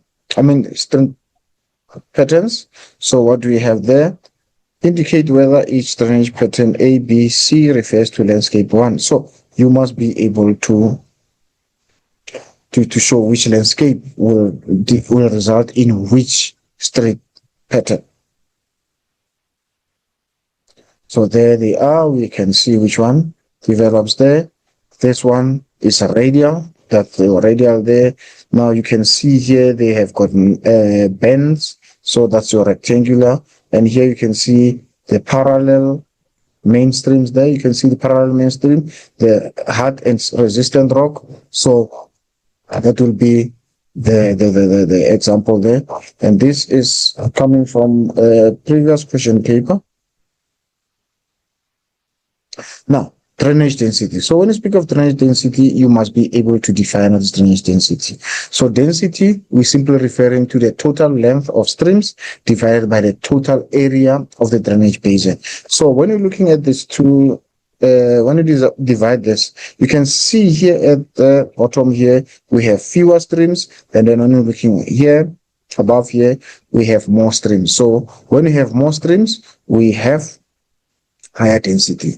So there are two processes that are responsible for drainage density. There are two processes that are responsible for drainage density. The processes that are responsible for drainage density, number one is infiltration. And the second one is runoff. These are the two processes that influence drainage density. These are the two processes that influence the drainage density, runoff and infiltration. So runoff or surface runoff is the flow of water on the surface, and infiltration is the absorption of water by the earth's surface. Now, when you're looking at this question, there are factors that are going to influence drainage density. There are factors that are going to influence drainage density. Number one, it will be vegetation.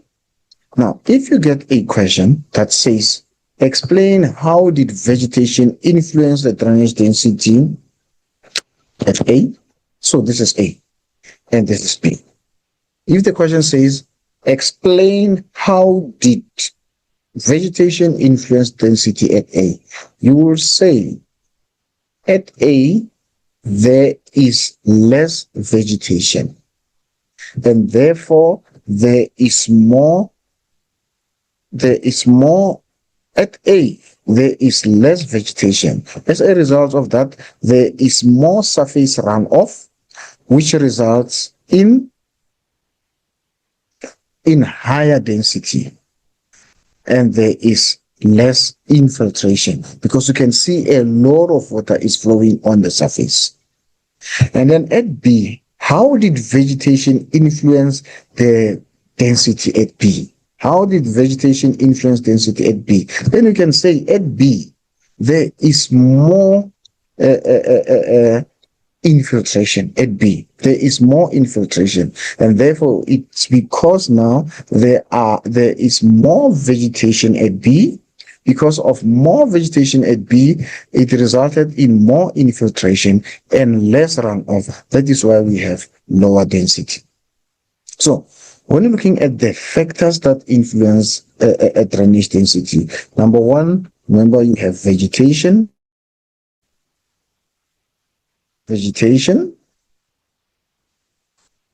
Number two, we have gradient. We have precipitation, type of precipitation. We have soil moisture.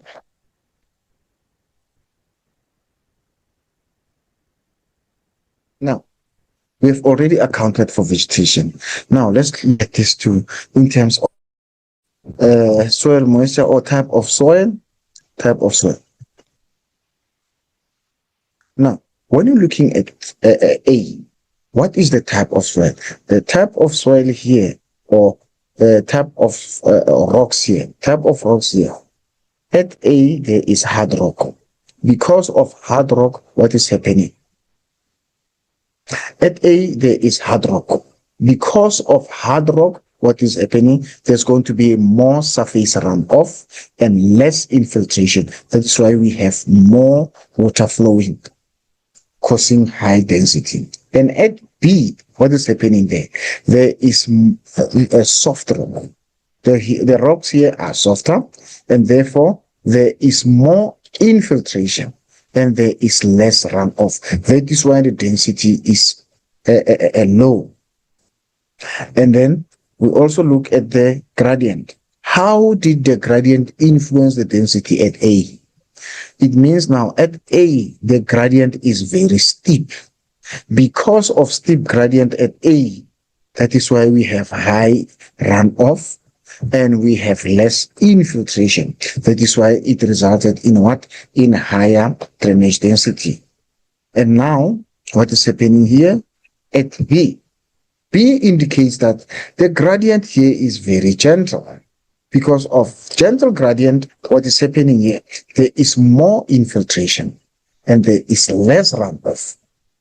There is more infiltration, less runoff. Hence, we have lower density. What do we mean lower density? Hence, we have fewer streams. We have fewer streams because most of the water infiltrated. But here, most of the water is running on the surface. Is doing what we call surface runoff or is flowing. And now, between the two, at A, what is happening here? Why do we have high density at A? We have high density because the soil has more moisture. The soil is saturated. Because of saturation, during precipitation, there is less infiltration taking place, but there is more runoff taking place. That is why we have higher drainage density. But when you're looking at B, what is happening there at B? At B, the soil is dry. So there is less soil moisture. That is why during precipitation, there's going to be more infiltration and less runoff. That is why it results in low drainage density.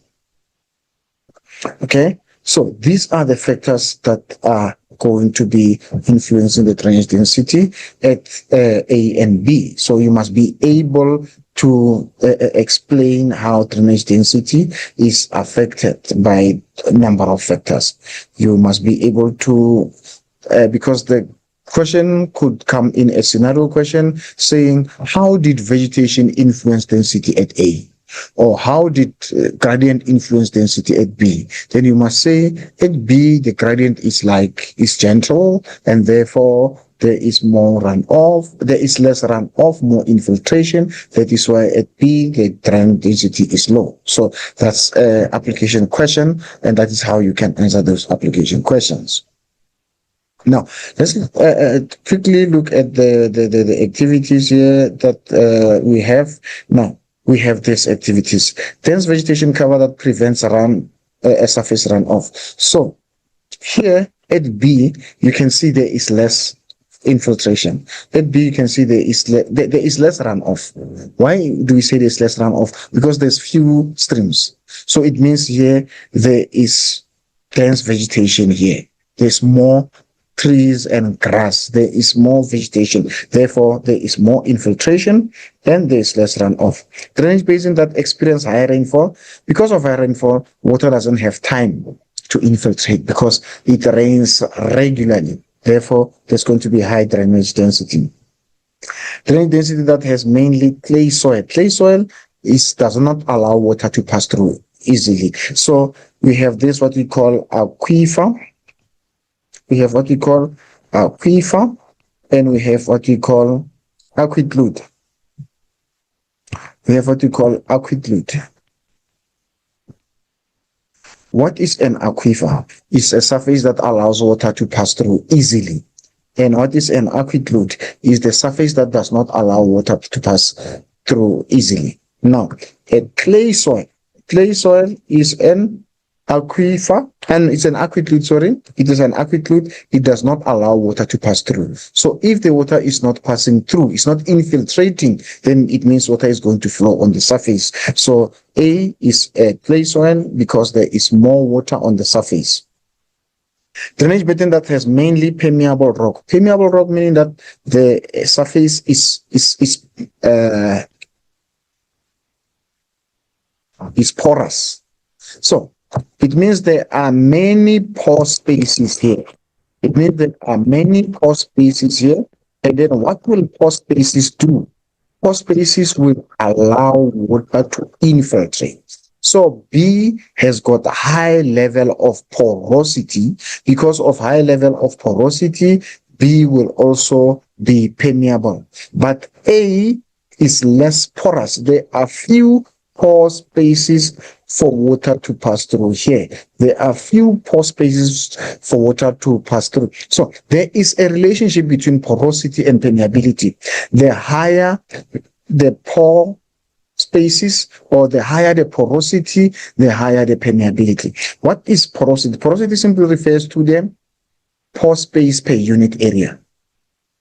Pore spaces per unit area. So here there are many pore spaces per this area, but here there are fewer pore spaces per this area. So area B has high porosity, and because of high porosity, area B will be more permeable, and therefore is going to allow for more infiltration, and is going to result in less runoff. But A is less porous. The porosity here is low, and because of low porosity, there's also going to be low permeability. That is why we are going to have more runoff here, because most of the water is going to be found on the surface, but here most of the water is going to infiltrate. Drainage basin that has mainly permeable rock, so we can say B has got permeable rock and A has impermeable rock. A river that flows through hilly areas refers to steep gradient. So because of steep gradient, there's going to be more runoff and less infiltration. But here it will be on a gentle gradient. Drainage basin that has porous rock with sandy soil. Here B has high porosity, like I explained, and there is more infiltration and less runoff. That is why we have low density. But now when we're looking at A is less porous, and therefore there is less permeability, and this is clay soil, and there's going to be a high runoff. A river that flows through gently sloping land. River B is flowing at gently sloping land because there is more infiltration because of gentle gradient, and there is less runoff, and there is going to be less low drainage density. Now, let's look at this. This is a similar question to that. Now we're looking at which one has got lower infiltration rate. Lower infiltration rate will be at B. There's low infiltration, there's high runoff. Denser vegetation at A. Higher soil moisture at B. Because of soil moisture, there's less time for water to infiltrate. Developed on the least resistant rock. It's least resistant. A is least resistant, which means the rock is soft. So there's going to be more infiltration and less runoff. Lower degree of permeability. This one has got lower degree of permeability. There is less, this area is less permeable, and therefore high runoff and less infiltration. High stream order, there are more streams order. There are more streams here than here, and therefore it will result in higher stream order. The graph below represents this drainage basin. The graph below represents this drainage basin.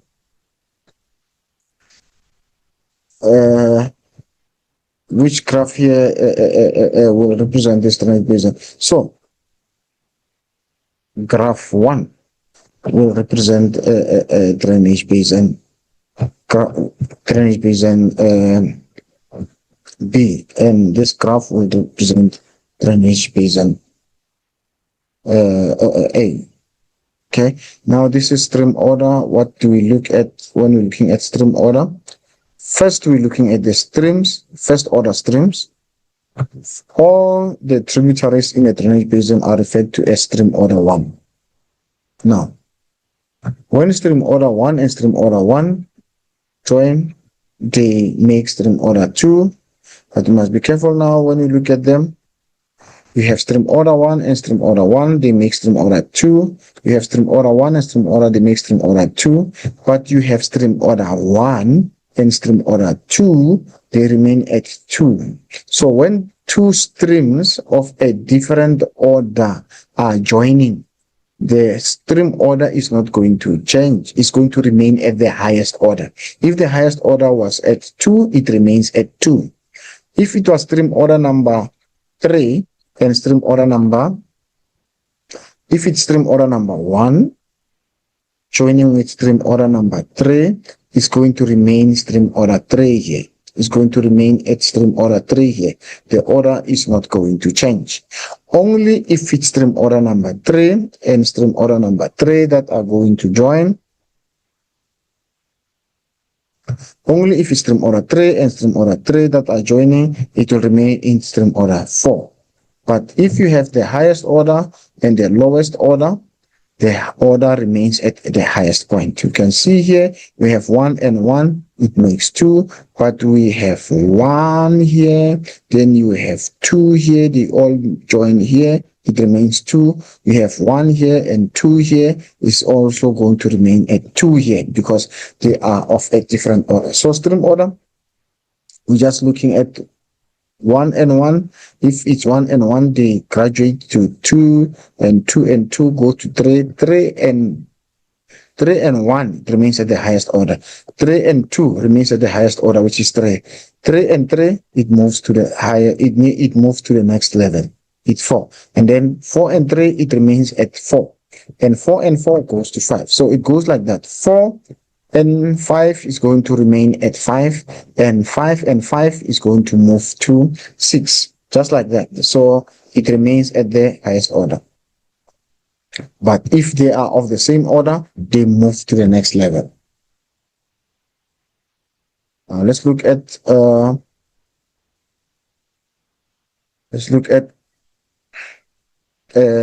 a river discharge. A river discharge, you must be able to define what is a river discharge. Is a volume of water as it passes a specific point at a specific time. It's a volume of water as it passes a specific point at a specific time. Now we have 2 types of a river discharge of flow characteristic, which is laminar flow and turbulent flow. Laminar, water is flowing in layers, is flowing on a gentle gradient. And turbulent flow, water has turbulent, it swells like that, and it's flowing on an uneven riverbed. So water flows as a parallel sheet, riverbed is even, less erosion, lower cost. So this is a river and at its lower cost. And turbulent, there are rapids, there are waterfalls, there are a lot of obstacles along the river course. These obstacles that we call nick points. These obstacles along the river course that we call nick points, they are going to make the river to flow on an uneven surface, and that flow characteristic is called a turbulent flow. Now we're looking at longitudinal profile of the river. What is a longitudinal profile of the river? Is the view of the river from the source to the mouth. Is the view of the river from where it starts to where it ends. That's what we call a longitudinal profile of the river. Longitudinal profile of the river is the view of the river from the source to the mouth. Now we have the stages of the river. We have the upper course. What are the characteristics? It is steeper. Now, it is steeper and water is flowing fast. So the water is very little. There is little amount of water, but the water is flowing fast. Why is water flowing fast? Because of a steeper gradient. And the type of the characteristics of erosion here, or the type of erosion, is downward erosion or vertical erosion. Is downward erosion or vertical erosion. And what are the features that you're going to find along the river? In the upper course, it will be your waterfalls, your rapids, your interlocking space. These are the features that you'll find in the upper course. And then the valley, the cross section. So this is a longitudinal profile. This is a longitudinal profile. Longitudinal profile. And now, what will the longitudinal profile of a river show you? Longitudinal profile of the river will show you the side view of the river, and it will also show you the length of the river.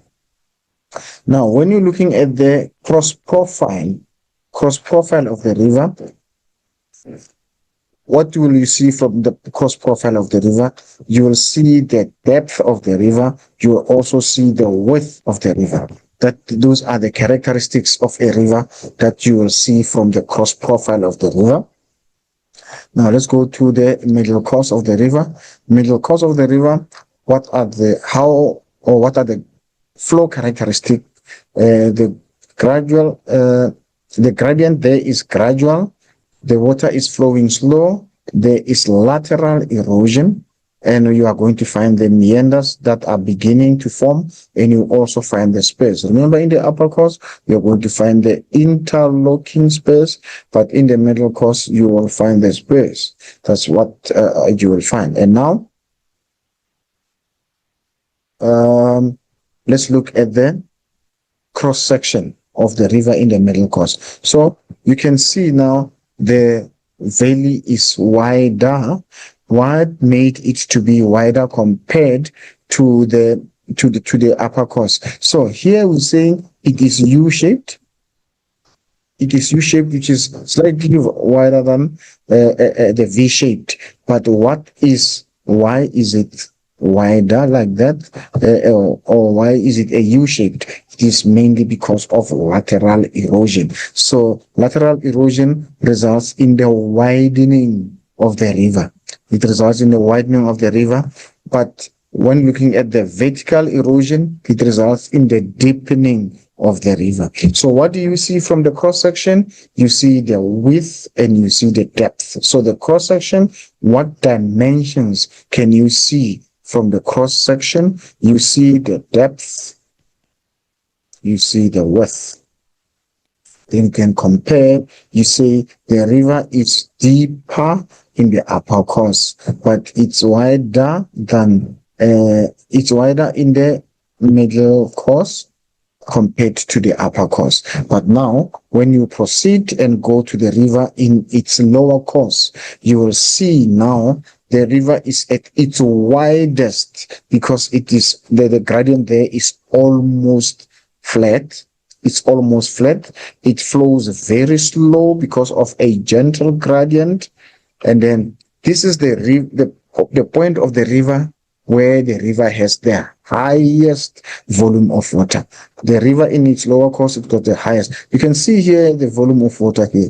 Just little volume of water. Here the volume of water has increased, but here the volume of water is at its highest. The volume of water is at its highest. But now, there is more deposition. Why is there more deposition? Because the river is flowing slower because of the gradient is almost flat. And then what are the features that you're going to find? You're going to get the oxbow lakes, the deltas, meanders continue. We're going to have meshes and braided streams and sandbanks. Those are the features that you're going to get at the lower course of the river. Now, this is the continuation of the longitudinal profile of the river. You have the upper course, middle course, and then this area that you're looking at here, this green area, this is what we call the floodplain. This is what we call floodplain. You can see it is nice and green. You can see it's nice and green is because it has got a deposition. You remember we said this is floodplain. What is happening? Floodplain. The way it said floodplain, it calls floodplain. There's a name. So it means now a lot of flooding is taking place, which means there's going to be alluvium. There's going to be alluvium that is deposited there. Alluvium being the fertile soil. So now this floodplain is very useful for farming. What makes it useful for farming? It is its gentle gradient. Number two, it is access to water. Number three, it is a flat gradient. It's flat gradient, number one, makes it useful for farming. It's fertile soil, makes it useful, and access to water makes it very fertile. But now there's a risk of flooding again there. The risk there's a risk of flooding because it's at its lower course where the river volume is higher and the volume, the river, the gradient is very gentle, so there are higher chances of flooding. So there are a number of factors for and against you using the floodplain. And then here in the mouth, these are the features that we call delta. The delta occurs when the river breaks into distributaries. when the river breaks into distributaries. So the distributaries will be the small streams that break from the mainstream as the river flows into the sea. Remember, the tributaries join the river, but the distributaries break away from the mainstream. So this is a continued characteristics of a river profile. And now what we have there. So because here we can see, all we see here is contour lines showing that the area is very steep. So this will be the upper course of the river. It is steeper, the water is flowing fast. The dominant erosion here is downward erosion, and the features that you are going to find is waterfalls, rapids, and interlocking space. Then we go to the middle course. Here you can see it's middle course because the river is gradual, it's not so steep. You can see there is a lot of farming taking place around here. You can see there's cultivated lands and there are orchards. So there's a lot of farming taking place here. You can see we have orchards there, we have cultivated lands there, cultivated lands. You must be careful between orchards and cultivated land. So many times people confuse cultivated lands and orchard because of not paying too much attention to detail. So this is the river in the middle course. Then you can, the examiner can ask you what measures have been taken into consideration to mitigate or to reduce the chances of flooding, because in the middle course the river is gradual. So you can see there's a lot of dams, there's a lot of storage dams to reduce the water that could flow on the surface. So these dams here could be used to reduce flooding, or they can also be used to store water to use during dry seasons.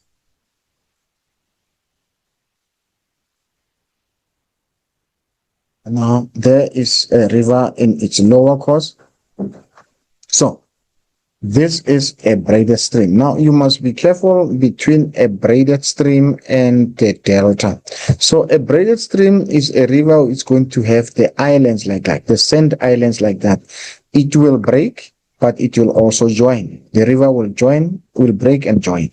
So this is what we call a braided stream. But when it's a delta, the river is just going to have distributaries. The river will have distributaries, and those distributaries will not join again. Those distributaries, each stream will be flowing into the sea. But here, what do we get here? We have a braided stream. So what you can see there, you can see you have your marshes there and flays there. You have your sand deposit or sand banks, sand banks here that you can see there. So this is your braided stream. And then what do you have there? You have a meander. You must know what is a meander. A meander, this is a meander, which is a bend. This a meander is a bend. So a bend in a river course is called a meander. So sometimes examiner asks you what is the what is the feature? What is the feature? So when you're looking at it like that, that feature is called a meander. So now we're looking at the river, from the side like that. So we have what we call graded and ungraded profile. We have graded. So why is this river ungraded? Because there are obstacles or there are nick points. Why is this river graded? Because it has got a smooth concave profile. This river is graded because of the smooth concave profile. So these are the nick points. These are the nick points or the obstacles. The temporary base level of erosion. We call them temporary base of level of erosion because they can change over time. Now, this is the course profile of a meander. This is a meander. So in a meander, the outside of a meander is called an undercut slope. The water is flowing faster on the outside. And then because of faster moving water, there's going to be erosion. And on the inside, you can see here, we've got a lot of deposits here. because water is flowing slower, so there's a lot of deposition. And what is the name of the inside of the slope? It's called the slip-off slope. That is where material is slipping off, and it is deposited there. Now, we have the cross-section here. So, if you are to draw a cross-section of a meander, you must just identify which side of the meander is deeper and which side of the meander is shallow. So if you are able to identify which side is deeper, all you do, you draw a Nike sign, So that is your Nike sign. So if your deeper side is on the side, then your Nike side will face to the right. If the deeper side is on the other side, your Nike sign will take a different direction. So all you do, you put a Nike sign for you to represent a cross-section of a river, or a cross-section of a meander. Now that's your features of a drainage basin. You have the river. The source will be a point where the river starts. Then you have all these characteristics. Now let's look at I was talking about delta. So we see the difference between the delta and a braided stream. At this point, we have a braided stream. So you can see at this point, a river is breaking and the river joins again. So that's your braided stream. But with a delta, a river is going to break into these tributaries as it flows into the sea. So these tributaries are not going to join again. So this one will have, both of them are going to have sand islands. We're going to have sand islands between them, or between the streams. But here, it's going to join again as the river continues. And now, what do we have there? You have your Oxbow Lake that is going to later on become so this one already we can see that this one doesn't have water. So now it becomes a meander scar. So when it contains water, it is an Oxbow Lake. So once it becomes dry, we no longer call it an Oxbow Lake. We call it now a meander scar. And now that's the development of a meander. Now, sometimes the examiner can ask you, where will the meander scar, where will the Oxbow Lake more likely to form? At 1, 2, 3, at 1, 2, 3, 4, and you can say it's more likely to form at 4. Why? Because you're saying the meander neck. This is the meander neck. So the meander neck here, you can see it is wider. The meander neck here is wider. So at 2, you can see the meander neck is narrowing. It's narrower than at 1. And then here you can see the meander neck has already been cut now. Now we have a Oxbow Lake. So the width of the meander neck is the one that is determining how close is the river from cutting its meander loop. So this is what we call a meander loop. This is a meander loop. Meander loop.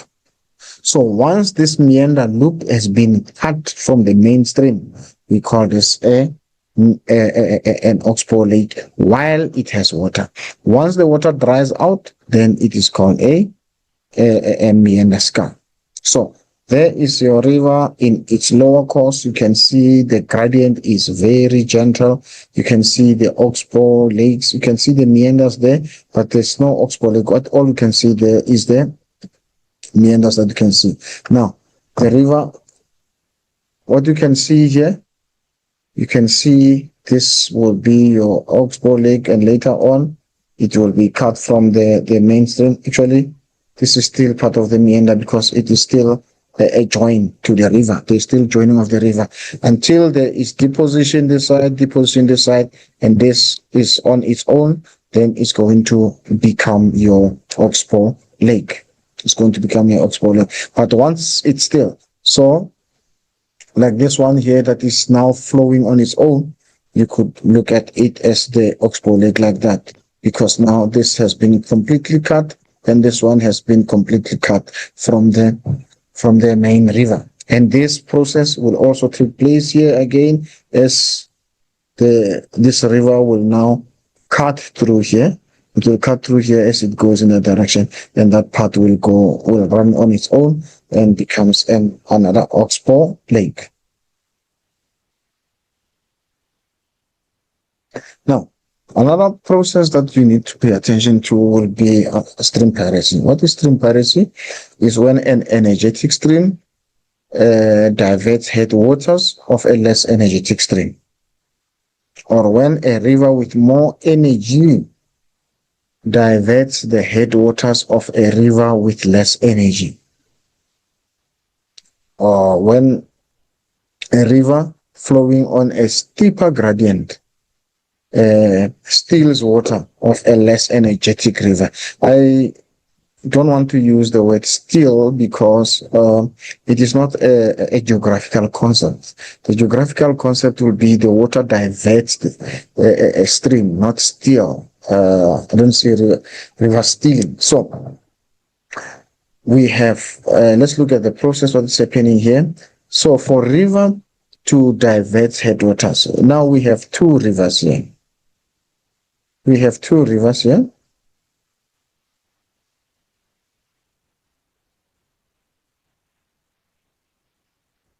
We have two rivers. This river flowing on a steeper gradient, and this one flowing on a gentle gradient. Now, when this river flows in this direction, what do you call this process? We call it headward erosion.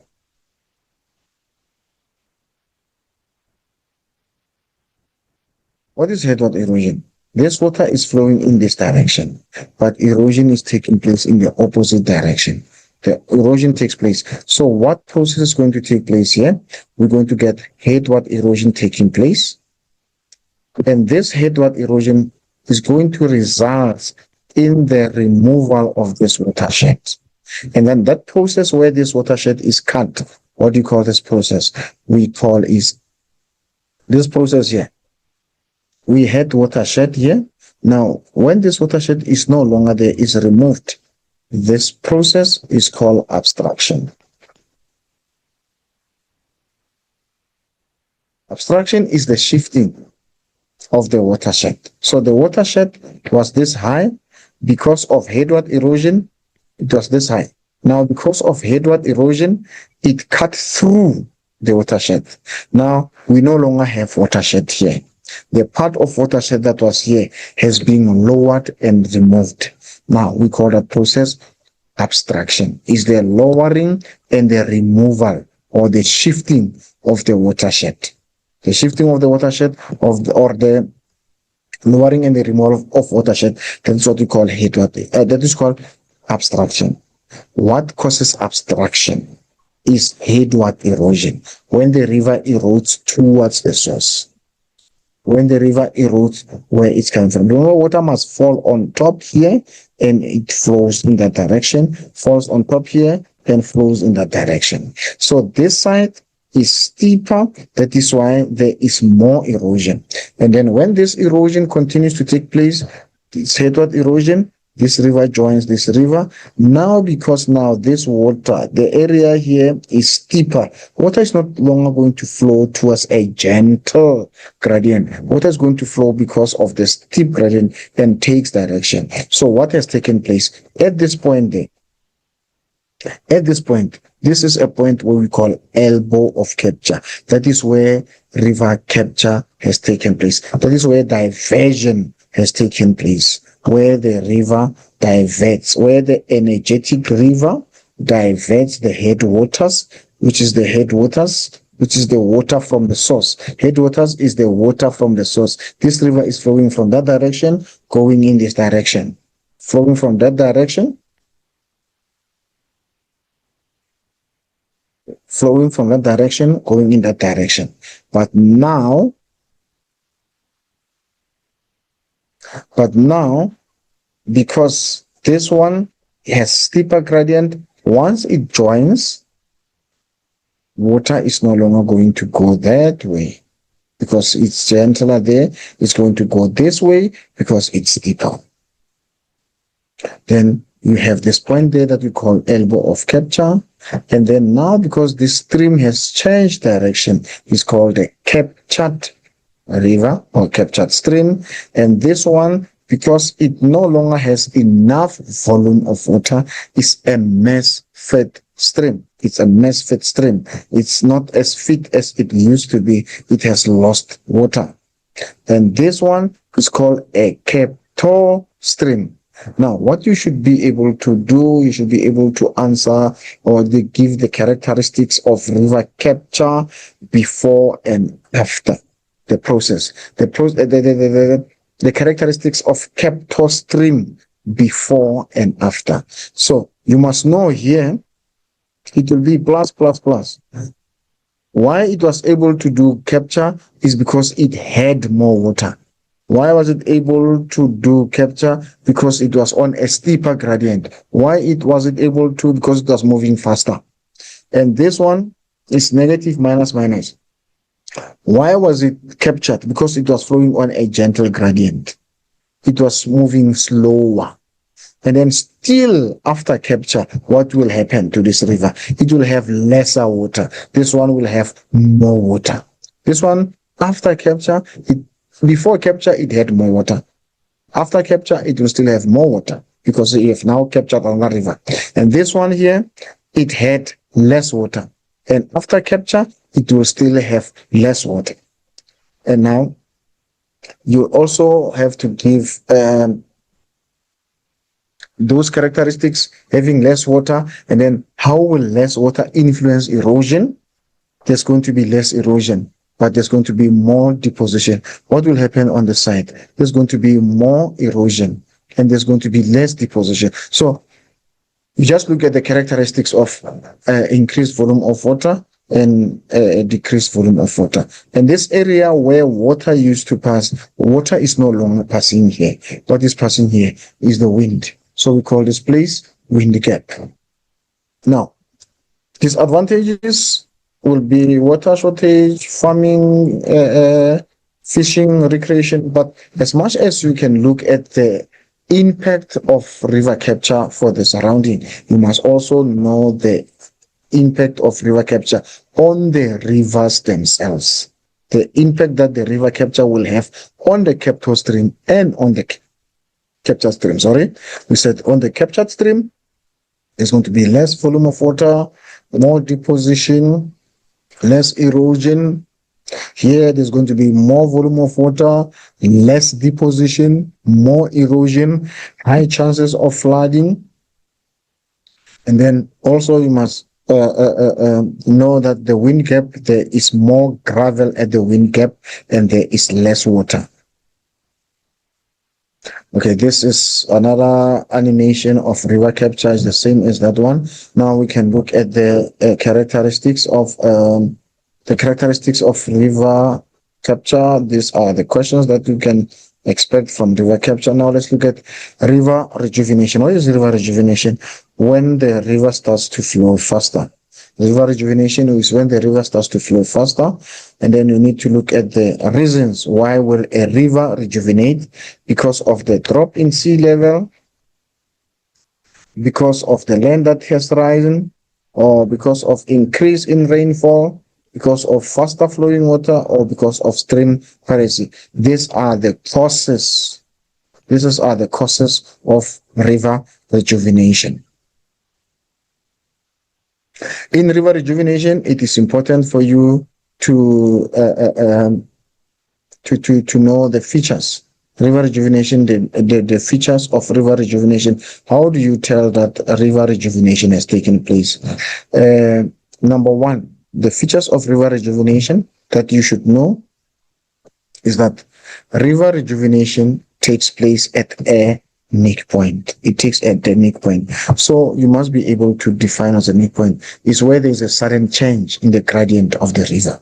what is a sudden change in the gradient of the river. So your unique point can be a waterfall, it can be a dam wall, it can be anything.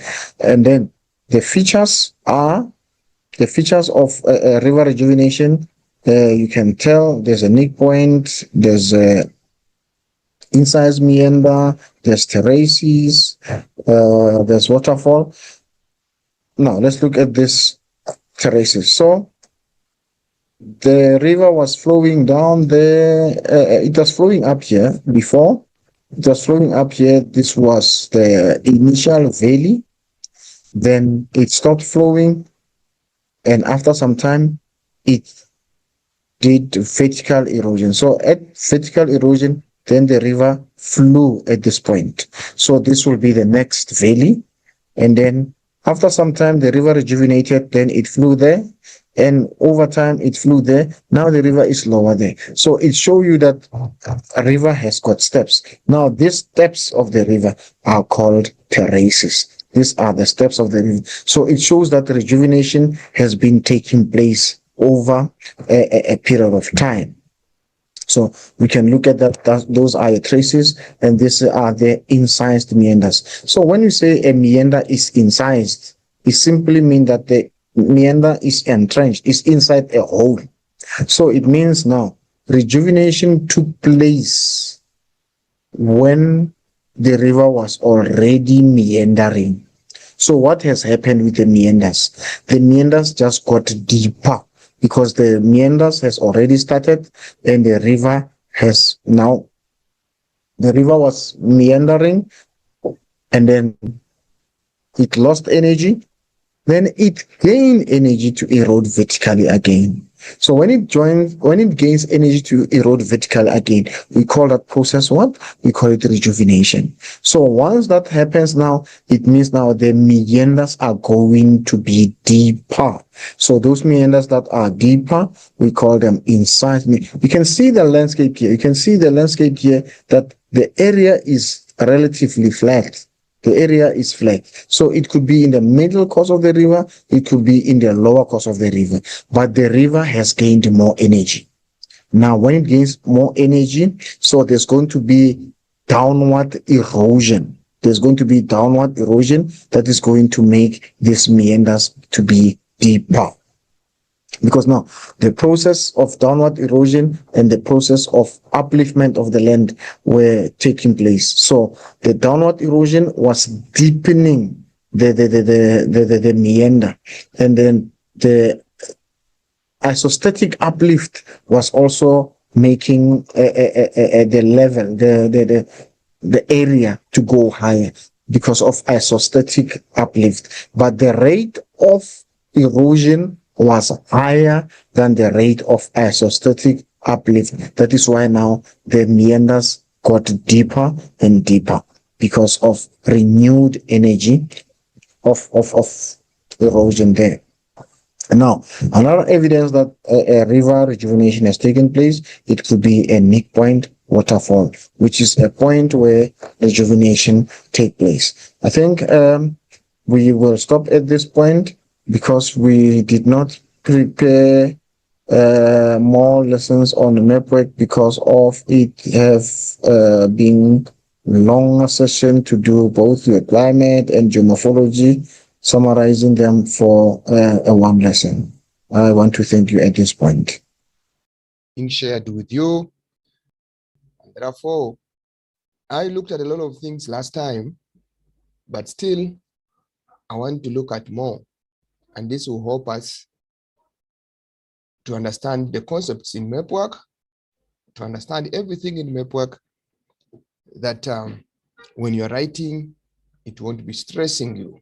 Okay, so in this session, I want us to focus on basically map calculations.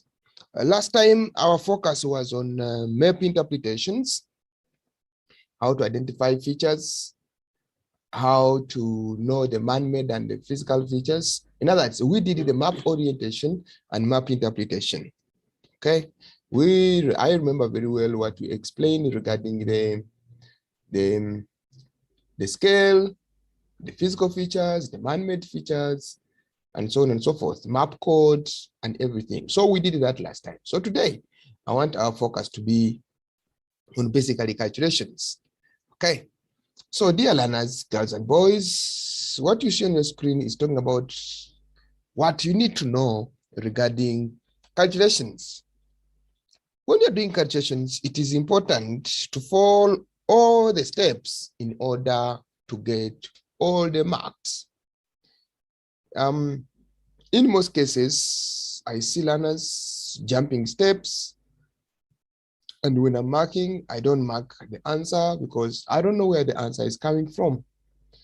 So in this case, I would like you to know that when you are doing these calculations, you make sure that you follow each and every step while doing your calculations. That's number one. Number two, that on those calculations, on the calculations you're doing, you make sure that you put all the units necessary for you to proceed with your calculations. For example, if you have measured on a ruler, and now you have measured this line here, and you have used the centimeters, okay? It's not a problem when you're writing your units. Let me say you have measured 2 centimeters, therefore you write 2 centimeters. There's no problem. If you have measured 1, you write 1 to show the units of measurements. It even becomes easier for you when you are doing conversions because you know which units you are changing from to which units. Okay, so it is very important for us to know the units in which we are doing the measurements on the map. That's one thing. The second thing is that when you're doing your calculations, you also need to be sure of the kind of map you are using. Take an example. When you read the question and the question says the topographic map, please straight run to the topographic map. If the question says orthophoto map, quickly run to the orthophoto map. Because what you must understand, learners, that these maps have got different scales. And these different scales help us to understand the units in which we are converting the aspects into. Therefore, we need to make sure that we know the units of measurements and the kind of map you're using. Okay. The second thing is that the relevancy of the different calculations. This makes understanding of the calculations easier. For example, gradients. If you're dealing with gradient, what do you need to know? When you're dealing with gradient, you must know that a gradient simply means how steep or how gentle the slope appears. So under that case, you know that when you're calculating the gradient, you need to understand that I need to know how steep or how gentle the gradient is. Remember, when you're dealing with the gradient, we know that the smaller the number, the steeper the gradient. The bigger the number, the gentler the gradient. So by you understanding all those concepts, knowing the value, knowing why you are calculating, then it becomes easier for you to be on track. You will not lose track at all. Okay. Now, scales of different maps and the conversion. I think this is what I've just talked about in the previous bullet. I said that you must know the different maps, and each map has its own scale. Take an example. You're dealing with the topographic map. What is the scale? The scale is 1 to 50,000. And if it's 1 to 50,000, you must understand that if I'm changing from centimeters to kilometer, I use 0.5. Why 0.5? Because the map is a topographic map. And the topographic map, 1 centimeter on the map represents 50,000 centimeters on the ground. So in terms of kilometers, it's going to be 0.5. So under that line, you get to understand that regarding the aspects of a topographic map and the orthophoto map, we need to understand which scale is being used. Okay.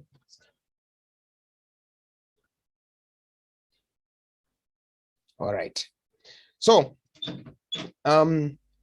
if you look at the orthophoto map has got 1 to 10,000, which is the scale.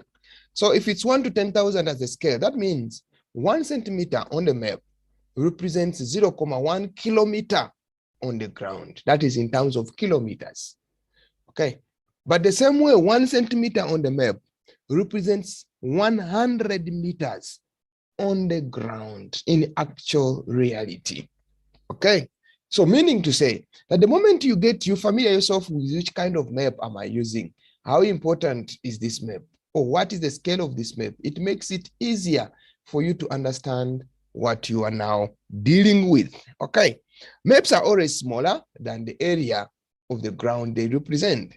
This is obvious, because if the map was at the actual, was having the actual length, or the actual length, the way it is in the ground, it simply means you are not going to be in a position to represent it on the map, on the paper. So it is very important to understand that a scale is used to ensure that the maps can fit on the paper. It is from that background that you know that if there is no scale, or if we are not having scales, it was going to be very difficult for us to represent the distance on the ground and to show the relationship with it on the paper. Okay, sorry. Now, there are 3 ways we're using these scales, or there are different types of scales. I think I mentioned about this last time. Representative scale, fractional, or ratio scale. Actually, when we talk about fraction, you know that the ratio is existing in a fraction format. And then when you talk about the ratio scale, it simply means it's a ratio format. For example, 1 to 50,000 is ratio. That means 1 centimeter on the map, excuse me, 1 centimeter on the map represents 50,000 centimeters on the ground. What you must note with the ratio scale, ratio scales normally will have, in most cases, they represent the same units. For example, centimeter on the map, centimeter on the ground. But it's not a must. We can also say 1 centimeter on the map representing 0.1 kilometer or 0.5 kilometer on the ground. Therefore, that is the ratio. But you know very well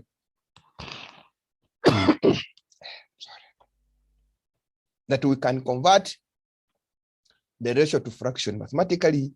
When you are converting the ratio to fraction, it simply means if it is 1 centimeter, if it is 1 centimeter representing 50,000, how will we represent this in a fraction?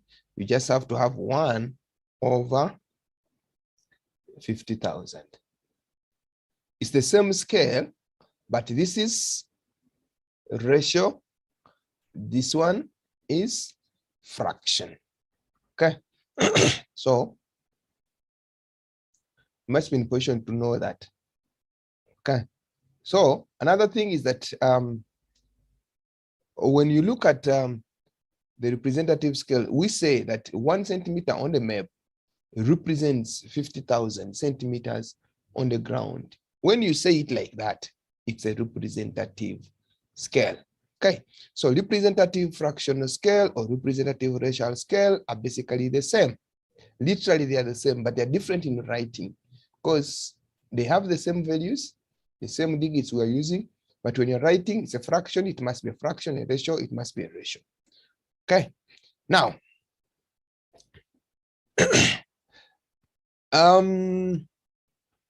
what you must note that when you look at this here, this number here is in reality is bigger than this.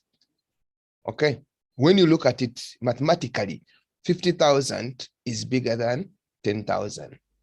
But in terms of the ratio representation, this one represents an enlarged section, and this one represents a smaller section.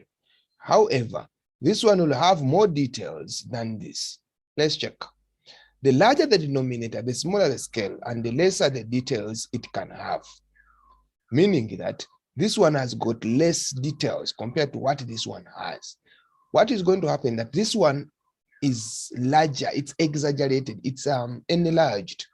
And I think you have observed that normally when you get a section from a topographic map, and they put it on the orthophoto map.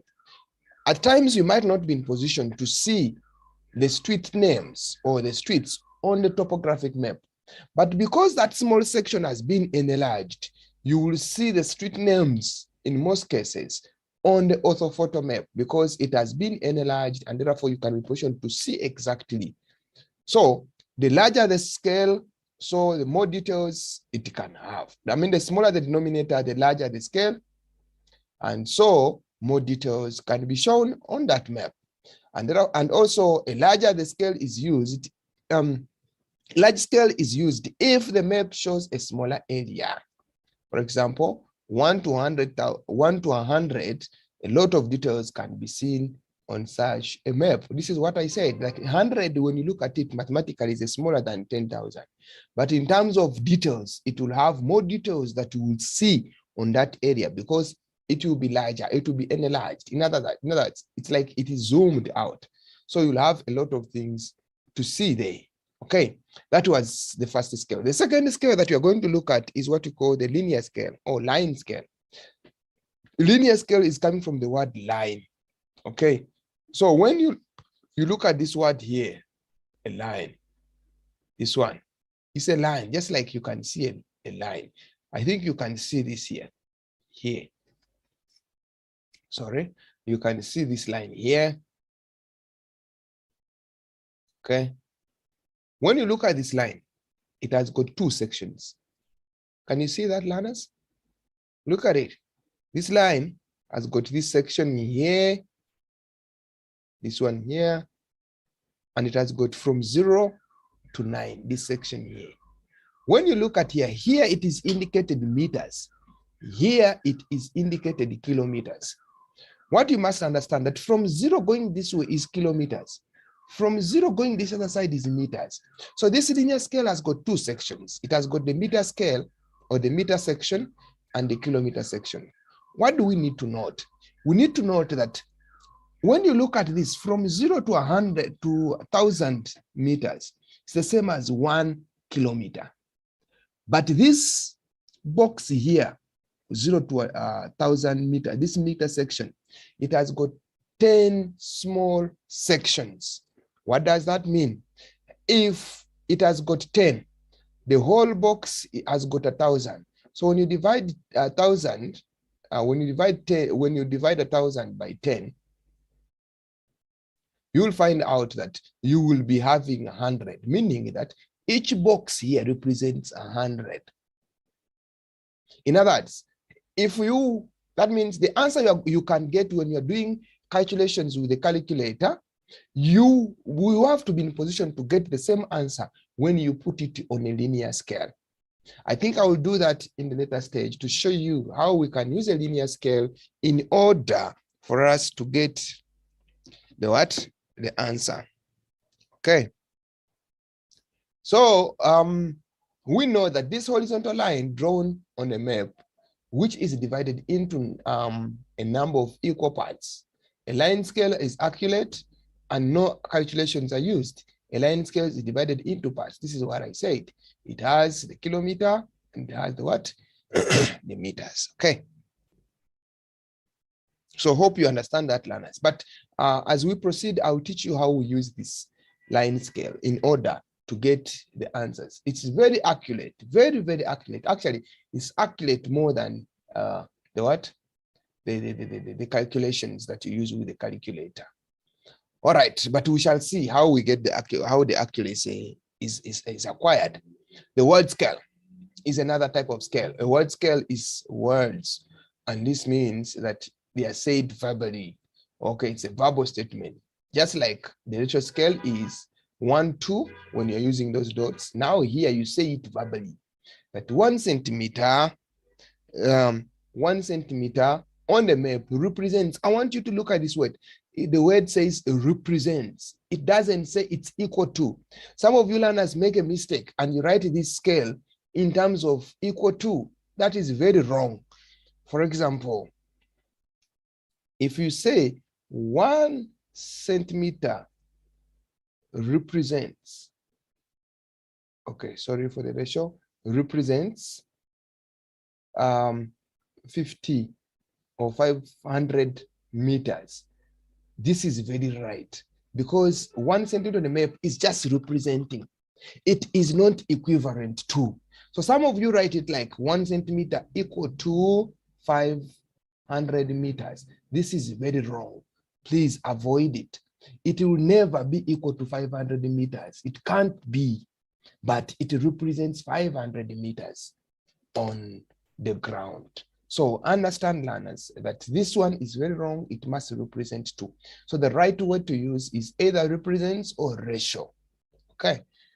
All right. So here, the scale is given in words. In other words, just like you see the word, this one to say a word scale, because of this word, it simply shows us that the scale is in form of words. Because of the word ratio, the scale is in the form of ratio. Those are the 2 dots. Because of the word, because of, what did we say, a line, the ratio is in form of a line. So from there, you get the details of how you're supposed to use those different aspects on in different areas. Okay, so I expect learners not to keep on making such mistakes in Mapwork, because it's costly. You end up losing a lot of marks because of making such slight mistakes, and you can avoid it. Okay. Okay, let's proceed. All right. How do we calculate distance? Remember, I told you that our main focus today's topic is distance. Is calculations. And while calculating, you must know that calculations cover a lot of aspects. For example, under calculations, we cover, let's see here, under calculations, we cover, number 1, we cover distance. Okay, we cover gradient, we cover area, we cover vertical exaggeration, we cover distance, area, gradient.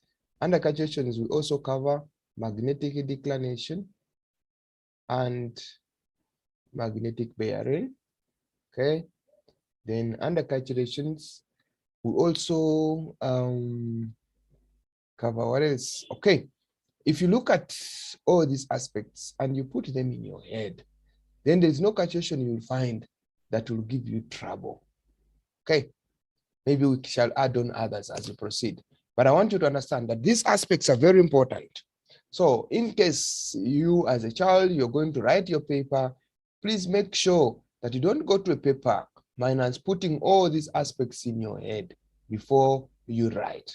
Okay, gradient, area, vertical exaggeration, magnetic declination, magnetic bearing, true bearing, all those aspects need to be put in your head before you go to write your examination or any form of assessment. Now, calculating distance is the first aspect that I want us to look at. So while calculating distance, I want you to know that there are 2 distance calculations that we can look at. Take an example. We have a straight line distance, and we also have a curved distance or a winding distance. So when you talk about a straight line distance, it must be straight. Like you just put a ruler there, you get the distance in centimeters, you do your conversions, and you get your marks quickly. Now, if we talk about the winding distance, you have to use something that is not stretching, but it can be bent to cover all the widening areas, okay, or the curved areas. For example, you can use paper edge, you can use a thread, you can use anything to make sure that the distance is covered. I want us to look at this, learners. Here we have this line here, this black line here, that is coming from here to the end there. And now the question comes that calculate the distance covered by a black line covering, maybe let me say block 1A, A1, A2, and B1 and B2. So if this is a line, it's a straight line distance, what do we do? Please, learners, let's look at the procedure. The first procedure is measure This measurement is sometimes referred to as the profiles, or you have to measure the distance, the straight line distance, and then the distance you measure, you convert it. Look at this. The first thing is with a line as in above. Okay, let me say measure the distance between these two, between one spot height 1268 and 1282. Now, what do? We first of all measure the distance. Whatever you use is fine, but measure the what? The distance. After measuring the distance, what's next? Let me say you have measured the distance from where, from this, on this map, from here to here. And after laying your ruler along this line here, you have come up with 3.8 centimeters. I think you must be knowing position. You must be in position now. You must be in position to use a ruler. When you're using a ruler has got two sides, or it has got different units. Some of you are measuring, the measurements you're using here is millimeters, because I know some rulers have got millimeters, some rulers have got centimeters, some rulers have got inches. So if you use a centimeter ruler, I normally advise my learners not to use any other units, because it disturbs a lot, because some learners don't know how to convert.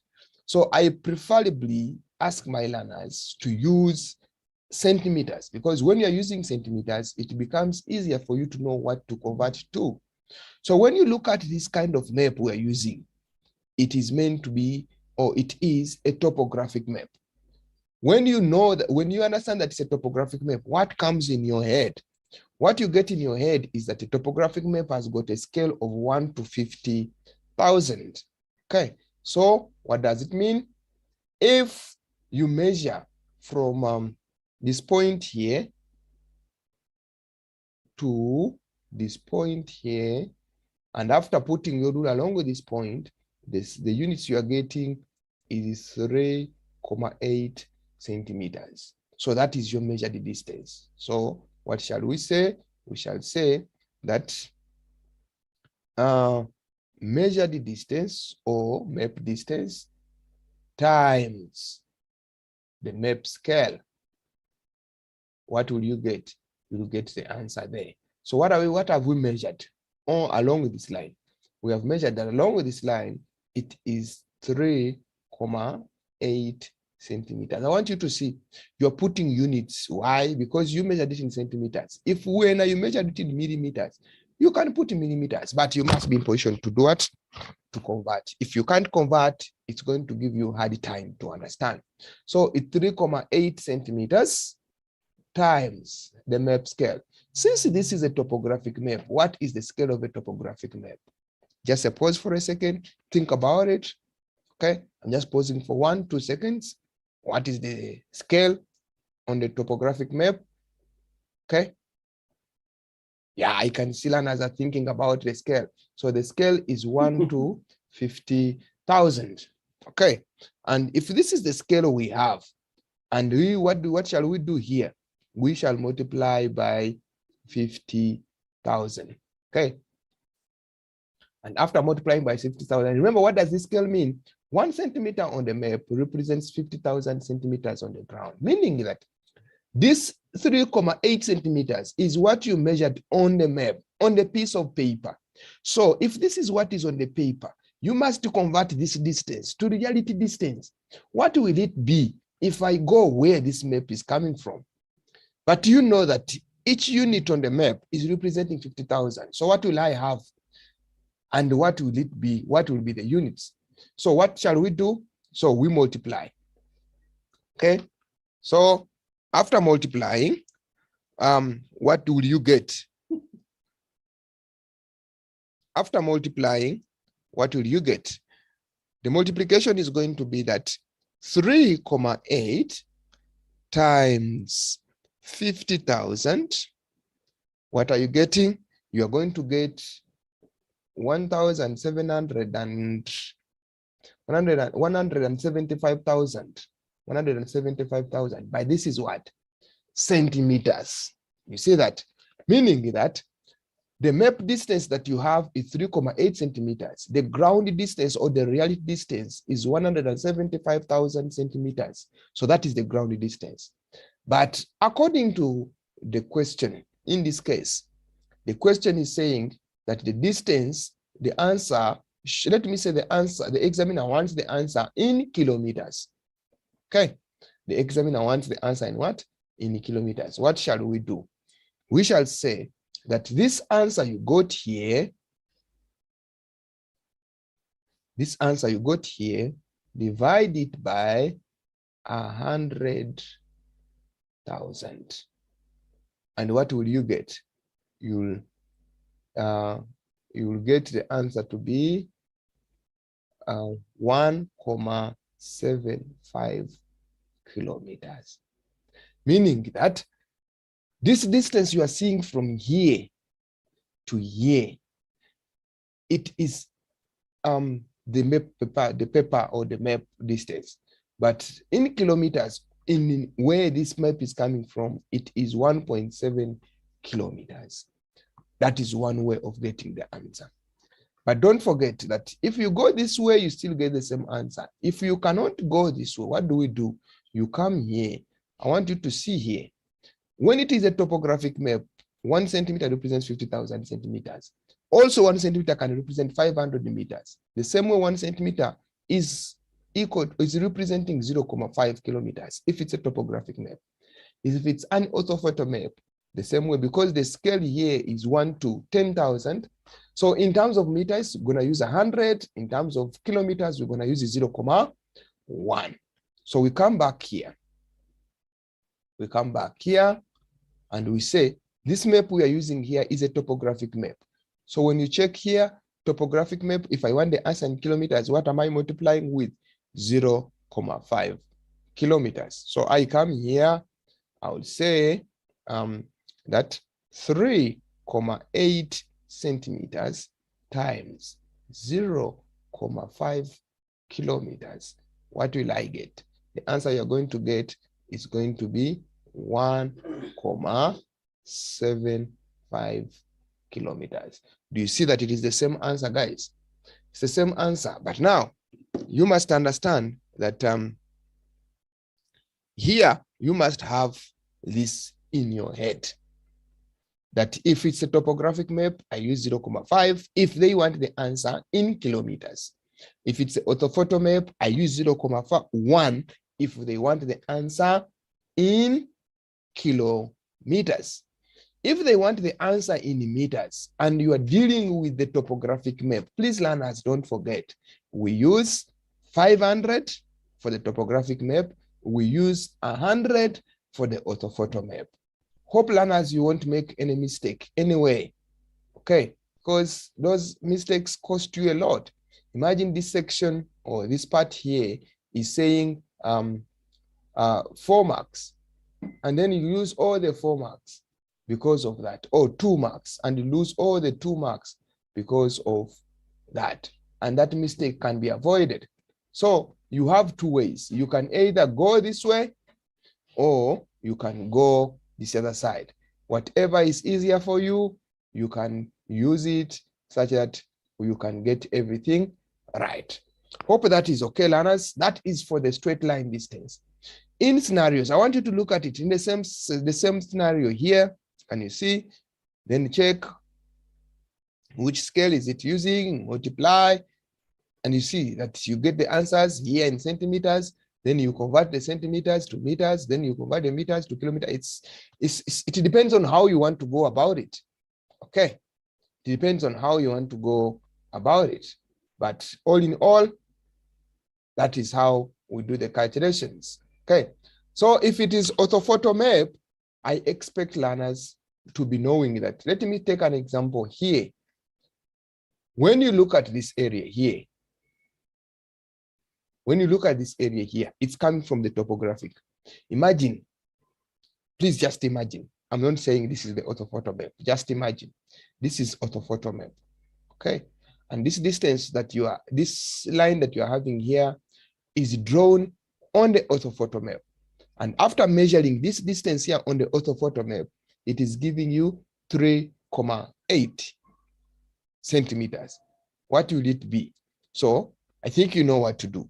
There, you just get the 3.8, okay? And you say 3.8 in terms of centimeters. Sorry, it will be 3.8 centimeters times 0.1. Okay, that is if you go from, if you use this method here. Okay, if you use this method that I put here, it's going to be 3.8 centimeters times 10,000. So the answer you're going to get, you're going to divide it by 100,000. So when you divide the answer here by 100,000, the answer you're going to get is going to be that very answer.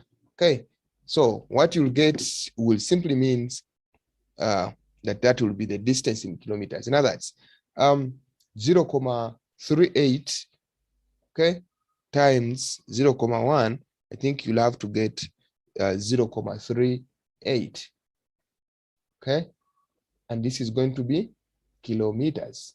Okay, so in this case, if this was orthophoto map, this is what I expect to see. If it is a topographic map, please you use the previous one that we used. Hope we understand each other, learners. Okay, so boys and girls, having seen the distance which is straight, we must understand that we use the different approach if we are dealing with something that is not straight. Take an example, the distance for this road here from the beginning to the end. You can see that this road here is not straight, it is winding. Can you see that? So what do? Get a piece of paper or a thread, lay it along the feature you are measuring. Let me say in this scenario, it's this road here, from here to here. So you lay it along this road here nicely. Don't stretch it, because when you stretch it, let me say you are using a thread that is stretching, or anything that is stretching, it simply means it's going to give you wrong measurements. So what do? You don't stretch it, you lay it along that line. Then afterwards, you take this distance to the ruler, measure the distance in centimeters, and then you follow the same procedure to convert. Okay, if this let me say this distance here, after laying a thread along this, you see when you lay thread here, you put it from here. If it winds, you also wind the thread. If it changes direction, you also change along this line. So afterwards, you're going to hold a thread that is straight. So that thread, you lay it along on the ruler, and you get the answer in centimeters. If not, you use a divider. I think, learners, you know a divider in your mathematical set. A divider has got two sharp points. So when you lay a divider along that thread, you just put it along the thread and you get the distance. You transfer the divider to the ruler and you get the centimeters. So those centimeters are the ones you convert using the same procedure. If it's a topographic map and they want the answer in kilometers, 0.5. If they want the answer in meters, 500. If it's an orthophoto map, they want the answer in meters, 100. They want the answer in kilometers, 0.1. Like that. So you won't find any challenges at all. Okay, so that is distance, learners. I hope we understand each other. We are at par and everything is okay regarding distance calculations. So if you still have any problem regarding distance calculation, feel free to contact me via ThunderEDUC platform, or to ask questions via the ThunderEDUC platform. I'll be in position to reply to you and answer your questions. But learners, I want you to know that Mapwork is very easy. Mapwork is the easiest section to pass. And I want you to understand that in any case you understand Mapwork, it's free marks. If you really understand it, it becomes free marks. So I don't expect my learners that are now going through this lesson to still fail Mapwork. Okay. most especially these simple things. So, okay, we are done with the distance, or actual distance, or straight line distance, or curved distance. So that is exactly what can be asked. Let's proceed and look at area calculation. Let's proceed and look at area calculation. Area calculation, in other words, the area is calculated to determine the actual size of the ground on the ground. And in this case, we'll look at a feature or a demarcated area that you're going to look at. Under this line, we are looking at the area that is put down here. And when I look at it the way it is, what comes in my head is that this is a topographic map. And the moment I see a topographic map, I'm thinking of the scale that is now meant to be used on the topographic map. Okay. So what we can do here, or what can we do here? We go back here and say that while looking at the area can also be calculated in kilometers, and also it can be calculated in meters. So learners, I want to electrify something here. When you look at the formula that is now being used here, it is area, which is, it's area which is equal to L times S in 2 brackets times B times S into brackets. This formula normally in your exams is not what is given. In your exams, they normally say area is equal to L times S. This is what normally comes in your exams. Now, when you see such a formula in your exams, learners, please don't hesitate to expand it. You can have the formula like this in your exam, but just know that area is equal to L times S times into brackets times S, B times S. Sorry, this is L times B. Okay. Now, if it's like this, that simply means you will not forget what to do. You will not forget that I have to multiply everything by the scale. Otherwise, if you go with this here, in most cases, you forget to multiply everything by the scale. Yet, the area we are looking for the area on the ground, actual distance. And therefore, to get the actual distance, you must make sure that you consider the scale that is used and which map is being used. Take an instance that when you come here, when you come here,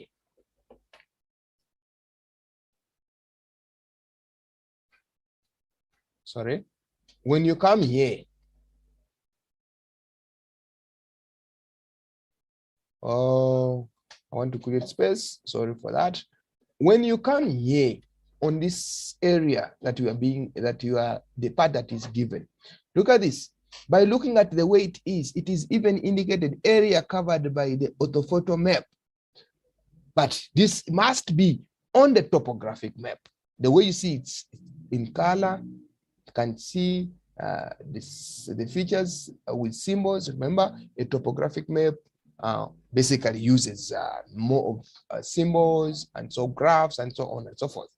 So these contour lines and the way it appears in color, it simply tells us that it's a topographic map.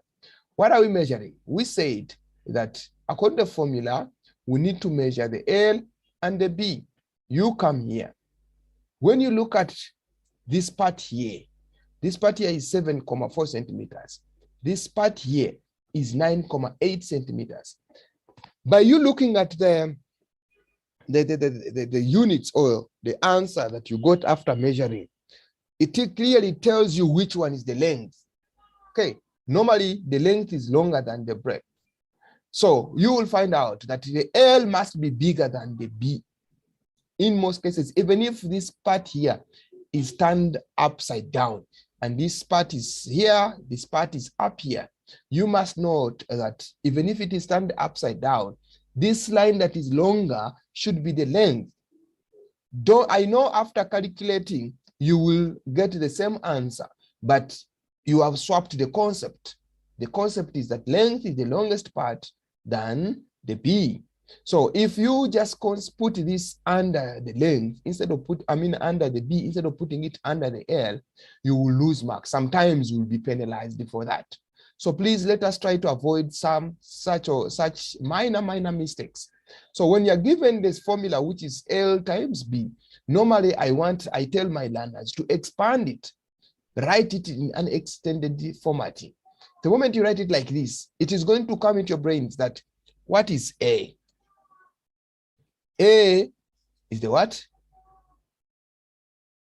Is the area, which is equal to L. What is the value for L?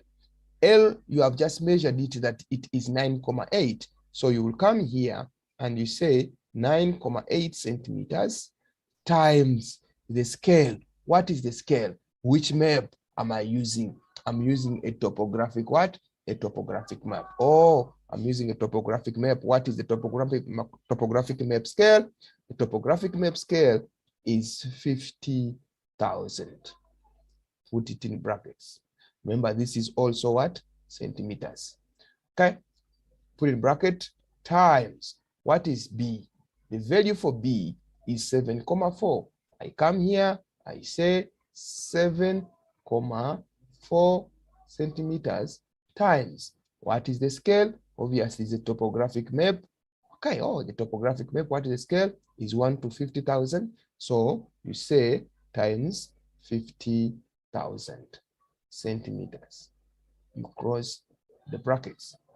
Why am I putting this? Why am I multiplying by 50,000? To convert the centimeter distance, the actual distance in centimeters on the ground. So when you multiply that, what will you get? You will find out that it's going to be 9,8 times 50,000, which gives you 9,8 times 50,000, which gives you 5.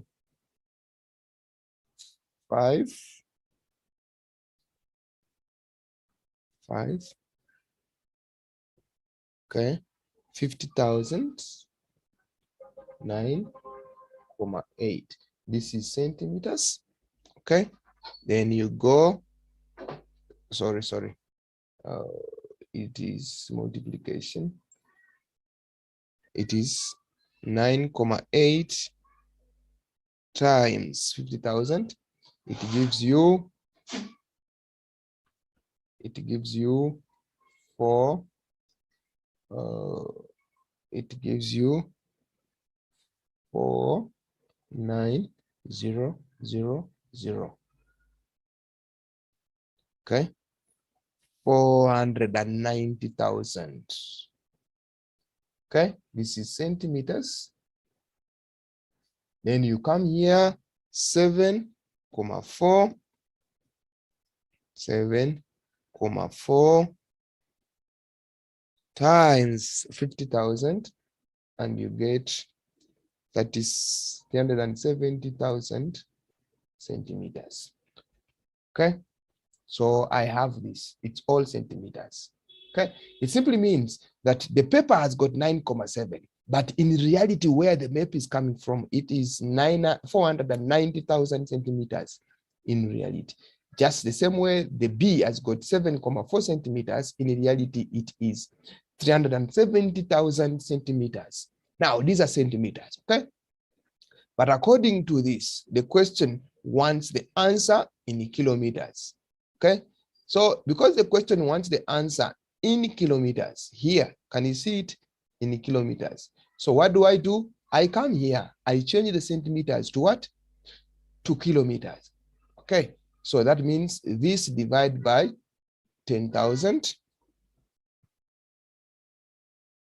divide by 10,000, by, sorry, not 10,000, 100,000, and you also divide by 100,000. such that it is 4, go with this 4, and therefore I'm remaining with how many? 1 place. I move it here, it becomes 3.7 kilometers. That means this one has changed from kilometers, from centimeters to kilometers. Okay, now I come here, so this is this one, 1, 2, 3, 4, 1, 2, 3, 4. How many places am I moving? It's 1, which becomes 4.9 kilometers. So the answer is going to be kilometer times kilometer. What are you getting? You get kilometer squared. Now 3.7 times 4.9, what do you get? 3.7 times 4.9, what are you getting? You get 18.13. So this answer you get is in kilometer. This is the area if you are using kilometer. So in scenarios whereby you were supposed to use meters, what will you do? It simply means that after multiplication is here, you don't multiply by 10,000, you don't divide by 10,000, you divide by 100. Even here, you divide by 100. Someone can ask me, but sir, where do we get this? Why do we multiply by 10,000? What do we multiply? What do we divide by 100,000? And why do we divide by 100,000? I want you to remember these, learners.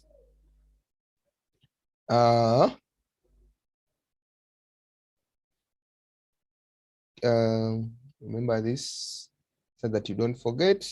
Okay.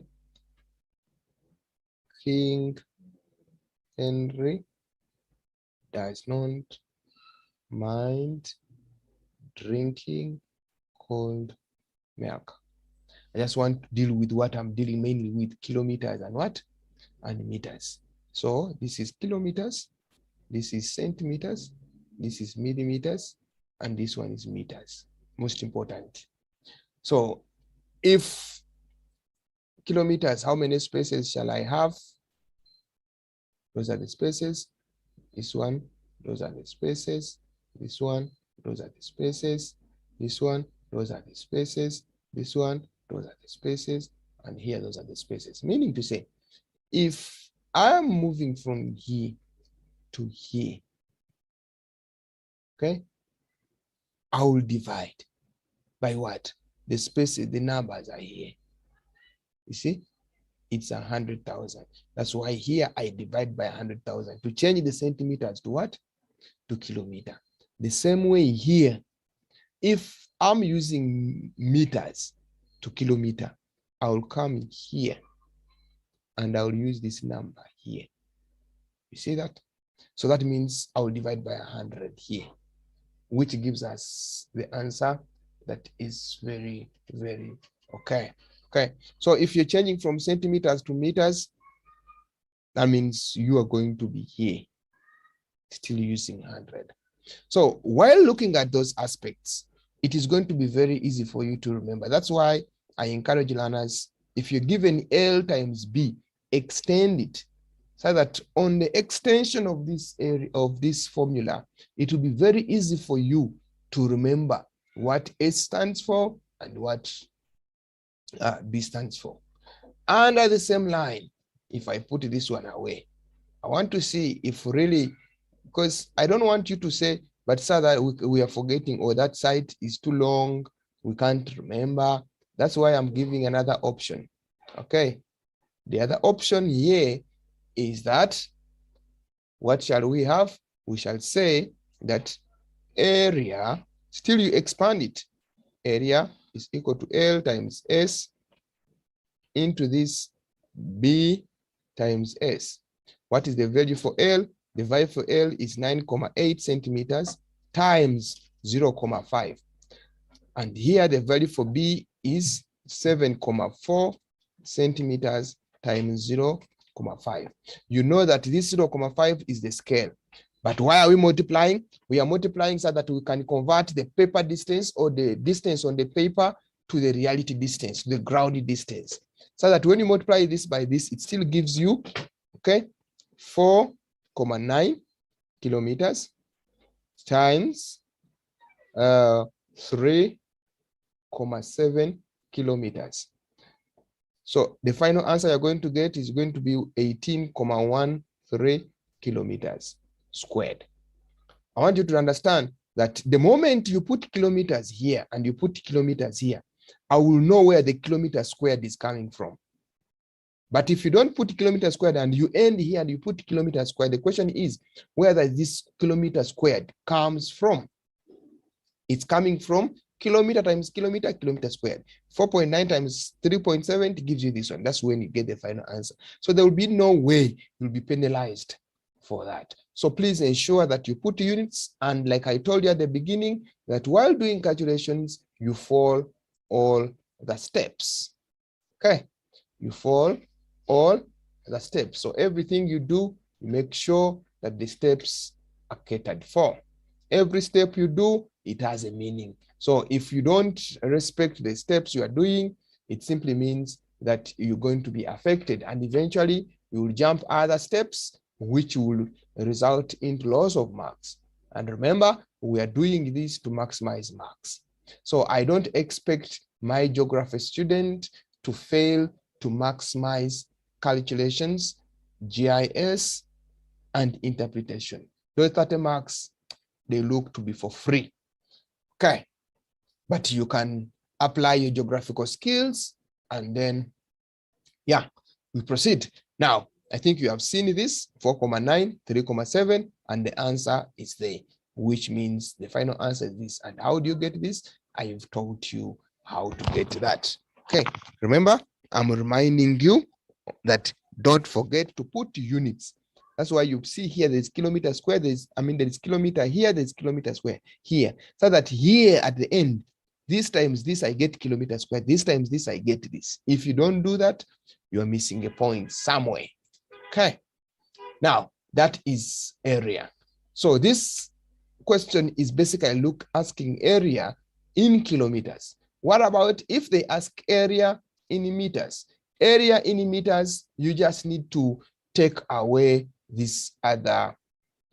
It's the same, you follow the same procedure here, you follow the same procedure here. But now when it reaches here, you convert this to what? To meters. So you divide by 100, you divide by 100. Then at the end of it all, you will reach your final answer in meters. Okay. Now, the next aspect that I want us to look at is the aspect of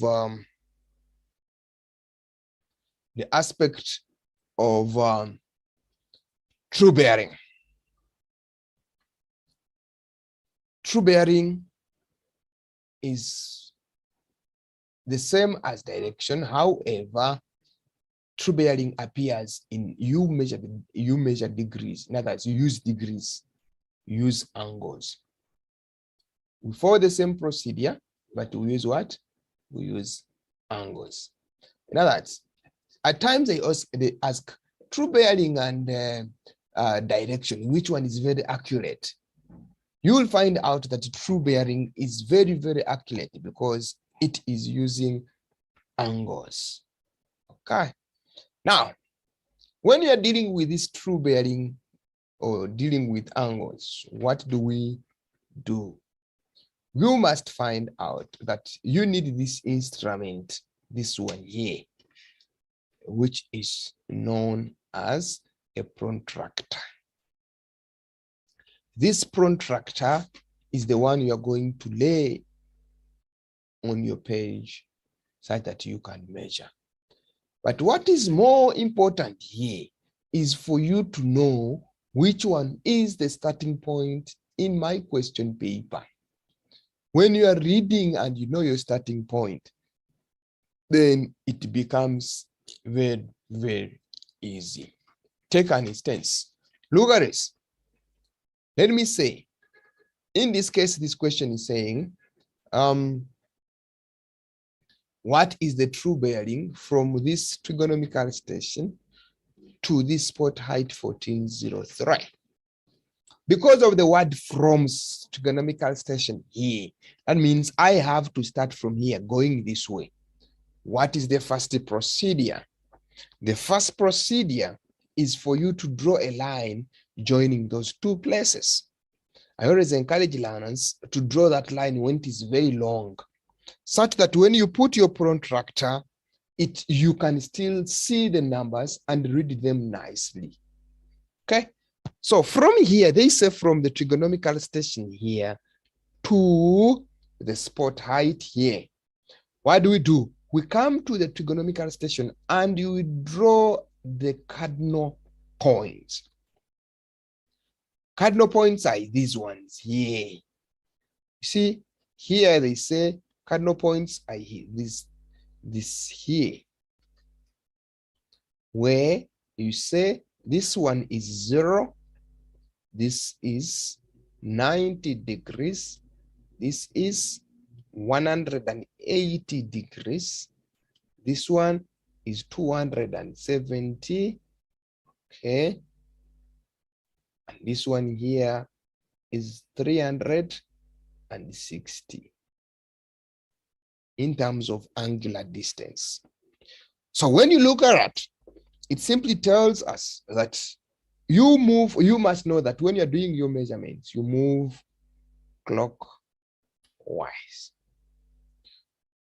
Remember, the first step you did is to join those two places with a line.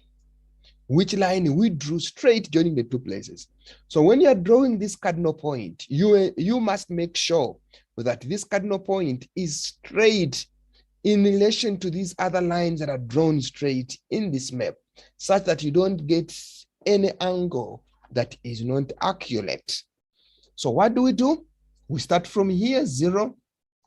We measure moving clockwise until when you meet the line that is joining the two places.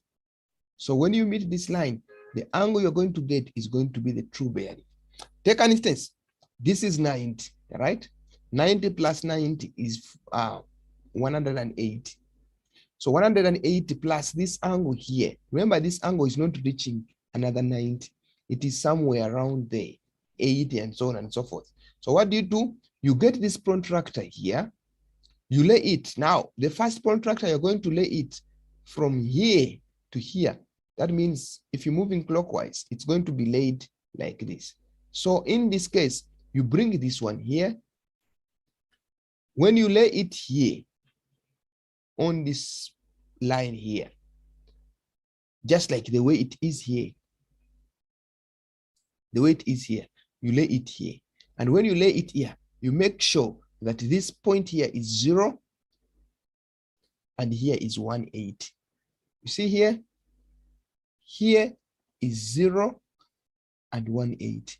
I want you to see 0, 10, 20, 30, 40, 60, 80, 120, 140, 60, 70.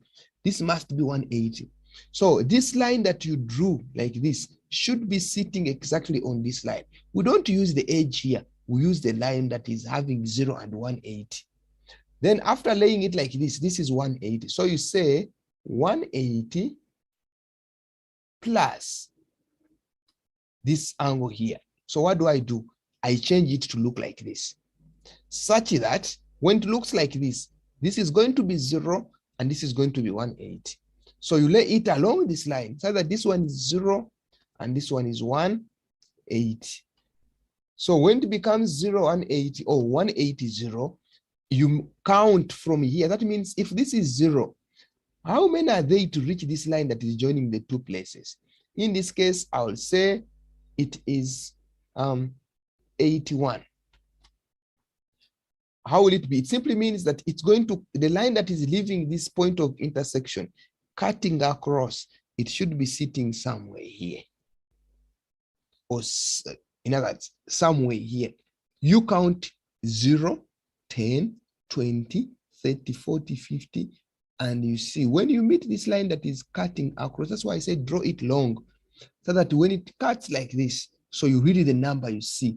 Some of you don't know how to read. Don't use this number inside, because the number inside is starting from 170.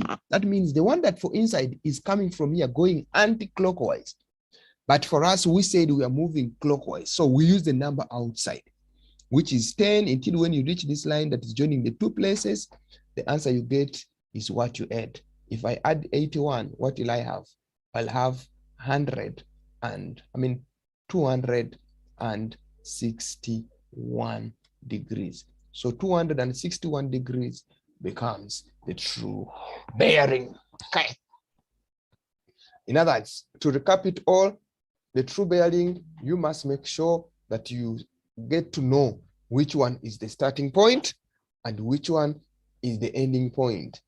And the moment you know which one is the starting point and which one the ending point, you must also be in position to tell that where are the 2 points?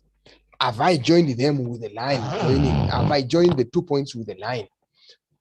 How is clockwise supposed to be? When you are drawing your true north, the true north for the cardinal point should be sitting straight. Okay?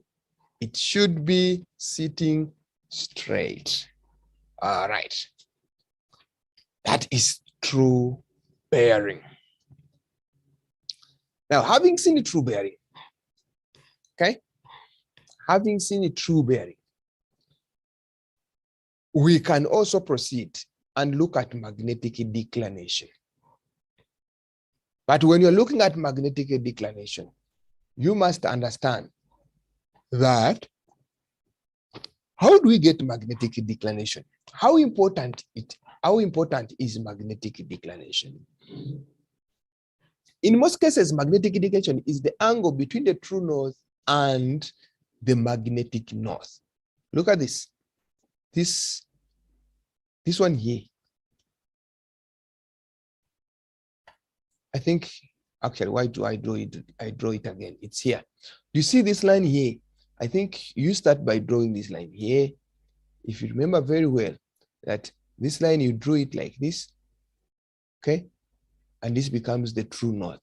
So this distance, the angle between the true north, the angle between this, between the magnetic north, between this magnetic north and the true north, this is magnetic what? Declination, okay? Now, let me say this is point A, and this one is point what? Point B. Then you drew a line joining A and B. So the angle between the true north and the 2 points, which is now A and B, becomes the true what? The true bearing. So if this is magnetic declination, and this is the true bearing, you remember somewhere you use the magnetic declination and the true bearing, whereby you say magnetic declination is equal to, or magnetic declination plus true bearing. You get magnetic bearing. What does that mean? You have to add the two. Come to your graph. When you add this angle here from the magnetic north plus the true bearing, what do you get? You get magnetic declination. Magnetic bearing. So magnetic declination plus true bearing, you get magnetic bearing. So you cannot get magnetic bearing before you calculate magnetic declination and before you get the true bearing. There's a question that I came across that was saying what is the importance of calculating magnetic declination? It is important to calculate magnetic declination because you need to determine the magnetic bearing. So otherwise, if you miss out magnetic declination, you won't get this. If you miss this one, you won't get this. So we need to understand those aspects clearly before we proceed. Okay.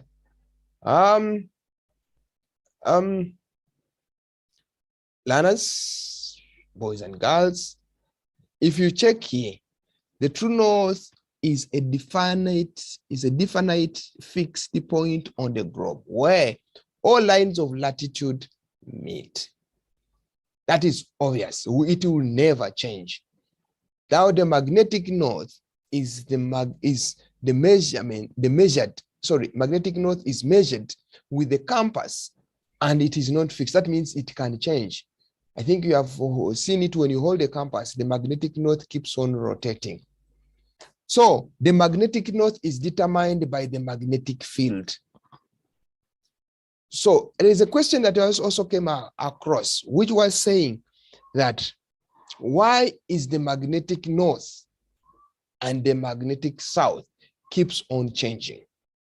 The magnetic north and the magnetic south keeps on changing because it depends on the magnetic field that surrounds the earth. So the magnetic field, if the magnetic field changes, it automatically changes the magnetic north, and it automatically changes the magnetic what? The magnetic south. So the Earth's magnetic field is generated by the mineral constituents of its core layer. The core of the Earth consists of the nickel and iron. I think you remember this in grade 10. Okay, the nickel and iron, I remember we said which is highly magnetic. So nickel and iron is highly magnetic, so it determines the magnetic field.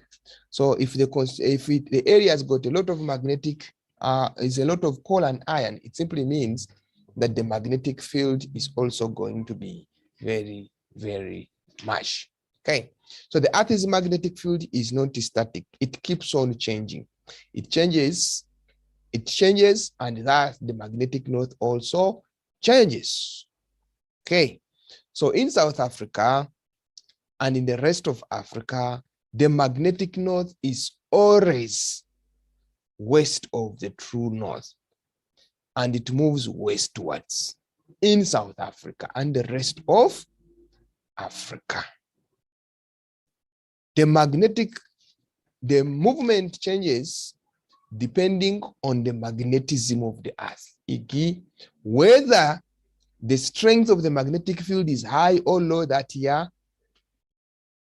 This is to say the change is determined annually and it expressed in minutes.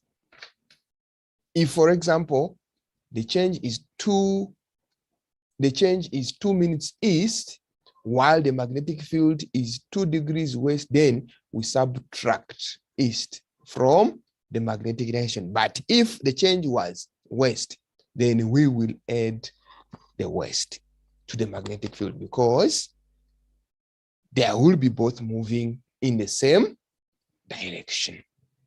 Okay, so I think you need this background because in most cases, these questions are asked a lot, and they are free marks because if you happen to understand these aspects, it becomes very easy, very, very easy for you.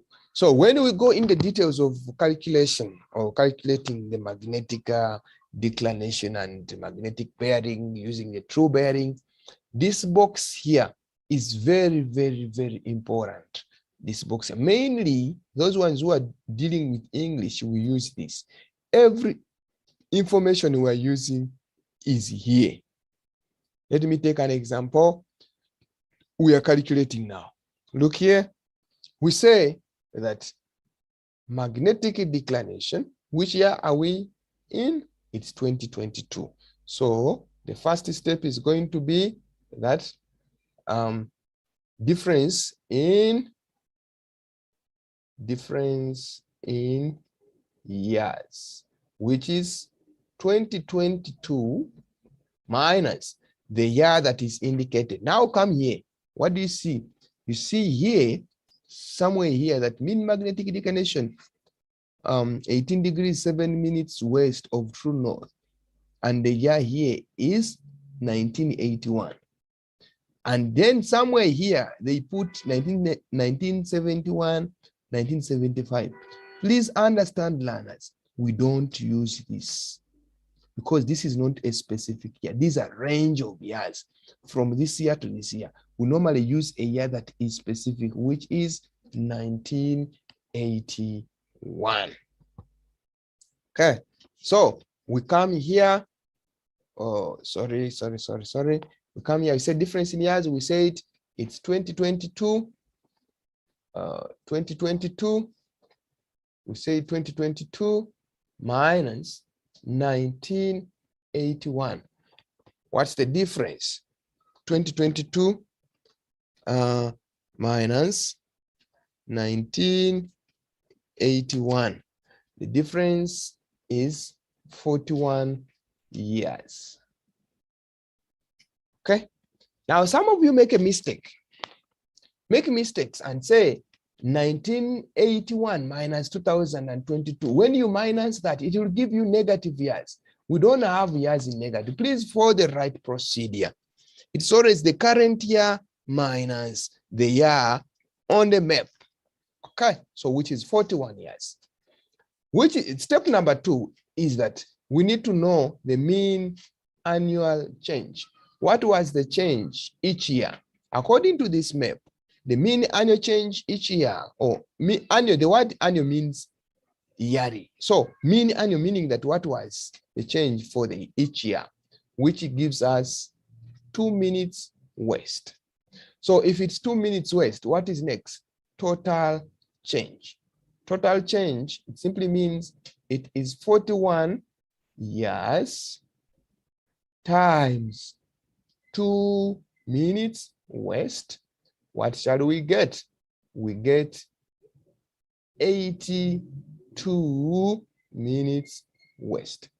That means from 1981, 41 years have passed. But each year that passes, the change that takes place is 2 minutes and it moves to the west. So from 1991 to 2002, the change that would have taken place in total is going to be 81 minutes west. We go back and say that in 1981, what was the magnetic declination? The magnetic declination in 1981 was 18 degrees 7 minutes west. That was for 1981. What is the change that have taken place from 1981 to today? I want you to look at this. This number is bigger than 60. What do we do? When if it's bigger than 60, we say 82 minus 60. What are you getting? You say it is 1 degree. How many minutes are remaining? It is 22 minutes. Okay. Where do we get this? You know that 1 degree is equivalent to 60 minutes.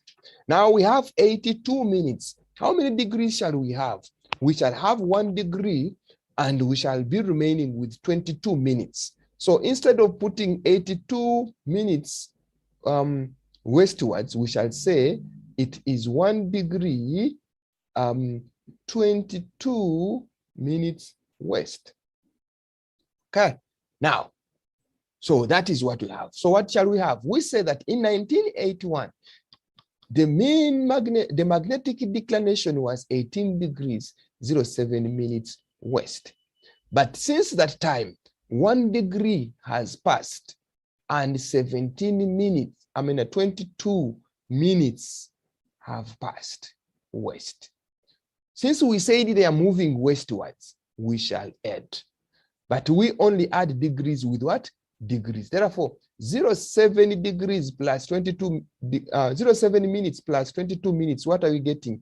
We are getting 29 minutes west. Now, 18 degrees plus 1 degree, we are getting 19 degrees. So the magnetic declination for 2000, this is now for 2022. So the magnetic declination for 2022 is 19 degrees, 29 minutes west.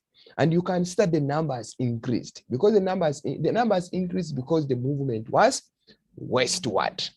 All right. So that becomes the magnetic declination or the calculation of magnetic declination for what? For 2022. That is magnetic declination, not magnetic bearing. Okay. Not magnetic what? Magnetic bearing. So I expect learners to familiar themselves with that, such that if that number comes, we don't fail. Now, we understand that after calculating magnetic declination, then we can determine, remember the formula I said, that it is magnetic bearing equal to true bearing plus magnetic declination. What is the value for true bearing? We said it was something like 261 degrees plus. What is the magnetic declination? We have just calculated it and we said it is 19 degrees. How many minutes? We said it is 29 minutes west. And now when you add, what are you getting? 261 plus 19. Remember, these are degrees. Okay, we add 261 plus 19. What are you getting? I think this is 0, which is 10. You take 1, 6, 7. Okay, 8. And how many here? You remain with a 2. So it becomes 280 degrees. How many minutes? 29 minutes west of true north.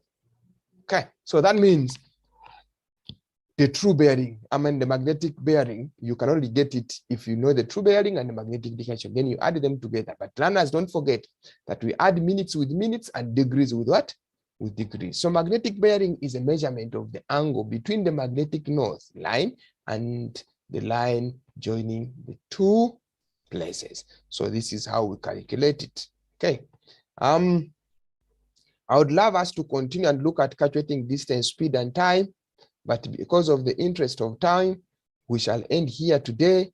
We shall start from there next time. Thank you for joining. Thank you for watching. Please ensure that you practice these things and you pass. All right.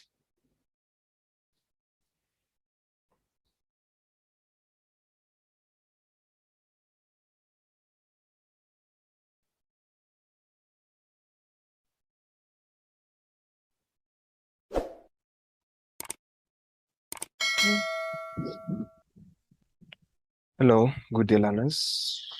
Good Fritz here to continue with the section that we left hanging, and that is the section for Mapwork. Okay. And last time I was busy teaching or telling you regarding the interpretation of maps, calculations, application of geomorphology topic. And now today, I want to look at other related concepts to the application. Now, when you're given a map extract, please learners first understand that the map will be having this kind of things. There is what we call reference. Reference is a key. It's the key that you're using to try to interpret what is on the map. And if you look at it clearly, one side is Afrikaans, another side is English. So for those ones who are understanding Afrikaans, you can use the other side, this side here. For those ones who are understanding English, you can use this side.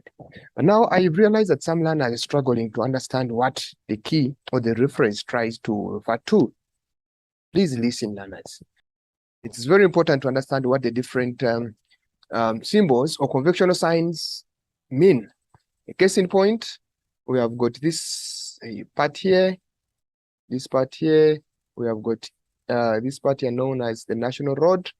And if you want to see what the national road shows this first part, which is blue in color. Okay. Then this other national route, it shows this other part, which is red in color. So when you're interpreting, you must know that this one, the first one is for the first line. The second one is for a second line. We have the arterial route. You can see that arterial route, there is one word. And if it's one word, you can see that it's completely one word. It's all red color with R in between, which means it's the arterial road. The main road, you can see it, same color. When you look at the secondary road, I want you to see the secondary road simply means this road that is having this kind of color. But now there is a benchmark. The benchmark is this symbol here that you see. Okay. Other roads, this one, and the bridge is that sign that is just on the other roads. Tracking and trail, you can see track and hiking trail, railway station, and the high railway station or siding. You can even see this black color here. So this is this symbol here, or this conventional sign is for a station. Embankment, you can see this is embankment here, and then you have the cutting, which is this other side. Okay, the power line. In other words, you can be in position to interpret these symbols. I want you to look here. Somewhere here we have got a post office. Okay, there is a police station and there's a store. Post office is P, police station is PS, and store is W. That is its conventional sign. A place of worship, school, and hotel. This is a place of worship K, school is S, and hotel is H. Now that is how you need to know to interpret the symbols. So the reference is basically assisting us to understand what is supposed to be on the map. So in this case, if there is anything that you do not understand and you just look at it, please don't just look at this reference as just given information just there. It's not irrelevant. It's very, very, very relevant for you to be in position to pass or to understand what the map means. So we must understand what each one imply about the mapped area. It's not only those symbols you see there. There are some other symbols. You can see these ones here. I know when you look at the kind of maps you have, in most cases, you will find that some symbols are missing. But in case you have been doing with these other maps, you'll see that a lot of symbols are existing. But now other symbols, you must be knowing them in your head such that you can be in a position to interpret them nicely. Take an example. The national boundary and the beacon. See that? The national boundary, this kind of line here, and then the beacon, that the other kind of line. Then there is a provincial boundary that looks like that. It's a bit different from this one. You see, these are 2 dots. These are 3 dots. You see that? So you don't take things for granted. Take everything very relevant. Take everything very important, such that you can be in a position to work with it. We have here a water tower, a reservoir, and a water point. So this is a water tower. Okay, a reservoir. This is a reservoir here, and then a water point. Water point is abbreviated with F. Then we have a coastal rock. So this symbol is for a coastal rock, and so on and so forth. So in other words, I wanted you to understand that in Mapwork, every symbol, everything you see has got value. Okay, so you must be in position to interpret. So before you proceed with understanding both the geomorphology, the climatology, and what the reference means on the mapped area, such that you can know that this is this one is this one, this one is this one, and that will assist us to be in position to interpret what we have on the map. Okay. Like I told you that it is interpretation. All right, learners? It is interpretation. With interpretation, we must make sure that we apply all the theory that we have learned so that it can be seen on the map. Take an example. We have looked at the aspect, valley winds, climate, slopes, landforms, settlements, land use, and all that. So we must be in position to interpret all those aspects on the map. Okay, so I want you to look at this. What do you see here? Here, you can see the issue of aspect, valley winds, climate. You can all apply it here, and settlement by just mere looking at what each part is meaning. Take an example. Okay, that when you look at this kind of map, and when you check somewhere here, you can see that the contour lines here are depicting that this part here is steeper than these other areas, which is basically a slope, a steeper slope here compared to what is happening this other side. Okay, then here is a protected area, natural protected environment that can be a game park, a game reserve, and so on and so forth. So you must be in position to interpret that. When you look at this one, what do we see in terms of drainage? You can see that this is a high-lying area. So these rivers are all draining outwards, which forms a kind of a pattern drainage in geomorphology that we call the dendritic drainage pattern. And when you check somewhere outwards here, it's lower than what is happening here. Okay. Now, you can see this part here. I want us to be in position to interpret the economic activities. What do we see? When you see this, this is showing the cultivated land. Okay. And if they talk about the cultivated land, what do you expect? You expect activities like agriculture, you expect activities like farming, and so on that is likely to take place in that area. And to make it easy to understand, you can easily interpret that this cultivated land is basically located close to the dams, near the rivers and the furrows, meaning that they can easily have access from the dams to these farms and they use it while practicing agriculture. Okay. Besides that, there are some other activities that we can look at here that we can think of. Take an example. If you see here, this is an excavation, okay? That means there's some kind of mining taking place. In that case, okay, then you can also look at this place, that this place has got mining being practiced. Take an example. We have what you call the Western Platinum, okay? Western Platinum mines, meaning that there is mining taking place in this area. In other words, this one can help us to interpret the economic activities that are taking place in this locality. Okay. Now we go ahead and look at the aspects. All these ones are applications or interpretation of theory or map work with the different topics that we look at in geography. So, like I told you, that all aspects we look at are applicable. Landforms, microclimate, farming, recreation, conservation, and so on and so forth. So when you check here, what do we mean by conservation? This is the basically the using of the protection of the environment or preserving of the environment for future use. When you take this area here, Maharisberg protected natural environment. So Maharisberg protected natural environment is basically a conserved area, meaning that conservation is taking place here. Okay, when you see the cultivated land, what does that mean? Maybe there is farming taking place here. And when you see that this is a little bit steeper, what do we look at? We can think of the slope aspects, okay? We can also think of a microclimate, that the climate that is affecting very small areas. So, in other words, all those ones are trying to assist us understand the interpretation of maps using the different topics, okay? So learners understand that anytime, any day when you're writing your geography papers, you're going to find out that those topics are going to come your way. You must be in position to apply what you have looked at in theory. It is going to be very difficult for you to understand the concepts when you have not applied the theory or when you lack knowledge in the theory. Take an example. When you look at this slope aspect and you check this side, there is a lot of green compared to what is happening this other side. Remember, when you talk about slope aspect, you look at where the sun is facing in relation to where the slope is facing in relation to the sun, meaning that on the shadow zone we said that that place is cooler. Okay, so if you're in the southern hemisphere, the south facing slope is much more cooler than the north facing slope. What does that mean? The south facing slope can easily favor activities like the growing of forests, because it's cool. Remember, trees need a cool environment.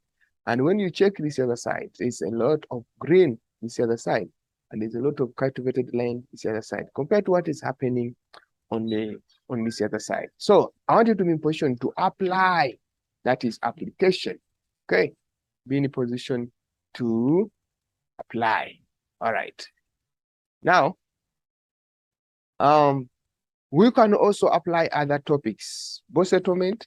Here we have what we call the shapes of settlement, landforms, land use, and topography. When you check around here on the maps, what do we see? We talk about the shapes of settlement. How many shapes do we have? We've got a lot of shapes. For example, the linear shape. Okay, that is when the settlement is along a line. A line like what? Like a road. A line like what? Like a railway line. A line like what? Like a river. So in this case, if you see a road like this, and there are settlements along the road, which settlement shape is more likely to be formed if it's along a line of a road? Okay, the line feature that would be there will be a road. And if you see this road, that means you will know that the kind of settlement shape is a linear settlement that is taking place. Okay, so besides linear, we have got what we call the star shape.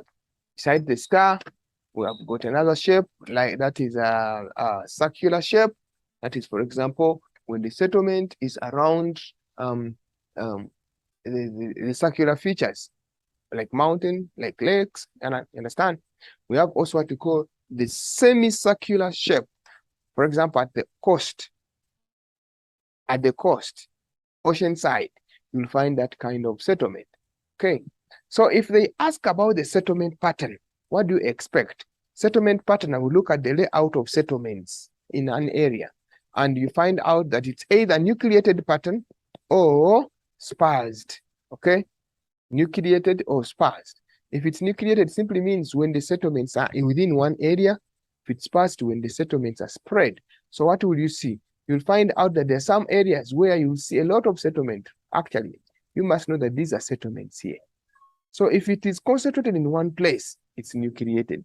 If it is dispersed, or if it is they're spread away from each other, it is dispersed. Okay. Now, besides that, learners, we have also the interpretation in relation to the settlement types. Okay, we say the settlement types, that is rural or urban settlement. Then besides that, we have the settlement pattern, which we say that it is either nucleated pattern or nucleated, which is the same as clustered, or dispersed, which is the same as spread pattern. Then you have the street patterns. When we talk about street patterns, what do we see? We're looking at the way the streets are being arranged. Okay. And in this case, what do we see? Look at these letters. We know that in our settlement, you must have looked at what they call, okay, in terms of settlement pattern, said we have nucleated,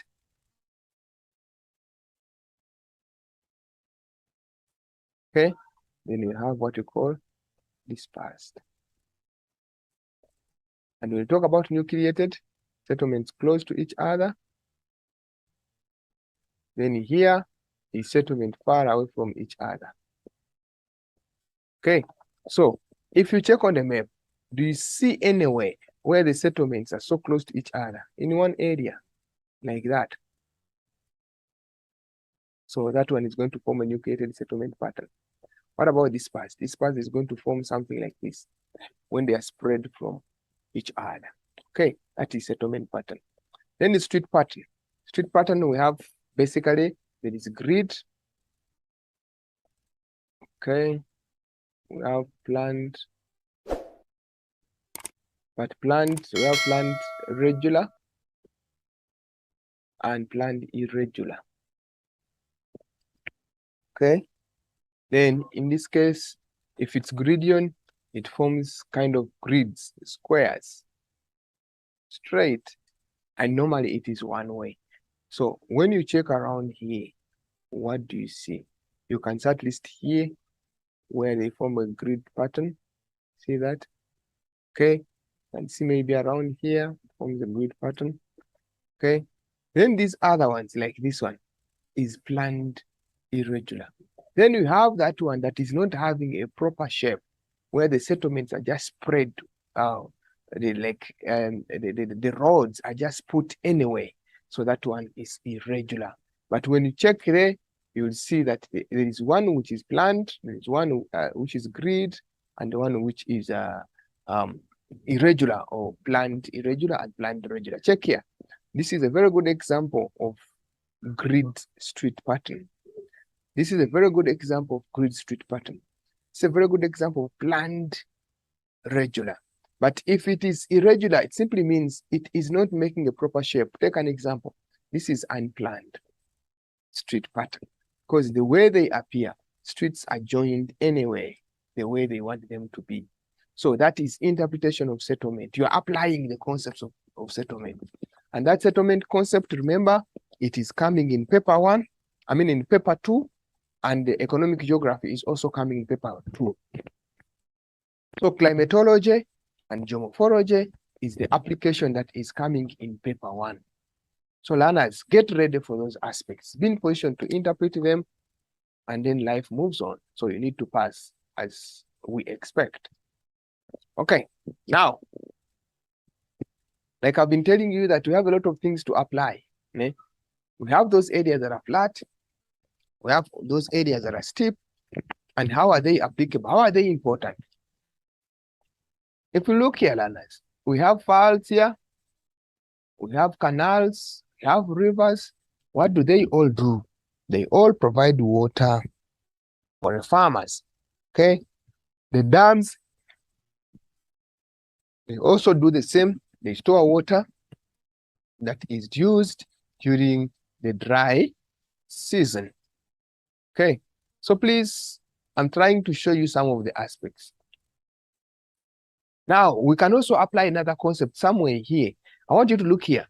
This place here, because of the nature of the contour lines, it simply means that it's a bit gentler. Eh? And that means a gentle slope encourages the development of transport routes for easy accessibility. Now, check here. There are a lot of roads that are running around or running along this area because it's a bit flat. I want you to look at what is happening this other side. Because of the nature of the contour line, somewhere here, it is very steep. Therefore, because it is very steep, it discourages the growing, the construction of roads. And the same thing that applies here.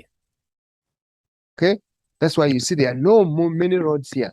If you check the only road that is here, it is passing where it's a bit gentler. In other words, between the two high-lying areas. You see, this is a mountain here, it's a mountain. So this one we shall call it a pass, okay, or a gap where the roads are passing. Okay. Now you can see that this road, maybe it would have a chance to just come direct through here if it wants to proceed, but it couldn't. Why? Because of the existence of the steep area. Therefore, the road tries to pass around so that it can connect to other areas, because those steep areas are very difficult to construct roads onto. So hope learners, you understand. Okay. We are still looking at interpretation. Whatever that I see that is really important for interpretation, I will please try to explain. Okay. There is another aspect that I also want to talk about that is related to interpretation. That is the direction of the rivers and the direction of the rivers. Okay. Okay, let me start from the direction of the rivers. Direction of the rivers, I want to use this river here. They can ask, what is the direction of this river here? Okay, I might not be having a name for it on this map, but maybe it will have a name. Now, let us use this as our example. Where does the river flow to? Do you think this river flows from the north to the south, or it flows from the south to the north? Who would have thought? But in real sense, this river is flowing from the south to the north. Why? Because of the dam wall. It's not having tributaries. Look at the dam wall. The dam wall is this side, and this is where the dam is, meaning that the water is flowing from here, then through the dam wall, it goes north. That is number one. Number two, which other evidence do you have to show that this river is flowing in a northerly direction? Is because of the nature of the contour lines or the gradient. Check here, learners. You see here is steeper, here is flatter, meaning that the river flows from a higher lying area to lying area. So this river cannot be flowing from this way, entering where it is mountainous. It can only flow from the side that is a little bit mountainous, going downwards. Because remember, a river is a flow of, or is water that swiftly flows from the source to the mouth under the influence of gravity. Okay, so this river cannot climb the mountain, but the river flows from a higher lying area to down or to downer areas. Now, besides this, there is something that I want us to apply still. Look at this is the other part here. When you check that part, which stage of river do you think? Which stage of the river do you think this river is called what? Swartkopras River flowing to? Where does it flow to? And then the next question can be, which stage of this river?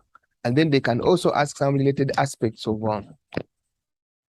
they can ask some related aspects of river buffering, the buffering or the buffer zones. But before we reach there, let us start from here. When you look at this river here, look at the way the shape, the pattern is forming. It's forming this meandering pattern. And besides that, we look at the nature of the contour lines. It's not that so steep. And it is not that so flat. So when you look at this area, we understand that this river is in its last section. It's in the last course. So if it's in the last course, this is what we call meandering. Okay? And remember, in the meandering sections, there are some aspects we looked at. If it comes to meandering, remember, we looked at aspects like what? We looked at aspects of meandering. Then we looked at issues of the slip off. Then we looked at another issue of the undercut. And we know that if we talk about the undercut, what are we referring to? We are referring to the area that is experiencing erosion.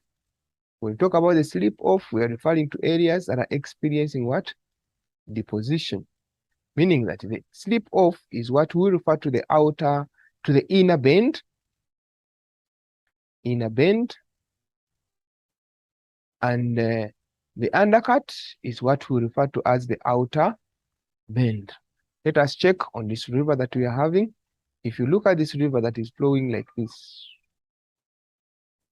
meaning that as it keeps on curving and bending, we have the inside part, which we said is the inner bend.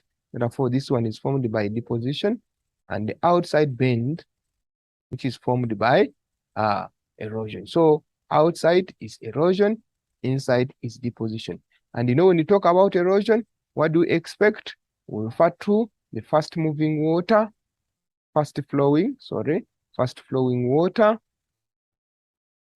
Then we talk about dominant activity is erosion. Okay, we talk about the gradient being a bit steeper. Okay, and then the velocity, high velocity of water. Then when we talk about the inner bend, what do we expect? Gentle gradient. Here you expect a gentle gradient. Okay, you expect aspects of deposition, slow flowing water,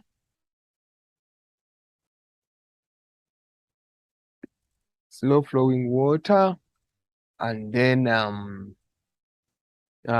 less velocity. Meaning that the inside bend, expect slip off at the slope, and therefore there is slow flowing water, more deposition. Okay, and the outer bend, which we said it's an undercut, that's where we have water flowing faster, and we expect the erosion to take place. The area is a bit steeper, that's why water is flowing faster, and that fast flowing determines also the velocity. Okay, so that is what we refer to as meandering or a meander.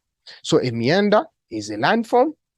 Meandering is a process through which that landform of a meander is formed. Okay, so when we check somewhere here, we can still see another feature. Which feature is this one here? The feature that we are seeing here in this area is what we call a braided stream. What is a braided stream? This is a depositional feature. It's a depositional feature that forms when the materials are deposited in the river channel.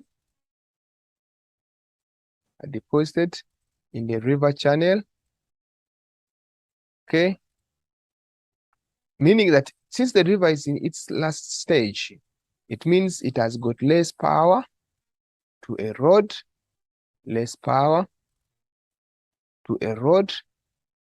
Okay, so if it has got less power to erode, that means it dodges the material and later reconnects. That's why you see this river is flowing like this. So this one rejoins, this one rejoins, and then the river keep on flowing to another destination. Okay. Now, that is what we call a braided stream. So the area that is adjacent to the river, this part here, is what we call a flood plain. Okay, is what we call a flood plain. So learners, you can be in position to interpret those aspects. You can see that somewhere here is flat. That's why you see the area has got even the marsh and fay, because the area is flat. It's having a lot of water that is sitting in that area. Okay.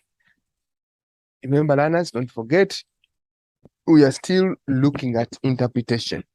And I am trying to put all the topics in the geography syllabus all together so that we can see how can each concept, or how can the concepts be applied on what? On the map. Okay. If you see anything that you're not understanding, please feel free to ask questions or to leave a comment. I'll be in position to answer you. Okay, but in preparation for exams, please take note of everything and let us try to pass. Okay, now besides this, there are some other interpretation concepts that can be applied. Take an example. There is this area here that is a bit far away from the residential areas. Okay, this area has got very big buildings. It has got even the silos. What do silos do? Those are the ones they use to store agricultural products or food. Okay. Now, when you check here, you will find out that there are very big settlements here. There are very big buildings here. Okay. These buildings, we can term them as industrial areas. And we can, what do we remember when we're talking about the industrial areas? First of all, industrial areas are meant to be far away from the settlements because of the noise. Okay. Industrial areas are meant to be in areas where the land is cheap and available, like large areas where those industries can be established. Okay, it is established close to the roads or communication lines. Okay, which you can see that there is a road here that is going, there's a road, and so on. Meaning that this industrial area is basically, an industrial area according to the interpretation of the diagram. Okay, now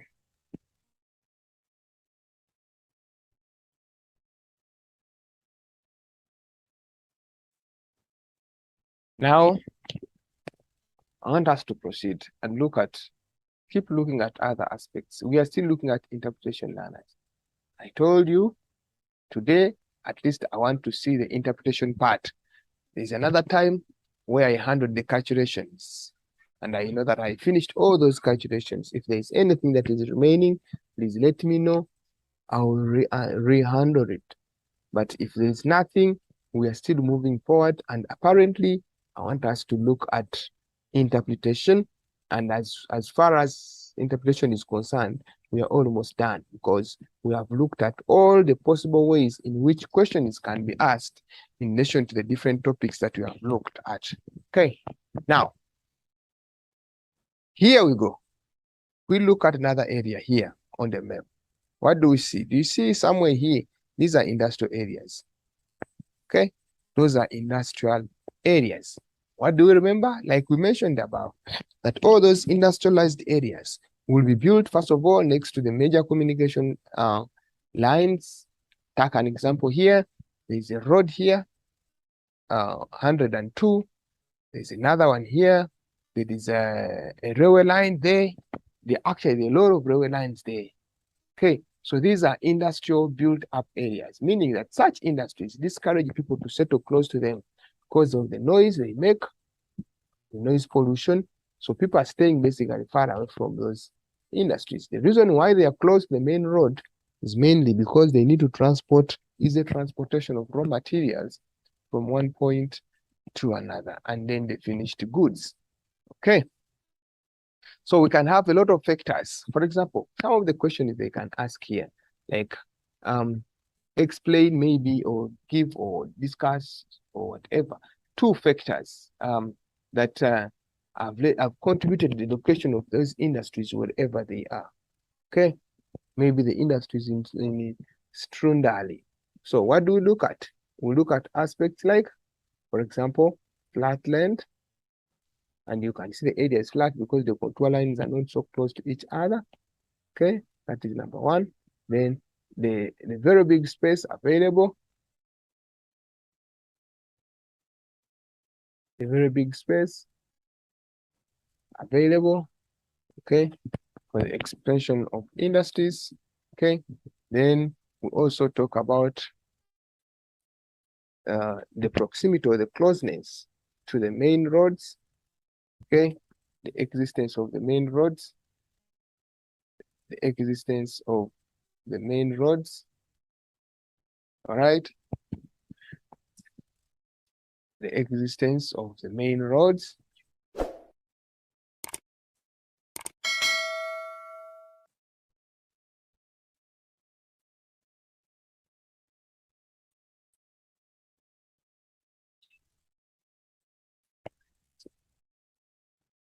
So those questions can be asked, that what are the factors that have contributed to the location of these industries wherever they are?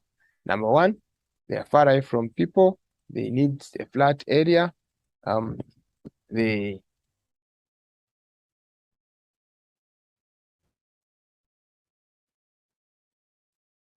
are far away from people. They need a very flat area, accessibility, the roads, closeness to the water bodies, or to the water for easy access to water.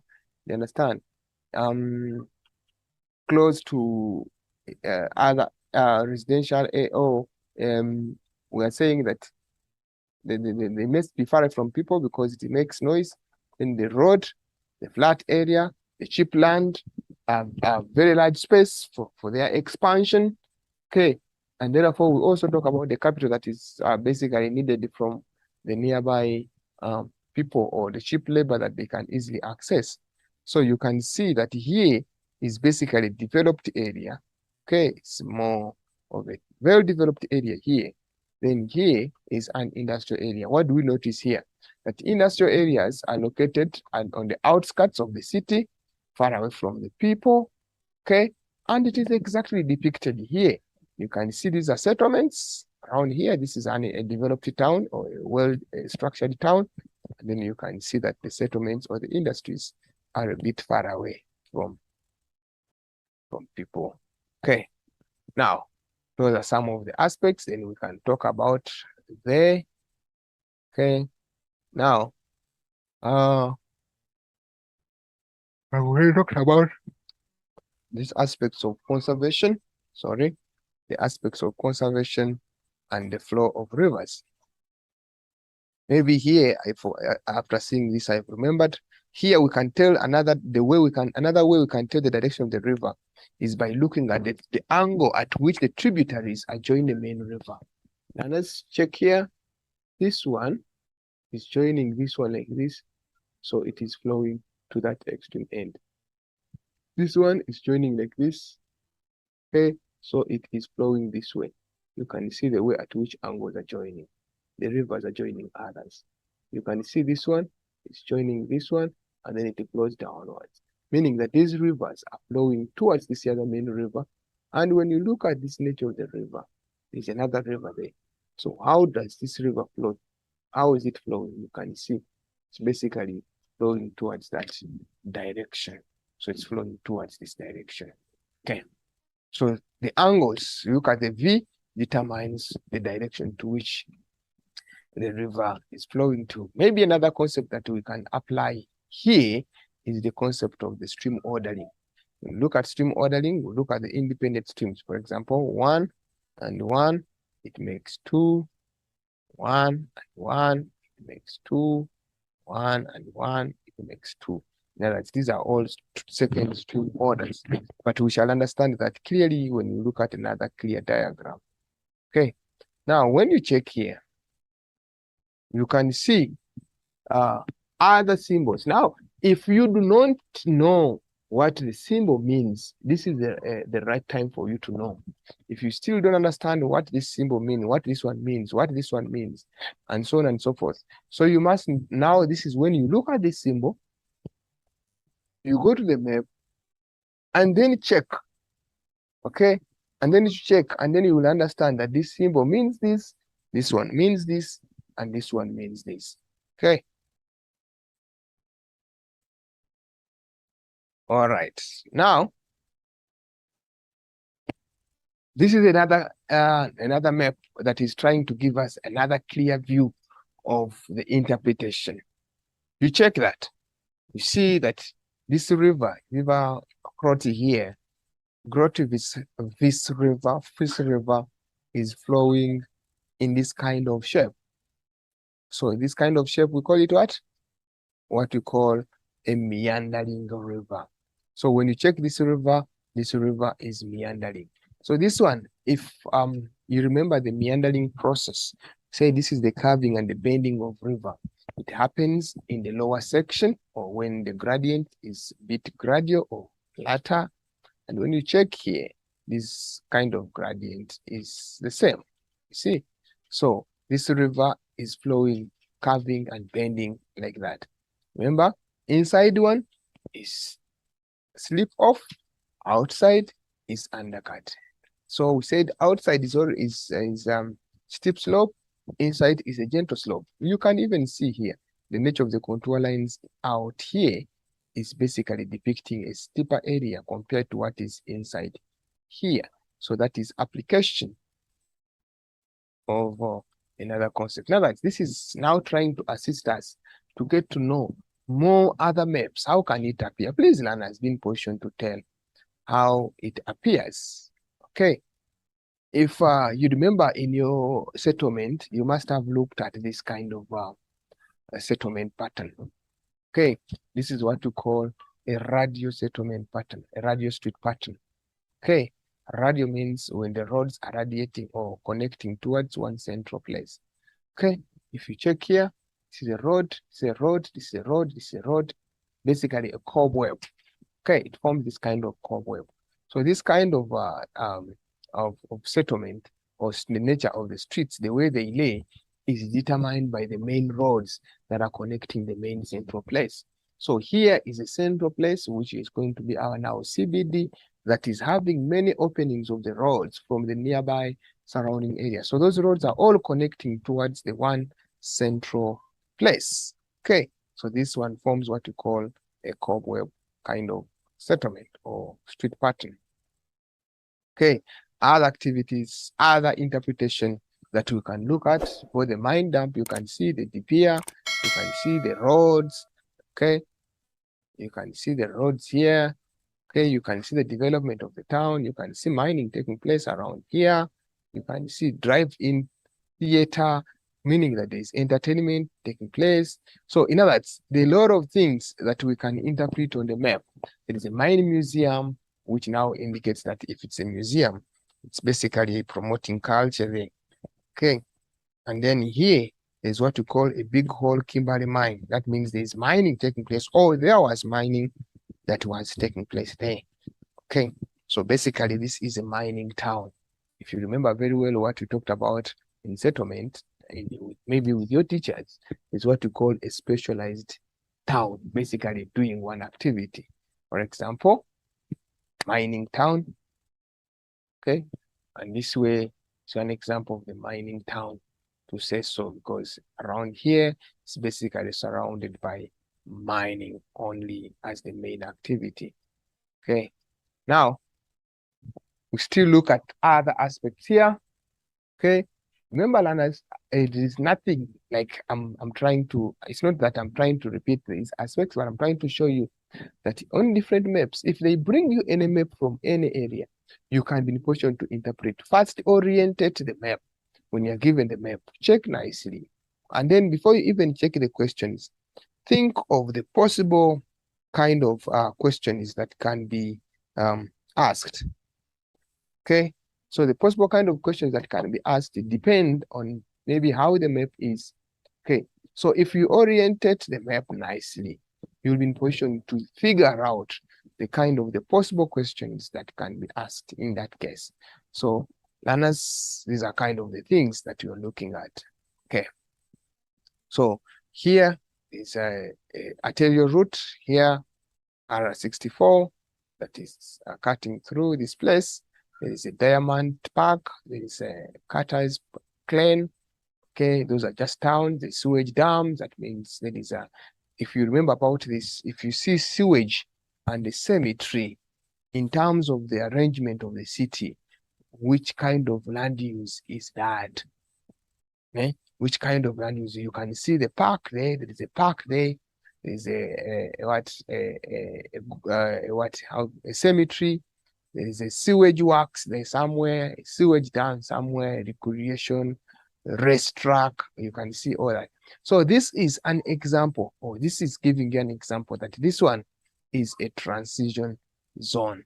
Okay, whereby these activities are basically taking place that way. So you know, sewage is always far away from people because of the smell it gives. This one requires very big space. The cemetery, this is a racing track. It also requires a flat area and a bit far away from people.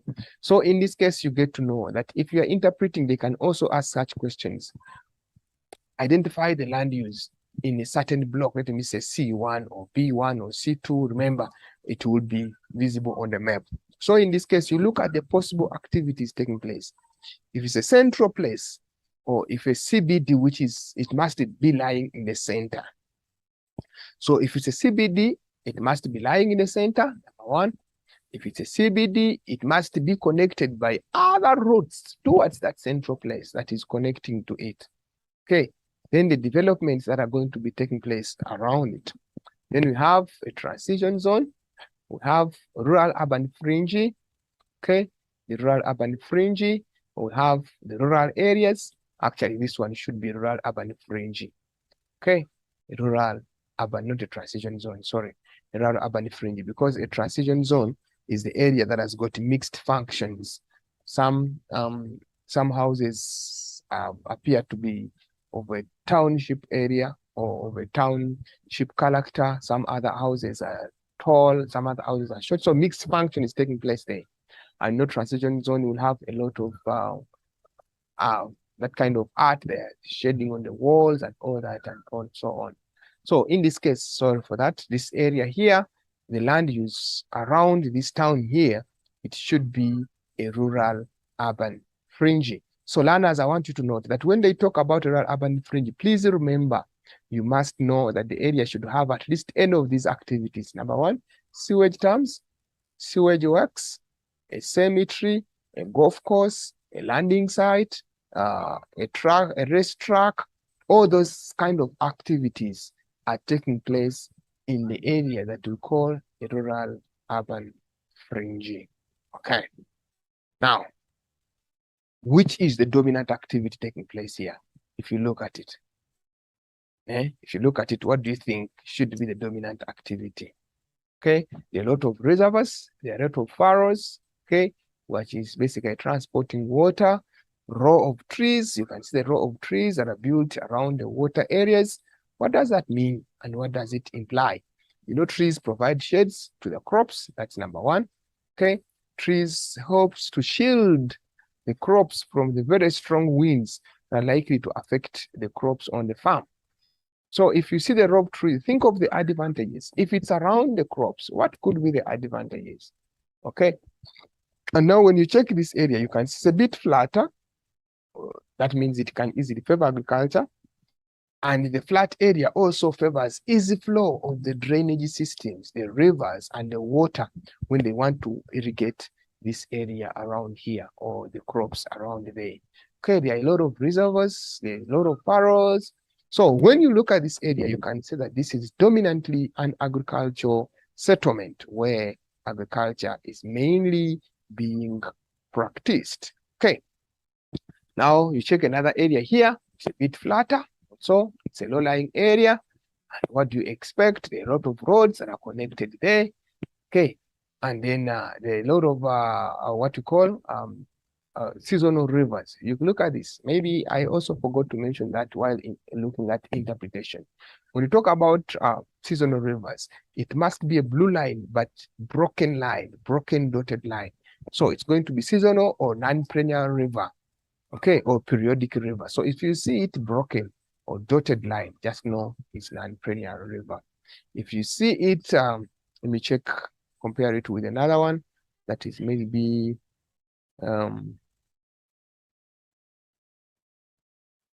you look at this one. When you check this river here, it's giving us an example of what we call a permanent river. What are permanent rivers? Those are rivers that are flowing throughout the year, where the riverbed is always under the water table, both during the dry season and the wet season. So meaning that the relationship between the water table and the riverbed is always, the water table is always above. So this river will be flowing throughout the year. So that river, how do you identify it on the map? You identify it on the map if you see it with blue line that is continuously existing. Take an example. If this was blue like that, it's going to indicate what we call a permanent river. But if it's a broken line, like this one, blue but broken line, we call it seasonal river or non-perennial river. So such areas are having such non-perennial rivers. Okay. And the last thing that I want us to look at is this part here on the map. This part here, you can see in terms of its gradient, it is a very flat area. Depending on the nature of the contour lines, you can easily see them. You can even see the way the water is existing. Like there are a lot of several pockets of water that is colonized within one area. And that means that area is a bit flatter. So I hope learners, I have not left out anything related to interpretation. So please be in position to tell in summary or in a nutshell, be in position to tell how all the topics you have looked at, both in paper 1 and paper 2, how can they be applied on the map? Everything that you look at is very, very, very important. It's very, very important in order to apply it on the map. If there is anything that I have not interpreted for you, please be in position to leave your comment, be in position to let us know that you really need that aspect, and we shall be in position to handle it nicely. Okay, but all in all, that is what I wanted to show you regarding interpretation. That's what I wanted to reflect to you in relation to interpretation, and all is done nicely. Thank you so much. Thank you for listening, and thank you for watching. See you. The way we have on our screens. Please ensure that everything is visible, and we are not going to go through the instructions. We shall start directly from the questions. Okay. Question number 1, it's about climate and weather, and under that line we are given a synoptic weather map. Therefore, we need to analyze it before we look at the questions. Okay. This is a map of South Africa that has got a low pressure in the interior, which we know as the thermal low. There's also a high pressure on the west, and there is another high pressure on the east. You all know, learners, that this is the South Atlantic high pressure. This is the South Indian high pressure. Okay. And when you look at their positioning, they're a bit far away from the coast. But even when you see the cold front, is also a bit far away from the coast. Okay. So when you look at the questions, they say refer to the sketch below, synoptic weather map. Complete the statements in column A with option in column B, page 4.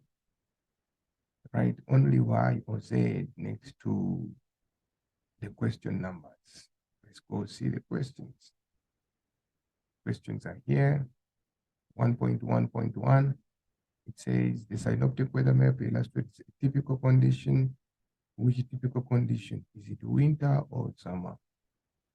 When we look at the map here, there is a thermal law in the interior, which we all know that the thermal law only develops in summer. And when you check the positioning of the anticyclones and the cold front, it clearly indicates that the map is summer because it's far away from the coast. Therefore, we take that. Okay, line A to A represents, we come here, it's A and it's A, and it is an elongated high pressure. And we know that if the high pressure is elongated, it forms a ridge, which is Y. Next, the air pressure reading of I over B is thus hectopascal. We come to B is here. When you check here, the readings of B, if you take it from here, because it is decreasing, the options that are given, we don't have anything that is below 1,000. Because when you minus here, it will give you 1,000, and this one 996. Yet the options we have, we don't have a 996. Therefore, we shall avoid using that route, and we use another route. The other route we can use for B, we can start from this high pressure. Remember, a high pressure, temperature increases towards the center. That means it is decreasing outward. So if this is 10, if this is 10, if this is 10, 20, and the interval here is 4, therefore this is 10, 16, that means this one is 10, 12. Okay. Do we have that option there? The option is available. Even when you check here, if you use this one, it will give you 10, 12 as well. But this is 10, 16 minus 4, it gives you 10, 12. So when you use the high pressure, it will give you answer B. So the answer for B automatically is Y. The next one, the air pressure is deeper around which station model? Is it at D or E? We come here, this here is here. But when you look at here, it's a warm sector. When you look at the gradient here, the speed of the wind here is indicating it's up on the station model. It's 25, yet here is 10. So when you use the isobars, if you try to use the isobars, since they are so close to each other, that means the gradient is steep and the speed is high. Therefore, D becomes the answer. And D is for Y. Okay. D becomes the answer for the answer here is Y. Then you go, the northeasterly winds at Durban. It's influenced by dry saturation. Let's go to Durban. Durban is here. This Durban is here, and it's around the high pressure. Low pressure is in the interior here. Simply it tells us that since it's a high pressure there at Durban, we can clearly say that high pressure rotates anti-clockwise in the southern hemisphere, which is why. The unstable weather conditions at weather station C are due to the development of which front? The C weather station C is here. Okay. It's saying that The unstable weather conditions at weather station C is due to the development of which front? Obviously, it can't be a cold front because there's no cold front here, but because it is a summer time, the most common front that develops in the interior is a moisture front. Therefore, here we have Z. Which of these station models illustrates the following weather changes at F in the next 24 hours? When you look at F is here in the next 24 hours. That means the air pressure, which is basically on top. If we consider the conditions, the direction of wind changes southwesterly, okay, and the temperature decreases by 4, the air temperature, that's Z. Go to 1.2. 1.2, it is indicating the aspect, slope aspect issues. You have this slope that is getting direct sun, and this one is in the shadow zone. Okay, let's try to answer the questions. The relationship between the slope and the sun's rays is referred to as aspect. The surface from A to B is intensely heated because surface from A to B is intensely heated because number one, reflection fog, the higher altitude, receiving direct sun rays, B at a lower altitude, also receiving oblique sun rays. So the answer there is C. Okay. Dense vegetation is found. Dense vegetation is found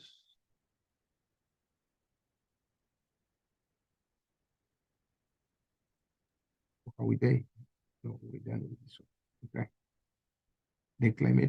The climatological phenomena occurring at sea is this here. Okay. Therefore, when you look at the options that are given, advection fog, when it passes the cold surface, on the right, radiation fog, when it's cooling close to the Earth's surface, terrestrial radiation, when warm air rises at night, and frosty pockets. So when you check C, C is here. Okay. So frosty pockets or radiation fog, condensation. So the answer here is A. Dense vegetation is found in the shadow zone due to why? It's going to be conditions. Diagram to analyze the urban center. The sea temperature is higher here. The wind directions towards the CBD. These are buildings and the trees around, which is the rural area. Okay, the graph below represents the change in temperature from rural area to urban area. Rural areas are colder, urban areas are warm. Temperatures increasing. Therefore, this one qualifies to be the answer. The reason for the change in temperature is due to the reason for the change in temperature is due to, let's say, change in temperature in the urban area. Obviously, it's not natural vegetation. So wherever there is one is wrong. Okay. So 2 is right. So it's due to artificial surface. So here we shall have artificial surface, which is Roman number 2. And then dash stormy water systems. So the answer is with the rain. So yeah, it's C. The wind direction from the rural areas to urban areas influenced by such temperatures. Wind direction. Why do winds move from rural to urban? Okay. The urban are warmer. One. Yes, the urban areas are not cooler. The temperatures influenced by the warmer temperatures. It is true. And the air pressure in the urban area is lower. Okay. So the answer is Roman number 5 and 1. Roman number 4 and 1, which is B. 1.8, the urban, 1.2.8, the urban area will experience cloud cover, flash precipitation than the rural area.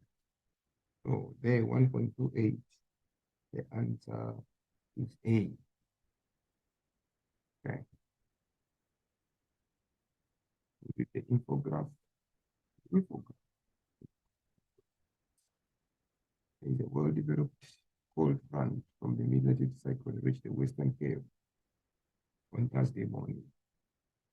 It brought rainfall, which spread to the southwestern parts of Western Cape, Town and Cape Argus,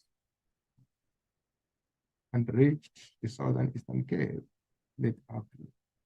The bulk of this rain fell over the southeastern parts, Maso Bay, inside the southwest coast of the south coast from the afternoon into Friday morning, where rainfall increased over 36 hours. The graph is indicating how it happened. According to the infograph, Cape Town, Cape Argus, which is also the way it increased, the map and the cross-section. The first question is, the Mid-Latitude cyclone mentioned in the extract is in which stage? Already in the extract, they have said a well-developed cold front. Well-developed cold front develops in a mature stage.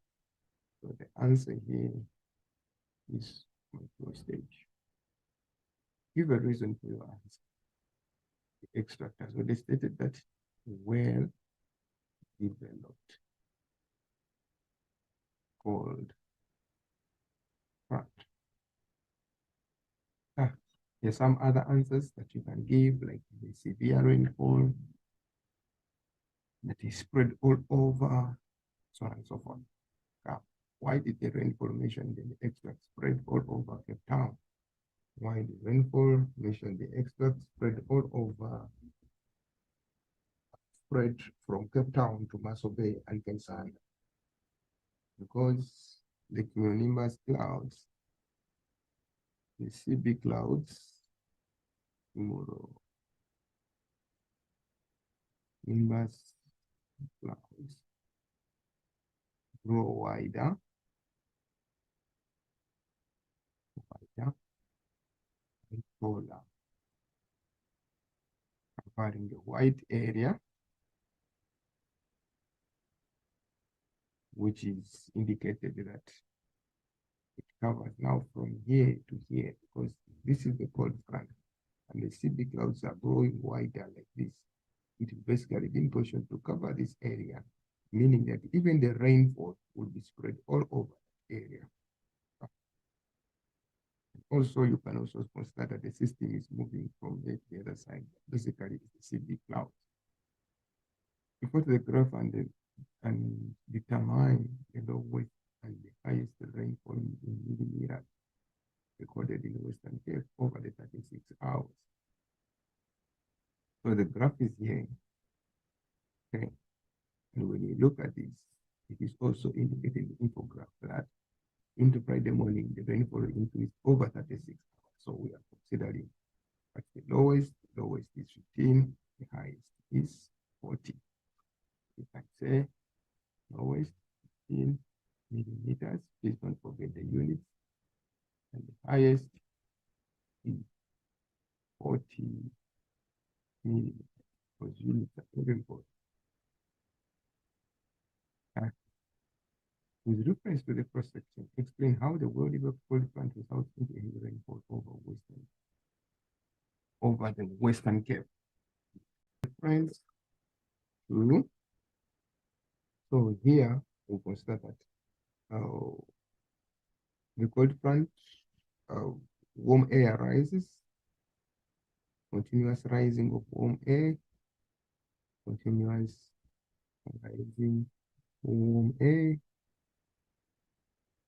Warm air rises, development of cumulonimbus cloud that are now responsible for the heavy rainfall all over Western Cape. How will the heavy rainfall negatively impact natural environment? It will result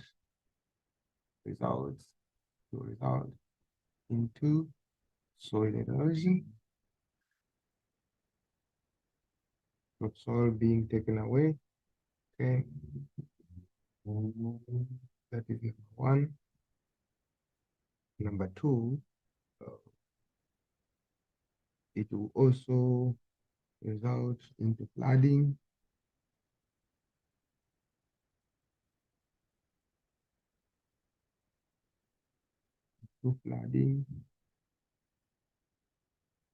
Also, you can consider others like disruption of the ecosystem,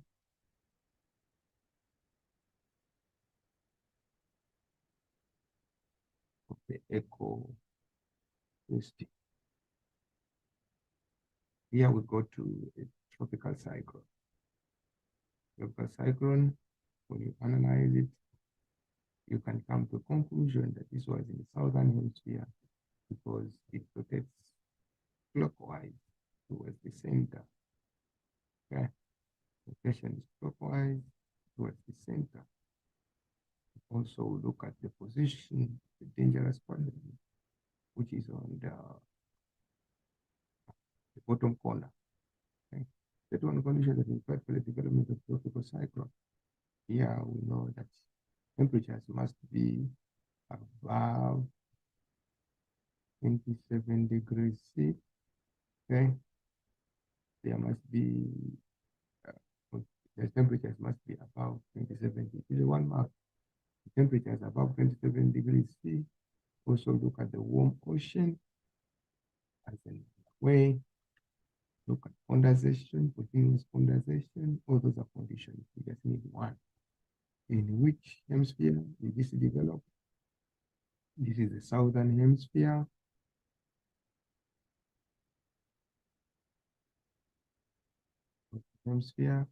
Give a reason for your answer. One, clockwise rotation.